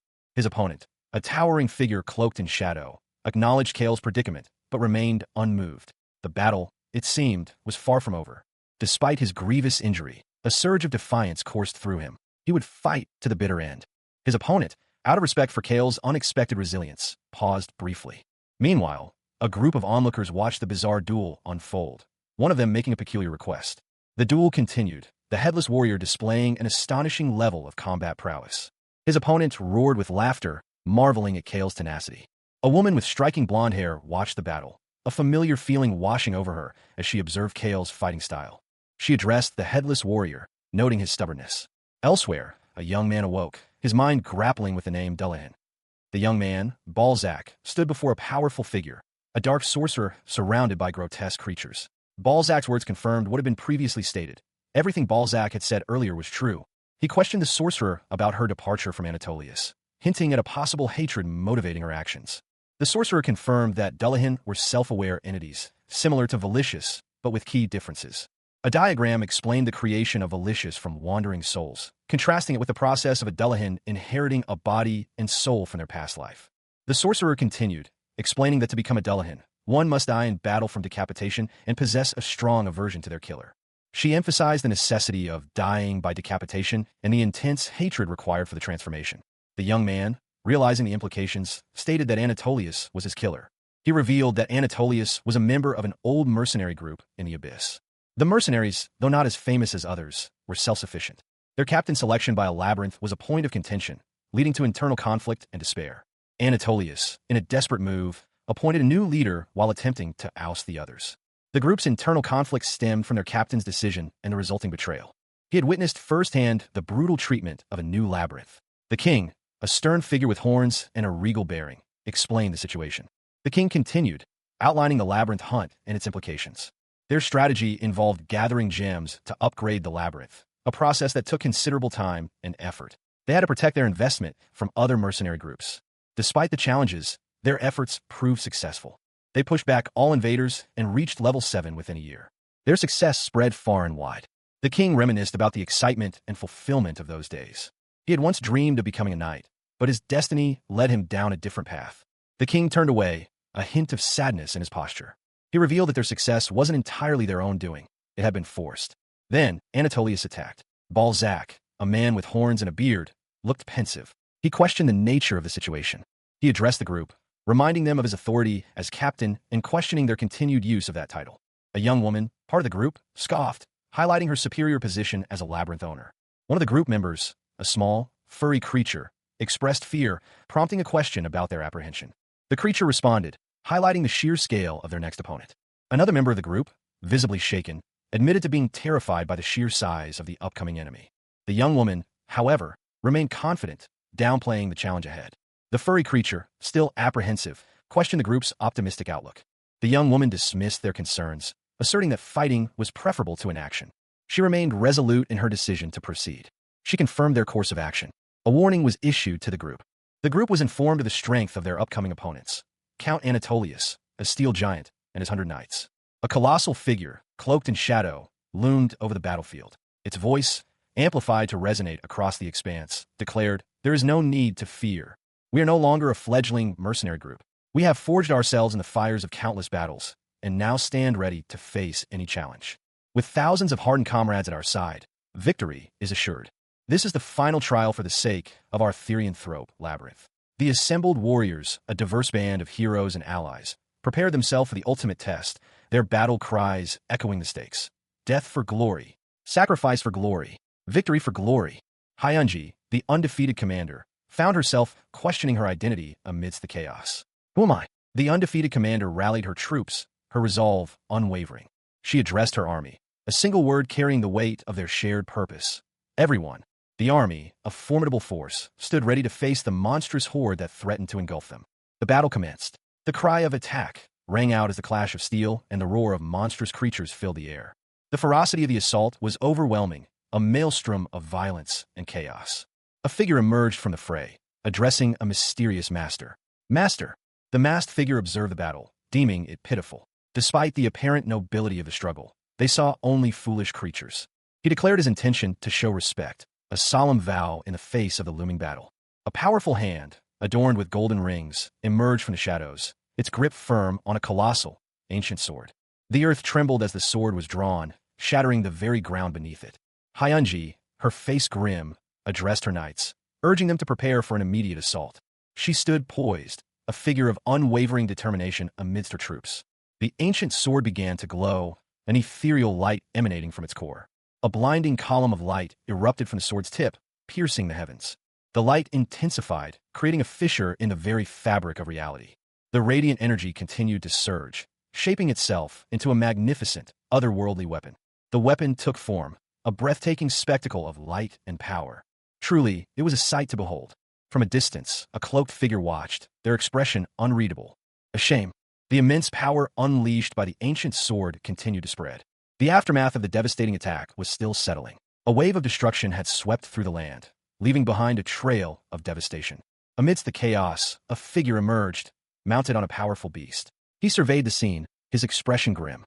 Balzac, a seasoned warrior, stared in disbelief. He had never witnessed such destruction. I've seen something like this. The sheer scale of the destruction was overwhelming. Balzac's face reflected the horror of the moment. A woman, her face partially obscured, gave orders to two smaller creatures. Take these two and play dead.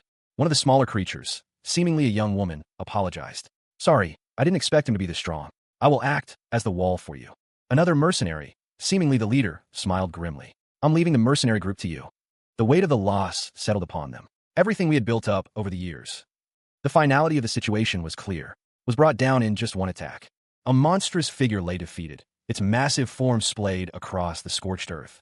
Dust and debris swirled around it, a testament to the battle's ferocity. Nearby, a heavily wounded warrior stirred. He was alive, miraculously escaping with only broken legs. He groaned, the pain evident in his contorted features. It was a miracle he had survived. Further away, his comrades lay injured but alive, a grim sight amidst the devastation. The warrior knew he had to act quickly. He needed to get himself and his comrades out of there before the enemy returned. He struggled to his feet, his broken legs protesting with every movement. A messenger approached, delivering grim news. The labyrinth's owner was dead, but there were other survivors unaffected by the labyrinth's demise. These survivors were mercenaries, caught in the crossfire. The warrior pleaded for mercy for his fallen comrades. His face, etched with worry and determination, reflected the weight of his responsibility. He watched as one of his comrades was attacked. The warrior's face was a mask of horror as he witnessed the brutal end of his comrade. A figure in shining armor appeared, their face obscured by a helmet. They seemed surprised by the scene before them. The old man watched, aghast, as a cloaked figure impaled one of his comrades. The attack was swift, brutal, and utterly unexpected. Another mercenary fell, screaming in pain as the attack continued. The cloaked figure paused, seemingly responding to a command. The relentless assault concluded with a final, fatal blow. He stared in disbelief, his mind reeling from the carnage. His rage was palpable, a storm brewing within him. Suddenly, a blinding light erupted, shattering the ground around him. A dark figure emerged from the light, addressing him. Anatolius, the old man, was stunned but still alive. The cloaked figure questioned Anatolius's fear, given his immense power. The mercenary leader surveyed the desolate landscape. There were no riches here, only the twisted amusement of the strong preying on the weak. He scoffed, a bitter laugh escaping his lips.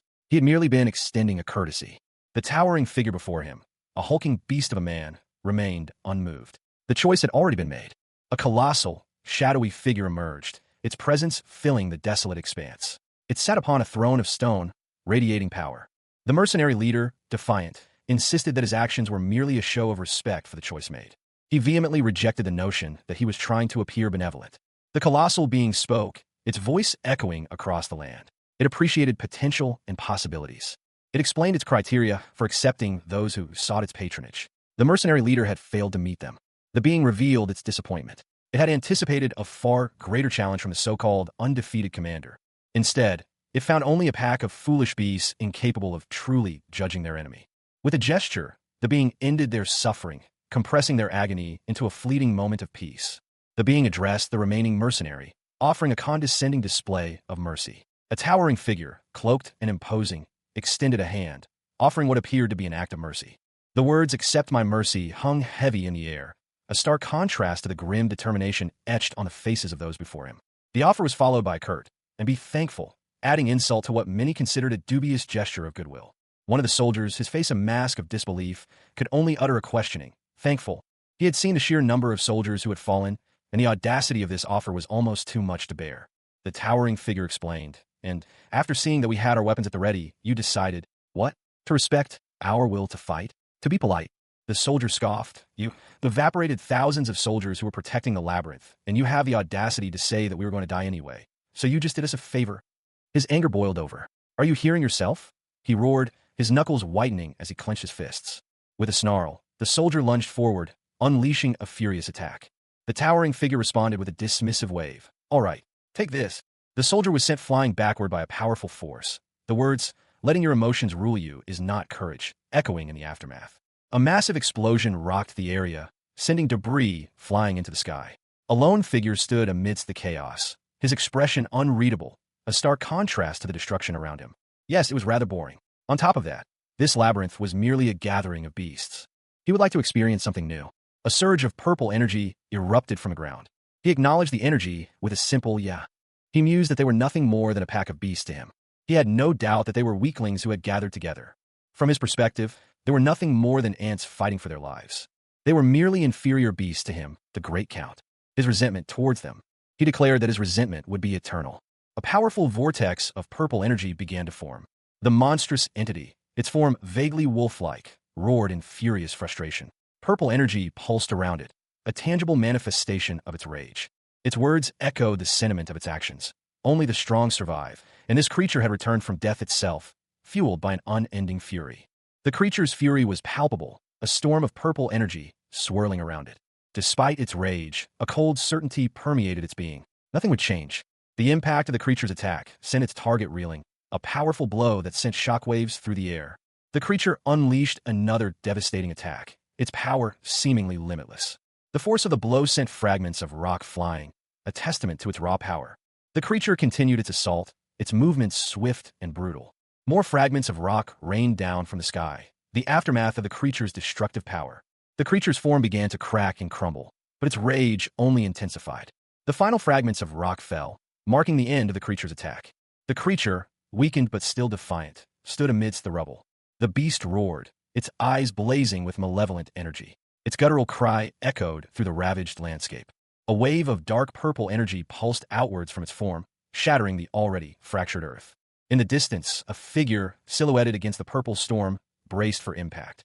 The energy surge struck, sending massive chunks of rock hurtling into the air.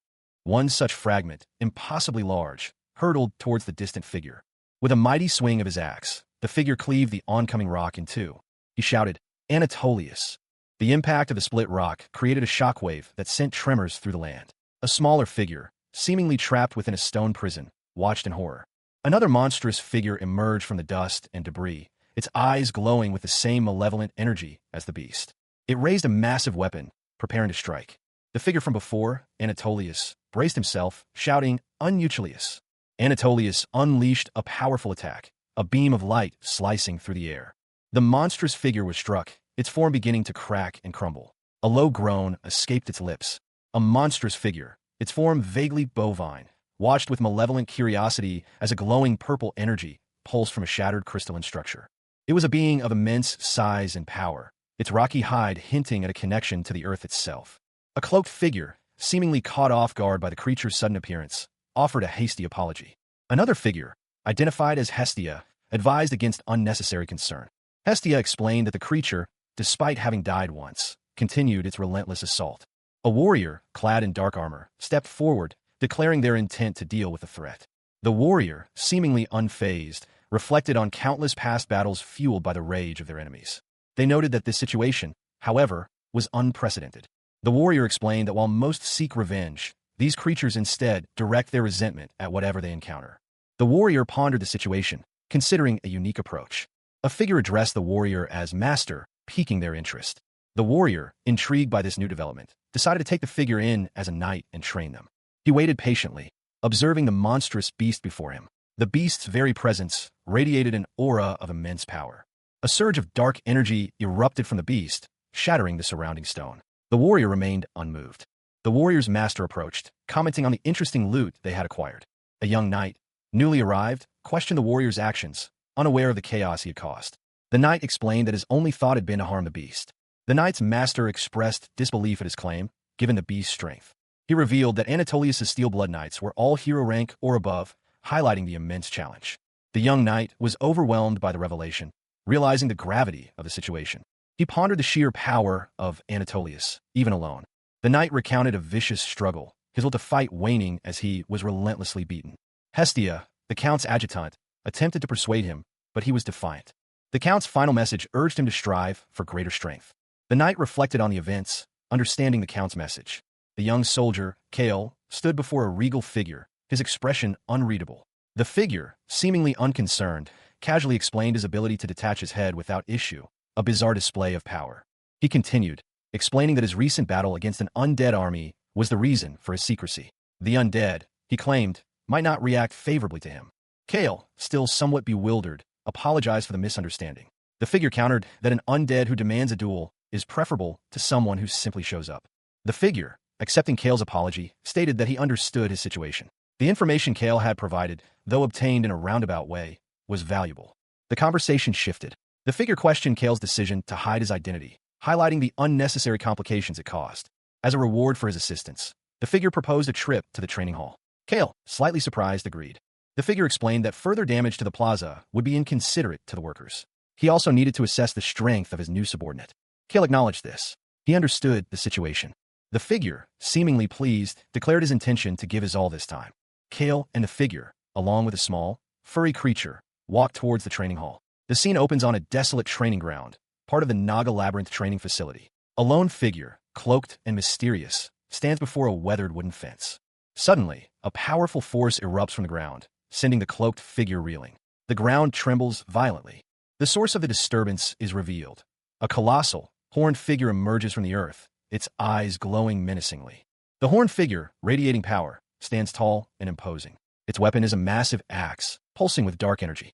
He lets out a low, guttural sound, a challenge to the cloaked figure. The cloaked figure, despite the obvious threat, remains calm. He asks if the horned warrior intends to fight unarmed. The horned warrior scoffs, confident in his abilities. He claims to have underestimated his opponent before, but this time will be different. The cloaked figure, undeterred, declares his intention to fight with everything he has. Meanwhile, a young man in simple clothing watches from a nearby structure. A smirk plays on his lips. This is exactly what he wanted. The battle begins. The horned warrior charges, his axe a blur of motion. The axe swings down with devastating force, but the cloaked figure manages to evade the blow. The horned warrior lies defeated, his armor broken and his body bruised. The young man from the structure observes the scene. It seemed that Kale wasn't the only one who hadn't given his all in the previous fight. He reflected on his own shortcomings, admitting defeat. He mused that perhaps he would have fared better on horseback, a thought that sparked a conversation. A young knight, brimming with confidence, declared that a knight should always fight on horseback. The knight's companion questioned why Anatolius, his superior, hadn't provided him with a mount. Anatolius had tried, but there was a problem. The reason, it turned out, was that the knight was a Dullahan, a being incapable of riding a living creature. This revelation surprised the others present. The Dullahan's companion suggested finding a walking undead creature instead, though she admitted that finding a four-legged one would be difficult. A nearby creature scoffed, claiming that creating an undead horse was easier than picking one's nose. The group lamented that they had kept Valicious alive, as they could have threatened him into creating an undead steed. It was a shame. Meanwhile, the girl explained that she knew what she was talking about and had no intention of helping Valicious. The young knight reflected that Valicious had an overwhelming number of undead soldiers, but he was hopeless at creating chimeras. Although technically chimeras, they were more like corpses that had been slightly revived. The most successfully reformed creature was the Flood Dragon King, whose head had been swapped out. That was the best Valicious could do, creating an undead creature that walked on four legs. Kale, skeptical, stared at the small, angry chimera before him. Impossible, he muttered. His reputation for creating chimeras is just a bluff. The chimera, its features a blend of feline and reptilian, snarled. Its expression conveyed a mixture of annoyance and disbelief. Kale took a swig from his tankard, listening to the chimera's explanation. I kept the original forms because there wasn't a better ingredient than the original, it explained.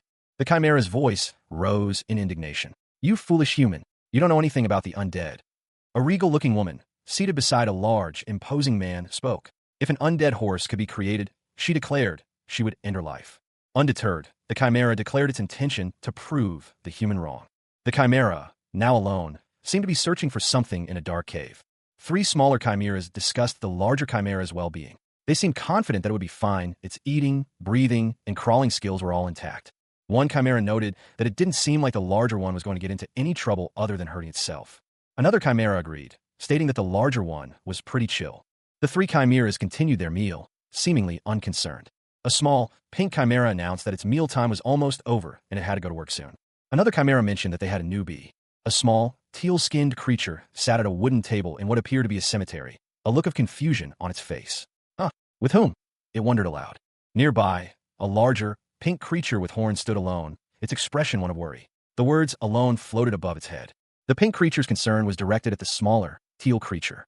Oh, you shouldn't be mean to newbies just because you've been here longer, it exclaimed.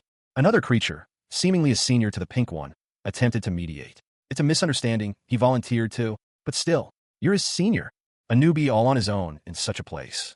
How long has it been since he left? It stated. Three other creatures huddled together, their expressions grim. Oh no, his nose must have fallen off from the smell. He might even be unconscious. One of them whispered, fear evident in their voices. The pink creature, Pinky, resolved to act. I'm going to check on him. I can't lose my one and only junior, she declared, heading toward an archway. The other creatures expressed their disappointment. I'm disappointed in you guys, one of them said. Meanwhile, the three creatures from panel 5 grumbled amongst themselves. Ugh, why do we have to be treated like the bad guys, though? One of them sighed. Pinky found the teal creature collapsed on the ground, clearly distressed. She looked on with concern, asking herself, how could they be so mean? Pinky's distress grew as she recalled a difficult week. A whole week in that sickening place. It might already be too late, she thought, tears welling up in her eyes. She remembered the kindness shown to her upon her summoning. They were so nice to me when I was summoned. I mean, it's because I'm the prettiest and most beautiful Naga. She mused. Doubt clouded her thoughts. Wait, is it perhaps my fault? She questioned herself. Pinky pondered if her beauty had led to the newbie taking on her workload. Did the newbie take on my share of the workload because I'm pretty? She wondered. Suddenly, a voice boomed. Dear King of the Nagas, please. A single, desperate plea echoed through the void. Forgive my sins. The entrance to the cemetery loomed before them, a sign reading, Authorized Nagas Only, hanging askew. She hesitated, a thought crossing her mind. Did I come to the wrong place? It definitely says cemetery, though.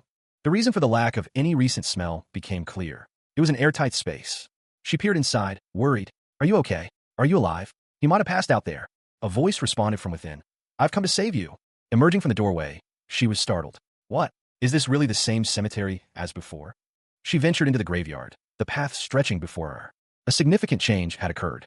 The mountain of corpses had disappeared. It didn't smell bad either. The graves were neatly arranged, each with a label. She noted the details on one, Hervade Rabbit 57, lethal injuries, and another, Flood Dragon Soldier 5717, bones and exoskeleton. She noticed a new building that wasn't there before. She spotted someone inside, pondering, he must be the new guy. Is he on break? The individual inside was clearly having some difficulty. This is difficult. The problem is this body I'm in. I have enough ingredients, so I can make one really fast. A Naga sat at a table, a cup of tea in hand. His body had adapted to the miasma, but he worried about the strain of his recent work. He looked concerned, his gaze drifting towards a window where a younger Naga was visible. The younger Naga, working diligently, was pushing his limits. His pale skin and muscular build spoke of his tireless efforts. Despite the risks, the older Naga acknowledged the need to build proficiency with his current body. He felt it was a necessary step. The older Naga pondered the best ingredients for his task, noting the decomposition of the flood dragons. He recalled a suitable blood leopard corpse. He respected the younger Naga's dedication, despite his concerns. The older Naga knew the younger one was pushing his limits, but he was determined to complete his task for the labyrinth. The scene shifted to show the younger Naga's dedication contrasting with his senior's relaxed habits. The older Naga made a decision. At this rate, the younger Naga would collapse from overwork. He believed that having two Nagas working together would make the task easier. The younger Naga smiled, pleased with the prospect of collaboration.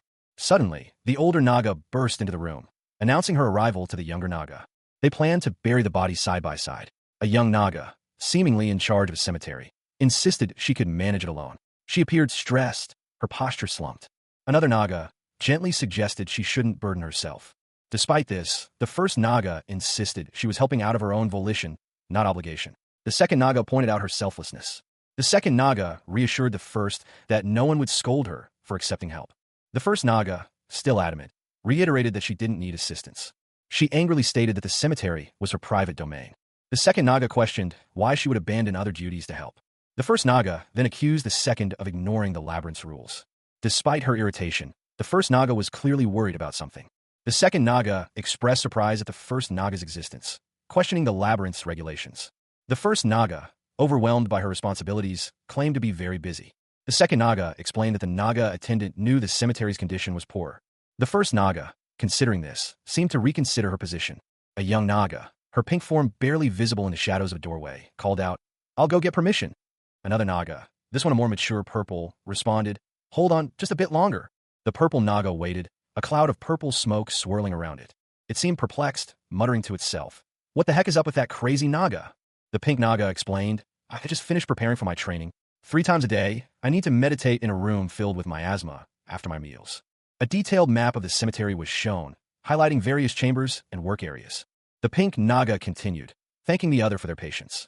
The purple Naga responded, No, she doesn't seem like an efficient worker at all. The purple Naga pondered, perhaps, to watch me. The purple Naga thought to itself, There's no way I've already been caught. They must be suspicious of me then. The purple Naga considered a drastic measure, a dark thought bubble appearing above its head. Should I kill her? It reasoned. If I put her in a room full of miasma, she'll pass out within 10 minutes? No, it's dangerous. I'm sure it'll be even more suspicious if the one keeping an eye on me dies. The purple Naga devised a plan. I'll seal the rooms with the highest amounts of miasma and dig a secret path to the Chimera workroom. I need to get that done today. The next day, the purple Naga gave the pink Naga task. Take this, newbie. I've been ordered to help you out in the cemetery starting today. Exempt from other duties, Dominique, a Naga, was assigned to work at the cemetery. She expressed a desire to share the quarters with another Naga. Another Naga, seemingly younger, shyly agreed to share the house with Dominique. The younger Naga commented on the early hour, and Dominique explained that the senior Naga attendant had already informed her of the work conditions. Dominique explained that there was an hour of private time after meals. They agreed to respect each other's space and avoid unnecessary interactions. The younger Naga seemed apprehensive about the work, and Dominique, with a mischievous glint in her eye, assured her that she would be given the most challenging tasks. Dominique believed the younger Naga would leave if the work proved too difficult. The younger Naga was excited by the prospect of a challenging workload, believing it to be a sign of Dominique's confidence in her abilities. Dominique secretly hoped the younger Naga would overwork herself to death. The younger Naga enthusiastically declared her readiness to give her best. The remains of their breakfast were shown, highlighting the gruesome nature of their work. The younger Naga was instructed to sort through the remains, keeping the useful parts and burying the rest. They needed to complete the task before lunchtime. The younger Naga, overwhelmed by the sheer volume of work, began to cry. Dominique was shocked to learn that the younger Naga had been doing all of this work alone. The young Naga declared their determination to succeed, brimming with newfound resolve. They were ready to begin. Dominique, the senior Naga, observed, noting the junior Naga's initial burst of energy, though she suspected it wouldn't last. An hour passed. The workload proved heavier than anticipated. 2 hours later, fatigue began to set in. 3 hours into their task, the junior Naga was clearly exhausted, but they persevered. Despite their exhaustion, they completed their work just before lunch. Dominique expressed her surprise at the junior Naga's unexpected resilience, secretly pleased that her plan was not yet foiled. Meanwhile, a new Naga arrived, bringing lunch, completely unaware of the situation. The newcomer, Pinky, explained that there were 2 Nagas assigned to this area, hence their presence. Dominique and the junior Naga were surprised by Pinky's arrival. Pinky, oblivious to the unspoken tension, cheerfully announced that she would be working there too. Pinky happily declared that she now lived there as well. The junior Naga, overwhelmed and desperate, apologized, revealing their lack of choice in the matter. Pinky, the newest Naga, wept silently, her heart heavy with unspoken emotions. Despite her sadness, she resolved to follow her heart's guidance, regardless of the consequences. Meanwhile, another Naga, seemingly her superior, expressed a desire to see Pinky happy, but with an underlying threat. The older Naga's plea for Pinky not to forget about them hinted at a deeper, more complex relationship. Pinky's distress continued, her quiet sobs echoing the weight of her decision. A moment of intense reflection followed, the silence amplifying the emotional turmoil. Observing the scene, a figure declared that the Nagas involved had lost their minds. One Naga, however, realized this was a trap, a calculated plan to lower their guard. Undeterred, she vowed to uncover every secret about the others. She confidently asserted her lack of weaknesses. 3 days later, in the outskirts of the Naga labyrinth, a conversation revealed the uniqueness of the labyrinth itself. The diminutive figure, small in stature, grumbled about always having to work alone. His companion, a taller, cloaked figure, countered that attracting attention was a problem for someone of the Flood Dragon King's size. He pointed out that undead typically traveled in groups, a fact his companion reluctantly acknowledged. They pressed onward, nearing their destination. Rounding a bend, they spotted the 10th floor's merchant. A sudden, bright flash erupted. A small, horned figure, seemingly a devil, appeared, blowing a party horn. A banner welcoming the undefeated Baron was visible. The cloaked figure asked for an explanation. The devilish figure, flustered, explained that there was a necessary procedure before they could proceed to the 10th floor. She stated that she hadn't been informed of this procedure. The devil presented a clipboard and pen, demanding a signature. The document displayed the name, Kim Jinwoo. A young demon woman, her crimson skin and yellow eyes striking, held a clipboard. She expressed surprise at encountering a demon, rather than the expected imps. The young man, cloaked and accompanied by a small imp, questioned the change in Abyss floor management. The demon explained that the change was due to the high mortality rate among merchants. She emphasized the unacceptable loss of merchandise.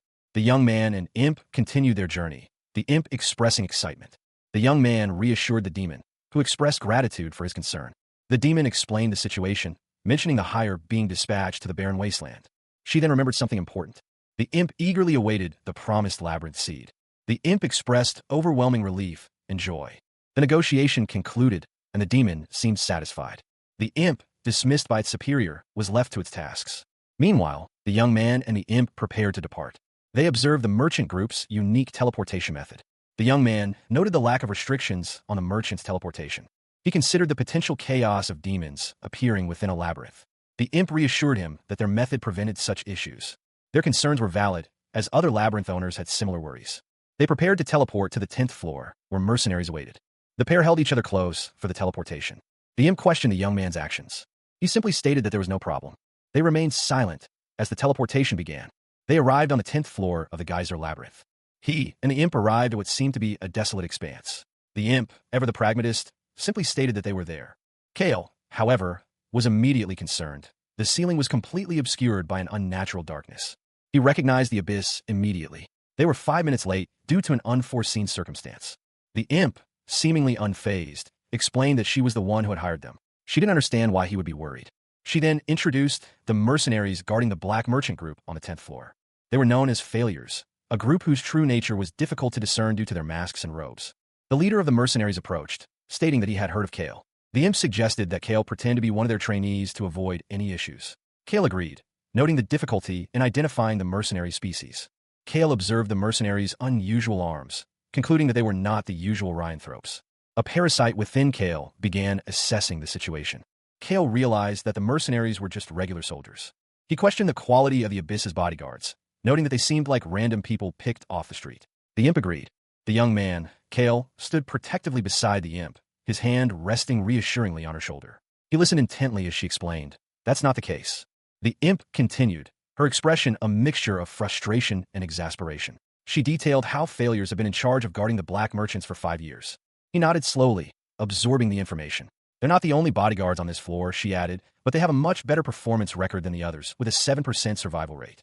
A sudden, ominous warning filled the air. A group of giant worms was quickly approaching from about 200 steps away. The imp's private soldiers, it turned out, were merely a convenient detail. Their true purpose was far more complex. The ground trembled. The red light from the inter-floor teleportation indicated their presence. The imp seemed unfazed. "That's good," she muttered. "It would have been much more annoying if they popped up during business."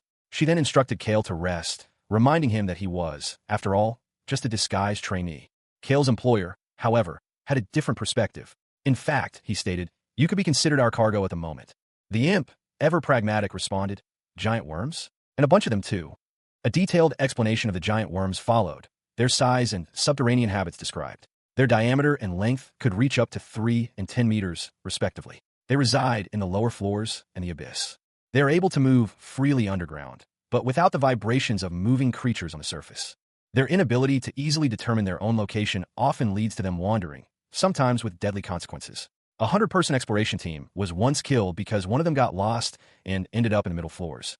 Back on the 6th floor, news of an accident reached Kale. The mercenaries, it turned out, were simply too much for these mercenaries to handle. The imp, a small, horned creature with 3D glasses perched on its nose, munched on popcorn while observing Kale. It stated its belief that only it and Kale possessed the strength to handle the great worms. Meanwhile, Kale, cloaked and hooded, was warned that they were about to be attacked. The warning was that all of them would be killed. Kale's expression shifted to one of concern as he was told he was too reliant on his parasite. The ground began to tremble violently. Massive, clawed appendages burst from the earth. A group of figures, cloaked and armed, stood ready. Their leader announced that the last one to get a kill would buy lunch. Kale and the imp prepared for battle. The imp urged them to proceed. One of the giant worms attacked, striking the ground with its claws. Kale responded with a dismissive whatever. A cloaked figure, seemingly a healer, began to cast a healing spell. The massive worm continued its assault, its claws tearing at the earth. One of the cloaked figures scolded another for their reckless actions, implying they had nearly attracted more monsters. The healer, exasperated, stated that they would have to clean up the mess again. The imp, its small form barely visible within the oversized mask, carefully peeled back the edges, revealing a pulsating, violet orb. It launched the orb, sending it arcing through the air. The orb expanded rapidly, transforming into a massive, bioluminescent bloom. Below, a monstrous worm writhed, seemingly oblivious to the impending doom. The colossal flower engulfed the worm, its light intensifying. The worm thrashed violently, but its struggles were futile. A massive fist, seemingly belonging to Kale, smashed down on the creature, adding to its demise. Kale warned his companion, "Don't get distracted." The imp, still recovering, muttered, "Ugh." I was cleaning up after Hambiol. He looked around in confusion. What is happening? The mercenaries seemed to be easily defeating the worms. But the narrator interjected, explaining that these weren't ordinary mercenaries. Their reputation was well-deserved. The narrator further explained that they were freed after a great war, but failed their journey to paradise. A woman, seemingly surprised, exclaimed, "They are Geyserian of the Abyss." The conflict between the surface world and the geyser realm had been raging for an unknown time, but it is now referred to as the Great War. For a century, humans had enslaved Geyserian captives. These Geyserian captives were nameless prisoners, used as mere fodder in the war. One such Geyserian, a young woman with striking features, was among them. She was a nameless cog in the war machine. A young man, known as Kale, was informed that he, too, was a Geyserian. Born with the blessings of Geyser, the Geyserian people differed greatly from surface-dwelling humans. Those born on deeper levels possessed even greater power. Their inherent strength and stamina made them highly effective workers, attracting the attention of higher beings within Geyser. Eventually, organizations dedicated to breeding humans were established deep within Geyser. This explains why Geyserian populations thrived in areas inaccessible to humans. The young woman, now identified as a Geyserian, mentioned the sunken sea tentacle mother. Kale, recognizing the name, revealed his origins. He, too, hailed from the depths of Geyser. He came from the same place as the sunken sea tentacle mother. The Geyserian woman reacted with surprise, a small cube of ice forming in her hand. She questioned how humans could have possibly won the Great War, given their inability to reach the lower levels of Geyser, let alone the Abyss. The question of who ended the war was raised, with speculation about the Geyserian king, nobles, or a human hero. A jeweled crown and a scroll lay abandoned on a wooden surface. The words "that's not important" floated nearby. The significance of the Geyserians' unique blessing by Geyser was far greater than anyone had previously imagined. They possessed an immense potential for growth, thriving even in the harshest environments. The higher beings of Geyser feared this potential. The higher beings believed that passive observation would lead to the Geyserians' downfall at the hands of humanity. The higher beings of Geyser, under the guise of freeing captives, initiated a plan to expel the Geyserians, hoping to diminish their power. Their plan was to end the war. Human soldiers stood silhouetted against the setting sun, their victory over the Geyserians seemingly complete. This ensured the Geyserians could not access Geyser's blessings. Despite the higher beings' intentions, unforeseen consequences arose. A powerful Geyserian figure, cloaked and crowned, sat brooding. There were those among the Geyserians who turned their backs on humanity. They took their place within Geyser. These beings were known as failures. Failures. Dungeon babies who had given up on the surface and remained in Geyser, achieving a certain level of power. But did they achieve this power simply through prolonged residence in Geyser? Lee Purium, a young man clad in dark gray and black, stared in disbelief. "That's impossible," he muttered. "There must be something else." His companion, a Geyserian, explained, "Aren't black merchants also Geyser's beings? I may be a Geyserian, but I'm still a human. I'm basically an enemy to Geyser." The Geyserian statement was met with a thoughtful silence. It was a bit different than expected. Another figure, shrouded in shadow, asked, "What do you see me as?" The Geyserian responded, "A demon." "That's right, humanity's old friend, demon." Purium, still processing the information, quietly stated, "We're technically not Geyser's creatures." A tall, cloaked figure emerged. It seemed the introduction had already been made for them. The cloaked figure acknowledged, "Well, it's fine. We were going to explain it anyway." The cloaked figure revealed a skeletal hand, stating, "Let me introduce myself." The cloaked figure, Lee Purium, introduced himself. He continued, "I'm a captain of the mercenary group, known as the Failures." Two other figures appeared. "These are Hyojin and Eugene. There are supports," Purium explained. Hyojin, however, commented on Purium's appearance. "You look like captain. You're not a beast pretending to be captain, are you?" Two more figures, Jungwon and Suyang, were introduced. Purium noted that he would have been suspicious if their voices were similar too. Purium reassured his team, emphasizing their proven skills and the unlikelihood of mission complications. The mercenary group, known as the Failures, stood before a towering figure. One of them, a young man with intense dark eyes, questioned the being's nature, noting their distinctly human appearance. He pressed further, inquiring about the group's decision to remain on the surface. The towering figure confirmed their humanity. A young woman with shoulder-length brown hair, part of the group, recalled the atmosphere surrounding the release of captives at the end of a great war. The young man, however, stated that he had no memory of those events. This surprised the others. His companions reacted with disbelief, one calling him insane. The young man explained that his memories of that time were a series of impossible nightmares. Another member of the group offered a possible explanation. Memory loss is common in Geyser. The young man agreed to recount the events of that time later. The narrative shifts to show a horrifying scene. A massive, monstrous creature looms over a group of people, its appearance suggesting a ritualistic sacrifice. The text explains that this was the so-called Harvest Festival, where tens of thousands of humans were freed at once. The scene depicts the chaos and terror of the event, with humans being consumed by the monstrous beings of Geyser. A young boy, seemingly unaffected by the horror, observes the scene with a chilling detachment, considering the humans nothing more than a delicacy. The narration clarifies that many were devoured immediately upon their release from the labyrinths. A group of people, including the young man, are shown escaping from a dark, subterranean passage. An older man, his face etched with worry, explains that at the time, they couldn't understand the situation, having lived their entire lives in Geyser. He expresses hope that they can return home by escaping through the current passage. The old man shuddered, the memory of the sacrifice still fresh in his mind. A guttural sound escaped his lips, a silent scream of horror. He looked up, questioning the very existence of the world beyond the darkness. Was there even a surface? Above, a stark contrast, a brilliant blue sky, floating clouds, and a burning sun. A young man stood on a beach, gazing at the endless ocean. Even if it were real, was it worth the cost? A horrifying vision flashed before his eyes. A skull, its mouth agape in a silent scream.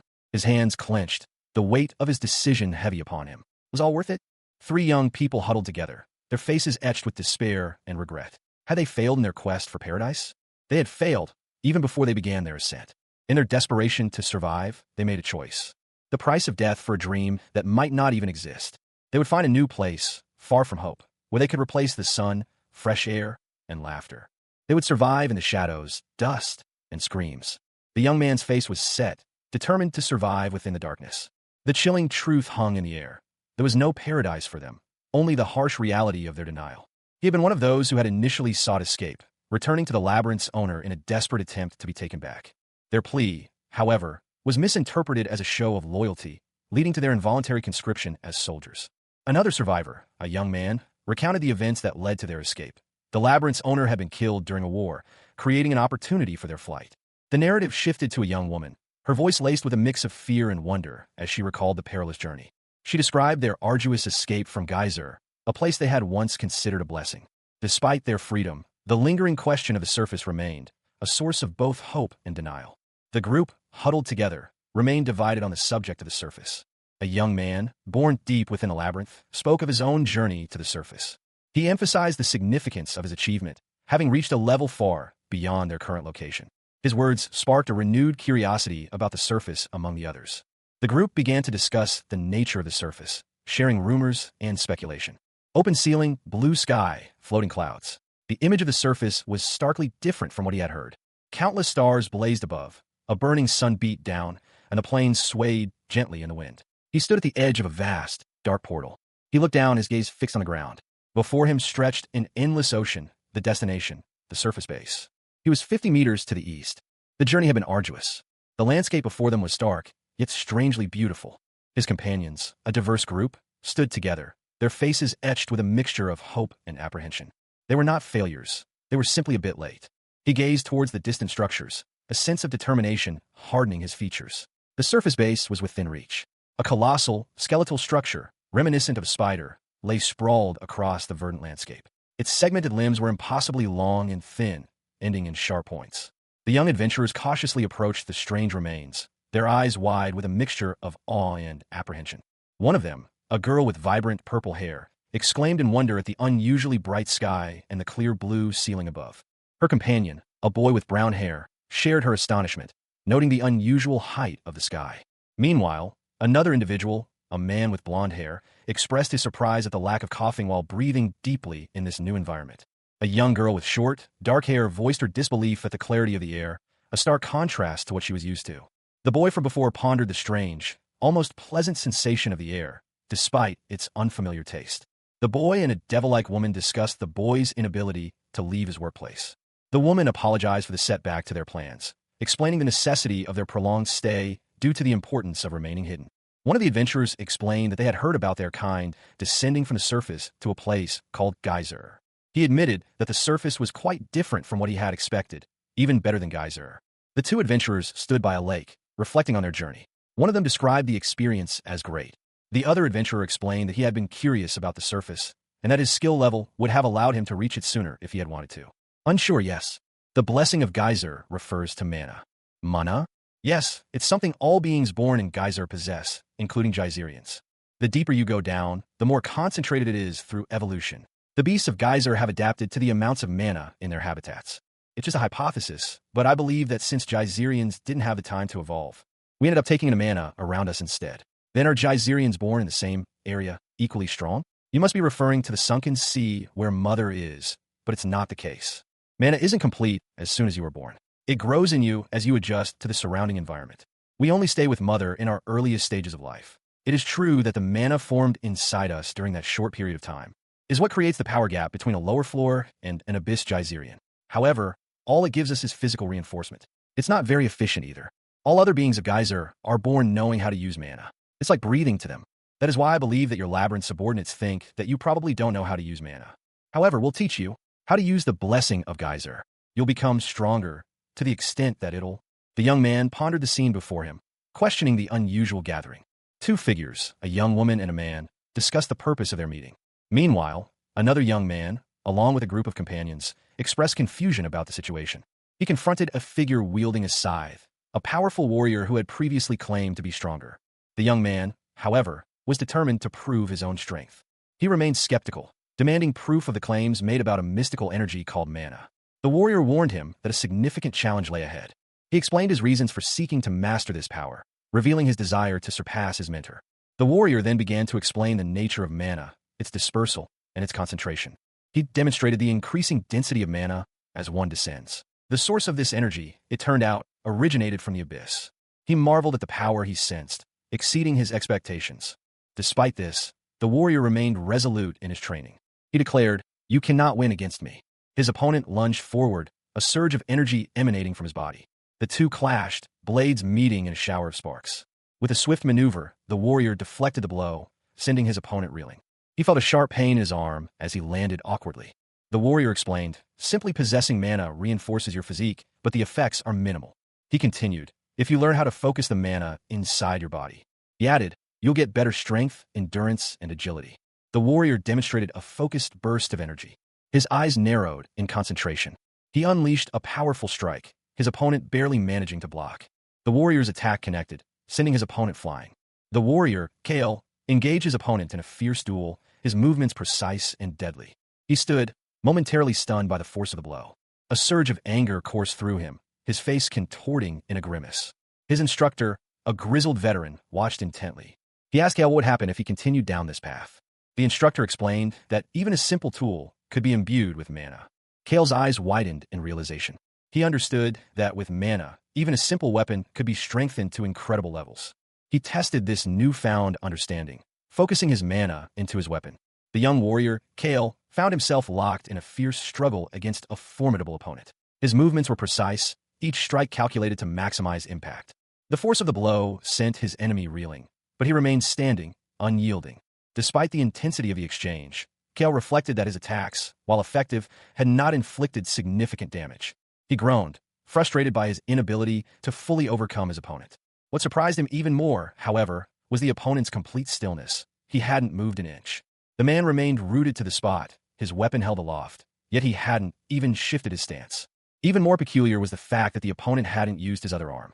His opponent, impressed by Kale's strength, admitted to having underestimated him.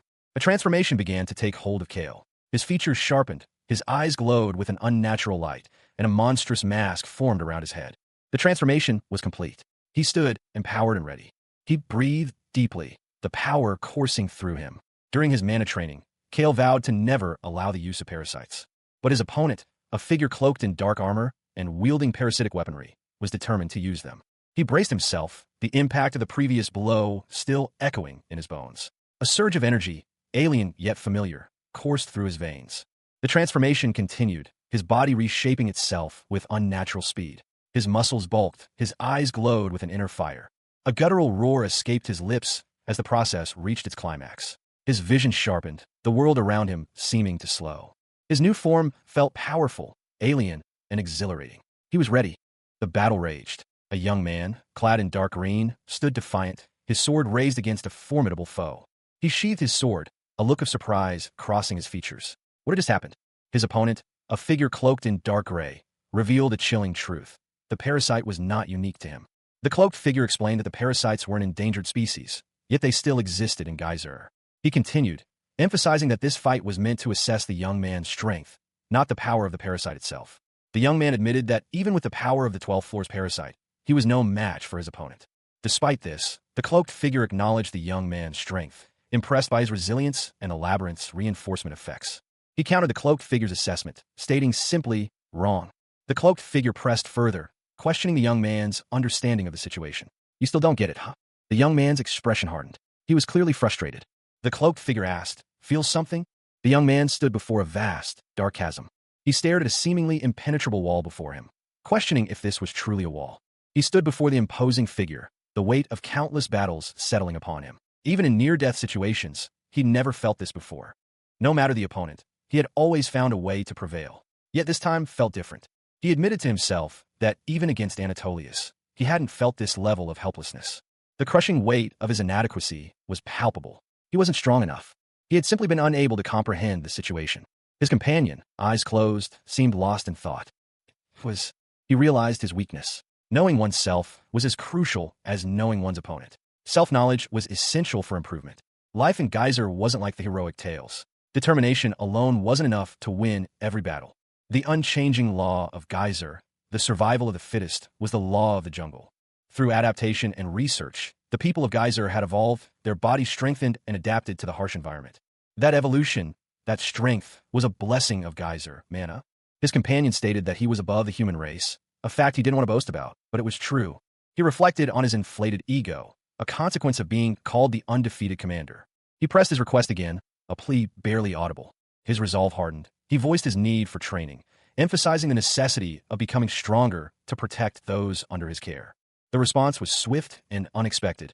He would become the second master's apprentice. A younger man, his new master, expressed surprise at the sudden politeness, finding it unsettling. The new master admitted to wanting to stay longer in the previous location. He reiterated his request for training, and the master confirmed that the Baron's training was part of the plan. A female demon explained that the training period had been extended by a week.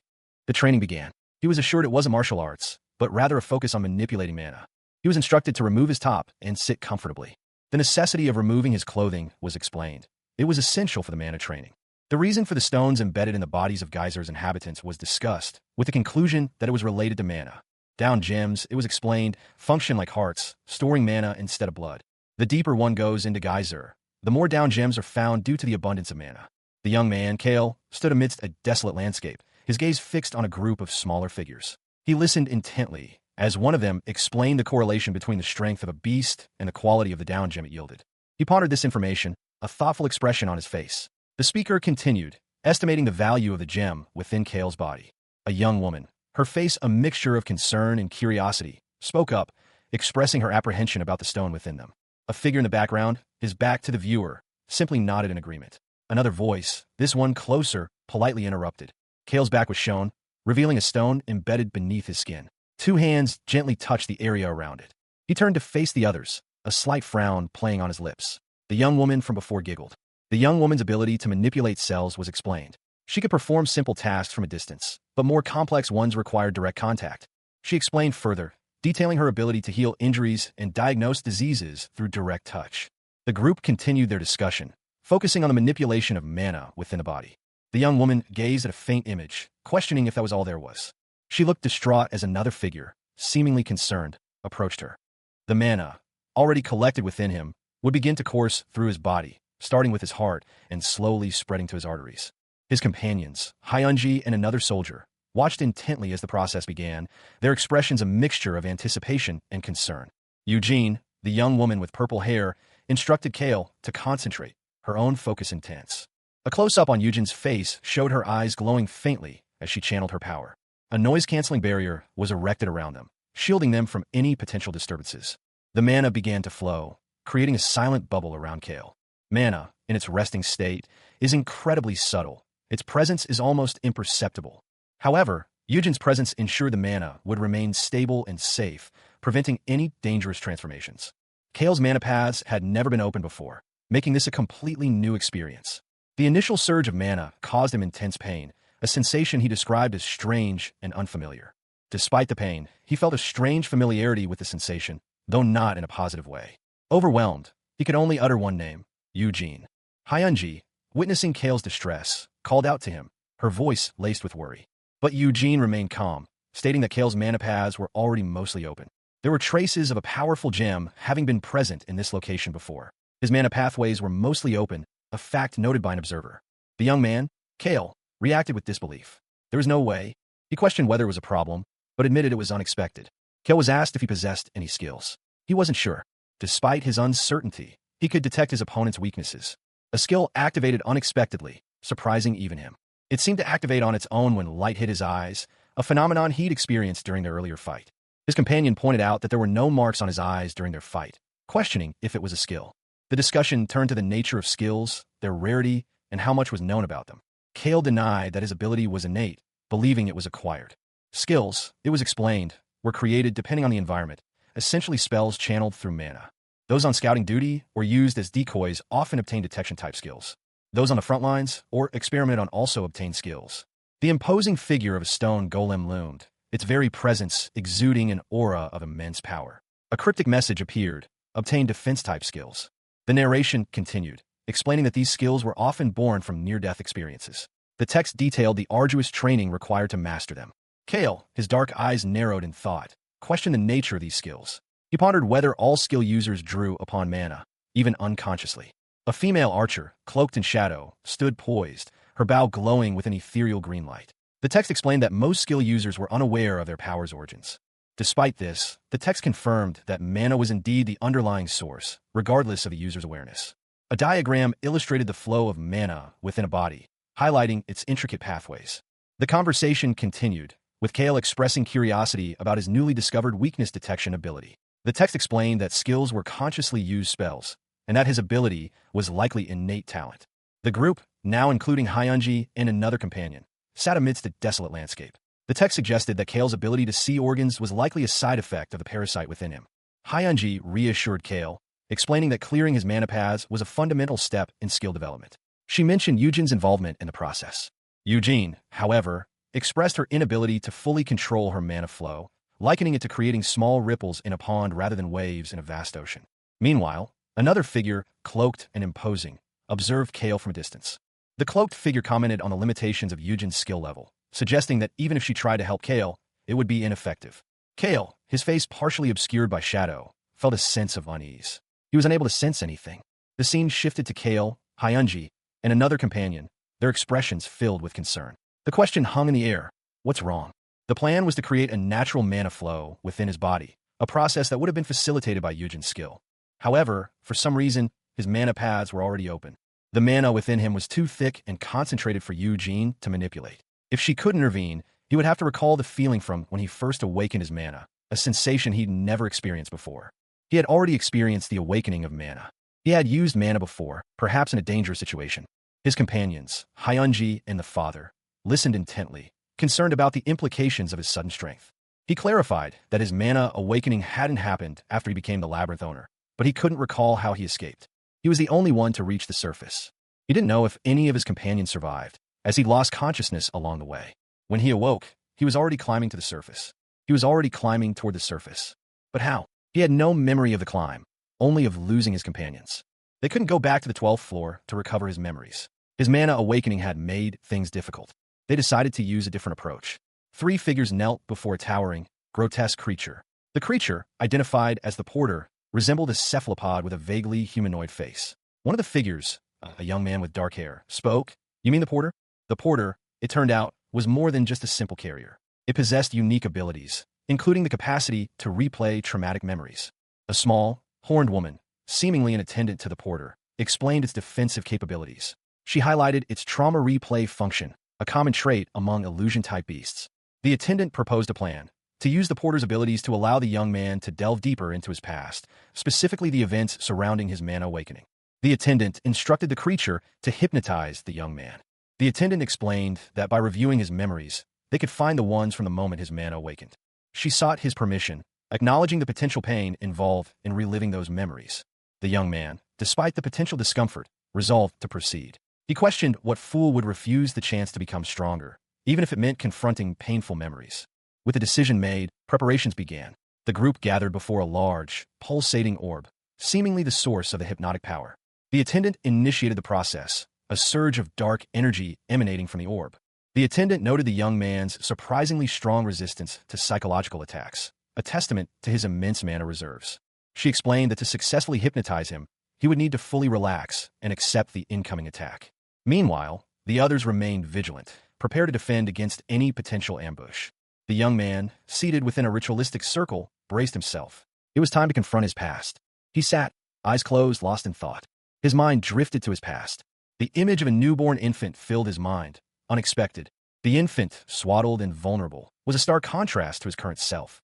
He saw his mother's human farm, the sunken sea, his homeland. The scene shifted to a facility where newborns were kept in individual containers. A newborn's cries were the only sound. A crying child was deemed a bad child. But that didn't mean they were punished. Pain only made them cry louder. A figure in a robe approached a crying infant. The figure then eliminated the child, until only silence remained. The endless repetition of staring at the ceiling continued, a stark contrast to the vibrant life about to unfold. While suckling, the infant absorbed sustenance from an unidentifiable source. Red cradles diligently managed any waste. It mattered little to these newborns, still too young to grasp the concept of self or mortality. Their existence was a passive observation of the occasional child being consumed. This was the moment when the children began to understand death. As the cradles ripened to a blue hue, the infants learned to crawl. The pillars descended, and new red cradles formed. The cries of newborns filled the space, a fleeting moment of sound before silence returned. Nothing changed there. After descending a floor, the pillars expelled the children. Thanks to the cushioning, few perished in the process. However, what awaited them was far from benevolent. Disguised as humans, the beasts began to act as parents. The children called out for their mom and dad. They cried out for their mama and papa. When a child shows interest in the peculiar sounds produced by the guardians, they instinctively reach for any tools within reach. The guardians respond to this interaction by emitting distinct sounds, seemingly attempting to teach the child to speak. They make a different noise as if to react to the child. In this way, they're trying to teach the children to speak. They must all be beasts of the sea, so I don't know how they replicate human language.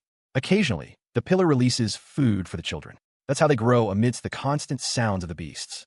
That is the safest and most comfortable period in the Geyserians' lives. When the children are old enough to stand and pick up tools from the ground, the pillars descend one more floor. I assume that's when the physical reinforcement through mana begins. It makes no sense for such a small child to easily swing around a pickaxe.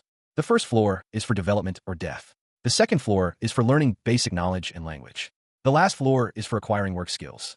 It is also where Mother resides. You dig, and dig, and dig until she ranks you. The high tiers are sent to high aristocrats, while the low tiers are given to barons. Those deemed unworthy are downgraded to being food. He reflected on his past, a grim memory of being swallowed by a monstrous, portal-like whale. Perhaps being eaten would have been preferable. Those deemed unworthy by Mother were condemned to an eternity of backbreaking labor.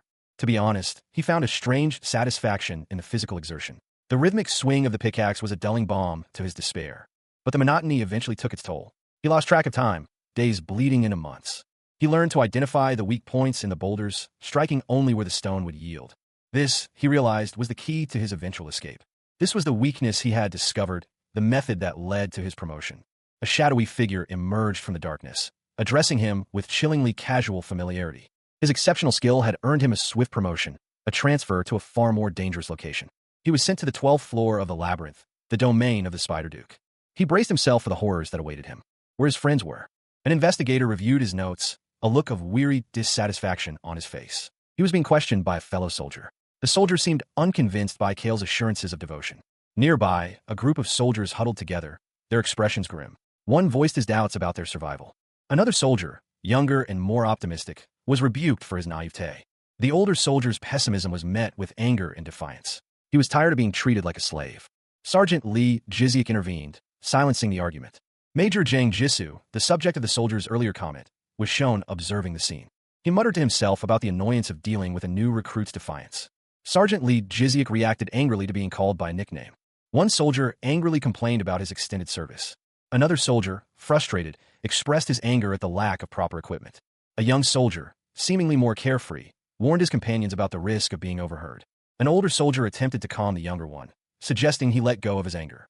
The older soldier tried to reason with the frustrated soldier, emphasizing their shared predicament. The young soldier, despite the attempts to calm him, continued to express his worries.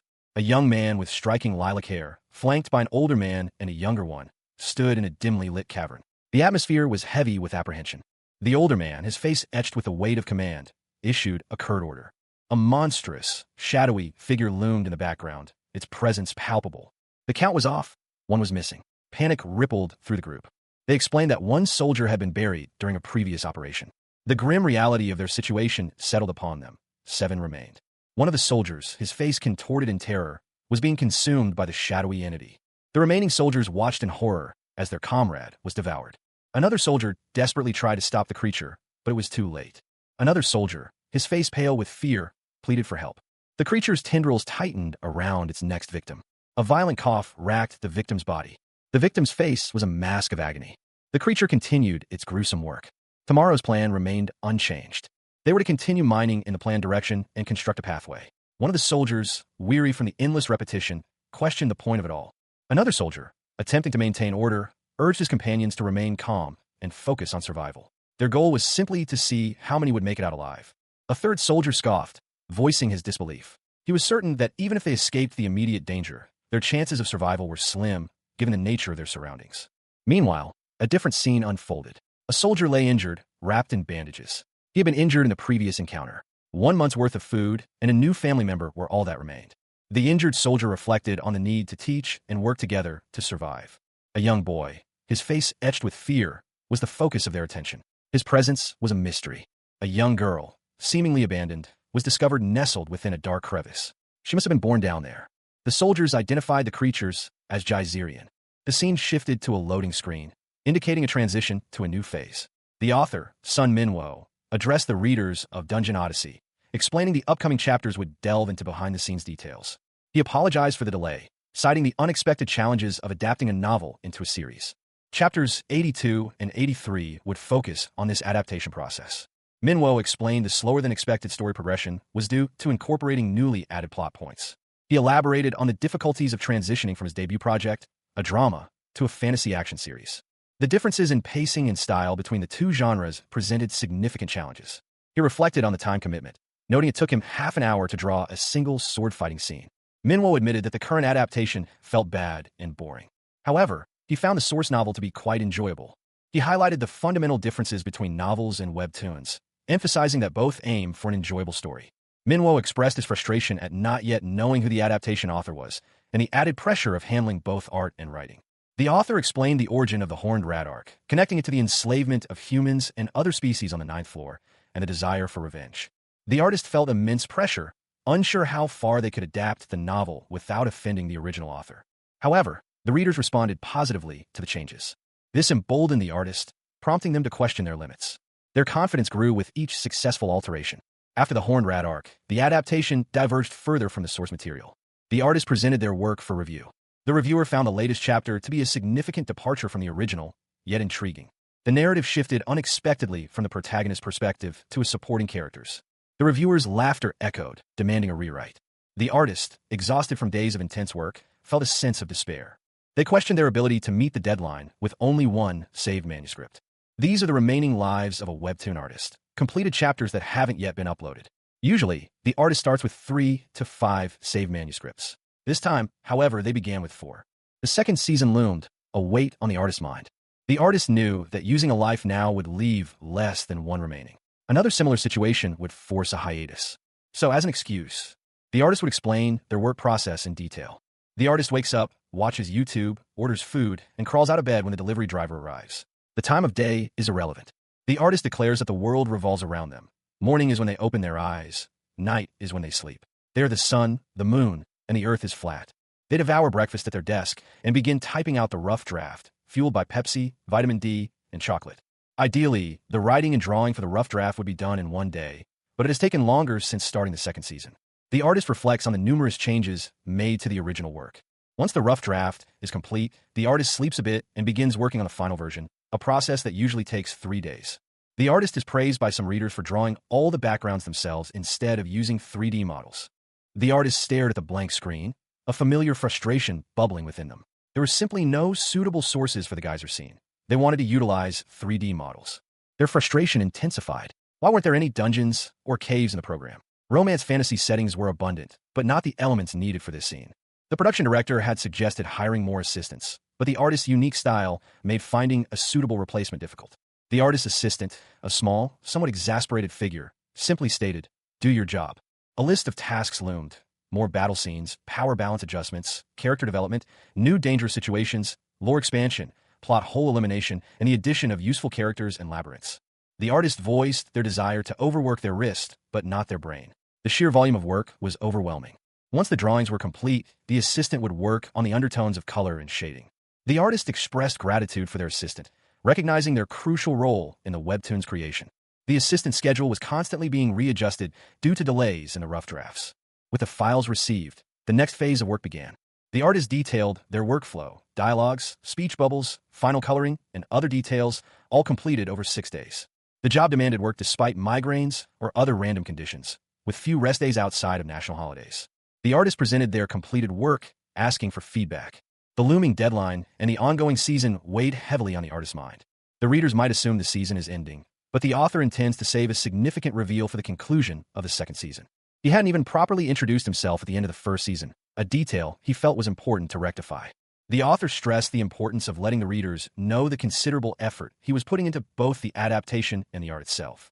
If the current arc was deemed too lengthy, a pre-hiatus chapter could be implemented to alleviate the issue. He joked about the behind-the-scenes work, mentioning that it was being done concurrently with the main storyline. He acknowledged that suggesting a Q&A chapter at the end of a not-so-popular series might seem arrogant. However, he was prepared to answer any questions the readers might have, regardless of their number. He planned to collect questions gradually. A journal entry details the author's past experiences as a war correspondent and the pressure from his boss to write scandalous articles without fact-checking. The author's boss is shown reacting to the situation, highlighting the pressure and stress involved in the job. The author wonders if the use of geyser is dangerous. News reports detailed a recent incident involving a famous idol group, who, while attempting to boost troop morale in the geyser conflict zone, were ambushed by a monstrous beast. Articles about the event and the lucrative opportunities it presented flooded the internet. He adjusted his collar, a slight grimace playing on his lips. The assignment was simple enough: gather a few interviews from personnel stationed at Geyser's third floor. His boss had recently instructed him to keep a diary, a precaution he found somewhat unnecessary, though he conceded it might prove useful later. He made a mental note: "I'm not going to die, though. This will make a great addition to my autobiography someday." He reflected on the ease of his current assignment, wishing he'd started his directorial career sooner. The journey to Geyser's third floor was underway. The plan was to film some battle scenes and then return. A simple enough task, he thought. He hadn't fully processed the reality of his situation. He was headed into a war zone. However, the weight of his equipment did make him feel slightly lighter. Only 30% of equipment makes it back from Geyser, a fact that did little to ease his concerns. It had been 2 days since their arrival at the first floor. He had yet to experience combat, a fact that both worried and intrigued him. He was part of the 30th Armored Brigade. Their armored vehicles moved along the paved roads toward their destination. They had entered Geyser via the Payu Gate. Research facilities dotted the landscape, and the monsters contained within were, surprisingly, quite underwhelming in appearance. He noted the presence of humans alongside them. The journey was, unexpectedly, rather enjoyable. He even saw a chameleon the size of a house. It felt like an otherworldly safari. He pondered the existence of horned rats, but the absence of horned horses. They had reached the entrance to the second floor. They had been unable to reach the base at the entrance to the third floor since the previous day. The soldiers accompanying the camera crew were no longer jovial. A palpable tension hung in the air. He noticed numerous bloodstains on the ground. He questioned the lack of cleanup. They explained that the anxiety was a necessary element, and that new stains would inevitably appear, making cleanup pointless. The man, a veteran himself, understood their reasoning. It was a cost-cutting measure. He pondered the point of the charade, given their recent success on the lower floors. He wondered if their attempts to help him were merely a pretense. He was informed that the ceiling had collapsed, blocking the route, and that the armored vehicles were unable to pass. The journey to the third floor would take much longer than anticipated, and they were now stranded. A debate arose regarding whether to wait or return to the second floor entrance. We split up. One group was tasked with repairing the communication lines and proceeding to the third floor. The remaining personnel would return to the second floor to await the arrival of additional equipment. The camera crew, burdened with their equipment, appeared visibly distressed. The quiet, dark cave added to the sense of a special mission. The soldiers huddled together, their faces etched with worry. The contact with the third floor remained severed, despite their best efforts to repair the communication lines. One of them, a young man with blonde hair, sighed, his gaze fixed on the ground. He wanted to rest, but the situation demanded vigilance. He continued to write in his notebook, noting the overwhelming fear of the other soldiers and the strict instructions to avoid attracting the monsters with any light or strong smells. The soldiers were advised to proceed to the third floor, as the monsters were now distracted. He saw muzzle flashes in the distance, a stark reminder of the danger that still lurked. He was alone, unsure of his next move. The problem wasn't the wires, it was far more sinister. The soldiers had been lying about the situation on the third floor, and the base was overrun with monsters. The soldier who had saved him was now gravely injured, his mouth bloodied and his condition worsening. He reflected on the dire situation, cursing his own naivety. He wrote a message to his family, expressing his love and providing crucial information. Still alive, but the situation was desperate. A crude map, hastily drawn on a scrap of paper, depicted the layout of the building's halls. The annotations indicated their current location and the planned approach of the army. He had only sustained blunt injuries from a previous fall. His comrade, Jiziak, had stopped the bleeding and administered paracetamol. Jiziak's presence here was due to a deal with the army. His cooperation in this mission would prevent further contact. They were currently hiding in the vents above the medical quarters on the second floor. Their rations consisted of army-issued almond cakes, a stark contrast to their previous meals. Despite the relative safety, the confined space was proving tiring. A small, purple creature, dubbed Dumply, was growing on them. Jiziak's blood had not been detected by the monsters, indicating a possible immunity. The lingering smell of their waste likely attracted the creatures to the sea hall. They had made a critical error. They should have disposed of the waste in the D hall. Suddenly, a voice called out, "Hey, reporter." He peered intently at the small device in his hands, his expression one of deep concentration. Beside him, another man watched with wide, fearful eyes. The fear in the second man's eyes intensified, his gaze fixated on his companion. A monstrous, multi-eyed creature emerged from the shadows, its presence filling the confined space with dread. The creature's hand reached out, its touch seeming to promise only pain and suffering. A word escaped the second man's lips. Dumply. A struggle ensued, the sounds of a desperate fight echoing in the darkness. One of the men was clearly overwhelmed. The scene shifted, revealing the aftermath of the struggle. The two men were injured but alive. An unseen voice spoke. "I think they can both be considered finished goods." A discussion began about what to do with the captured men. One suggested sending them to auction, while another questioned their suitability. The men were deemed suitable, lacking any special traits that would make them unsuitable for the intended purpose. The Spider Duke's orders were confirmed. He wanted adult males. The scene concluded with a website address.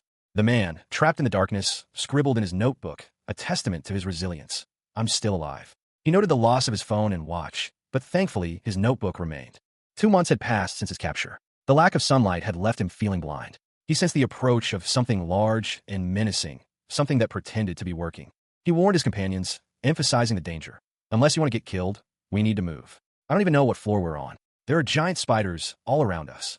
They were trapped in a nightmarish labyrinth, the walls scarred by colossal claws. The sheer scale of the creatures was terrifying. One of them appeared, and the man's despair was palpable. "I'm a slave." The scene was unlike anything he'd ever witnessed, even the most sensationalized media reports. He realized this was a part of a vast, unknown kingdom.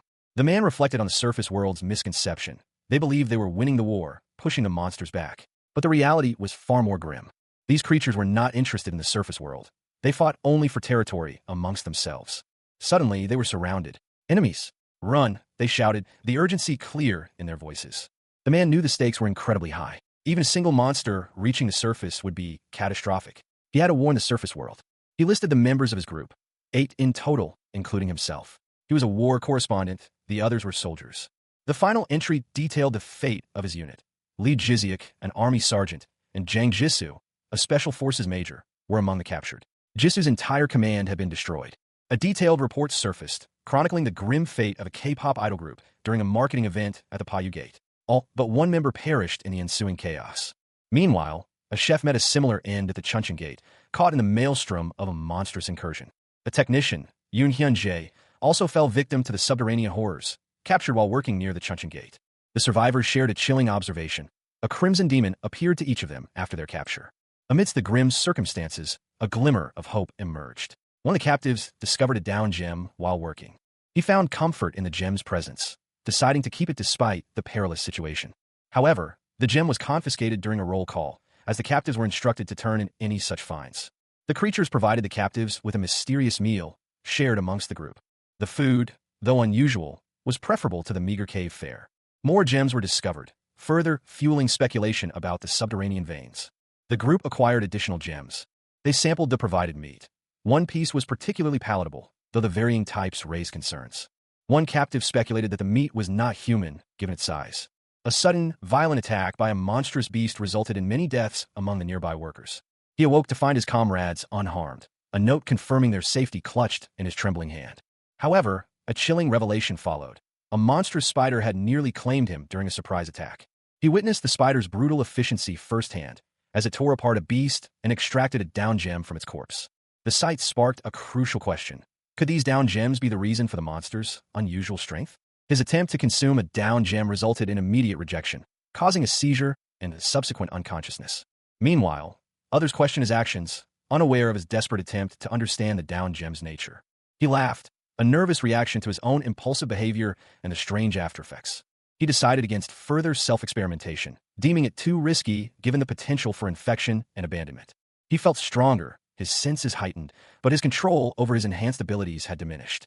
A simple fist clench resulted in bleeding, a testament to his newfound, uncontrolled power. Kale's notes detailed a near-fatal encounter with the spider guards the previous evening. His body ached, and the vessels in his eyes and nose had burst. His companion, concerned about his well-being, urged him to rest. He was certain that the down gems were the source of the spider's power, a fact that weighed heavily on his mind. Despite this knowledge, he remained hesitant to experiment with the gems himself, having seen similar scenarios in movies. He needed more information before proceeding. The potential consequences of such an action were too great to ignore. He decided to take on guard duty, allowing his companion to rest. During breakfast, he subtly added a small amount of down gem powder to his companion's food. He admitted to using a significantly larger amount than he had previously consumed. He assessed the risk, concluding that while his companion would likely experience muscle aches, death was unlikely. Later that evening, his companion, Hyunjae, was found dead. While working in the caves under the influence of the down gems, Hyunjae had been unable to control his emotions, leading to his demise. He had been unable to overcome a spider, resulting in his death. Overcome with guilt, Kale grappled with the consequences of his actions. He denied feeling remorse for Hyunjae's death. He wondered, was it truly for the best? Hyunjae had died without suffering, thanks to the down gem. He'd escaped the hellish existence, perhaps even finding peace in death. A simple greeting, "You are welcome," echoed in his mind, a stark contrast to the horrors he'd witnessed. He wasn't about to leave this place using such a convenient method, he resolved. This inhumane act was for the sake of humanity, he reminded himself. He needed to escape and tell everyone about the hell he'd experienced. Yet, there was no one to hear his words then. A new member had joined their ranks, Kim Jinwook, a high school student. He'd given Jinwook twice the amount of down gem he'd initially possessed. The young man's emotions were heightened, but he'd managed to complete his tasks, though his eyes and nose bled. The effects of the down gem were similar to morphine, making him stronger, but also causing seizures. A day had passed since Jinwook had taken the down gem. He urged the young man to eat, to recover. Jinwook woke up with muscle aches. He'd been given more of the gem to test his tolerance. The same amount of down gem was administered as before. Jinwook's emotions intensified, but pain relief was questionable. He suffered another seizure, bleeding from previously healed wounds. Jinwook was deemed defective and removed from duty. A new member, Lee Byung-kyeol, an army captain, joined the ranks. His body was in better shape, making him a better test subject. He was given 3 times the initial dose of down gem. The same symptoms appeared. He had failed to suppress his emotions. In a fit of rage, he attacked the supervisor spider. The resulting confrontation left him with only a scratch, but he witnessed something extraordinary. Byung-kyeol's eyes glowed intensely right before his execution. The intensity of the glow was so striking that he questioned if it had been a figment of his imagination.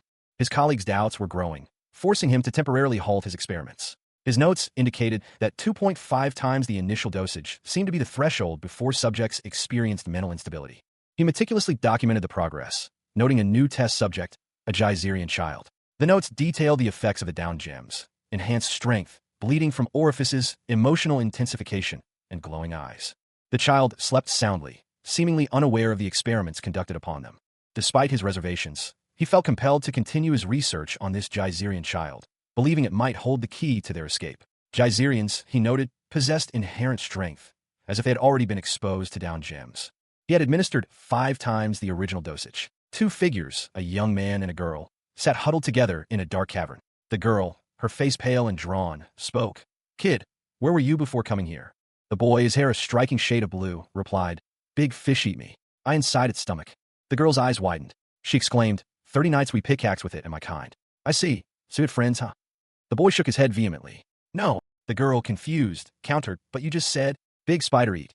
The boy's expression shifted. He seemed to be recalling something. He continued, "It seems like he was mining in a different region for about a month before coming here, and his group consisted only of Geyserians. I assume the big pillar is where the Geyserians resided originally." a man with glasses, observing from a distance, chuckled. Perhaps the big fish is a kind of transportation device. Zhuang, you managed to understand it? Ha, I'm just assuming. Nothing is certain.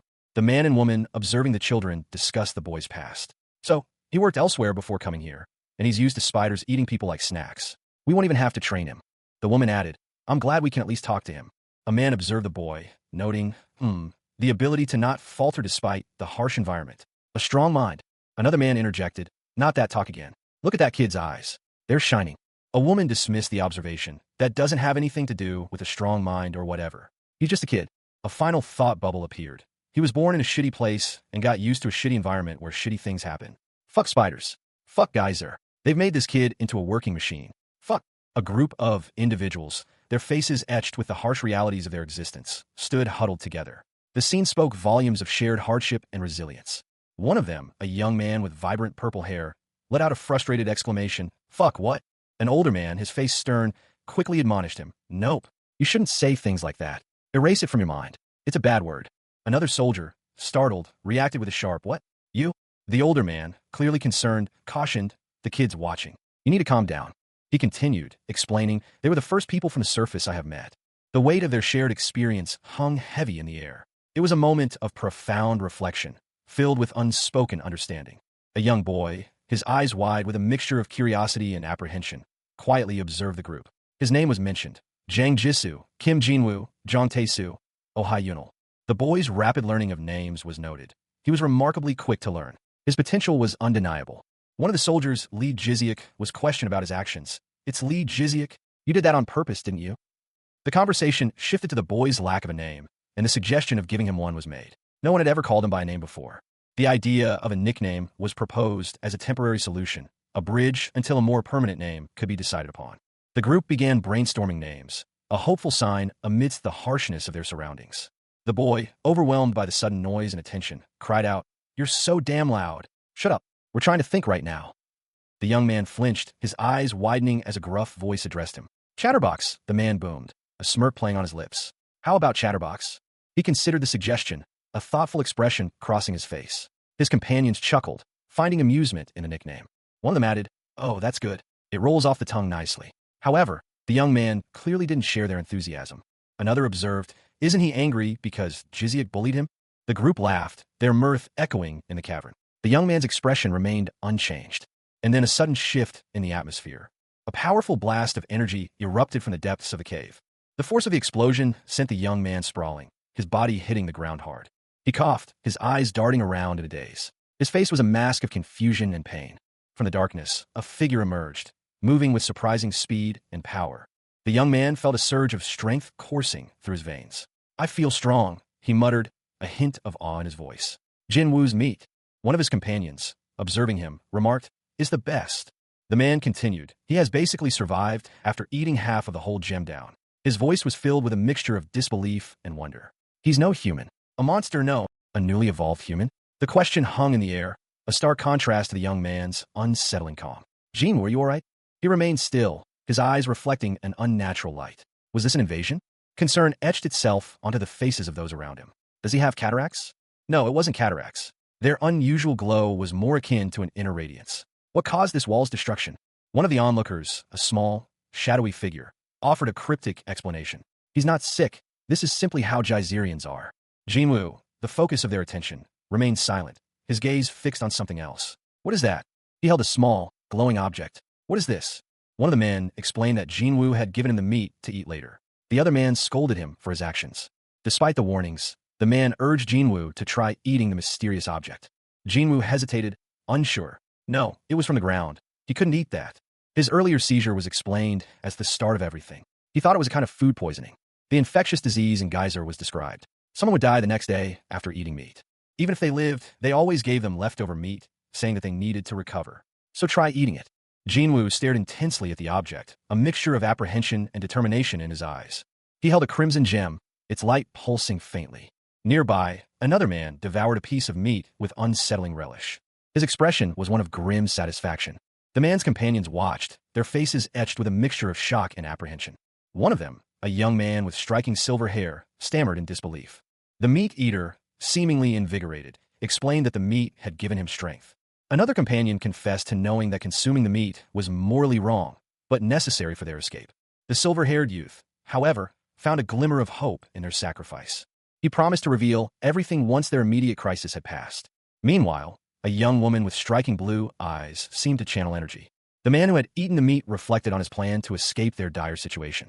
A monstrous figure emerged from the shadows, declaring the contract to be over.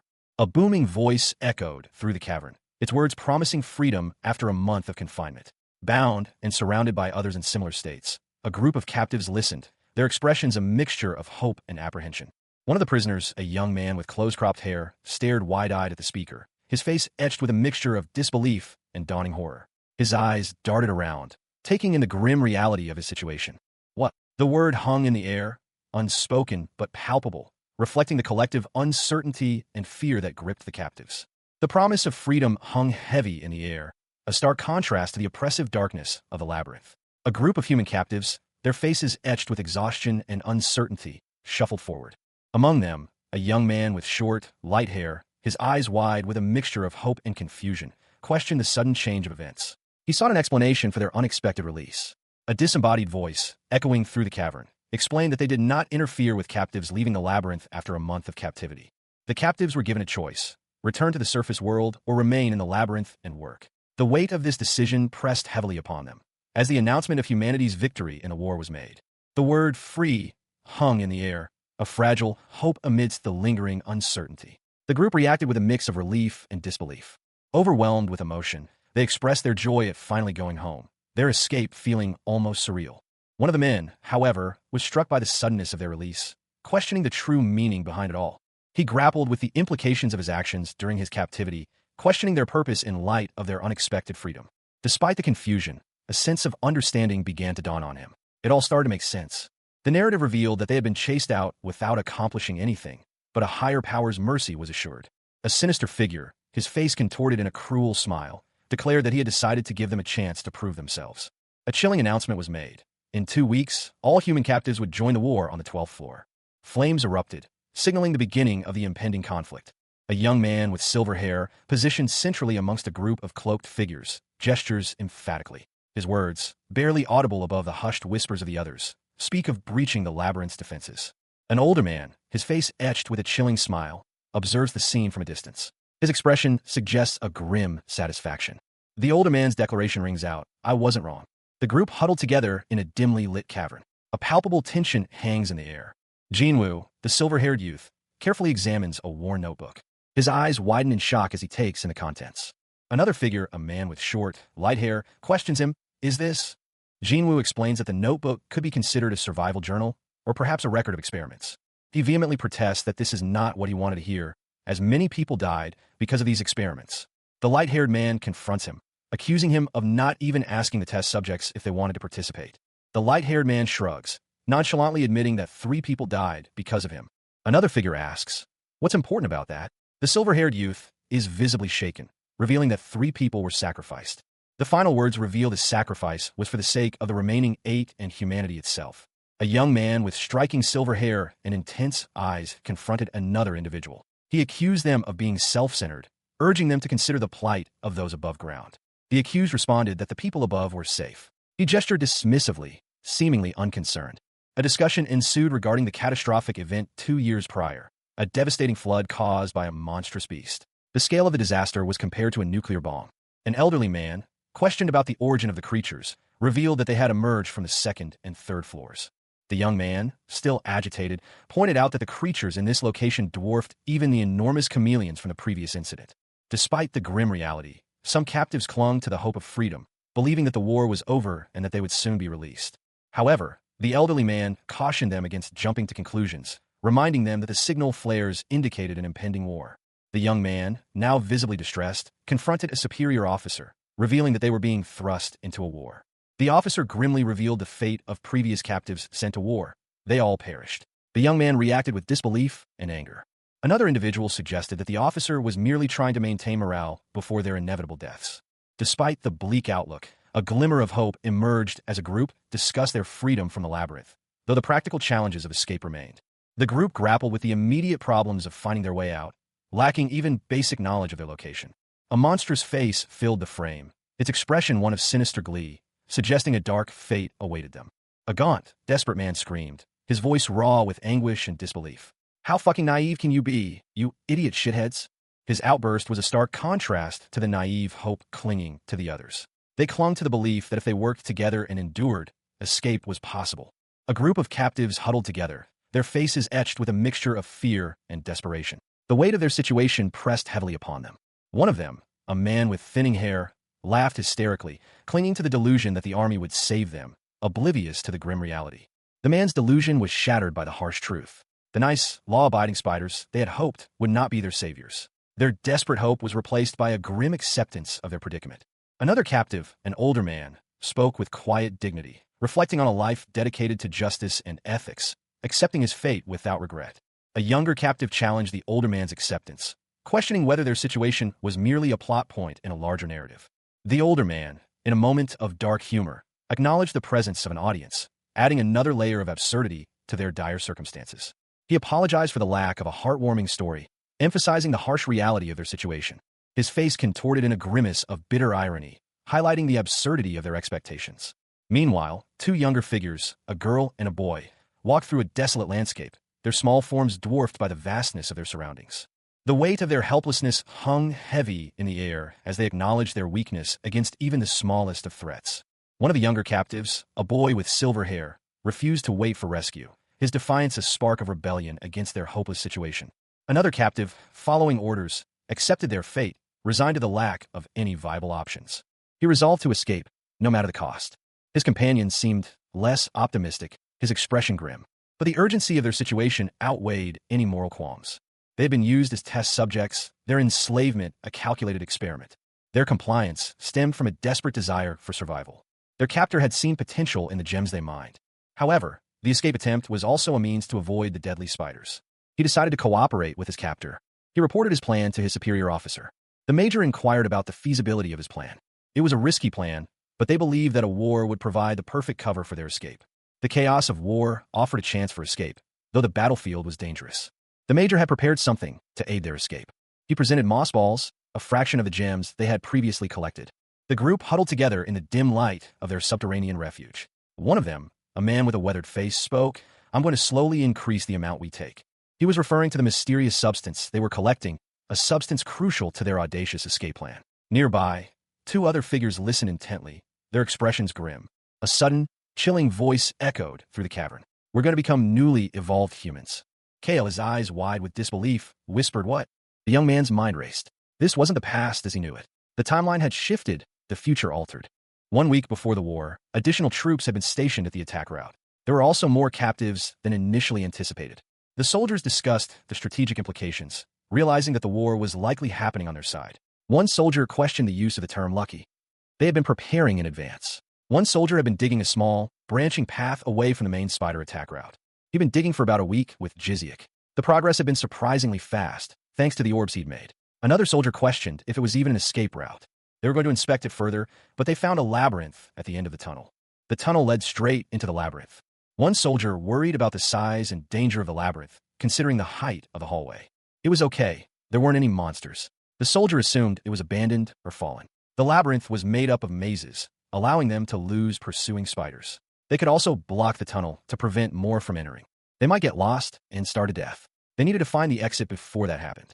A soldier asked about their current supplies of gems and food. They had 2 weeks' worth of food left. They couldn't save the meat. It would go bad. They had 17 small gems and 1 large one. They decided to exchange 1 gem a day for meat to take care of their meals. About 2 days before the war, they would trade all but 8 small gems and stock up supplies in the tunnel. Another soldier suggested they trade all their gems for food and escape immediately, but the first soldier had already considered that option. The old man, his face etched with worry, spoke of the supervisors, their meticulous record keeping a constant threat to the escape plan. He explained that a large-scale search party would be mobilized if they attempted to escape en masse, making their chances of survival slim. This prompted a young soldier to question the seemingly arbitrary number of gems they were tasked with collecting. Another soldier, his expression grim, revealed that each of them carried a suicide pill, a grim acknowledgement of the low probability of success. The old man, seemingly unfazed by the gravity of the situation, simply stated that the decision to use the pill or not was entirely up to them. A young man, his face etched with determination, explained that the increased tolerance to the down gems would allow them to create a larger number of escape orbs. He further clarified that a single gem could be used to create 100 of the smaller orbs, significantly increasing their chances of escape. The soldiers, now aware of the suicide pills, discussed the real challenge, safely reaching the tunnel before the war began. The immense task of digging 200 meters in a limited time before the war was highlighted, emphasizing the urgency of their situation. They also needed to account for the spiders guarding the tunnel, adding another layer of complexity to their escape plan. After the war started, they would have to traverse the battlefield, making the escape even more perilous. One soldier, his eyes wide with dawning realization, whispered the word bait, suggesting a plan to use other captives to distract their pursuers. Another soldier questioned the feasibility of escaping with everyone, acknowledging the immense challenges ahead. The final panel shows a soldier contemplating the risks, questioning whether fear of scandal was motivating his actions.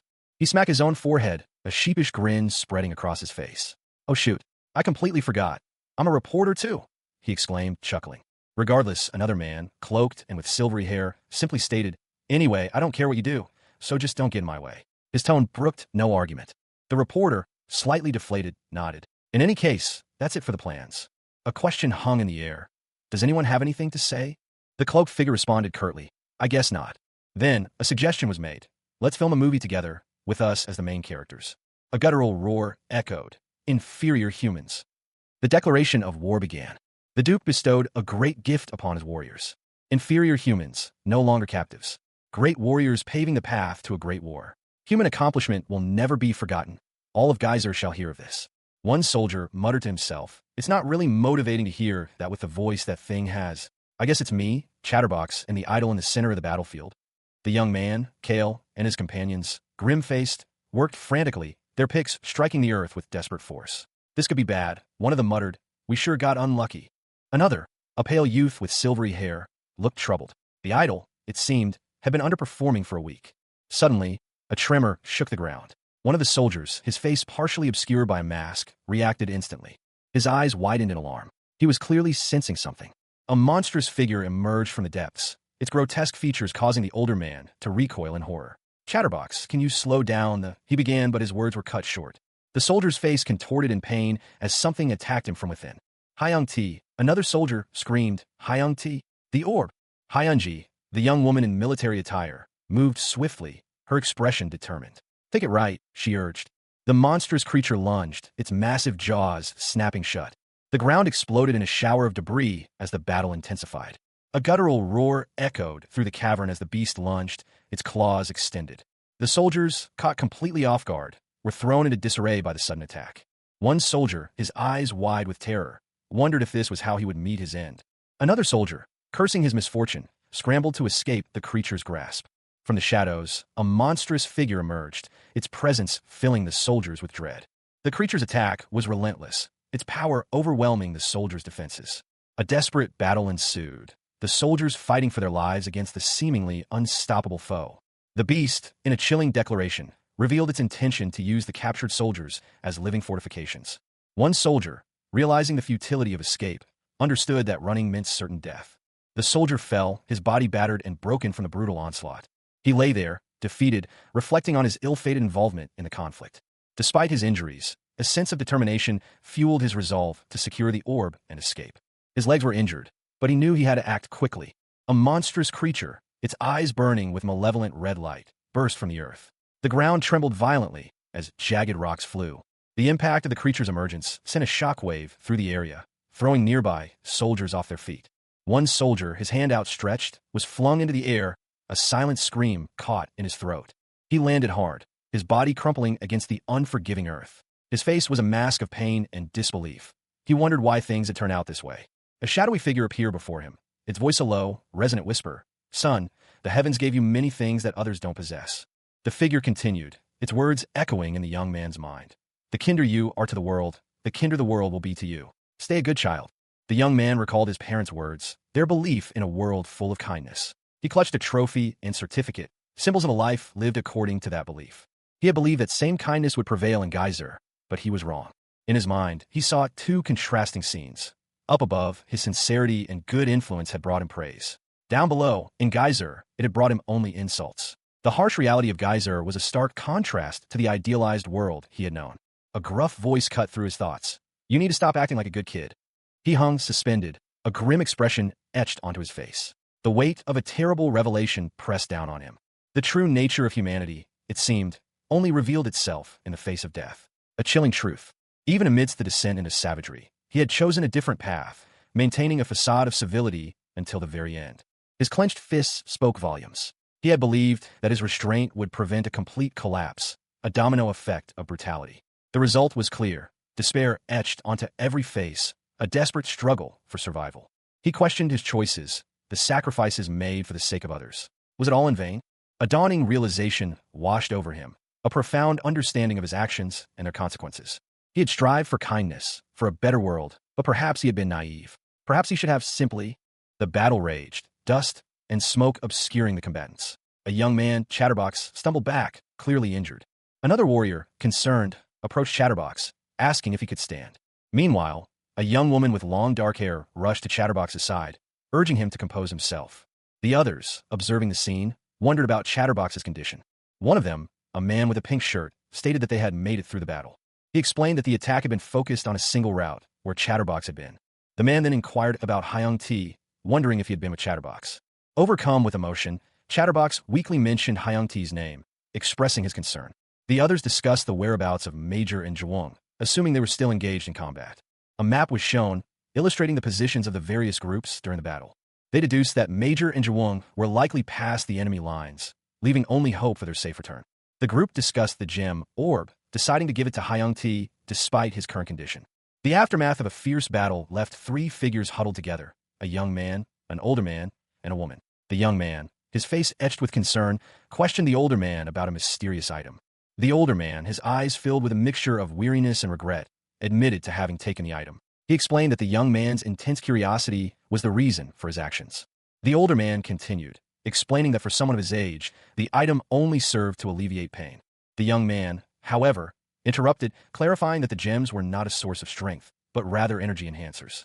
He further explained that these gems only increased efficiency without altering body composition. The woman, observing the exchange, noted that the older man's frail body had its limits. The older man, despite his age, was demonstrably stronger than before, but his body struggled to keep up with the increased strength. He voiced his concern that Jong Tae-soo and Oh Hyunil would hinder their progress. The young man then outlined a plan. The spiders would serve as a distraction, allowing them to reach their destination. He instructed the older man and the woman to stick to the right walls while they headed towards their destination. The woman questioned their separation, pointing out the increased risk, but the young man countered that their chances of survival would be higher if they split up. Despite his reservations, the older man agreed, acknowledging the impracticality of staying together given their current circumstances. One of the men turned to the other, his expression grave. He had witnessed the events surrounding Hyung T. The other man, however, urged his companion to focus on their escape plan, emphasizing the importance of survival. He eyed the other man, suspicion etched onto his face. The concern in the other's words was palpable, but Kao remained wary. Despite his apprehension, he knew they needed to move. The urgency of the situation pressed upon them. They set off, a small group navigating the treacherous landscape. Jiziak, ever vigilant, was tasked with protecting Chatterbox. Suddenly, the earth trembled. A powerful force erupted from beneath their feet. The ground buckled and cracked, the force of the upheaval sending them sprawling.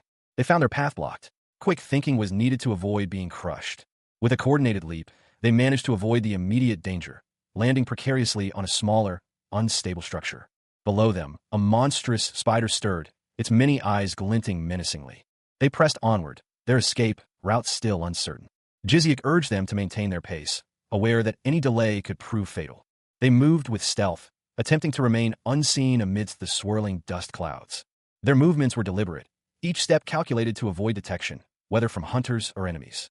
He mused, distraction? It's nonsense, no matter how much I think about it. The spider's relentless pursuit was a testament to the futility of their escape plan.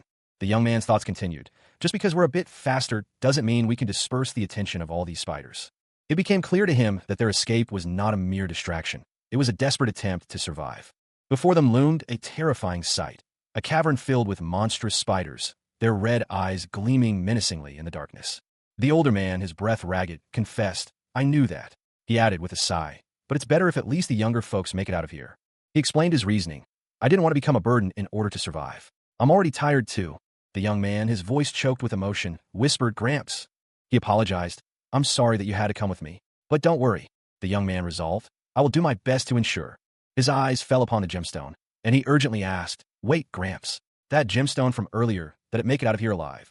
The old man, his body racked with pain, struggled to move. A surge of energy erupted from the gemstone, engulfing the old man. The old man's eyes widened. A mixture of fear and grim determination etched onto his face. He cried out for help, his voice barely a whisper against the monstrous forms closing in. Giant spiders, their bodies segmented and menacing, descended from the darkness above. A young man, Kale, responded to his grandfather's desperate plea. More of the arachnid horrors emerged, their multiple eyes gleaming with predatory intent. Kale's fury ignited, a torrent of rage fueling his movements. He confirmed his location to his grandfather, who was struggling amidst the chaos. The old man, despite his age and injuries, unleashed a powerful blast of energy, shouting at the creatures. The energy coursed through his body, a testament to his resilience and skill. The force of the blast caused a significant impact, shattering the surrounding stone. The shockwave rippled outwards, affecting both the spiders and the cavern itself. Several of the spiders were thrown back, stunned by the unexpected attack. Kale and his grandfather watched in astonishment as the remaining spiders lost their footing and fell. He stared, eyes wide with disbelief, at his companions. The weight of the unspoken hung heavy in the air. One of them, a young man with striking blonde hair, offered a grim smile. He spoke of a desperate measure. The old man, seemingly frail moments before, now pulsed with an incredible energy. His power was far beyond their expectations. Even a powerful artifact had failed to harm the giant spiders. Their current situation was dire. A monstrous creature emerged from the shadows, its presence a chilling reminder of the danger they faced. The blond man cried out in pain as the creature's power surged. The suicide pill's effects were taking hold. The old man's power intensified, a desperate attempt to counter the threat. He strained, his body racked with the effort. The cost of his power was immense. A triumphant laugh escaped his lips as he unleashed a wave of energy. The blond man realized the limitations of his body. He couldn't sustain the strain much longer. They knew that consuming the suicide pills would be necessary to survive the coming battle. Escape was their only option. The blond man nodded, accepting the grim necessity. He urged his companion to leave. Zhang Taisu, his face grim, prepared to leave. He was ready to face whatever came next. A final word, a testament to their bond, hung in the air as they fled. He awoke with a jolt, the faint scent of ozone filling his nostrils. A surge of raw power coursed through his veins, leaving him breathless. The man before him, his face etched with desperation, spoke of a promise broken, a promise of bread. His voice cracked, a choked plea barely audible above the crackling energy that still pulsed around him. He shouted, a desperate plea to the girl known as Chatterbox, but it was too late. The force of the energy he commanded was overwhelming, a tempest of raw power that threatened to consume him. His eyes glowed with an unnatural light, reflecting the storm raging within. A cloud of dust and debris erupted from a cavern, signaling a disturbance within. An older man, coughing violently, struggled to his knees, his face etched with worry. Gramps, why? He gasped. He was confronted by a pair of monstrous, eight-legged creatures, their red eyes gleaming menacingly. One of the creatures, significantly larger than the others, descended from the cavern's ceiling, its shadow engulfing the man. The man, seemingly resigned to his fate, murmured, They don't care about me. Suddenly, a figure appeared, shouting, Gramps. The man, gathering his remaining strength, declared, I need to get out of here as fast as I can. He braced himself, preparing for whatever lay ahead. He attempted to flee, but the creatures attacked, causing him to cry out in pain. In a desperate act, the old man sacrificed himself to distract the creatures. The man watched in horror and grief as the old man was engulfed in a blinding light. A glimmer of hope appeared as the man realized, Chatterbox is here to save us. An old man, struggling to even walk, fought with surprising vigor for his life. Meanwhile, a young man, barely a youth, desperately tried to save him from the monstrous creatures closing in.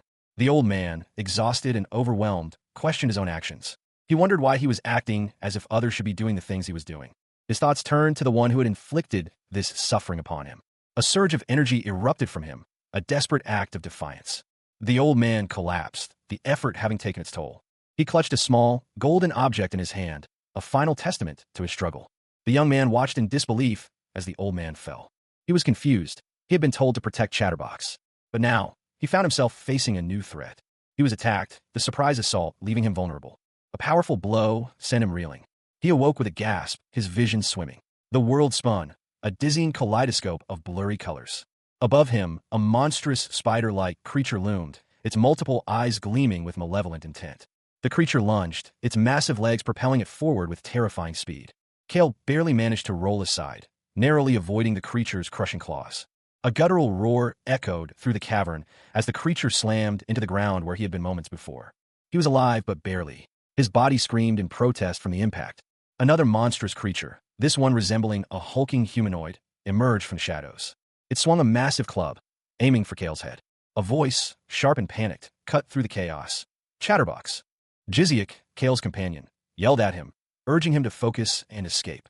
Jiziak tried to pull Kale away, but the creatures were too close. Kale, despite his injuries, recognized their dire situation. They were surrounded. He knew that hesitation meant death. Terror etched itself onto Jiziak's face as he braced for the inevitable. A monstrous creature, its green hide glistening with a viscous fluid, lunged towards Kale and Jiziak. Its gaping maw revealed rows of razor-sharp teeth. The ground trembled as the beast's massive claws tore through the earth.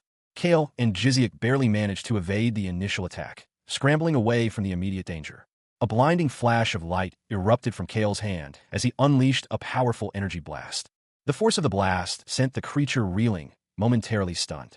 They found themselves on the edge of a chasm, the ground still shaking violently from the creature's attack. Something had melted. Jiziak, catching his breath, pointed towards a distant point in the horizon. Jinwoo, look over there. It was a colossal spider, its many eyes gleaming ominously in the dim light. It's the Spider Duke. The Spider Duke loomed over them, its massive form casting a long shadow. Jiziak's eyes widened in disbelief. No, that's the Spider Duke. But then he noticed something else. There are more of its kind behind it. The smaller spiders were numerous, their eyes glowing with malevolent intent. Those are just minions too. A terrifying presence emerged from the darkness, its form vaguely spider-like, but far more monstrous. Kale, sensing the imminent danger, urged Jiziak to flee. Run. Just leave Chatterbox. He was warned to flee, the words echoing in his ears. Run if you want to live. The young man strained, his breath ragged as he pushed himself forward. An old man, his face etched with worry, confronted a young girl, his voice sharp. Do you want to die? The old man explained, his voice strained. I was buying time for you all. His anger flared. Why did you come here? The girl, small and vulnerable, simply stated, I want to eat bread. His voice cracked with despair. You promised. The girl cried out, Gramps. Suddenly, monstrous spiders descended upon them. The old man cried out again, Gramps. A large, jovial man burst onto the scene, shouting, I'm here to save you. You crazy. The old man, in rage, bellowed, Bastard. Why do you think I sent you flying away? The old man, his face etched with worry, watched as his grandson prepared to flee. He knew the boy's intentions, the desperate gamble to escape the impending doom. But the old man would not abandon him. He'd rather face death alongside his grandson than live with the guilt of desertion. He questioned his grandson about the mysterious gem, a shared secret that bound them together in this perilous moment. The boy admitted to having consumed the gem, a decision that seemed to defy the grim predictions of imminent death. Meanwhile, Chatterbox, a mysterious figure cloaked in shadow, was summoned by the old man. The old man produced a similar gem, a deep crimson stone that pulsed with an inner light. He then ingested the gem, mirroring his grandson's actions. A surge of energy coursed through him, a visible manifestation of the gem's power. Suddenly, a monstrous creature emerged from the shadows, its presence filling the cavern with dread. The old man, despite his age, reacted swiftly, his actions suggesting a hidden strength and skill. He insisted he was fine, but his forced smile couldn't mask the strain. His legs, however, told a different story, their condition revealing the true toll of the gem's power. The effects of the gem were wearing off, leaving both him and his grandson crippled, but alive. Their escape, however, was far from certain. His face, etched with worry, was a mask of strained concentration. The old man's eyes, usually twinkling with mischief, were now wide with a desperate intensity. A surge of energy, a blinding flash of light, erupted from within him. He braced himself, the force threatening to tear him apart. He cried out, a desperate plea for help, his voice strained and raw. His grandson, nearby, received the urgent instruction to ensure the safety of a certain individual, known only as Chatterbox. The transformation was complete. The old man's features shifted, his skin glowing with an unnatural light. A guttural groan escaped his lips, a sound of immense pain and exertion. His face contorted in agony, his eyes wide with a mixture of fear and determination. He was clearly struggling. His grandson, witnessing his grandfather's plight, cried out in alarm. A river of molten rock snaked through the cavern, its fiery glow illuminating the rough-hewn walls. Gramps stood before the lava flow, his face etched with worry. His thoughts echoed the impossible task ahead, escaping with the power of the downed gems. They were completely helpless. A monstrous spider descended, its multiple eyes gleaming menacingly. Gramps was attacked. A powerful blow sent him reeling. Kale, his eyes glowing with an unnatural light, retaliated swiftly, striking the attacker. He confessed his inability to eat bread, his exhaustion evident. There was no time for grief. He had to ensure Chatterbox's survival. The ground was molten. Escape was impossible. Chatterbox, still disoriented, was incapable of logical thought. Gramps knew he would return to them, even if he was thrown far away. The pain in Gramps' legs worsened, making it impossible for him to reach the meeting place. He needed to ensure Kale would leave without him. Gramps, his face etched with pain, clutched his side. The monstrous spider's venom pulsed beneath his skin. Nearby, a young woman with striking blue eyes watched him with concern. She held a steaming cup.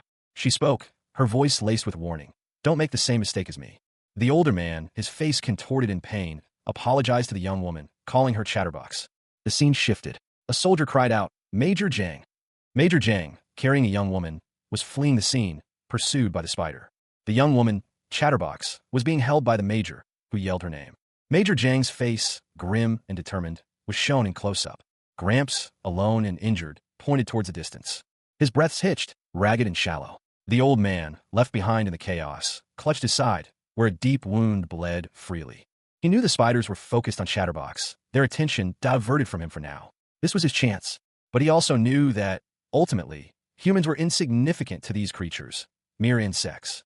He had witnessed Chatterbox and Major Jang inflict some damage, but it was minimal. They were still stray dogs, easily swatted aside. To protect Chatterbox, he needed to become more than a nuisance. He needed to become a credible threat. He had to become stronger, to force the spiders to perceive him as a genuine danger. Strong enough to be seen not as a stray dog, but as a wild beast that had survived countless encounters in the unforgiving mountains. He couldn't afford to be just an annoyance, a mere inconvenience. He needed to be a real threat. "You spider bastards!" His face contorted in a ferocious grimace, eyes blazing with a newfound, desperate resolve. "I'll rip you all to shreds, like a starved bear." The old man, Gramps, surveyed their surroundings. Some sections of the tunnels had collapsed, but they could still crawl through. Despite the tremors, the rock formations remained surprisingly stable. A monstrous creature's laughter echoed in the distance, a chilling reminder of the danger. He pointed out that the tunnel was too small for the adult spiders to enter, offering a small measure of security. They pressed onward, hoping to find safety for a while. He anxiously awaited news of the others. His expression was grim. There was still no news. He had urged them to abandon Chatterbox, given the dire circumstances, but the decision weighed heavily on him. The loss of a powerful Geyserian was a significant blow. He had attempted to alleviate the burden, but in doing so, he had lost a valuable member of their group. However, there was a chance that the soldier who had ventured to the outskirts of the battle might still be alive.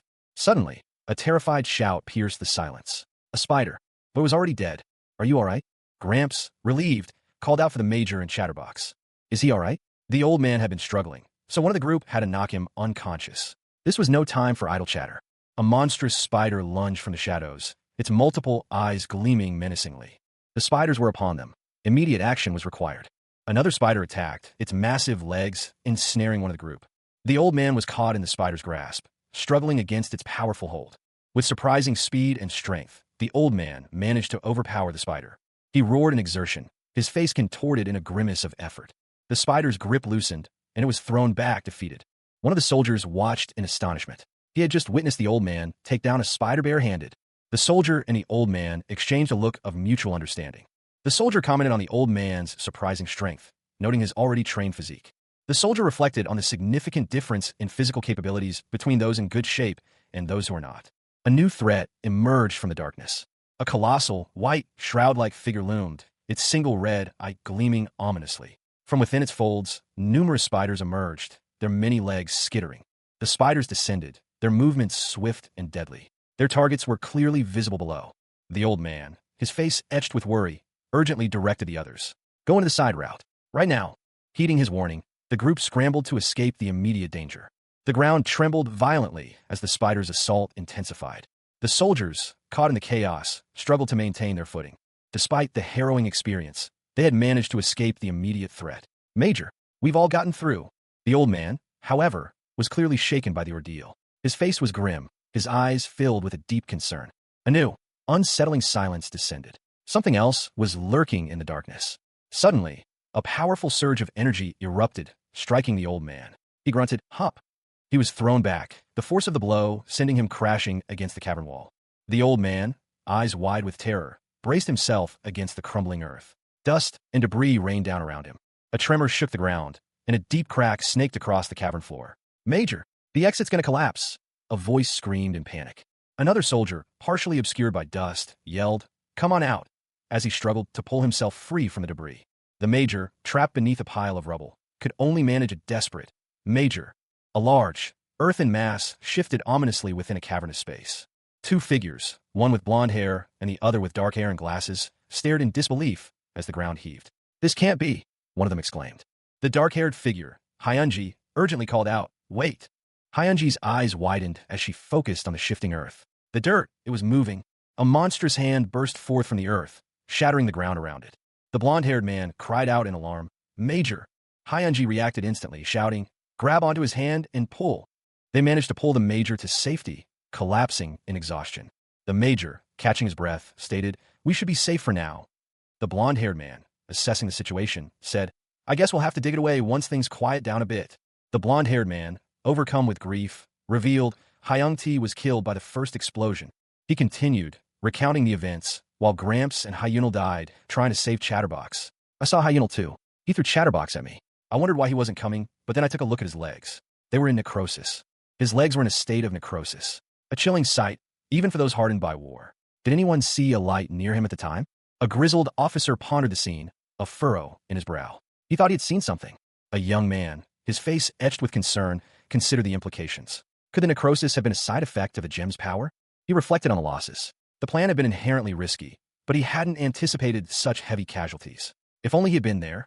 It wasn't his fault. He had crossed the battlefield with others, and the weight of their shared experience was heavy on his shoulders. The officers discussed the situation. The sacrifice of two individuals had been necessary for their survival. The officer agreed. It was difficult enough to keep themselves alive. Trying to save others was too much. He looked towards the future. The most dangerous part was over, but their mission was far from complete. The sacrifices made must not be in vain. They didn't have time for grief. Their goal was to find the exit from the labyrinth. It was only an assumption that the labyrinth was abandoned. They would proceed cautiously. After escaping the labyrinth, they needed to find a way out. A strange sound echoed. What was it? It was coming from across the wall. He stared, eyes wide with disbelief, as the ground began to tremble. The young man's face contorted in a silent scream as he braced himself for the impact.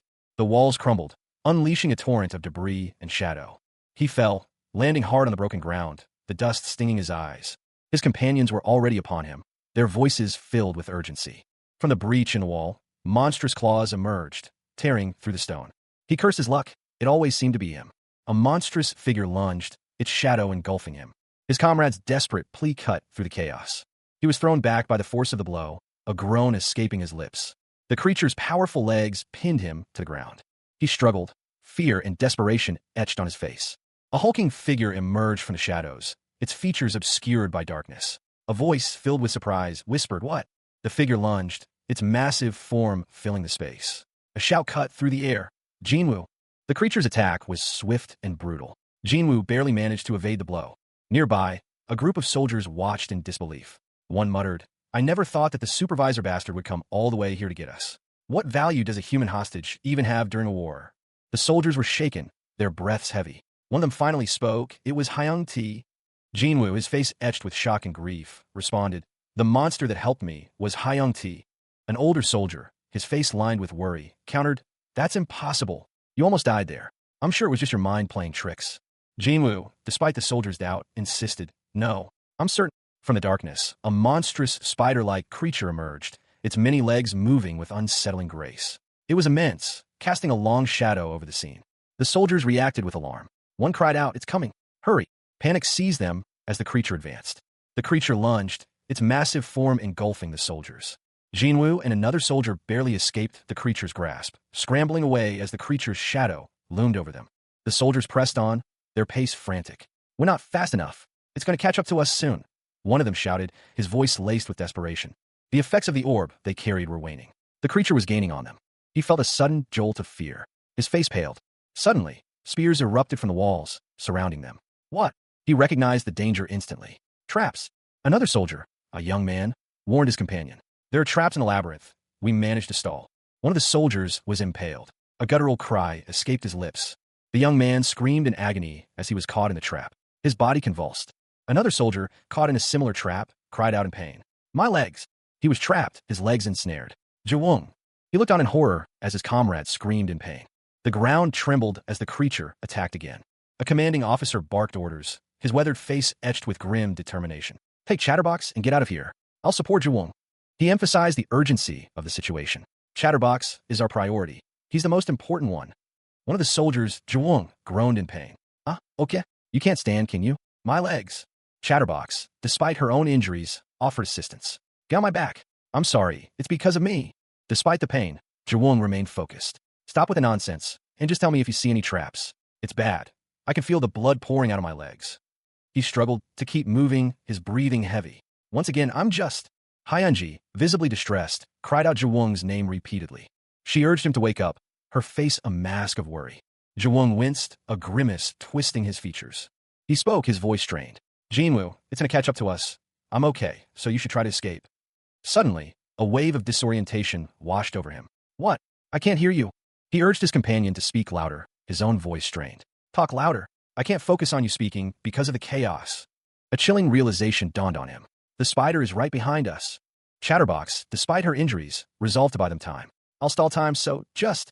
Hyunji tumbled through the air, landing hard on the cavern floor. A cloud of dust erupted around her as she coughed, disoriented. She looked up, her eyes widening in surprise as she saw Quintus, his expression one of strained gratitude. He spoke, his voice raspy. Thank you for stepping on that trap.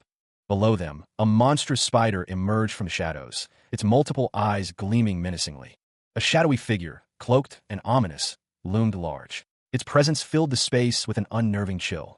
A young man, eyes wide with terror, watched from a distance as the creature moved. The young man's companions, their faces grim, prepared for battle. The air crackled with anticipation. One of them, a grizzled veteran, stared in disbelief at the scene unfolding before him. He muttered, "What did he just do?" Another man, his face contorted in grief, wept openly. He whispered, Jawung, Jawung, just. A third man, observing the scene, stated that since Jawung could no longer walk, there was no hope for him. The grieving man explained that Jawung had attempted to buy them time.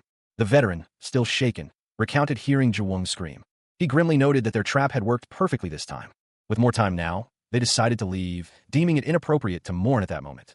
One of the men insisted on ensuring Jawung's sacrifice was not in vain. The other, though clearly distressed, agreed, stating, "You're right." He added, "Let's hurry.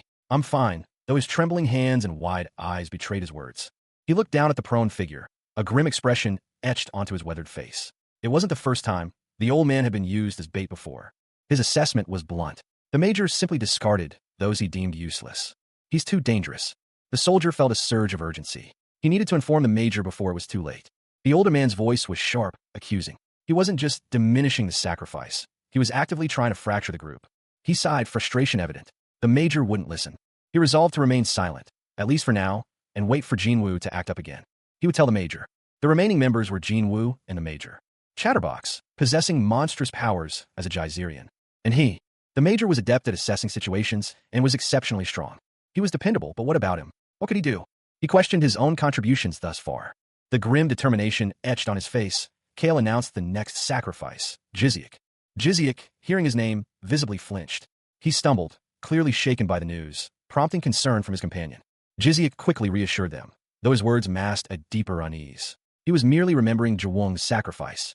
His companion, however, was still troubled by the loss of Jawung. He couldn't help but feel that Jawung hadn't wanted to die in such a manner. The reality was harsh. Jawung had lost his feet, and they lacked the means to treat him. They continued their journey, the weight of their loss heavy upon them. The need to remain united was paramount. But the danger remained. Any injury risked infection, and Jiziak's companion made a difficult decision. A horrifying vision flashed before Jiziak's eyes, a gruesome fate awaiting him. Terror gripped him as he realized the potential consequences of his friend's actions. His friend, concerned, checked on Jiziak's well-being. Jiziak, still shaken, explained his momentary lapse in concentration, emphasizing the importance of avoiding injury and infection. The two soldiers continued their trek, the unspoken fear hanging heavy in the air. Jiziak wondered if he had imagined a threat. His companion offered to carry the food, a small act of kindness in the face of overwhelming adversity. A young man, his face contorted in pain, cried out, "Ah, no." His companion, offering a hand, said only, "Thank you." He insisted, "I can carry it myself." His companion responded with a firm, "No." The stronger of the two offered to help, saying, "Let me carry it. I need to help out somehow, so that."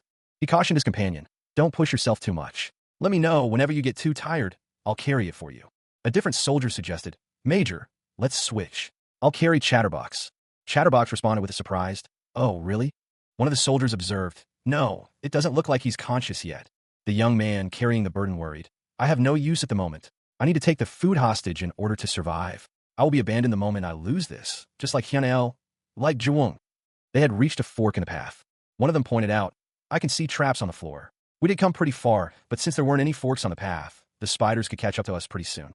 An older soldier assessed the situation. "If luck is on our side, we might lose them here. We need to," he continued, "make sure we don't end up at a dead end. If we have to turn back, we'll most likely face the spiders." The older soldier gave orders, "Then I'll go look down this way. Jinwoo, stand watch here with Chatterbox." Sergeant Lee instructed a young soldier to be careful as he entered a dark cave. The soldier, visibly nervous, responded affirmatively, his voice laced with apprehension. Another soldier asked if a different route could be inspected. The first soldier, already inside the cave, agreed to check. He warned his companion to watch out for traps. Further into the cave, two soldiers cautiously proceeded, their movements slow and deliberate. Small, white creatures, possibly spiders, were visible in the background. Meanwhile, back at the entrance, a soldier clutched a large bag of supplies. He was clearly struggling with the weight. He contemplated leaving the supplies behind, but his expression showed his reluctance. Another soldier suggested he not burden himself, but the first soldier insisted on carrying the supplies. He explained that it was his responsibility, and he would not leave it behind. His companion sighed in exasperation. The second soldier questioned his friend's actions, wondering if it was due to his concern for his superiors or because of a previous incident involving Jwung.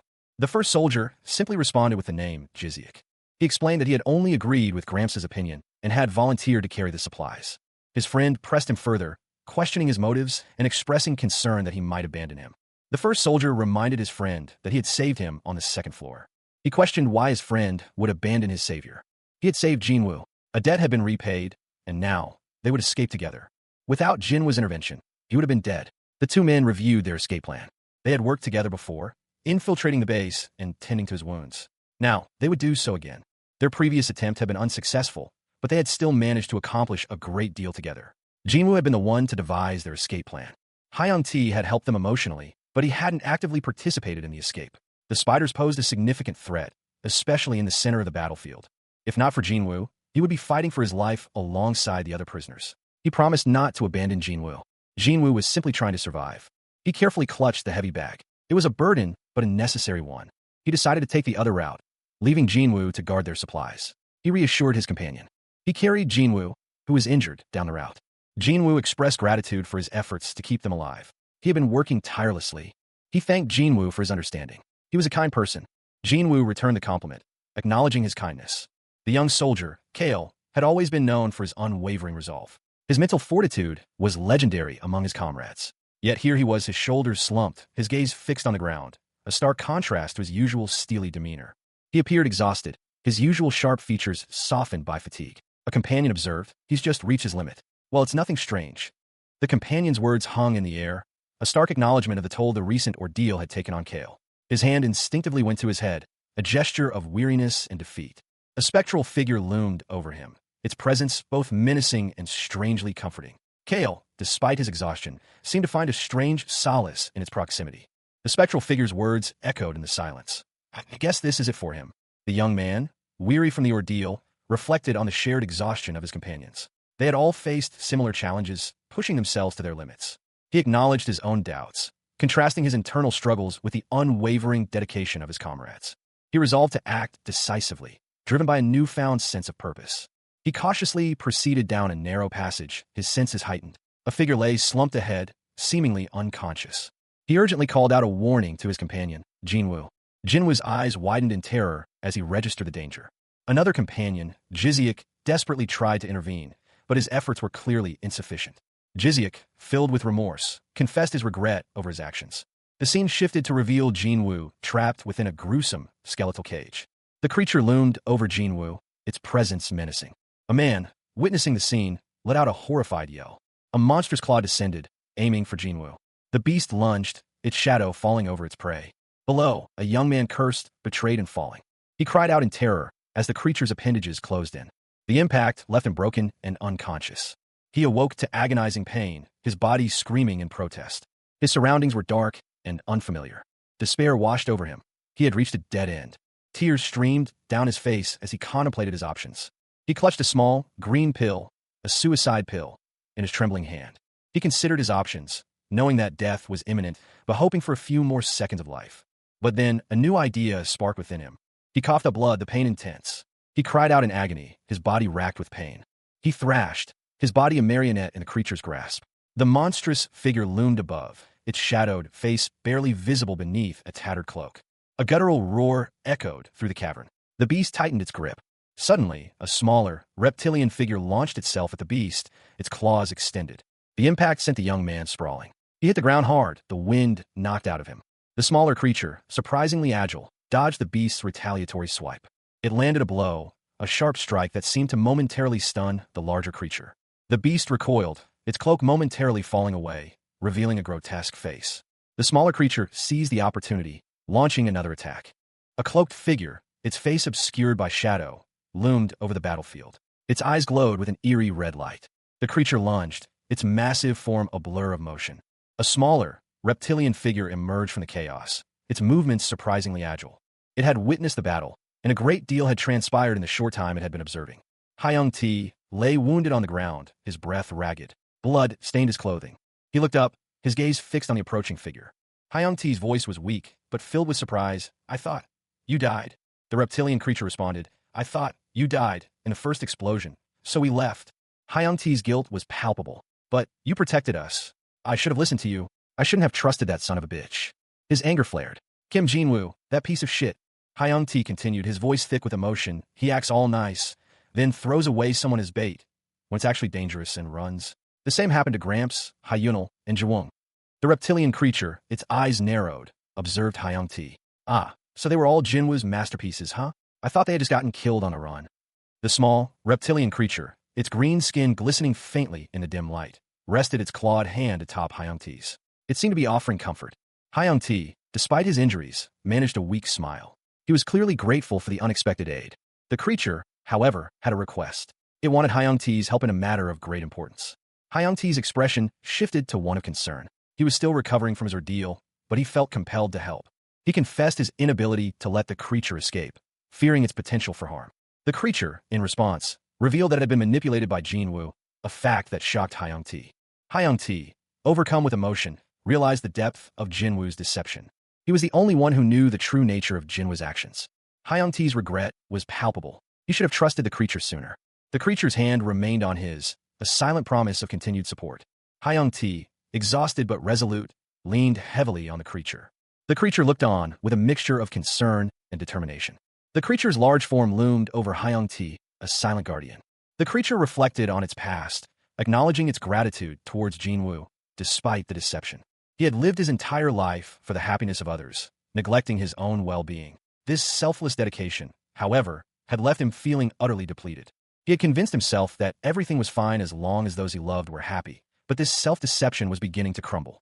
The extent of his emotional damage was undeniable, no matter how much he tried to ignore it. A sudden, overwhelming wave of emotion crashed over him.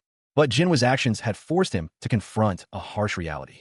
He realized that his selflessness had been pointless, and that prioritizing his own well-being was paramount. The constant drain of his kindness, taken for granted by others, had finally reached its breaking point. Therefore, he had pleaded for a second chance, a chance to live a life focused on himself. And Geyser granted his wish, setting him on a new path. He reassured Jiziak, promising to return and save them. Meanwhile, a soldier pointed out the creature to his superior officer. The creature's chilling grin revealed its true intentions. It hadn't been following them to save them. Finally, the creature caught up to the soldiers. The young man, his face etched with regret, reflected on his past actions. He should have been more shameless. His thoughts lingered on a missed opportunity, a chance lost. If only he had another chance.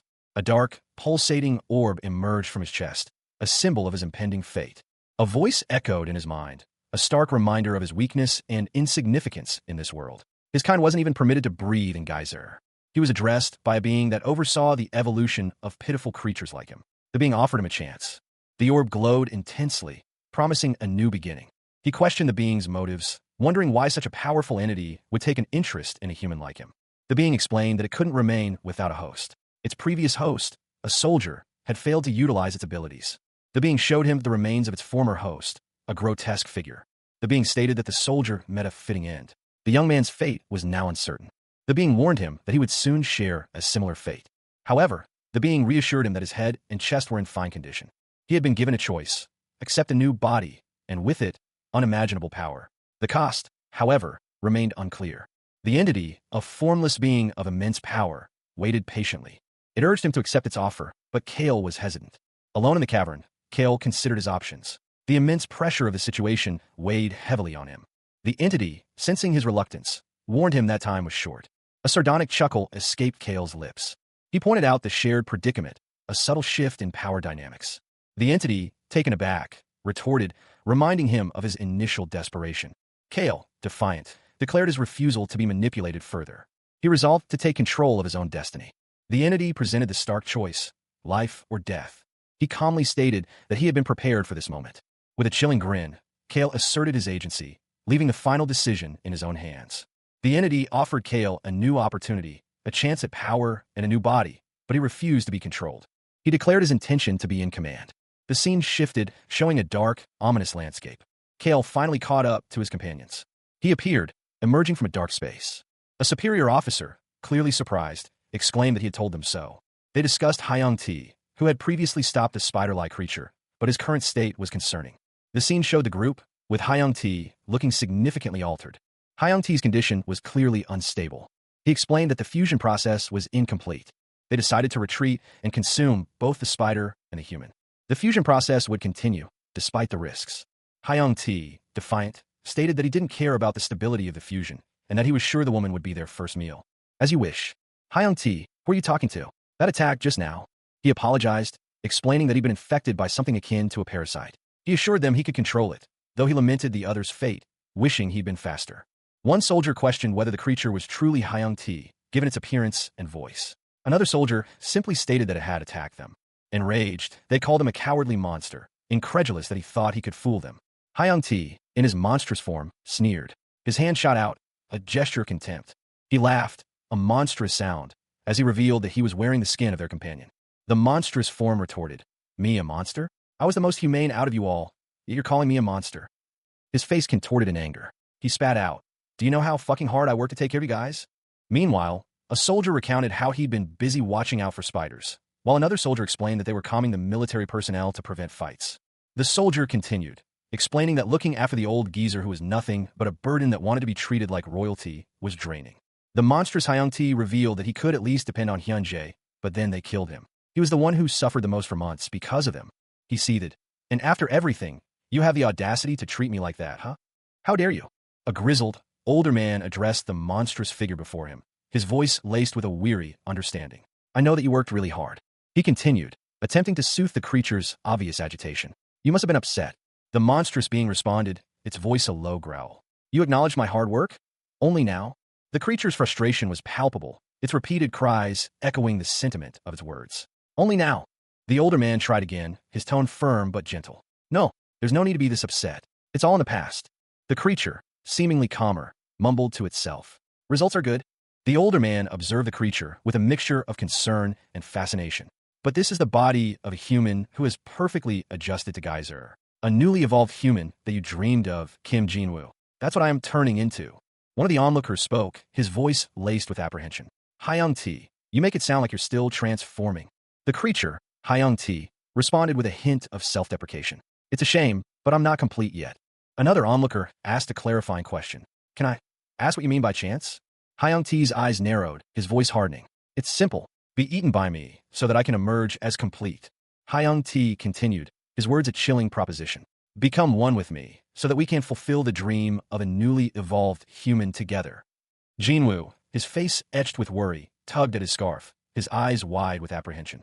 A soldier, his face contorted in fear, urged Jinwoo to flee, emphasizing the urgency of the situation. However, their escape was blocked by Hyung Ti, creating a desperate situation.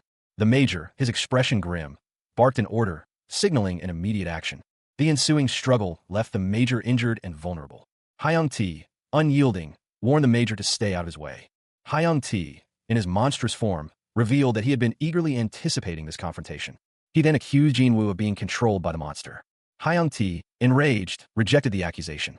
He asserted complete control over his body and mind, revealing his plan. The monstrous form reveled in its power, indifferent to the opinions of others. Hyung-Ti reflected on his past life, questioning his previous anxieties. The older man sighed, his face etched with weariness. That's just what it means to be human, he stated, his voice heavy with unspoken implications. We are not lone wolves. Caring about what others think is just proof that you are considerate of them. He gestured toward the monstrous figure, its form vaguely humanoid, yet undeniably alien. Making up for the flaws of each other is how you grow together as humans. The monstrous figure turned, its eyes burning with an unnatural light.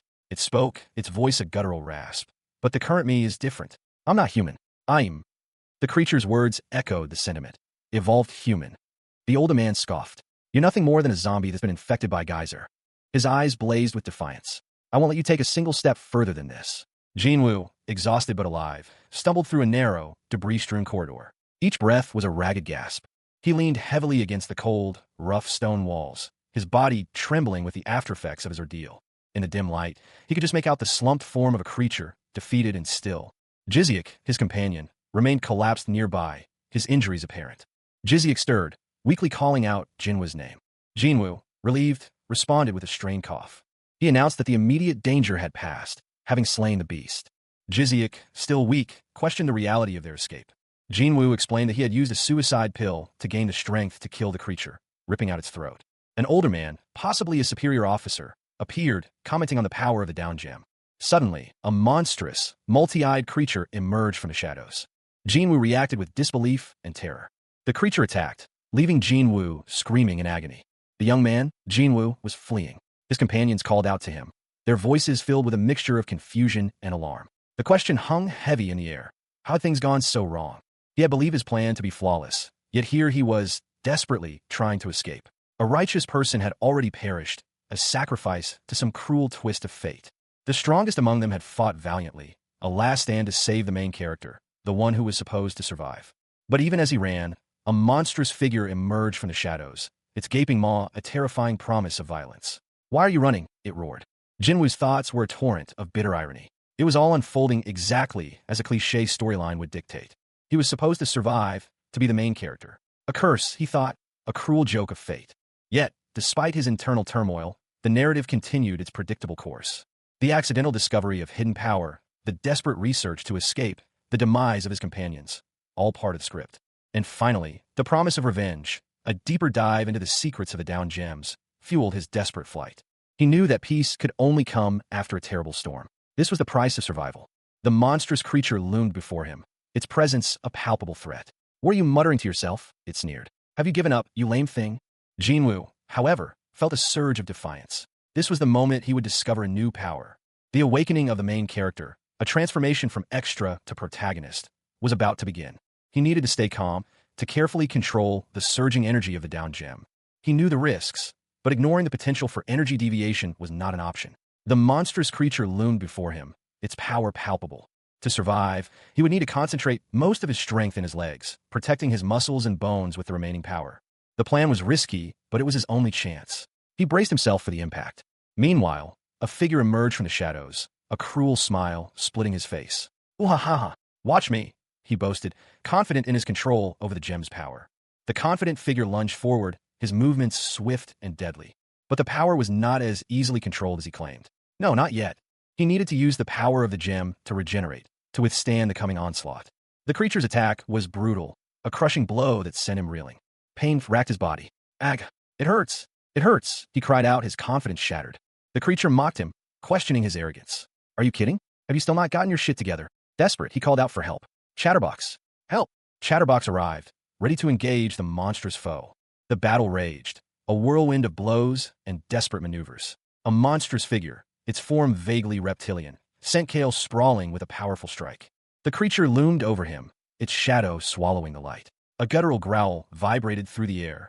Chatterbox, her face etched with worry, urged Kale to consume the gem, warning that otherwise, victory would be impossible. Kale, however, lacked the gem. His eyes widened in shock as he learned that Taesu had thrown the gem away. The grim reality sunk in. Taesu and Hyunail were gone. His friends, lost to the monster's wrath. A wave of despair washed over him, the loss of his friends hitting him harder than any physical blow. He had grown accustomed to the death of strangers, but this felt different. The weight of his failure pressed down on him. He had failed to protect them. Everyone was dead. The monster, responsible for the carnage, stood before him, a chilling reminder of his loss. Hyung-Tae's fate was revealed. He, too, was under the monster's control. The need for revenge burned fiercely within Kale. The monster, enraged by Kale's defiance, prepared to strike again. But then, Chatterbox appeared, offering a hand in their shared fight for vengeance. Another ally, his face grim but determined, joined them, eager to avenge their fallen comrades. Kale nodded, his resolve hardening. This was it. The final confrontation began, a desperate battle against overwhelming odds. The season finale arrived, a culmination of events, a climax. A happy ending, it seemed. But then, a monstrous figure emerged from the shadows, its presence filling the space with an oppressive aura. A touching emotional moment, it had been, or so it seemed. Suddenly, a voice filled with disbelief pierced the air. What the hell? The creature lunged, its attack swift and brutal. It struck with terrifying force, the impact echoing through the surroundings. The warrior, caught off guard, was thrown back by the blow.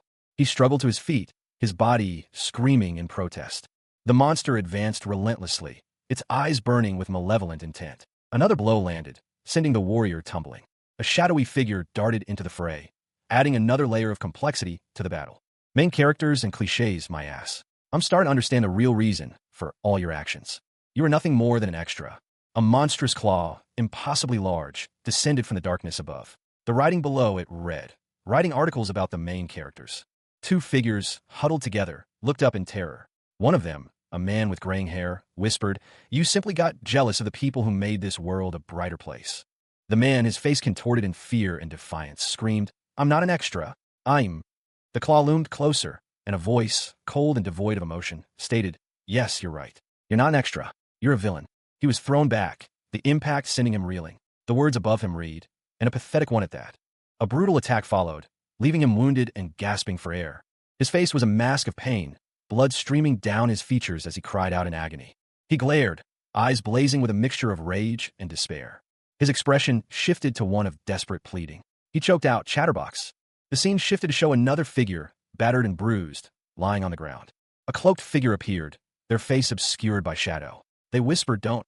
The cloaked figure's voice was filled with sorrow and determination. They said, "Don't want another friend dying." The cloaked figure turned, their gaze fixed on someone unseen. They uttered a single word, "You."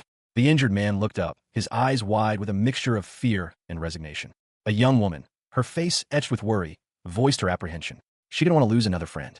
She looked at the man beside her, her voice heavy with grief. He was the only friend left. The scene shifted to a recent battle. The sheer effort everyone had made to save Chatterbox was evident. But now, he had sacrificed himself. The weight of this loss settled heavily on those present. A monstrous figure addressed the man, questioning whether he would finally awaken as the main character. The man, holding the lifeless body of his friend, simply replied that he had been right all along. The man, overcome with emotion, confessed that he was nothing more than a pathetic villain seeking significance. The monstrous figure scoffed, finding the man's self-assessment amusingly pathetic. It insisted that the man continue to struggle, to fulfill the narrative's demands. The monstrous being questioned whether this was the kind of main character the man truly desired to be. The man, however, declared that it didn't matter whether he awakened or not. He revealed that the true main character was the one he held in his hands. The old man clenched his fist, knuckles white with barely contained fury. A surge of power, raw and untamed, pulsed beneath his skin. His eyes, usually filled with a gentle weariness, now burned with an unnatural light, reflecting the crimson glow emanating from within. Before him, a small, grotesque creature cackled, its laughter echoing in the cavernous space. It seemed to revel in the old man's torment. A powerful shockwave erupted from the old man's chest, sending the creature sprawling. The force of the blast cracked the very stone of the chamber. Meanwhile, a young woman with horns and unsettlingly large eyes observed the scene from a distance, her expression unreadable. She barked a sharp order to those around her, her voice cutting through the chaos. Her subordinates, a mix of humanoids and monstrous creatures, scrambled to obey, seeking shelter from the escalating power. A figure was thrown high into the air, a victim of the uncontrolled energy. The impact was brutal, a sickening crunch echoing through the chamber as the figure slammed into the ground. The ground trembled as another wave of energy erupted, shaking the very foundations of the chamber. A man, caught in the blast, screamed in agony, his body racked with pain. He protested his innocence, claiming he was not responsible for the chaos.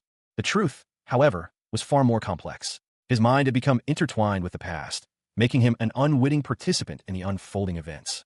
Even those orchestrating the event were surprised by the intensity of the resulting mana storm. The old man's body should have been torn apart by the sheer force of the power he released, yet he somehow survived. However, when he was younger, he managed to endure a similar surge and even made it to the surface. This means he was able to control it then.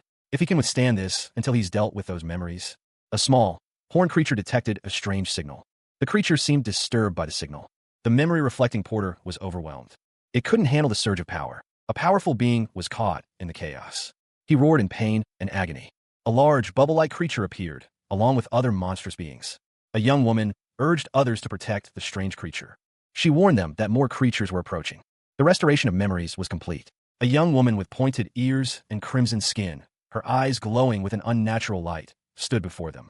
Meanwhile, a powerful being, seemingly controlling another, watched from the shadows. The being's captive had fallen silent, a stark contrast to the previous chaos. A young man's eye glowed with an unusual light, prompting questions about its nature and abilities. He was under the influence of an external factor, not a result of his own will. It wasn't brainwashing, it was a form of mind domination. The young man's face was partially obscured, his eyes burning with an intense, otherworldly light. A voice urged him to harness the power of the gem within him, to use it to its full potential. He was told to use the gem's power to escape and destroy everything in his path. He was instructed to forget the bad memories and live happily on the surface, that everything was in his hands. Suddenly, he was declared the main character. A monstrous figure emerged, warning others to stay back as it began self-destructing. The sheer size of the gem embedded in his wound was astonishing. The young man's body pulsed with an inner light, a low-ranking mana gem embedded within his chest. It was a risky procedure, one that could only absorb lower-grade gems without causing harm. However, the adult had just forced a high-ranking gem into his wound, a reckless gamble. The mana within the gems wasn't theirs to control, it was a volatile force. Yet, the young man's body began to regenerate from the inflicted wound, defying expectations. The creature observing was shocked. It had expected the boy to be ripped apart. It was impossible, a complete contradiction of what they knew. The creature then attempted to interfere with the boy's mind. It commanded the creature to kill the adult, warning that failure might lead to an awakening. The adult, meanwhile, was incredulous. He was being manipulated. He was using his powers to deceive the child. The creature attacked, its blow aimed at the adult. The adult was struck, the force of the blow sending him reeling. The creature continued its assault, its power overwhelming. The adult cried out in pain, his arm injured. A colossal, stone-like figure loomed before him. Its eyes, twin embers in the gloom, fixed on the young man. He understood the gravity of his actions, the irreversible choices he had made. There was one final request, a selfish plea before the end. He refused to fade into obscurity, to be a mere footnote in a grander narrative. The shadowy figure before him, a being of immense power, offered a chilling proposition. At the very least, a part of him would endure. The exchange was swift, brutal. Life was forfeit. The shadowy figure sought to harness the gem's full potential. He would use the gem's power to escape, to obliterate any obstacle in his path. All memories of his past life were to be erased. A new identity was born from the ashes of the old. The scene shifted to a dark, ominous landscape. A figure, cloaked and powerful, stood amidst a swirling vortex of energy. The figure, radiating immense power, seemed to draw energy from the very earth itself. Nearby, two individuals watched in awe and fear, their faces etched with apprehension as they witnessed the display of raw power. One of the observers, a woman, felt a chill run down her spine, a primal fear gripping her as she realized the magnitude of the threat. She urged her companion to prepare for battle, knowing that awe was a luxury they could not afford. Her companion, a man, questioned the impending attack, his confusion evident. The woman explained that the figure was about to unleash a devastating brainwashing command. Fear and apprehension were etched on the woman's face as she braced herself for the inevitable. Suddenly, a fierce battle erupted. The man and woman found themselves facing a powerful foe. The intensity of the conflict was palpable, the clash of powers shaking the very ground beneath their feet. The man was struck, the force of the blow sending him reeling. He cried out, recognizing his attacker as a demon. His companion, witnessing the brutal attack, let out a cry of despair and frustration. The young man, Kale, found himself trapped within the monstrous creature's grasp, its immense power constricting his movements. The creature's grip tightened, its immense strength threatening to crush him. Kale braced himself, his muscles straining against the impossible pressure. Suddenly, a monstrous, many-eyed being emerged from the shadows, its presence casting a chilling aura over the scene. Hyunji watched in horror, her eyes wide with fear as she witnessed the unfolding events. The creature's attack left Kale bleeding profusely. She gasped, the sight of Kale's injuries causing a wave of nausea to wash over her. Hyunji's fear intensified as she realized the gravity of the situation. Terror consumed her, as she struggled to comprehend the unfolding horror.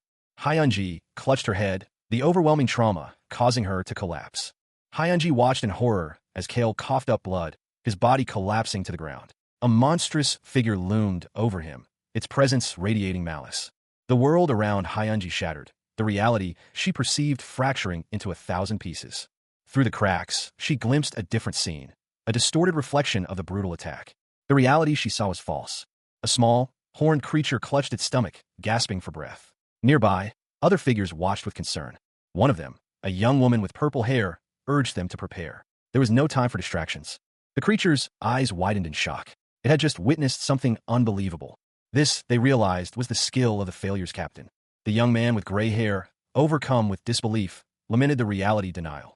He had heard of this phenomenon before, but never witnessed it firsthand. The sheer improbability of it baffled him. The horned creature warned that Kale was about to attack again. Kale, seemingly recovered, launched himself into the air, his movements swift and deadly. Hyunji, her face grim, strained against the immense pressure. "I can't hold it," she gritted out. A blond man, seemingly in charge, urged them onward. "On for long. Demon, there's no time to be spacing out. Come with us." The scene shifted to a group of figures, their leader, a monstrous being, addressing them. "Captain, how are you doing?" One of the figures, a man with a scar across his face, spoke with concern. "After that, I will lose my eye and I won't be able to use it again." A pink-haired woman responded sharply. "What? You used it more than 3 times last time." A small, horned demon girl sighed. "I guess there are penalties." The scene shifted again. Another figure explained. "As you can see, he has awakened as per our original goal. It looks like he's also lost his mind in the process." The scar man reflected. I had set the synchronization of emotions and sensations to maximum so that he could really experience and feel what he was seeing. Who would have known that he had awakened because of brainwashing rather than through his own effort? The horned demon looked concerned. "Brainwashing?" A cloaked figure questioned. "Are you saying that he's brainwashed right now?" The cloaked figure continued. "Yes. In the past, a high-rank down gem was the fuel to force his awakening. I can't believe it. That kind of mana isn't something you can simulate with a high-rank down gem." A group of people listened intently as one of them stated, "He's right." The final panel showed a massive storm, far larger than before. Young Baron's mana storm was about 2 meters in diameter, but right now, it's easily more than 10 meters wide. He stood amidst the rubble, the sheer amount of mana he had absorbed still a mystery. A mana storm, they knew, was uncontrollable through brainwashing alone. Was it mere talent, or was something more sinister? The question hung heavy in the air, but action was needed. Apologies were offered, as the gravity of the situation became clear. The plan was revealed, to absorb the power of the down gem, escape the geyser, and overcome any obstacles. It seemed that sending him to the surface would solve everything, but they couldn't let him run rampant from the 10th floor to the 1st. The question of how long it would take for his younger self to resurface was raised, deemed impossible. Reassurance was given, a calming presence amidst the chaos. The flashback would be sped up. He stood, a silhouette against the light, his power palpable. A question arose. Was he even human? The immense power he wielded was enough to crush even a giant worm. The captain felt his imminent movement. A monstrous figure lay defeated, its form barely visible in the shadows. A single word hung in the air, heavy with implication: demon. Nearby, a horned figure, its face obscured by a mask, spoke. "I'll start right away." A surge of dark energy erupted, a chaotic display of power. The ground cracked, a pentagram etched into the earth, as a figure was violently thrown into its center. Despite the danger, one of the onlookers declared, "Don't do anything. I'm going to deal with him on my own. All right, it hurts my ego, but I don't want to die again." Another figure, Siang, urged, "You can stop." 2 figures stood facing each other, one remarking, "I feel like it hasn't even been half a day since we sparred, Baron. Yet here we are again." A warning was issued. "You might not have been in control of yourself, but you'll still have to pay the consequences for harming my family." The words, "Let's see," hung in the air, a challenge issued. He stood, his body scarred but powerful, a testament to his enhanced strength. The question hung heavy: how much stronger you've gotten? The scene shifts to a figure, his body scarred and muscled, clad only in tattered trousers. He stands amidst the rubble of a recent battle. A voice, echoing with a hint of amusement, cuts through the silence. "Let's see how much stronger you've gotten." The figure's face is grim, his eyes burning with intensity. He seems to be assessing his own strength. He clenches his fists, the muscles in his arms bulging. A surge of power seems to emanate from him. Across from him, another figure emerges from the dust and shadows. This one is cloaked in darkness, their features obscured. The cloaked figure advances, their movements fluid and menacing. The air crackles with anticipation. The 2 figures clash, a whirlwind of motion and power. Blows are exchanged with incredible speed and force. The muscled figure is momentarily stunned, a cut appearing on his cheek. He grips a weapon, his expression hardening. He retaliates with a fierce counterattack, aiming a blow at his opponent's leg. The impact sends a shockwave through the air. The cloaked figure stumbles back, clearly affected by the blow. The muscled figure presses his advantage, his movements relentless and precise. He delivers a powerful blow, sending his opponent crashing to the ground. The cloaked figure lies defeated, their form obscured by dust and shadow. The fighter unleashed a brutal uppercut, connecting squarely with his opponent's jaw. The force of the blow sent the cloaked figure reeling backward. He recovered quickly, his movements surprisingly agile despite the impact. His clawed hand lashed out, aiming for the fighter's exposed ribs. The fighter, however, remained unfazed. He muttered to himself, "I've dealt no damage to him." He realized the truth. His opponent had somehow shielded himself. The opponent was using mana as armor.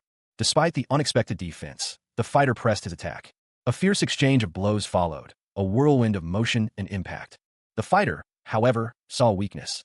He thought, "You're no better than a beast of geyser that only relies on overwhelming strength and instincts." He remained on the ground, his body bruised and battered from the previous encounter. The words of his opponent echoed in his mind. Nothing had changed since their last duel. His adversary, a shadowy figure cloaked in darkness, spoke again, though the warrior could not hear him directly. The shadowy figure attacked again, but the warrior was ready. With a swift, powerful blow, he countered the attack. The impact sent a shockwave through the warrior's body. He realized, with dawning horror, that he had been tricked. He wondered if his opponent had understood his earlier words. Desperate, he called out to the parasite dwelling within him. The parasite responded, but the warrior's eye was still injured. The parasite began to heal the warrior's eye. The warrior's opponent roared in pain. The warrior unleashed a powerful attack. The parasite asked what had just happened. The woman was controlling the mana storm that should have ripped him to shreds moments ago. Instead, he had managed to completely restrain it. He was still just a representative of an inferior species, but he had his limits. The creature sneered, "He won't be able to evade my attacks if I give it my all." It roared, "Die, human!" The creature lunged, its massive claws extended. He braced himself, preparing for the impact. The ensuing collision was a maelstrom of energy. The creature exclaimed, "Impossible! He was supposed to be inferior. How could this be?" The creature's rage intensified. He countered with a swift, precise strike. The creature was sent reeling from the blow. The creature roared in agony. The beast lunged, its claws extended, aiming for a killing blow. But its attack was anticipated. With a swift movement, Kale parried the blow, his daggers deflecting the creature's deadly strike. The impact sent tremors through the ground, and the creature staggered back, momentarily stunned. It roared in frustration and pain. Seizing the opportunity, Kale unleashed a flurry of attacks. Each strike found its mark, tearing into the beast's flesh. The creature shrieked, its movements becoming increasingly erratic and desperate. Kale pressed his advantage, his attacks relentless. The beast, weakened and bleeding, collapsed to the ground. Its final words were a defeated groan. The faint light of dawn illuminated Kale's face, his expression etched with grim determination. He held a small, whimpering creature in his arms, a creature he recognized as Chatterbox. A chilling thought struck him. If Chatterbox was the last survivor, he recalled the battle, the beast's relentless assault, and the agonizing realization that he was the one killing him. With a heavy heart, he accepted the grim reality. "I'm okay with that," he thought, his voice barely a whisper. Suddenly, a familiar voice pierced the silence. "Park Hyung-T, my friend, you're alive. I'm so glad." Kale looked up, a flicker of hope igniting within him. "I'll save you." "Wait a bit," he promised Chatterbox, his voice filled with newfound resolve. But a voice cold and merciless echoed in his mind. "Kill him." The voice intensified, its command becoming a chilling directive. "Destroy everything that comes in your way." Hyung-T, seeing the conflict within his friend, urged him to overcome the obstacles. "No, Hyung-T is a friend." Kale protested, his inner turmoil evident. The internal struggle raged within Kale. "I don't want to kill him. I can't," he cried out, his voice filled with anguish. He desperately tried to silence the voice, to end the conflict. "No, friends are not to kill. I won't." Chatterbox, sensing the danger, cried out in fear. Kale, overcome with grief and despair, cried out in anguish. No." He desperately pleaded with Chatterbox to return, his resolve crumbling. "Come back. You have to. Chatterdash. No. Please no." He watched, horrified, as Chatterbox stumbled, her form flickering and unstable. A desperate plea escaped her lips. "Chatter. I." The young woman's fear was palpable. A chilling whisper escaped her, barely audible above the wind. "I don't want to die alone." Her voice, though weak, carried a desperate plea. "Please, just not again." The warrior stood amidst the rubble, his body scarred and bloodied. He raised his sword, a defiant glint in his eye. He recoiled, clutching at his right eye. Pain contorted his features. He examined his eye, relief washing over him as he realized his sight remained intact. But a grim determination set in. A voice echoed within him, its tone laced with menace. How long would he continue to deny their shared existence? The voice continued, asserting their oneness within his body. He was not alone. He angrily retorted, calling the voice a parasite that had intruded upon him. The voice responded, reminding him of its previous use, its power. It explained that its presence was not unique to him, that others had also been hosts. The voice revealed that his friends had perished, their bodies lost to the earth, a consequence of his refusal to cooperate.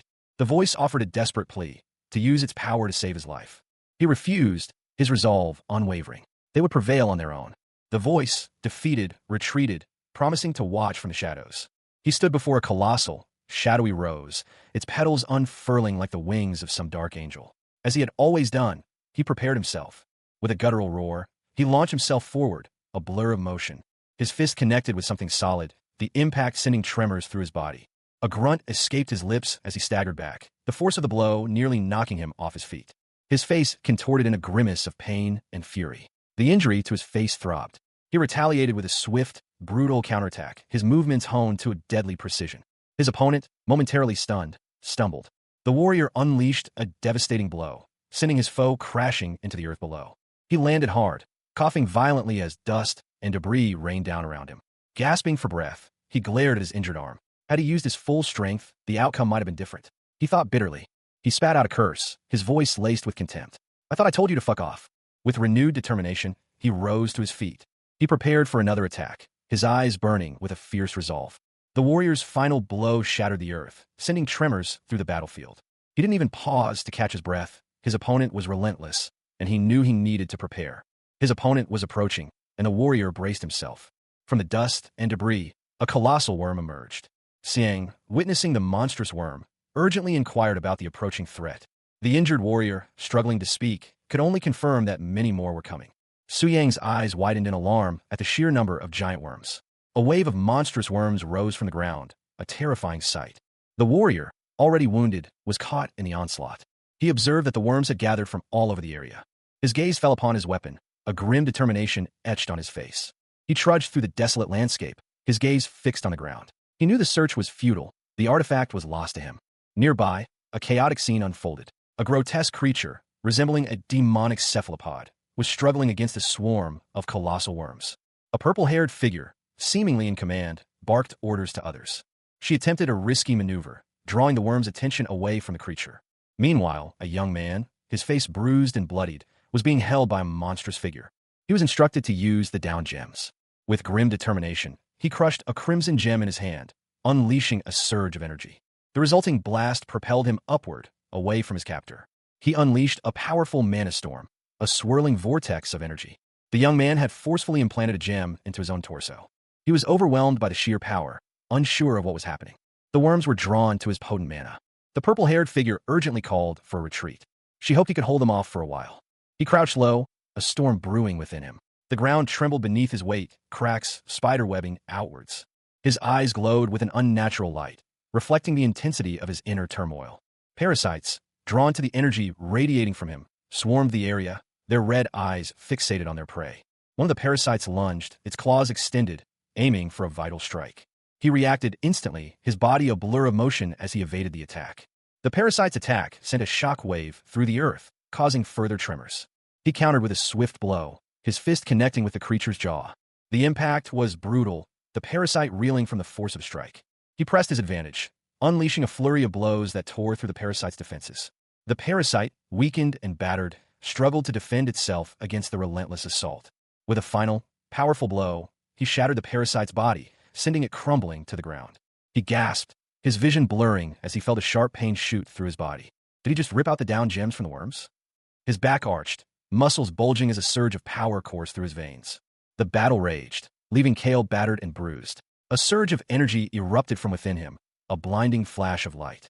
He stood, his body racked with pain, but the transformation was far from over. Even a Geyserian body couldn't withstand such a force.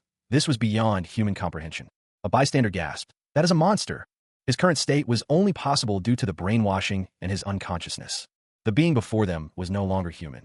His body was caught in a vicious cycle of destruction and regeneration, a terrifying display of power. By ignoring the pain, He absorbed mana from the down gems with maximum efficiency. This explained the Baron's abnormal mana reserves. As a child, he spent days absorbing down gems on the battlefield. The question hung heavy in the air. If not a monster, then what else was he? Kale stood, his body marked with the scars of battle, a new power surging within him. A blinding flash of light erupted, momentarily obscuring Kale's vision. He stumbled back, his eyes wide with a mixture of shock and dawning comprehension. The transformation, he realized, was far from over. His body convulsed, racked by an unseen force. Pain, intense and all-consuming, tore through him. He gritted his teeth, a guttural sound escaping his lips. Shit! His hand, once normal, now pulsed with an unnatural crimson energy, the veins bulging and throbbing with power. The word fibrosis appeared before him, a stark reminder of the terrible cost of his newfound strength. The reality he now perceived was warped, distorted by the immense power coursing through his veins. The world around him seemed to shimmer and shift. The word fibrosis hung heavy in the air, a stark contrast to the frantic energy of the scene about to unfold. A cloaked figure, their face obscured, stood poised, a sinister aura emanating from them. From within the shadows, a young man emerged, his eyes wide with a mixture of fear and disbelief. Tendrils of darkness snaked around him, constricting his movements. His hands, bound by the same shadowy tendrils, struggled against the unseen force. A desperate fight for freedom was underway. The tendrils tightened, their grip intensifying. The young man's face contorted in pain. With a sudden burst of energy, he broke free, launching himself backward. The force of the movement sent a shockwave through the air. He landed heavily, gasping for breath. "What the hell? Parasite!" he exclaimed, his voice filled with horror and confusion. The shadowy figure advanced, its form shifting and swirling. "What are you doing right now?" the young man demanded, his fear giving way to defiance. The figure responded with a chilling question. "How did you?" Its voice was a low, guttural growl. The young man, despite his fear, stood firm. "I did not choose you just to die in a place like this," he declared, his resolve hardening. The figure's voice echoed. "I'm taking control over the body for the sake of elongating our existence." "You bastard!" A wave of realization washed over the young man. "Was this your plan all along? You always meant to steal my body from." A final, pained cry escaped his lips as the parasite completed its takeover. He gasped, his body now completely under the control of the entity. It had been a long time since he'd ventured into the world. The familiar chill of Geyser greeted him. News of the captain's demise reached him. He had been devoured. But the entity inhabiting the captain's body reassured them that this was temporary. He only had 10 minutes before his borrowed power expired. The entity, a demon, was not easily subdued. The demon vowed to kill him. A warning was issued. Crossing the line would bring the wrath of the Black Merchant Group. The entity considered the impossible request for survival. It was decided that the host's limbs would be sacrificed to buy time. A fierce struggle ensued. He unleashed a powerful attack. He braced himself, the parasitic entity writhing beneath his skin, its tendrils of influence pulsing with malevolent energy. The creature's power surged, threatening to overwhelm him. Physical attacks were useless. The entity was impervious to such assaults. His opponent, sensing an opportunity, launched a brutal strike. The blow connected, but the impact seemed to dissipate harmlessly against the entity's unnatural defenses. Frustration mounted as he realized the futility of his current approach. He was trapped in a desperate struggle for control of his own body. The entity retaliated, unleashing a wave of dark energy that threatened to consume him. He fought back with everything he had, his will clashing against the entity's. The conflict raged within, a tempest of wills and energies. He was thrown back, the force of the entity's power nearly shattering his body. The entity's tendrils tightened their grip, threatening to completely subsume him. But from the depths of his being, a new power erupted, a counterforce to the entity's control. He braced himself, the parasitic entity within him writhing, threatening to tear him apart. Its power was immense, a tide threatening to consume him. With a roar, he launched himself forward, a desperate attempt to break free from its control. The force of the impact sent him reeling, but he refused to yield. He crashed to the ground, the world spinning around him. Pain lanced through his body, but a strange energy pulsed beneath the surface. His previous attacks had been ineffective. He needed a new strategy. He realized he had to focus his assault on the entity's weakest points. He would fight until the parasite was completely expelled. Gathering his remaining strength, he channeled the strange energy coursing through him. He unleashed a devastating blow, aiming precisely at the creature's joints. It worked. The parasitic entity recoiled, its grip on him weakening. The monstrous form loomed, its shadowy tendrils writhing. He braced himself, the parasitic entity's power still lingering within him. Despite the lingering darkness, he saw a glimpse of the creature's face, a detail previously obscured. The creature recognized him, identifying him as a prototype. Its gaping maw revealed a horrifying inner structure, pulsating with dark energy. The entity revealed that Kale was likely the last of his kind. The creature's attack intensified, its power seemingly growing. A narration box appeared, describing the entity as a remnant of a greedy past. The entity commanded Kale to return to where he belonged, deeming him a first generation that denied reality. It further accused the prototypes of being the cause of all evil within their kind. Meanwhile, a group of individuals discussed the situation, concluding that the conflict was a matter between the parasites. The entity questioned Kale's desperation to survive, implying he had forgotten his duties. A final message revealed a mission for all, stating that they were the seeds of the king. A swirling vortex of crimson and gold pulsed with an ominous energy, its core a blazing star. He was ordered to return to the colony and fulfill his duties. The entity, it seemed, had identified him as the head of the colony. The towering figure before him, ancient and imposing, revealed a chilling truth. Kale was the only remaining prototype. The entity explained its own evolution, having split from the collective to become an individual. The harsh words echoed the gravity of the situation. The king had fallen, and the arrogant prototypes would face the consequences. The truth was laid bare. The mission had been a failure. The entity questioned Kale's failure, its gaze fixed on its host. The entity vowed to take Kale back, labeling him a traitor. Its maw opened, revealing a terrifying visage as it offered a chilling proposition. Once again, the parasitic entity pressed its offer. Kale roared in pain and defiance as the parasite began its absorption. A fallen-out fragment, fibrosis, was under analysis. The parasite would be able to use it once the analysis was complete, and absorbing a target with fibrosis would shorten the analysis time. The parasite's ability absorption was underway. The situation was dire. There was nothing Kale could do. The danger was immense. The parasitic entity, however, remained confident. It would rely on its host. Its tendrils pulsed with dark energy, a prelude to something far more sinister. The parasitic entity began its work, its influence visibly tearing at Kale's body. A young demon warned of the grave danger within Kale. Something powerful was planted inside him. The entity's voice echoed in Kale's mind, a chilling command. But the young demon pleaded, desperately urging Kale to resist. The young demon's words were sharp, a desperate attempt to make Kale understand the true nature of the threat. The entity revealed a terrifying prophecy, the return of the Demon King. Trapped within Kale, the entity had been plotting his downfall. Kale, now aware of the entity's machinations, reacted with a grim acceptance. The young demon reminded Kale of his role, his purpose in this world. The entity, however, was prepared. It would take away the darkness from Kale. Two figures stood face to face, their foreheads nearly touching. One, with dark hair, appeared to be struggling against the other, whose hair was silver. He recoiled, his eyes widening in horror as a dark, viscous substance oozed from shattered eye socket. All of his past, it seemed, was being revealed. Is false. The other eye, now glowing with an unnatural yellow light, pulsed with malevolent energy. Blood trickled down his cheek. Kale awoke with a start, his brow furrowed in confusion. He gasped, his eyes darting around as he struggled to recall the events that led to his current state. A skeletal figure, perched nearby, observed him with unsettling curiosity. "You're finally awake," it rasped. The skeletal figure inquired about his well-being, its tone surprisingly gentle. Kale, still disoriented, questioned whether he had been injured and what had transpired. A sharp pain shot through him, eliciting a pained groan. The skeletal figure explained that the pain was likely due to muscle soreness from the incident, reassuring him that others had gone to gather supplies. The skeletal figure revealed that they were currently hiding in a nearby cave. He was informed that his equipment had been recovered. Confused, Kale questioned the nature of the incident. The image showed a scene of devastation, hinting at the scale of the recent conflict. Gazing upon the widespread destruction, Kale and the skeletal figure stood in silent contemplation. The skeletal figure pondered the extent of the devastation, noting the sheer number of worms involved. The accusation hung heavy in the air. "It was all you're doing."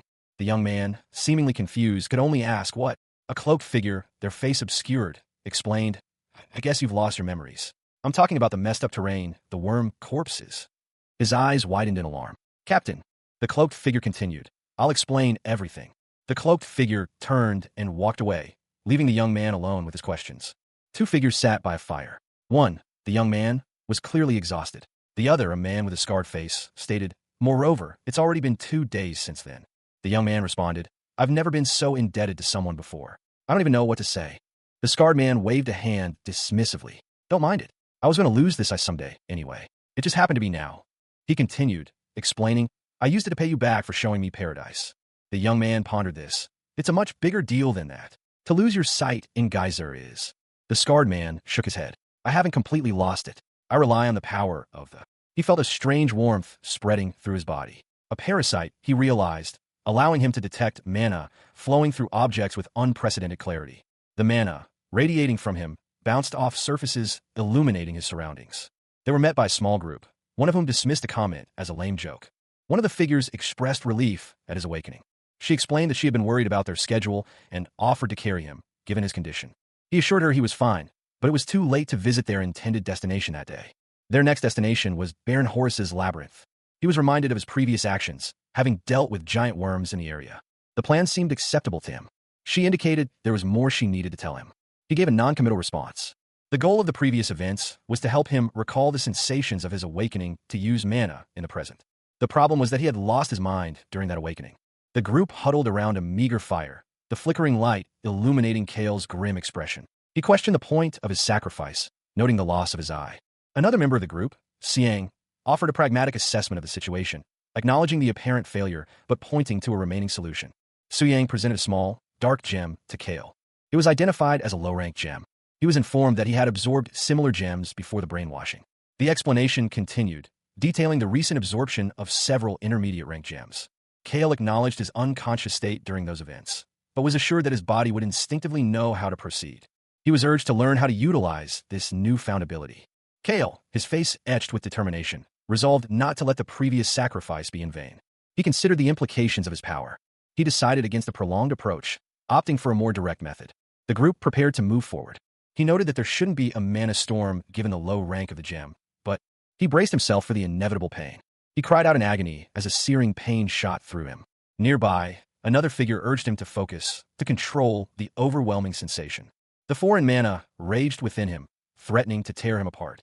The Baron, the source of the mana, was suffering greatly. His inability to manipulate mana prevented self-healing.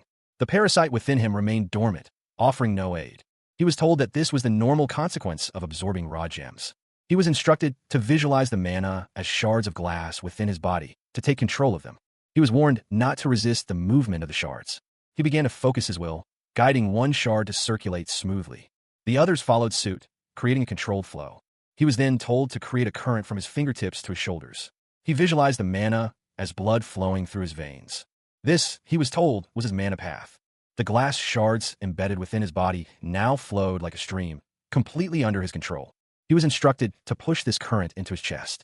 Following the instructions, he channeled the energy towards his heart, as if there was an endless well within. But as he focused, the stream began to dissipate into a fog, making it difficult to see. He was told not to push himself too hard. It didn't have to be a constant stream. He concentrated, focusing on even the smallest droplet. The droplet reached the bottom of the well. A surge of energy erupted from within him. He cried out in pain and surprise. He wondered if this was what Eugene had seen. He stood amidst a swirling, ethereal landscape. He gasped, overwhelmed by the sight. He had found his own heaven. He stood, gazing at the swirling nebula within his chest, a cosmic landscape mirroring the vastness of his newfound power. A voice, ancient and resonant, echoed in his mind, "Congratulations." A young man with short, white hair and a partially obscured face hummed thoughtfully. He pointed out the presence of numerous creatures clinging to the walls and ceiling of the cavern. A young woman with pink hair warned him against going too far, as there was nothing of interest in that direction. The group continued their exploration, and one of them identified a wall that must conceal an intermediate down gem. They found the gem. The young man with white hair was nearly sent tumbling over a cliff edge. Another member of the group used their mana to guide them through the difficult terrain. One of them explained that many creatures could sense their mana, so that they would follow the others to avoid detection. They continued their journey. They realized they were already in Baron Horus's territory. A devil-like character suggested taking the gems without alerting Baron Horus, confident that he wouldn't notice. The narration box explained that Baron Horus's labyrinth core is located within a massive mine, and that the goblins on the 9th floor were also mining, though not very effectively. The labyrinth, a source of untold riches, yielded mithril and occasionally rare down gems. But Baron Horus's nearby labyrinth produced far greater treasures, gold, and a variety of precious jewels. He thoughtfully considered the implications. The gems, adamantium, and the sheer volume of treasure stored within made it a prize worth fighting for. His companion, a small, horned creature, listened intently. The creature expressed concern about Horus's considerable wealth, enough to fund a well-equipped army. They acknowledged the high probability of a confrontation. The creature pondered this, a slight frown furrowing her brow. She reassured him, suggesting that Baron Horus might not engage them directly with his full might. She clarified that it was more accurate to say Horus couldn't afford to. They continued their exploration, discovering what appeared to be a large vein of gold. A second adventurer, cloaked and mysterious, joined them, offering a mask and bandages. The items, imbued with the scent of beasts, were intended to help them blend in. They entered the labyrinth, encountering figures that resembled black smoke animated into armor. These were identified as Baron Horus's soldiers. A colossal figure, clad in imposing armor, loomed before them. Its presence filled the space, a palpable weight of power. The small, horned woman beside him observed the soldiers' equipment, her expression thoughtful. Their gear was of exceptional quality. She noted the high-quality materials, even identifying mithril amongst them. However, she also observed that the soldiers themselves were surprisingly inept. Their physical capabilities were severely limited. Their armor served little purpose beyond ostentation. She questioned the purpose of such a display of wealth and power, suggesting it was merely for show. The horned woman confirmed that the security measures were minimal, almost non-existent.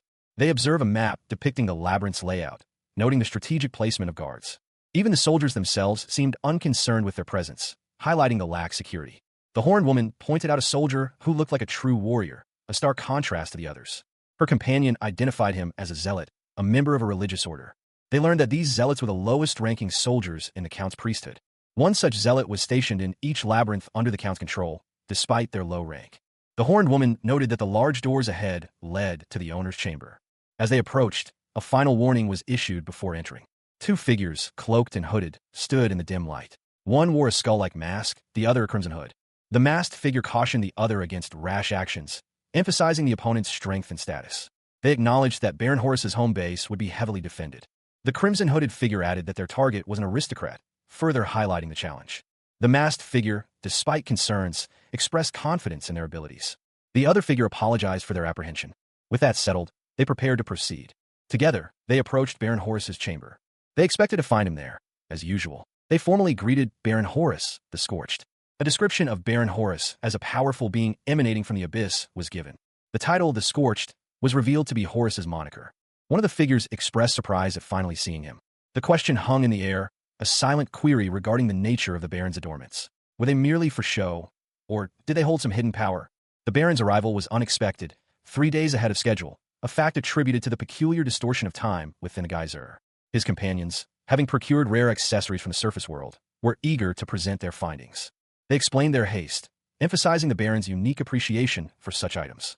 The Baron, a figure of immense power and influence, was known for his discerning taste. He found their offering to be quite satisfactory. An aristocrat, he believed, should always maintain dignity and class, a stark contrast to the gluttony and power struggles prevalent in the lower realms. His words carried a weight of authority, reflecting his high standing in society. One of his attendants eagerly awaited his instructions. The attendant inquired about the location of the rare accessories. The Baron, with a flourish, announced his intention to summon them immediately. A surge of energy erupted from the ground, signaling the arrival of the summoned items. Upon inspection, however, the quality of the accessories proved to be far below expectations. Many were cheap imitations. A question arose regarding the judgment of the demon who had gathered these subpar items. These exquisite accessories, crafted by the royal palace's goldsmiths in the nation known as North Korea of the Surface, were intended as a gift for the king. However, they were intercepted by the Black Merchant Group before they could reach their intended recipient. The Black Merchant Group, having suffered significant losses during the acquisition, presented their ill-gotten gains to Baron Horus, a powerful figure in the abyss. The Baron, ever mindful of his status, declared that he would purchase all the items, regardless of cost, to prevent other aristocrats from obtaining such valuable treasures. A young man, cloaked and hooded, listened intently, his expression one of grim determination. Meanwhile, a demon attendant, assessing the situation, mused on the strength of the human king's army. Her companion agreed, acknowledging the human army's surprising power. The attendant offered 12 of the highest-ranked gems as payment to Baron Horus. The Baron, pleased with the transaction, boasted about his wealth and generosity, reveling in the privileges of his aristocratic status in the abyss. The Baron declared that all jewelry from the Black Merchant Group would now be exclusively for him. The cloaked young man, observing the scene, questioned whether the Baron was truly an aristocrat. He wondered how such a creature could have survived in the abyss. The demon attendant pondered the Baron's title, questioning how he achieved such a high rank. She and the cloaked young man both considered the Baron a fool. A servant presented a lavishly decorated tray brimming with gemstones, each facet catching the light. "I'm disappointed," he stated, his voice laced with barely concealed contempt, very disappointed. His gaze shifted to a small, horned figure presenting a meager offering before a towering, imposing figure. The words "no" escaped his lips, a low murmur of frustration. He considered the scene before him, a flicker of determination igniting within him. The thought, "Is this perhaps my chance?" echoed in his mind. The question, "Should I just kill him right now?" burned in his mind, a dangerous thought taking root. The attendant and a vampire playfully interacted with a human child. Meanwhile, in a separate location, soldiers and officers were engaged in rigorous training exercises. Elsewhere, workers diligently performed their assigned tasks. Two creatures, a beast and a smaller figure, were engaged in playful interaction. The smaller creature expressed a sentiment of annoyance at the presence of a slime. The elf's absence was noted, as she was likely on scout duty. The area was unusually busy, even without the labyrinth's owner present. One of the creatures requested to be held until they reached the cemetery. They reflected on the passage of time since their last visit to this location. The creature reminisced about the labyrinth's peaceful past. It had been years of suffocating silence. A researcher lamented the lack of progress in their research due to the absence of a sense of time passing. They approached a cemetery, noting its unusual silence. One creature inquired about their next course of action. The other responded that they had already completed their morning work. With their work finished, they planned to continue their date at home. The pink lizard sighed, a hint of annoyance in its posture. It hadn't invited the other creature to its home. The other creature, a gray-skinned being with large ears, retorted, reminding the lizard of the contract's conditions. The gray creature insisted on its privacy time, its expression hardening. With a final wave, the gray creature departed, leaving the pink lizard alone in the cemetery. The pink lizard observed the half-cleared graves, noting the efficiency of the nightly cleanup. It mused on the gray creature's work ethic, contrasting its outward coldness with its consideration. The lizard appreciated the gray creature's efforts to prevent its overworking. Overwhelmed with gratitude, the pink lizard exclaimed that the other was such a gentleman. The pink lizard lamented having to work late again due to its earlier encounter. It reflected on its past life, feeling tired. Despite its fatigue, the lizard felt a sense of accomplishment, having almost completed its current project. It looked forward to moving into its new home. Suddenly remembering its oversight, the pink lizard gasped. It had forgotten to give the gray creature the lunch it had prepared. The small, pink lizard stirred in its sleep, a slight frown furrowing its brow. It mumbled something about privacy hours, seemingly unconcerned about the lateness of the hour. The lizard cautiously approached the door, its curiosity piqued. It peered inside, calling out a greeting. Having brought lunch, the lizard entered a room, only to find it empty. It wondered if its companion was in the bathroom. The lizard decided to leave the lunch, despite wanting to deliver it personally. As it placed the lunch down, it noticed something amiss. The location of a bookshelf seemed to have shifted. Following a trail of curiosity, the lizard descended into what appeared to be a basement. Meanwhile, a cloaked figure considered a violent course of action. A hand reached for a hidden blade.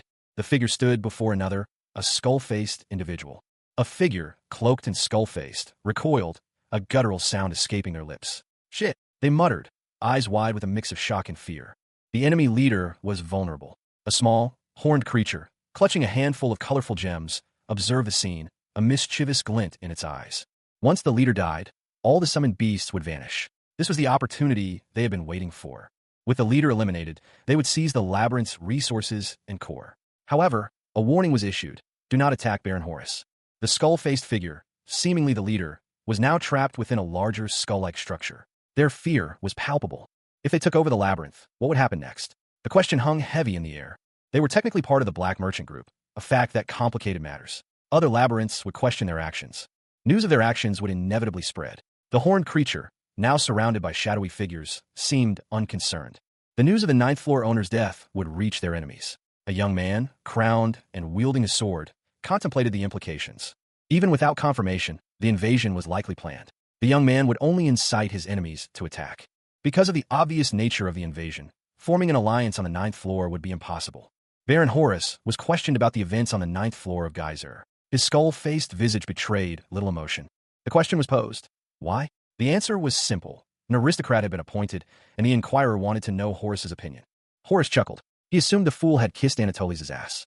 The seal of an aristocrat was not something to be handed out lightly. The Necromancer King scoffed, unimpressed by the supposed threat. He had no time for such trivialities. His amusement was short-lived, however, as a chilling realization washed over him. The sheer audacity of the claim, that he could be defeated by a mere handful of soldiers, was almost laughable. Baron Horus, ever the pragmatist, seemed to agree with the assessment.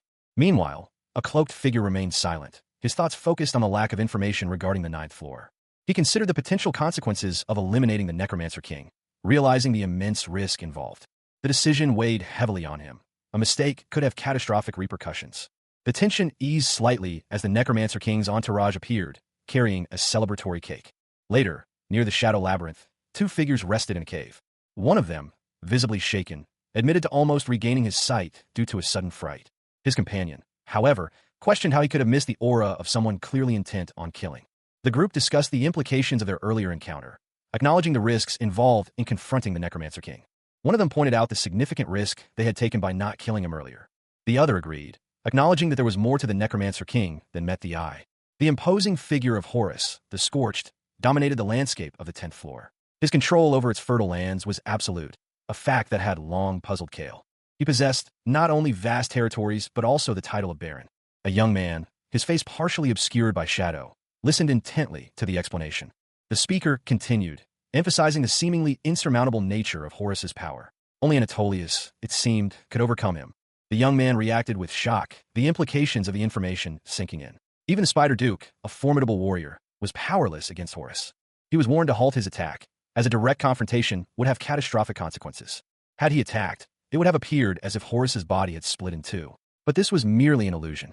The true nature of Horus's power was revealed. The flame of darkness, a consuming force that would eventually claim anyone who dared to oppose him. The image of Horus, crowned and shrouded in shadow, served as a chilling reminder of his might. The young man, contemplating this revelation, found the explanation surprisingly simple. He realized that all he needed to do was maintain a light source while attacking Horus. A young man, with a contemplative expression, listened to the strategy. The creature, small and serpentine, surveyed its new form with a sense of quiet satisfaction. Finally, it's completed. This new body was a significant improvement, a vessel capable of holding the miasma it had painstakingly gathered. It was about 60% as powerful as its old body, but that was easily remedied. It could slowly regain its full strength once it possessed the vessel. The creature moved into a secret room, where various tools and a barrel lay on a table. It was time to begin the final stage of its transformation. However, it was lacking the necessary miasma to fully inhabit this new form. It needed to find more. It realized it had rushed the process, the completion of the vessel being so close. It would die if it failed, and this was its only chance. The creature decided to focus on recovering its miasma before proceeding. It would lose its senses if it didn't. Meanwhile, a group of undead creatures enjoyed a hearty meal, seemingly oblivious to the events unfolding elsewhere. The creature, now in its new body, bid farewell to the Naga workers. It knew it would be alone again after leaving the labyrinth. A wave of loneliness washed over it. The creature paused, lost in thought. It departed. Pinky, a small, serpentine creature with wide, frightened eyes, peeked out from a doorway, clutching a small wooden crate. Gloomily, she watched a figure cloaked in shadow. The creature had been caught. It had been seen. Pinky, a dark, feline-like figure emerged, its eyes burning with malevolent intent. I must kill her, it thought. A surge of dark, purple energy erupted from the feline creature. Pinky recoiled in terror as the energy engulfed her. The energy coalesced, forming a swirling vortex. Coughing violently, Pinky struggled to breathe amidst the purple miasma. The creature groaned in pain, its body racked with the effort. It realized the power it was using was enough to kill a Naga worker. The creature knew it would not escape unscathed. The damage would accumulate. It needed to kill Pinky, and it needed to do it now. Pinky, the serpentine creature, writhed in pain, a guttural cry escaping her lips. Her attacker, a small, feline-like being with glowing purple energy, hovered nearby, its expression unreadable. The feline creature seemed conflicted, its gaze shifting between Pinky and the ground. It had returned, a fact that clearly angered Pinky, who demanded an explanation. Pinky's internal conflict was evident. She was hesitant, questioning her own actions. The feline creature reminded Pinky of a prior agreement, a promise broken. It explained its urgency, needing to finish a task before time ran out. Pinky, still furious, demanded to know why the feline creature had returned. The feline creature's internal monologue revealed its own uncertainty and hesitation. It had brought Pinky a lunchbox, a gesture of apology or appeasement. Pinky, however, was unconvinced, rejecting the offering. She angrily dismissed the lunch as irrelevant to the situation. Pinky accused the feline creature of breaking their contract. The feline creature defended itself, explaining that it had made the lunch itself. A simple lunchbox sat open, its contents scattered. The remnants of a meal lay within, a stark contrast to the gravity of the situation. Pinky, overcome with emotion, wept. Their words were filled with regret. Their intentions, however, were far more sinister than mere remorse suggested. The feline creature's power pulsed, a dark energy emanating from their form. Death was a clear option. Pinky was thrown back, the force of the impact sending them crashing into a dark, rocky mass. They struggled to their feet, their body battered but their spirit unbroken. The creature, too, had suffered damage in the exchange. The feline creature realized Pinky now knew their true intentions. Pinky gasped, the weight of their actions settling upon them. They found the actions of living beings to be repulsive. Sickness washed over them. Pinky groaned, their eyes still closed. The creature stirred, a low whimper escaping its lips. This was the temple's healing center, but the air was thick with miasma. It was clearly the source of the corruption. A Naga, her face etched with concern, addressed the undertakers. Even in the cemetery, the miasma shouldn't have caused such damage. The Naga explained that Pinky's injuries were due to the new undertaker. She had heard of him, the worker lying nearby. Pinky, still weak, recalled the undertaker's warning to stay away. But curiosity had gotten the better of them. The undertaker had saved Pinky, injuring his arms in the process. The Naga understood the situation. She urged the undertaker to get up. Pinky stirred, still recovering from their ordeal. The undertaker groaned, clearly exhausted and in pain. The Naga warned the undertaker about their injuries, which were worse than Pinky's. The Naga explained that Pinky had crawled all the way back to the temple. Even though half of Pinky's skin was burned off, it seemed she hadn't received any help since the cemetery was far from the labyrinth center. The undertaker, having completed the necessary treatments, addressed Pinky. They explained that while her flesh had regenerated with magic, the miasma's corruption wouldn't be cured by a single healing spell, causing some lingering pain. The undertaker prescribed medicine and sent workers to the cemetery so Pinky could rest. Hyunji and the others were also given time to rest. Pinky expressed her gratitude. Pinky intended to heal at the cemetery, but also had something else to do. As Pinky and the cat-like creature left, Hyunji noted how cute they looked together, remarking on their contrasting personalities. Hyunji wished what was visible was all there was. Hyunji questioned what the other meant. The undertaker explained that Pinky had suffered second-degree burns due to the miasma. The undertaker also reported that they had suffered third-degree burns on their arms while rescuing Pinky. Hyunji heard all of this. The undertaker reflected on their negligence, realizing they weren't aware of the dangers, and that they almost lost two irreplaceable workers. The small, demonic-looking creature, Pinky, stood before a taller figure, seemingly a Naga, and a smaller, reptilian creature. The scene was monochrome, heavy with shadow and a sense of foreboding. The Naga, her teal hair a stark contrast to the dim surroundings, expressed concern. She needed to reinforce safety precautions. Meanwhile, a cloaked figure, possibly the Undertaker, was shown. The narration box explained the potential severity of Pinky's injuries. The Naga reflected on her previous negligence, leaving gloomy unattended. However, she found the Undertaker's injuries unusual. She continued, explaining that the Undertaker had suffered severe burns from highly concentrated miasma while trying to save someone with less severe burns. This was perplexing. The Naga paused, sensing there was more to the story than met the eye.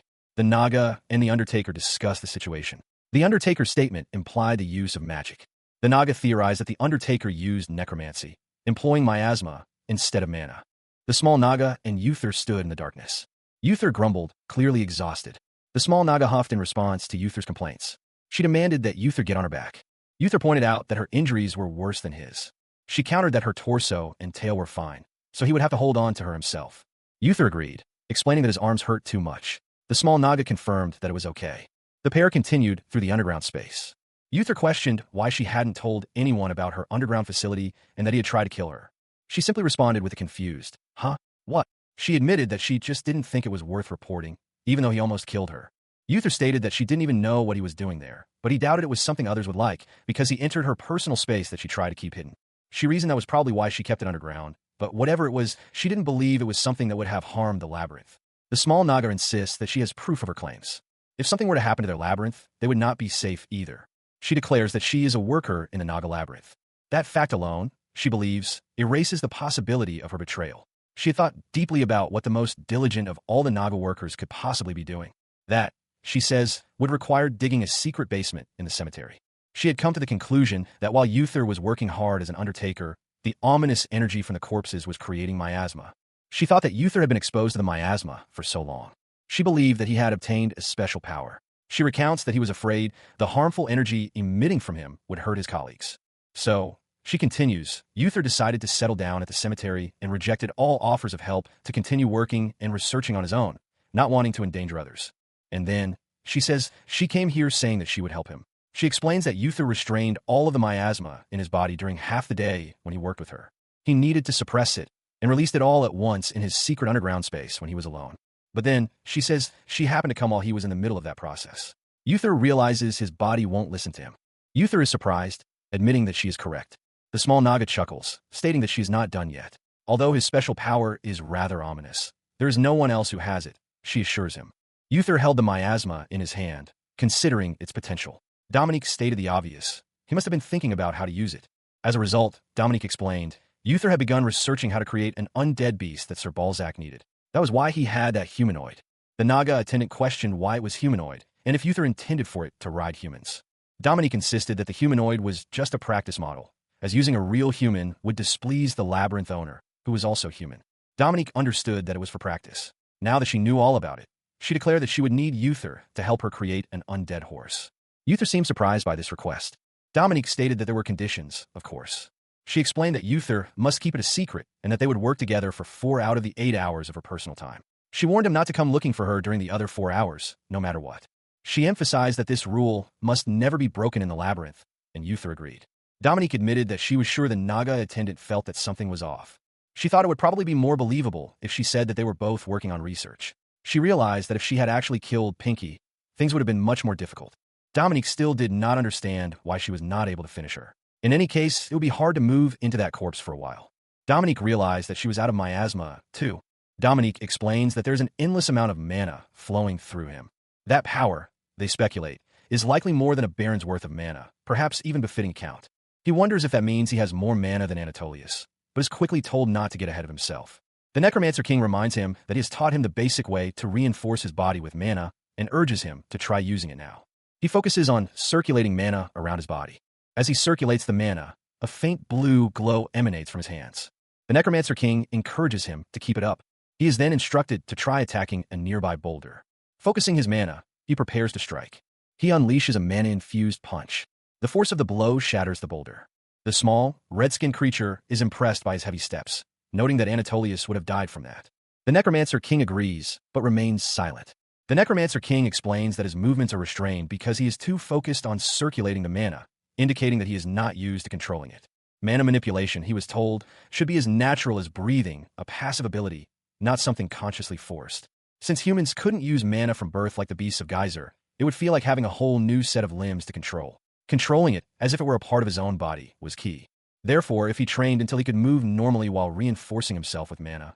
But that wasn't all. Again, the older man instructed he should try hitting the wall while reinforcing his body. The youth focused, mana swirling around him.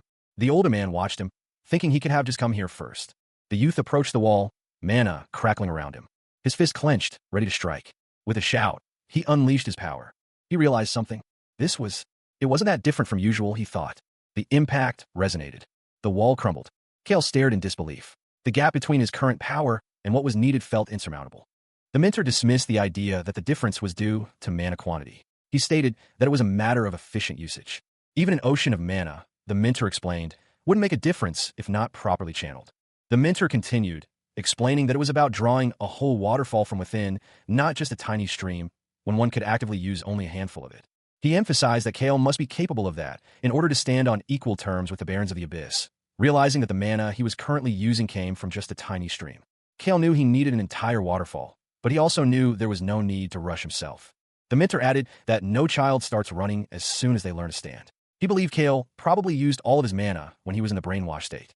The mentor encouraged Kale to keep up with his training, but Kale realized he couldn't punch like he used to. He understood that he had a different power now, one with no upper limit. He realized he couldn't freely move while wrapping himself in mana yet, but concentrating all of his power while standing still was doable. The mentor asked if he happened to know what a tsunami was. The older man's expression was grim as he considered the implications of Kale's training. The air crackled with unseen energy. The energy coalesced into a swirling vortex. From the vortex, figures emerged, their forms obscured by the swirling energy. The ground trembled. A figure stood amidst the destruction. Dust and debris billowed as the surrounding creatures began to stir. The creatures were shocked by the display of power. One wondered if it was truly the strength of a human. The crowd grew restless, unsure of what was happening. Panic began to set in as some wondered if it was an ambush. Confusion rippled through the assembled creatures. The dust cloud continued to expand. From a distance, the group observed the devastation. One of them speculated whether a giant worm queen had passed by. The crowd was astonished by the display. They recalled that it had occurred during the Baron's training. One of the observers admitted that they hadn't expected him to achieve such a feat with just a few words of advice. However, A critical flaw was identified. Despite having done it himself, one of the observers still couldn't believe it. A monstrous hand twitches, still attached to its arm. The arm's owner cries out in pain. One of the onlookers remarks that he should be grateful the arm is still attached. He wonders aloud why his arm is acting up. Another voice calls out, urging Eugene to heal him. Someone mentions that regenerating wounds quickly is a feature of having mana. Another asks if they can test that theory, but is quickly denied. The first speaker is told that he wants to try that when he can't even manage the power of his attacks yet. It's explained that it requires very precise control of mana, and that none of them other than Eugene can do it. The hooded figure states that it is especially not for him, and that he understands. The hooded figure is told that it wouldn't hurt to hear an explanation. The figure wonders how to describe it, realizing that every little bit of mana is like a kind doctor. A medical procedure is described, with the speaker saying they will just leave the healing to Eugene. Someone comments that the force of that attack was amazing. It's stated that if anyone passes by this site in the future, they might think that there was a battle between aristocrats here. However, there's a critical flaw in how he does things. The hooded figure questions what flaw is being referred to. It's revealed that the fact that his body can't. He was asked if he could handle it, but Kale stated that there was a more important issue at hand. Meanwhile, the other figure questioned what Kale had been thinking before he acted. Kale explained that he was concentrating all his power in one place. It was explained that for a few seconds after that attack, one's body strength was no different from that of an ordinary human. It was a known fact that all beings with mana have tougher bodies, whether they wanted it or not. The chronicler noted that power level was proportional to the amount of mana. This was also the reason why the closer to the abyss one was, the stronger and sturdier they became. An injury that might kill someone on the surface would barely scratch a Geyserian. The Geyserian remarked that it would just leave a scratch. It was further explained that mana comes from the down gem within one's body. However, what one has in their paradise isn't all there is.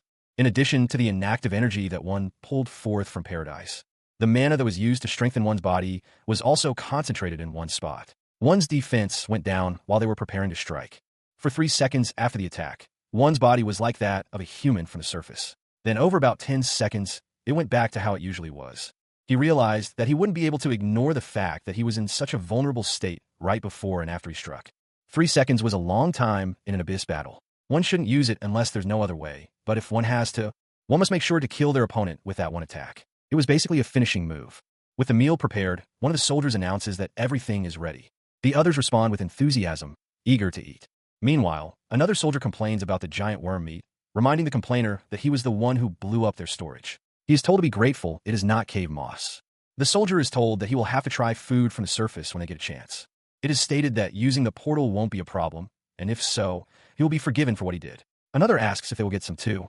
The others confirm that they will get some, and that they should eat and get going again. The red-skinned demon reminds everyone that they are behind schedule. The group is asked to come up with an excuse for the earthquake caused by the attack. One of the soldiers doesn't think anyone would care anyway. 3 days later, the group arrives at a labyrinth in the center of a wasteland. The group wonders if they are reaching the 11th floor, and notes that the labyrinth is underground. It is a clean and colorless labyrinth made of marble. All soldiers here are insects. Most of them are sluggish-looking beetles. They are bulky because their exoskeleton is covered in marble too. One of the soldiers thinks this place looks pretty minimalistic compared to Horus Barony. This labyrinth owner doesn't seem to care about treasures and accessories. He was being addressed. The hooded figure was informed that they were late. The entity addressing him was known as Antlion Baroness Velatus, an insectoid being who resembled a human. Velatus, lounging on a cushioned surface, expressed that she enjoyed the adventure game he had acquired for her previously. She was extremely lazy and idle, spending all her time under her shell, as if under a blanket. She mentioned a new game called Tears of the Kingdom. The things Velatus bought from the black market were mostly electronic and games. It was assumed she bought the generator from them as well. At least Uther regularly came outside, but Velatus was a real loner. Velatus asked if the hooded figure wanted to watch her last speedrun. Apparently, she played offline games because there was no internet down there. Velatus didn't look like a threat, and she didn't even know about the earthquake. For days later, the group found themselves at a labyrinth in the middle of a lush jungle. Someone noted that there was something similar to it on the surface, perhaps called Angkor Wat. The 9th floor also had a forest, known as Mager Misabib. The soldiers there were Therianthropes, and the place was a lot like a normal jungle without any distinct characteristics. There were only harpies instead of various species, and every single one of them was extremely obese. One of the harpies was seen eating. It was questioned if those things could even fly. A voice declared that they were right on time. The speaker was Baroness Xanax of the Blue Skies. The speaker noted that the name Blue Skies was ironic, considering where they were, but the ceilings in the abyss were pretty high. The Baroness was just as obese as her soldiers, and she was running out of food. Baroness Xanax expressed her dissatisfaction with the meager offerings available, complaining about her own laziness and arrogance. She primarily acquired her food from the black merchant. The merchant group ensured that the Baroness's meals were prepared with ingredients from Michelin 3-star restaurants, though they were mostly frozen meals from convenience stores. They were given to her to be heated, as she could not see them well. The red-skinned aristocrat found the food to be good, though rather little. It was hard to obtain such rare food, as only royalty on the surface consumed such precious meals. The military power of the Abyss was pitiful, just like the failures and the black merchant said. The group safely left the labyrinth without gaining any other useful information. One of them admitted that they were no longer nervous about this. Meanwhile, one of the group felt like he would forget that he was dealing with aristocrats who had been ruling over the Abyss for many years. It was starting to seem quite peaceful down here, though the 9th floor had been rather intense lately. It was not surprising that he would feel that way. One of the group asked if the other aristocrats were like this too. He was told that they were, except for one. Another member of the group told him to wait. The red-skinned aristocrat asked if they were going to Boreas's labyrinth too. He was told that they visit all of the labyrinths, after all. Baron Boreas's eternal frozen land was actually the next on the list. He realized that was why the pay for this was so high. Boreas was the only being on the 10th floor that actually deserved the title of a baron.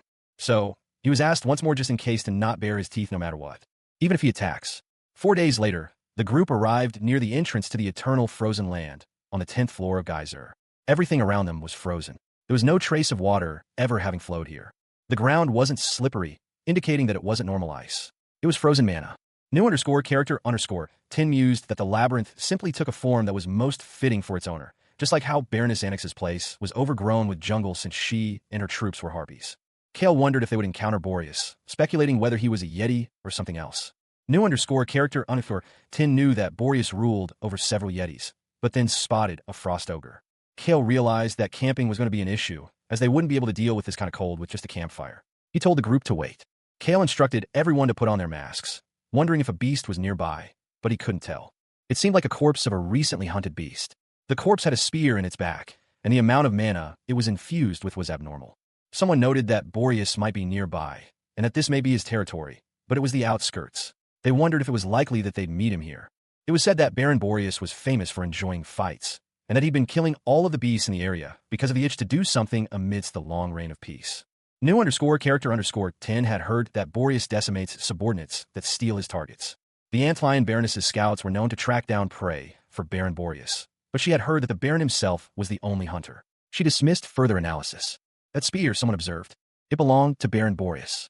The spear wielder was part of the Black Merchant group. The group was told that they had arrived earlier than planned. The group was greeted by a figure. The figure offered greetings to Baron Boreas of the North Wind. The figure moved with incredible speed. The figure stated that if the demon didn't have red skin, they would have been slain as soon as they were noticed. The figure thought they had told everyone to carry a flag with their symbol when visiting. To tell the truth, they lost most of their freight when they were ambushed by giant worms. Giant worms? Considering the people in their group, it wouldn't be hard to kill one of the aristocrats of the 10th floor, the figure mused. The figure questioned how they could lose their freight to a few giant worms. The figure asked if they were being taken for a fool. Low aristocrat's dignity had been activated, but due to the effect of the Baron's seal, Boreas of the North Wind's low aristocrat's dignity would be nullified. The hooded figure seemed surprised that his subordinate was still standing. Boreas questioned if they were challenging his authority. He realized they were merely paralyzed. The small demon apologized, explaining that the subordinate was a newcomer they had taken in on the 9th floor. The hooded figure stated that the subordinate had yet to throw away his bad habit of protecting demons, and questioned if he looked like he cared about their circumstances. The subordinate realized he had made a mistake. Boreas declared he would punish the subordinate for his lie and insolence. The hooded figure decreed 5 strikes without using the spear, 2 for the demon and 3 for the mercenary. The small demon declared that he was responsible for his subordinate's wrongdoing and would take all of the punishment. Boreas simply stated, "All right." Boreas then declared 10 strikes for the demon. The punishment began. The hooded figure watched. The strikes landed. The force of the blow sent debris flying. 1. Elsewhere, 2 figures stood their ground. One of them was ready to fight. The ground trembled. The impact shattered the earth. 2. 7. The figure stood tall amidst the destruction. Too slow. The small demon, pinned against a rock, could only utter a single word. He realized it was his fault and that he should apologize. He knew he was the reason this happened, because he had spaced out. He lamented that if he had just kneeled down in time, this wouldn't have happened. The small demon was sent flying by the force of the attack. The force of the blow registered. Elsewhere, someone observed that she was holding on better than anticipated, but was reaching her limit. Nearby, 2 figures were told not to bare their teeth, no matter what. It was reasoned that there was a reason he said that, even if he attacks. Someone felt they had no choice but to believe in the demon. A figure stood with a spear. The small demon was asked if he did not have the strength to walk.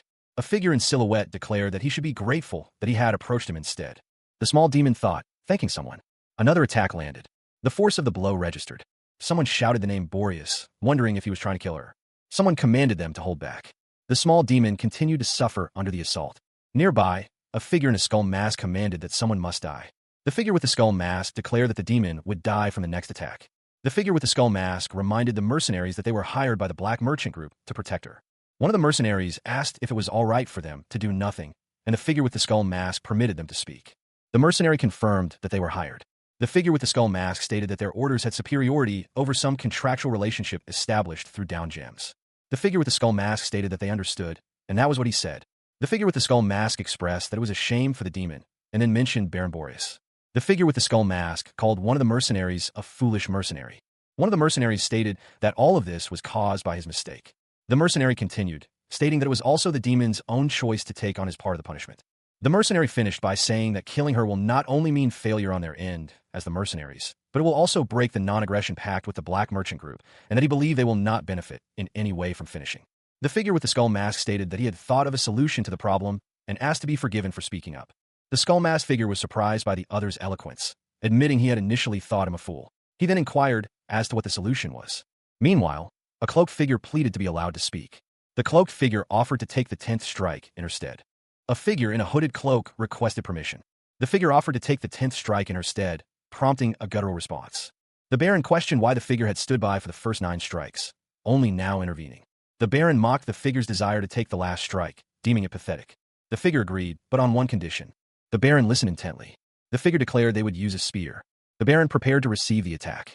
The figure stated that the Baron may not dodge the attack. The figure allowed the Baron to try to block the attack, adding that if he successfully did so, the figure would overlook all future instances of misbehavior. The figure stood ready to strike. Judging by what the demon said earlier, the spear is likely Boreas's main weapon. Considering that he is an aristocrat, it is probably a great piece of equipment. On top of that, he will likely use mana in the attack. Since Boreas said that he may try to block his strike, he is going to give it his all. If he fails, he will die. What about hardening? He realized that it was not an option. The parasite has not been active ever since the memory recall. He is not allowed to dodge the attack, so he has to block it somehow. He knew that if he imbued his weapon with mana, then even a shabby iron pickaxe will be able to block an adamant sword. Meanwhile, elsewhere, someone recognized the weapon. That was the captain's. If you imbue your weapon with mana. To imbue. Mana, are you ready? Then, the good thing is that his weapon is a spear. After all, thrusting is its strongest and most effective type of attack. The figure wearing the skull mask realized that the Baroness was concentrating her power into a single point, and he resolved to do the same. He understood that this was completely different from simply channeling mana through his body, and he struggled to focus it, finding it kept dissipating. The Baroness's attack continued to build. The force of the attack grew. The figure in the skull mask realized that at this rate, he would not be able to block the attack. He knew there was no other choice. The Baroness's attack continued to intensify. The power of the attack grew. The figure in the skull mask steeled himself. He resolved to fill the area with his mana. And the Baroness commanded that the attack be sent. The figure in the skull mask focused his mana towards one point. The Baroness's attack was unleashed. The Baroness's attack descends, obliterating everything in its path. The force of the attack continues to spread. The landscape is torn apart. The destruction intensifies. The attack continues to pulverize the surrounding area. Dust and debris fill the air. Through the dust, the figure in the skull mask is asked if he is all right. Nearby, another figure coughs, seemingly injured by the blast. The figure in the skull mask is thanked, but another wonders about the captain. It is explained that he went to protect their employer. The figure who coughed earlier is asked if they're all right. Someone observes that the destruction caused by just one attack is immense, and that geyser will collapse if a war breaks out. It is noted that the red-skinned figure is unconscious, but still breathing. The figure in the skull mask looks down at the unconscious figure. The figure in the skull mask continued to laugh, the sound echoing through the devastated landscape. The laughter subsided. Nearby, the blue-skinned figure noted that the attack was supposed to be lethal. He was surprised that someone actually blocked it. The figure in the skull mask remained silent. The blue-skinned figure realized that the red-skinned figure couldn't avoid an internal wound. He supposed that was to be expected, now that the punishment was over. Then, as promised, the blue-skinned figure would look past the other's misbehavior. He observed that the blonde-haired woman didn't seem to be in a state to be negotiating. The blue-skinned figure stated that he would keep the path open and that the figure in the skull mask should come visit him once the treatment was over. The figure in the skull mask agreed. The figure in the skull mask turned to leave. Several hours later, someone noted that the internal wound was pretty bad, and that while they had done first aid, the blonde-haired woman needed to rest for a while. The blonde-haired woman thanked them for that, as she realized that this was what the captain meant when he said that she'd be vulnerable after concentrating all the mana. She wondered if such a serious wound was just from the afterblow. She was told that while she appeared fine on the outside, it was essentially as if she had been stabbed. The man with dark hair noted that it would have been much worse if she hadn't been there. The figure with white hair stated that her actions were actually good. He continued, musing that if a regular mercenary had blocked Boreas' attack and remained unscathed, his reaction would have been far more unpleasant. The dark-haired man considered that he would likely be seen as a useful mercenary, since he gave it his all to try to block the attack and survived with injuries. He supposed that made sense. The dark-haired man recalled being told not to provoke him, but he still did. The white-haired figure admitted he was wrong. The dark-haired man was sure he had already been noticed, but he wasn't very good at adapting to new situations. He knew he was very stubborn when it came to the rules of Geyser, and sometimes his choices resulted in casualties. The white-haired figure stated that if he hadn't stepped up back then, the demon would have died. However, even if they were to turn back time to that situation, he would not have done anything differently. They were, after all, failures. They had survived until now because of avoiding adventure and picking the safest routes. The dark-haired man realized they were ignoring those who needed help in order to save themselves. They were a selfish group. The white-haired figure stated that they had always taken it for granted, but the older man questioned if the demon was well enough to move. Nearby, the demon was being shielded by another figure. The demon thanked them. The man expressed his gratitude for being saved. The demon stated that the man was different. The young man expressed his gratitude. The small demon thanked him for saving her. He thought that everyone in the black merchant group was thick-skinned. The demon admitted that it was nice to see a different side. She stammered out an apology. The young man reassured her that it was all right, as she could have died. He then inquired if she knew why the merchant in charge of the abyss was changed from an imp to a demon. He explained that it was because imps used to die all the time, and he had witnessed it many times. He continued, stating that a demon, on the other hand, could withstand a lot more. He then asked if that went against the contract with the black merchant group. The young man explained that an aristocrat did not have to take responsibility if a merchant dies because they were unable to endure the punishment. The demon asked if it didn't matter if she killed a merchant because she did not like them. She received an affirmative response. Someone off-panel stated that it was a way to kiss ass. It was explained that the black merchant group was large enough to take down barons, but if they decided to avenge a dead merchant, the long-maintained system, it was said, would fall. This explained why the arrogant aristocrats were allowed to act with impunity. Nearby, others listened intently. One of them stated that there would be no consequences for this. Suddenly, the character with white hair announced that a beast was approaching from behind. The others assured him that they would take care of it and that he could rest. Someone told him to shut up and follow them. He seemed confused. Hyunji asked if they were preparing for war and if that was why she was with them. Someone responded in the affirmative. Another character stated that the price for it was their life and that they would give all the information on Boreas that they had. The red-skinned character responded that they had already paid it. After taking a day to rest in Boreas' territory, they began moving before they got too stiff from the cold. According to Eugene, the demon had fully healed, but apparently, there were some side effects to his recovery. Because she claimed it was too difficult to walk, she remained on his back the entire time.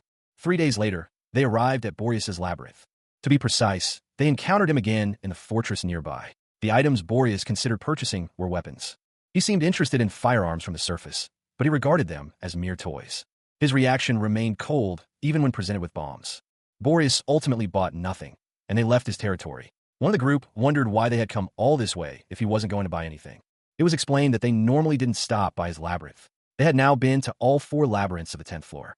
Someone remarked that 4 labyrinths seemed too few, and another apologized. He was asked if he did not know. He stated that he never said all 4 labyrinths and that there were still 2 left. He had thought Boreas would be last because of the atmosphere he had. He reassured the group that they didn't need to worry much, as the rest of the aristocrats were stupid.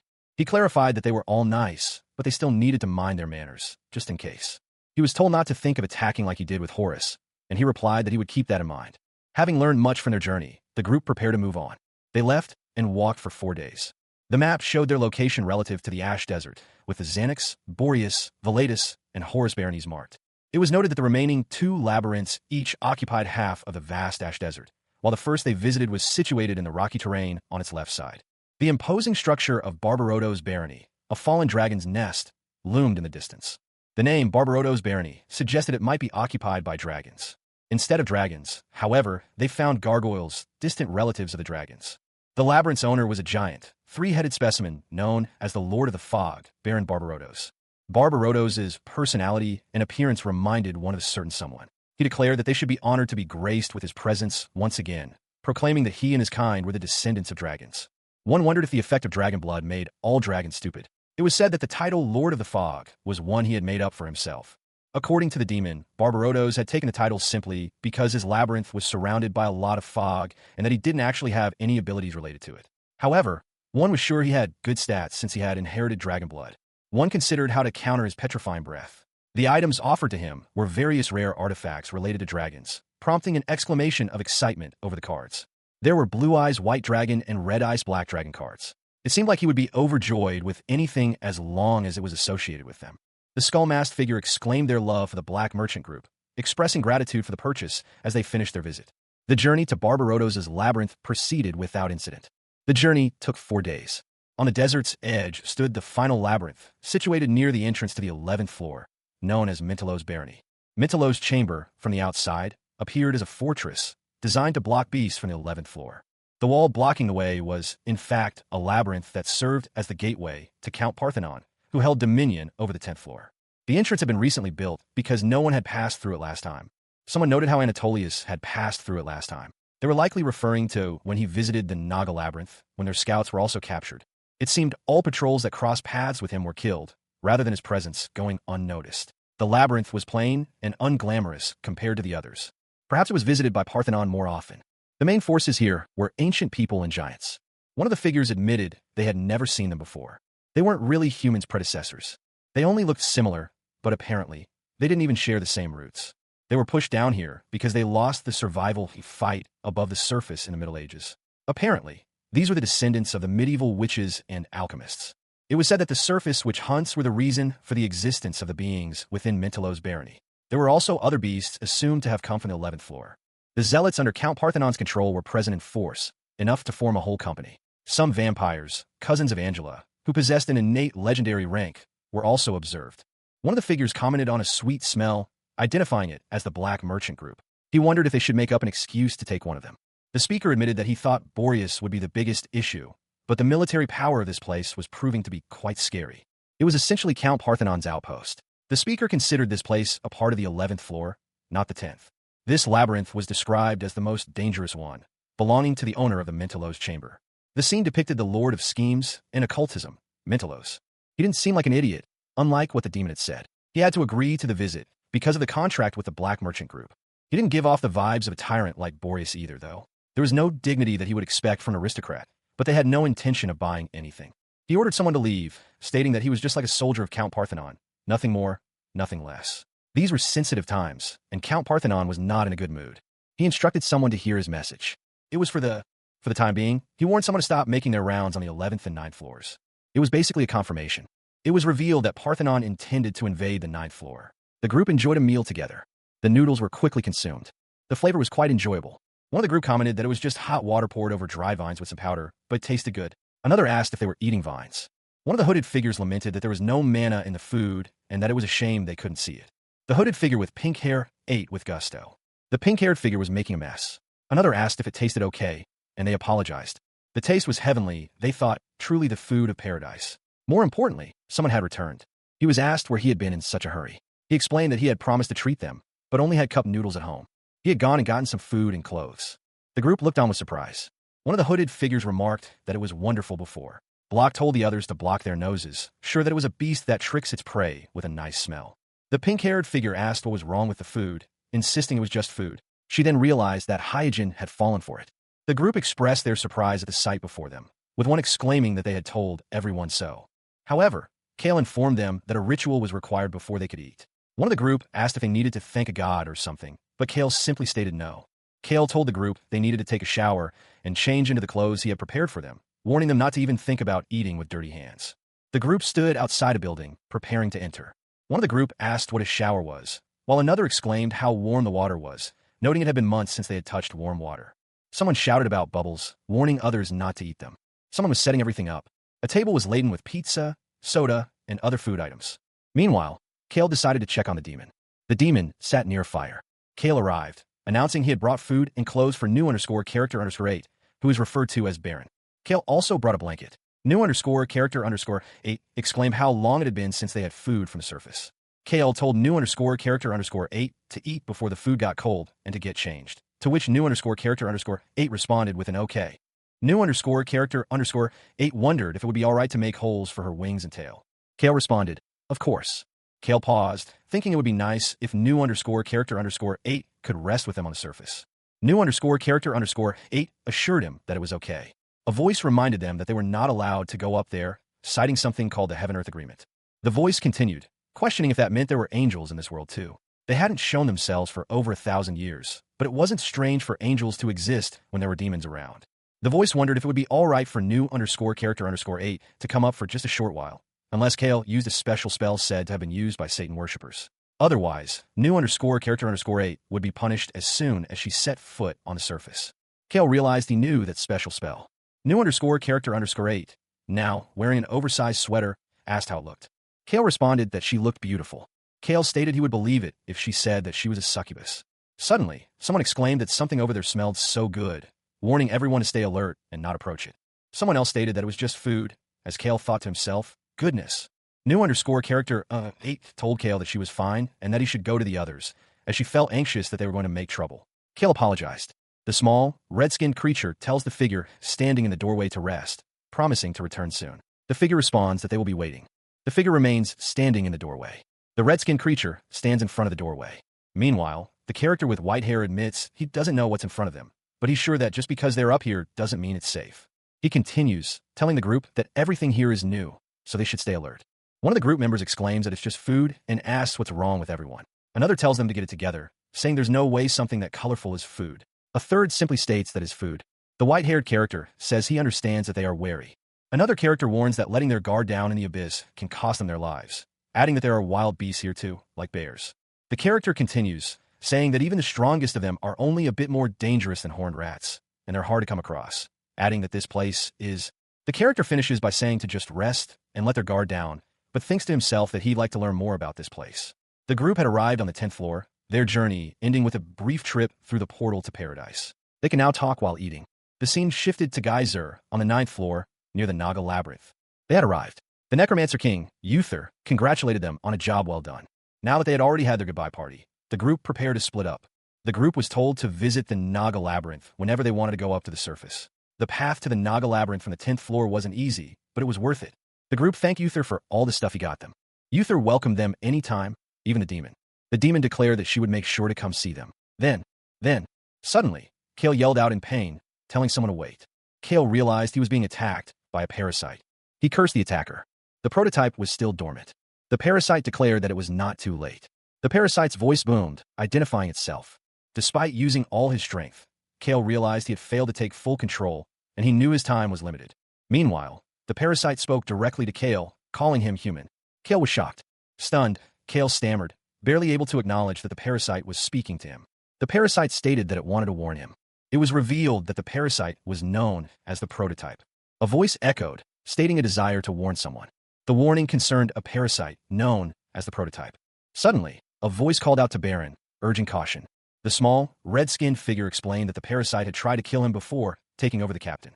The dark-haired boy with her admitted he didn't remember that. The boy wondered if it happened when he was unconscious. The red-skinned figure stated that the easiest way to get rid of the parasite was to have him die. However, the figure admitted to having neither the intention nor the ability to kill him right now. The figure urged him to calm down, explaining that this was the only chance while the prototype was dormant inside him.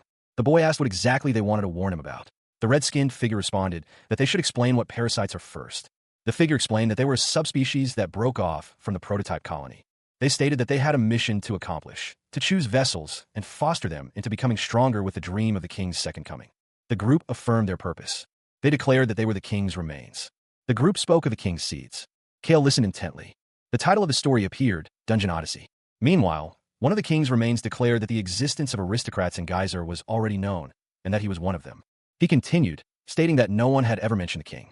The small demon asked who the king that ruled over Geyser was. The blonde vampire responded that she did not know either, and that it was not information she could get with her power.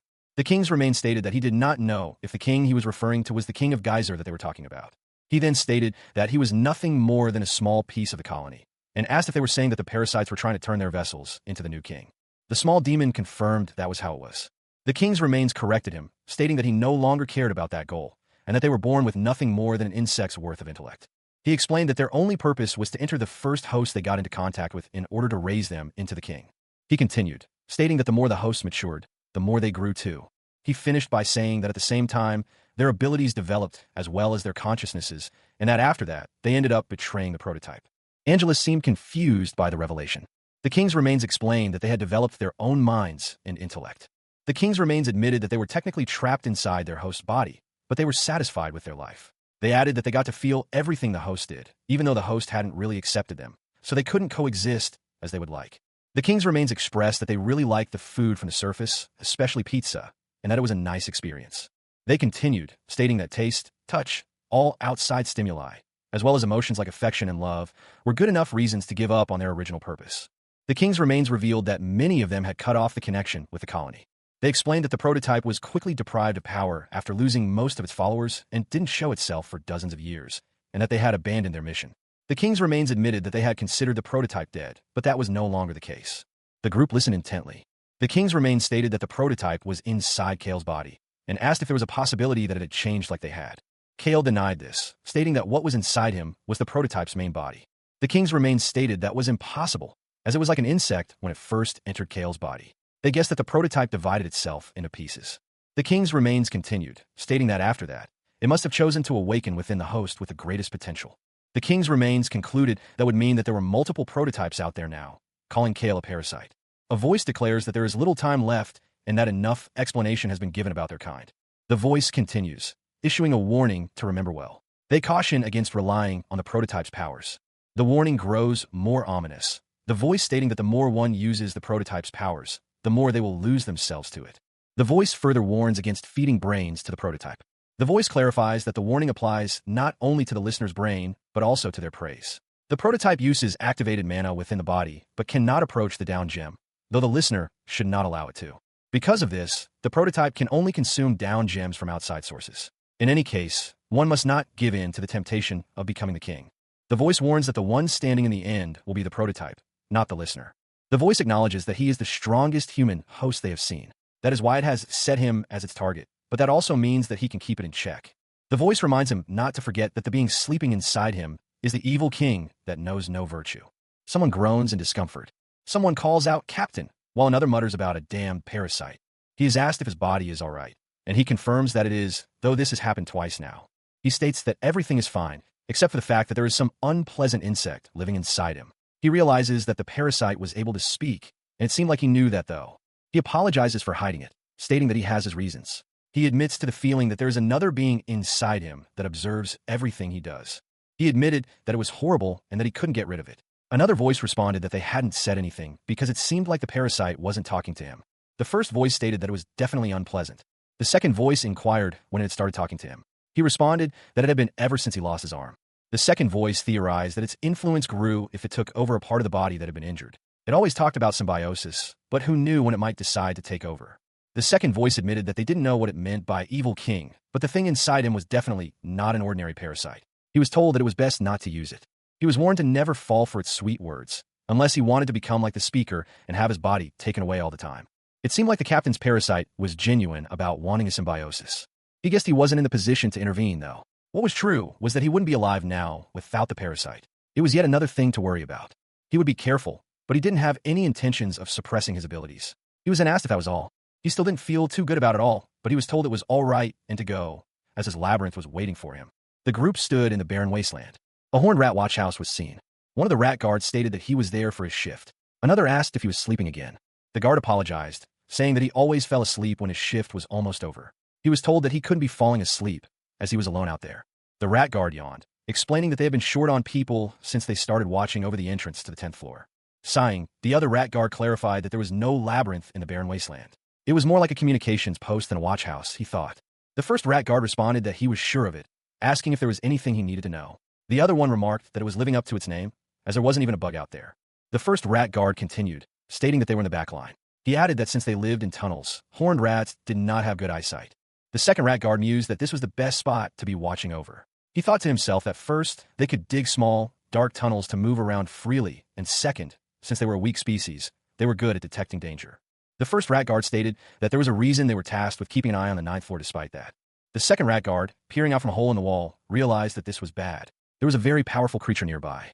Suddenly, a voice shouted that something was approaching very fast. The first rat guard wondered who was shouting.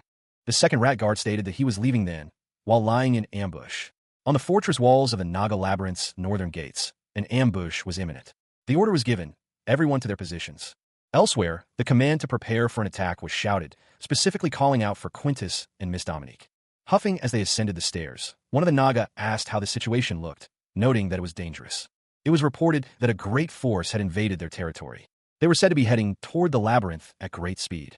The question was raised as to how they weren't noticed until they had already entered their territory, and what about the underground watchhouses that were created for just this kind of situation? Seeing as there was no warning from the rats, it was believed that they might have all been eliminated. It was also reported that Rakshasha was out at the construction sites of the underground tunnels. The owner was also gone. The Naga wondered what everyone was so worried about. It was revealed that they had already destroyed 2 labyrinths that were ruling over the 9th floor. On top of that, they had managed to make the great king of gluttony an ally of theirs, though one of the Naga clarified that he was more of a vassal. They insisted that they were on amicable terms. The great king of gluttony declared that if they all worked together, they could defeat anyone who came there. It had already been 3 weeks since that tyrant had left his position empty, and he intended to defeat them all. The speaker mused that his subordinates were likely growing impatient while waiting. He declared his intention to defeat the enemy while they watched, noting the energy signature indicated an aristocrat. Nearby, others overheard the pronouncements. To be more specific, one of the listeners thought it seemed to be a count. However, there were no vibrations in the ground, leading him to believe it must be someone else. He wondered if it was the steel golem again. The green-haired figure considered the information, thinking, an aristocrat. The figure suddenly realized that none of his subordinates were present. He decided he had better return to the labyrinth of gluttony and bring them here, but a voice stopped him. The voice declared, "Not so fast." The green-haired figure exclaimed that they were under attack. The attack commenced. Nearby, one of the figures noticed a problem. Another figure declared that the owner was here. The green-haired figure was being crushed. Several figures stood on a platform. The green-haired figure was being crushed on the platform. A voice calls out, requesting to be excused. The voice announces that they greet the great owner of the Naga Labyrinth. The greeting is delivered to Uther, who sits on a raised platform with several figures nearby. Uther acknowledges the greeting. Elsewhere, a green-skinned creature exclaims in excitement, while a blonde-haired figure questions how many gluttons they have on them. The green creature states that they have about 8,000. Uther sighs, remarking that he was planning to be out for a few days and that a little less than 1,000 die out every day. The green creature responds, surprised at Uther's strength, stating that a normal beast's head would have gone flying. Uther asks if the attack was an attempt at ass-kissing, noting that it was a good thing he was practicing mana manipulation and had it surrounding him. He apologizes, stating that it felt as if his head got hit by an 18-wheeler. Uther states that it has been 3 weeks and a few days since they went out to patrol the abyss. The green creature states that it could be considered a long time, but that he can sense an unbelievable strength from Uther. Yinhui exclaims that she thought it was Anatolius again. Uther apologizes again, asking if that is why they caused all this ruckus, stating that it is a given that they would. Uther stated that they should prepare for an invasion, so there was no need to apologize. He admitted that he should have suppressed his powers a bit more, but he wasn't adept at handling it yet. One of the figures asked if he had earned that power in the abyss as well. Another exclaimed that he always had that power. The Naga attendant stated that she would report right away, as they had expanded the labyrinth around the barracks as ordered before his departure. The attendant began updating the labyrinth map. It was announced that Naga attendant Hero Dominique had shared the labyrinth map. The Naga attendant thought it would be okay to construct other facilities since they had already secured some extra space. The Naga attendant reported that Quintus had been guarding the northern gate, while Angela and Balzac had been watching over the southern gate. One of the figures asked what was happening, questioning why they were having a mercenary that wasn't even from the Naga Labyrinth look over the southern gate. She added that she put Draken and Hoya on him, but she stated that right now, Balzac was at the southern gate on his own, and she was looking after Yinhui. She thought there must be some other reason then. Kale realized something. Uther told Dominique to finish the report, stating that he would listen to that later. The Naga attendant said, as he wished. It was then reported that the building of the horned rat community was in the underground tunnels. The small, green-skinned creature was informed that the labyrinth was about halfway to completion under Rakshasha's supervision. He then inquired about the other labyrinths. The Naga maid confirmed that they had avoided them, as indicated on the map. The map detailed the construction of the underground tunnels connecting the Naga Labyrinth, the Labyrinth of Gluttony, the ruins of the Flood Dragon Labyrinth, and the entrance to the Abyss. The map also showed that they avoided the Labyrinth of Hammers and Anvils, in case they felt they were being watched, and because they were on the backlands anyway. They also avoided the central part of the barren wasteland due to the risk of collapses. They had also stayed away from the swamp region for the same reason. The Naga maid reported that preparations for construction in the Great Plains and the Forest of Dreams were complete, and they were awaiting permission. She recalled that they had taken about 100 horned rats from the Flood Dragons, 176 to be exact. The hooded figure questioned if that was enough to manage all those tunnels, noting there had been a change in population size. The Naga maid was asked to report it. She explained that because of a stable food supply and a safe environment, their numbers had increased 12-fold. The hooded figure was shocked to learn that there were about 2,000 horned rats now. The Naga maid explained that they breed that much, and they won't have enough food for them. 40% are adults, 40% are adolescents, and 20% are too young at the moment to do labor. The Naga maid was asked what breed was. She responded that it was something everyone but the hooded figure could do. 70% of the horned rats, excluding the children and their caretakers, are active in the outposts. The Naga maid stated that their locations are by the lake and in the Great Plains. Rakshasa has trained a few groups to be specialized in hunting. The hooded figure realized that they're getting food by hunting in the Great Plains and in the Forest of Dreams, and to the other labyrinth owners, it will look like horned rats have formed their own forces. The hooded figure realized that throughout the entirety of the 9th floor after being freed from the Flood Dragon King, they're natural prey that live in hiding in underground tunnels, so no one would think that they're a part of the Naga. Within the labyrinth, the ratlings discussed the recent increase in their numbers. They expressed their desire to consume more.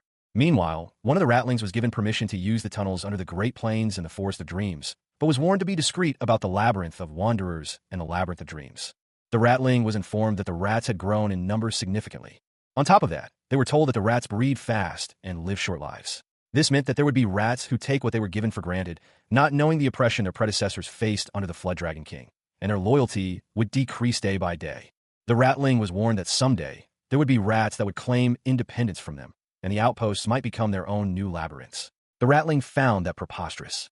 The other ratling told them to calm down, stating it was just a possibility, and apologized. They then inquired as to who was leading the rats right now. They were told it was the first-generation horned rats, Bino, Twitch, and Sniksh. Twitch stated that they would visit them soon and tell them to stand their posts. The ratling then asked if there was anything else to report.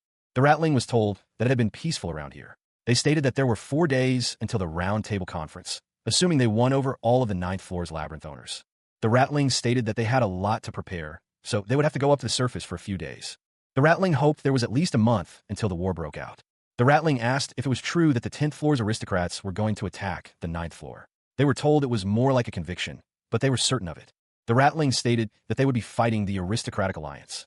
They added that there was no need to worry, and asked why they thought they went on that trip with the black merchant in the first place. The ratling stated that it would not be a skirmish between 2 labyrinths, but a great war between the floors. They added that they would all be like cornered horned rats, and in order to win, they would need to fight without honor.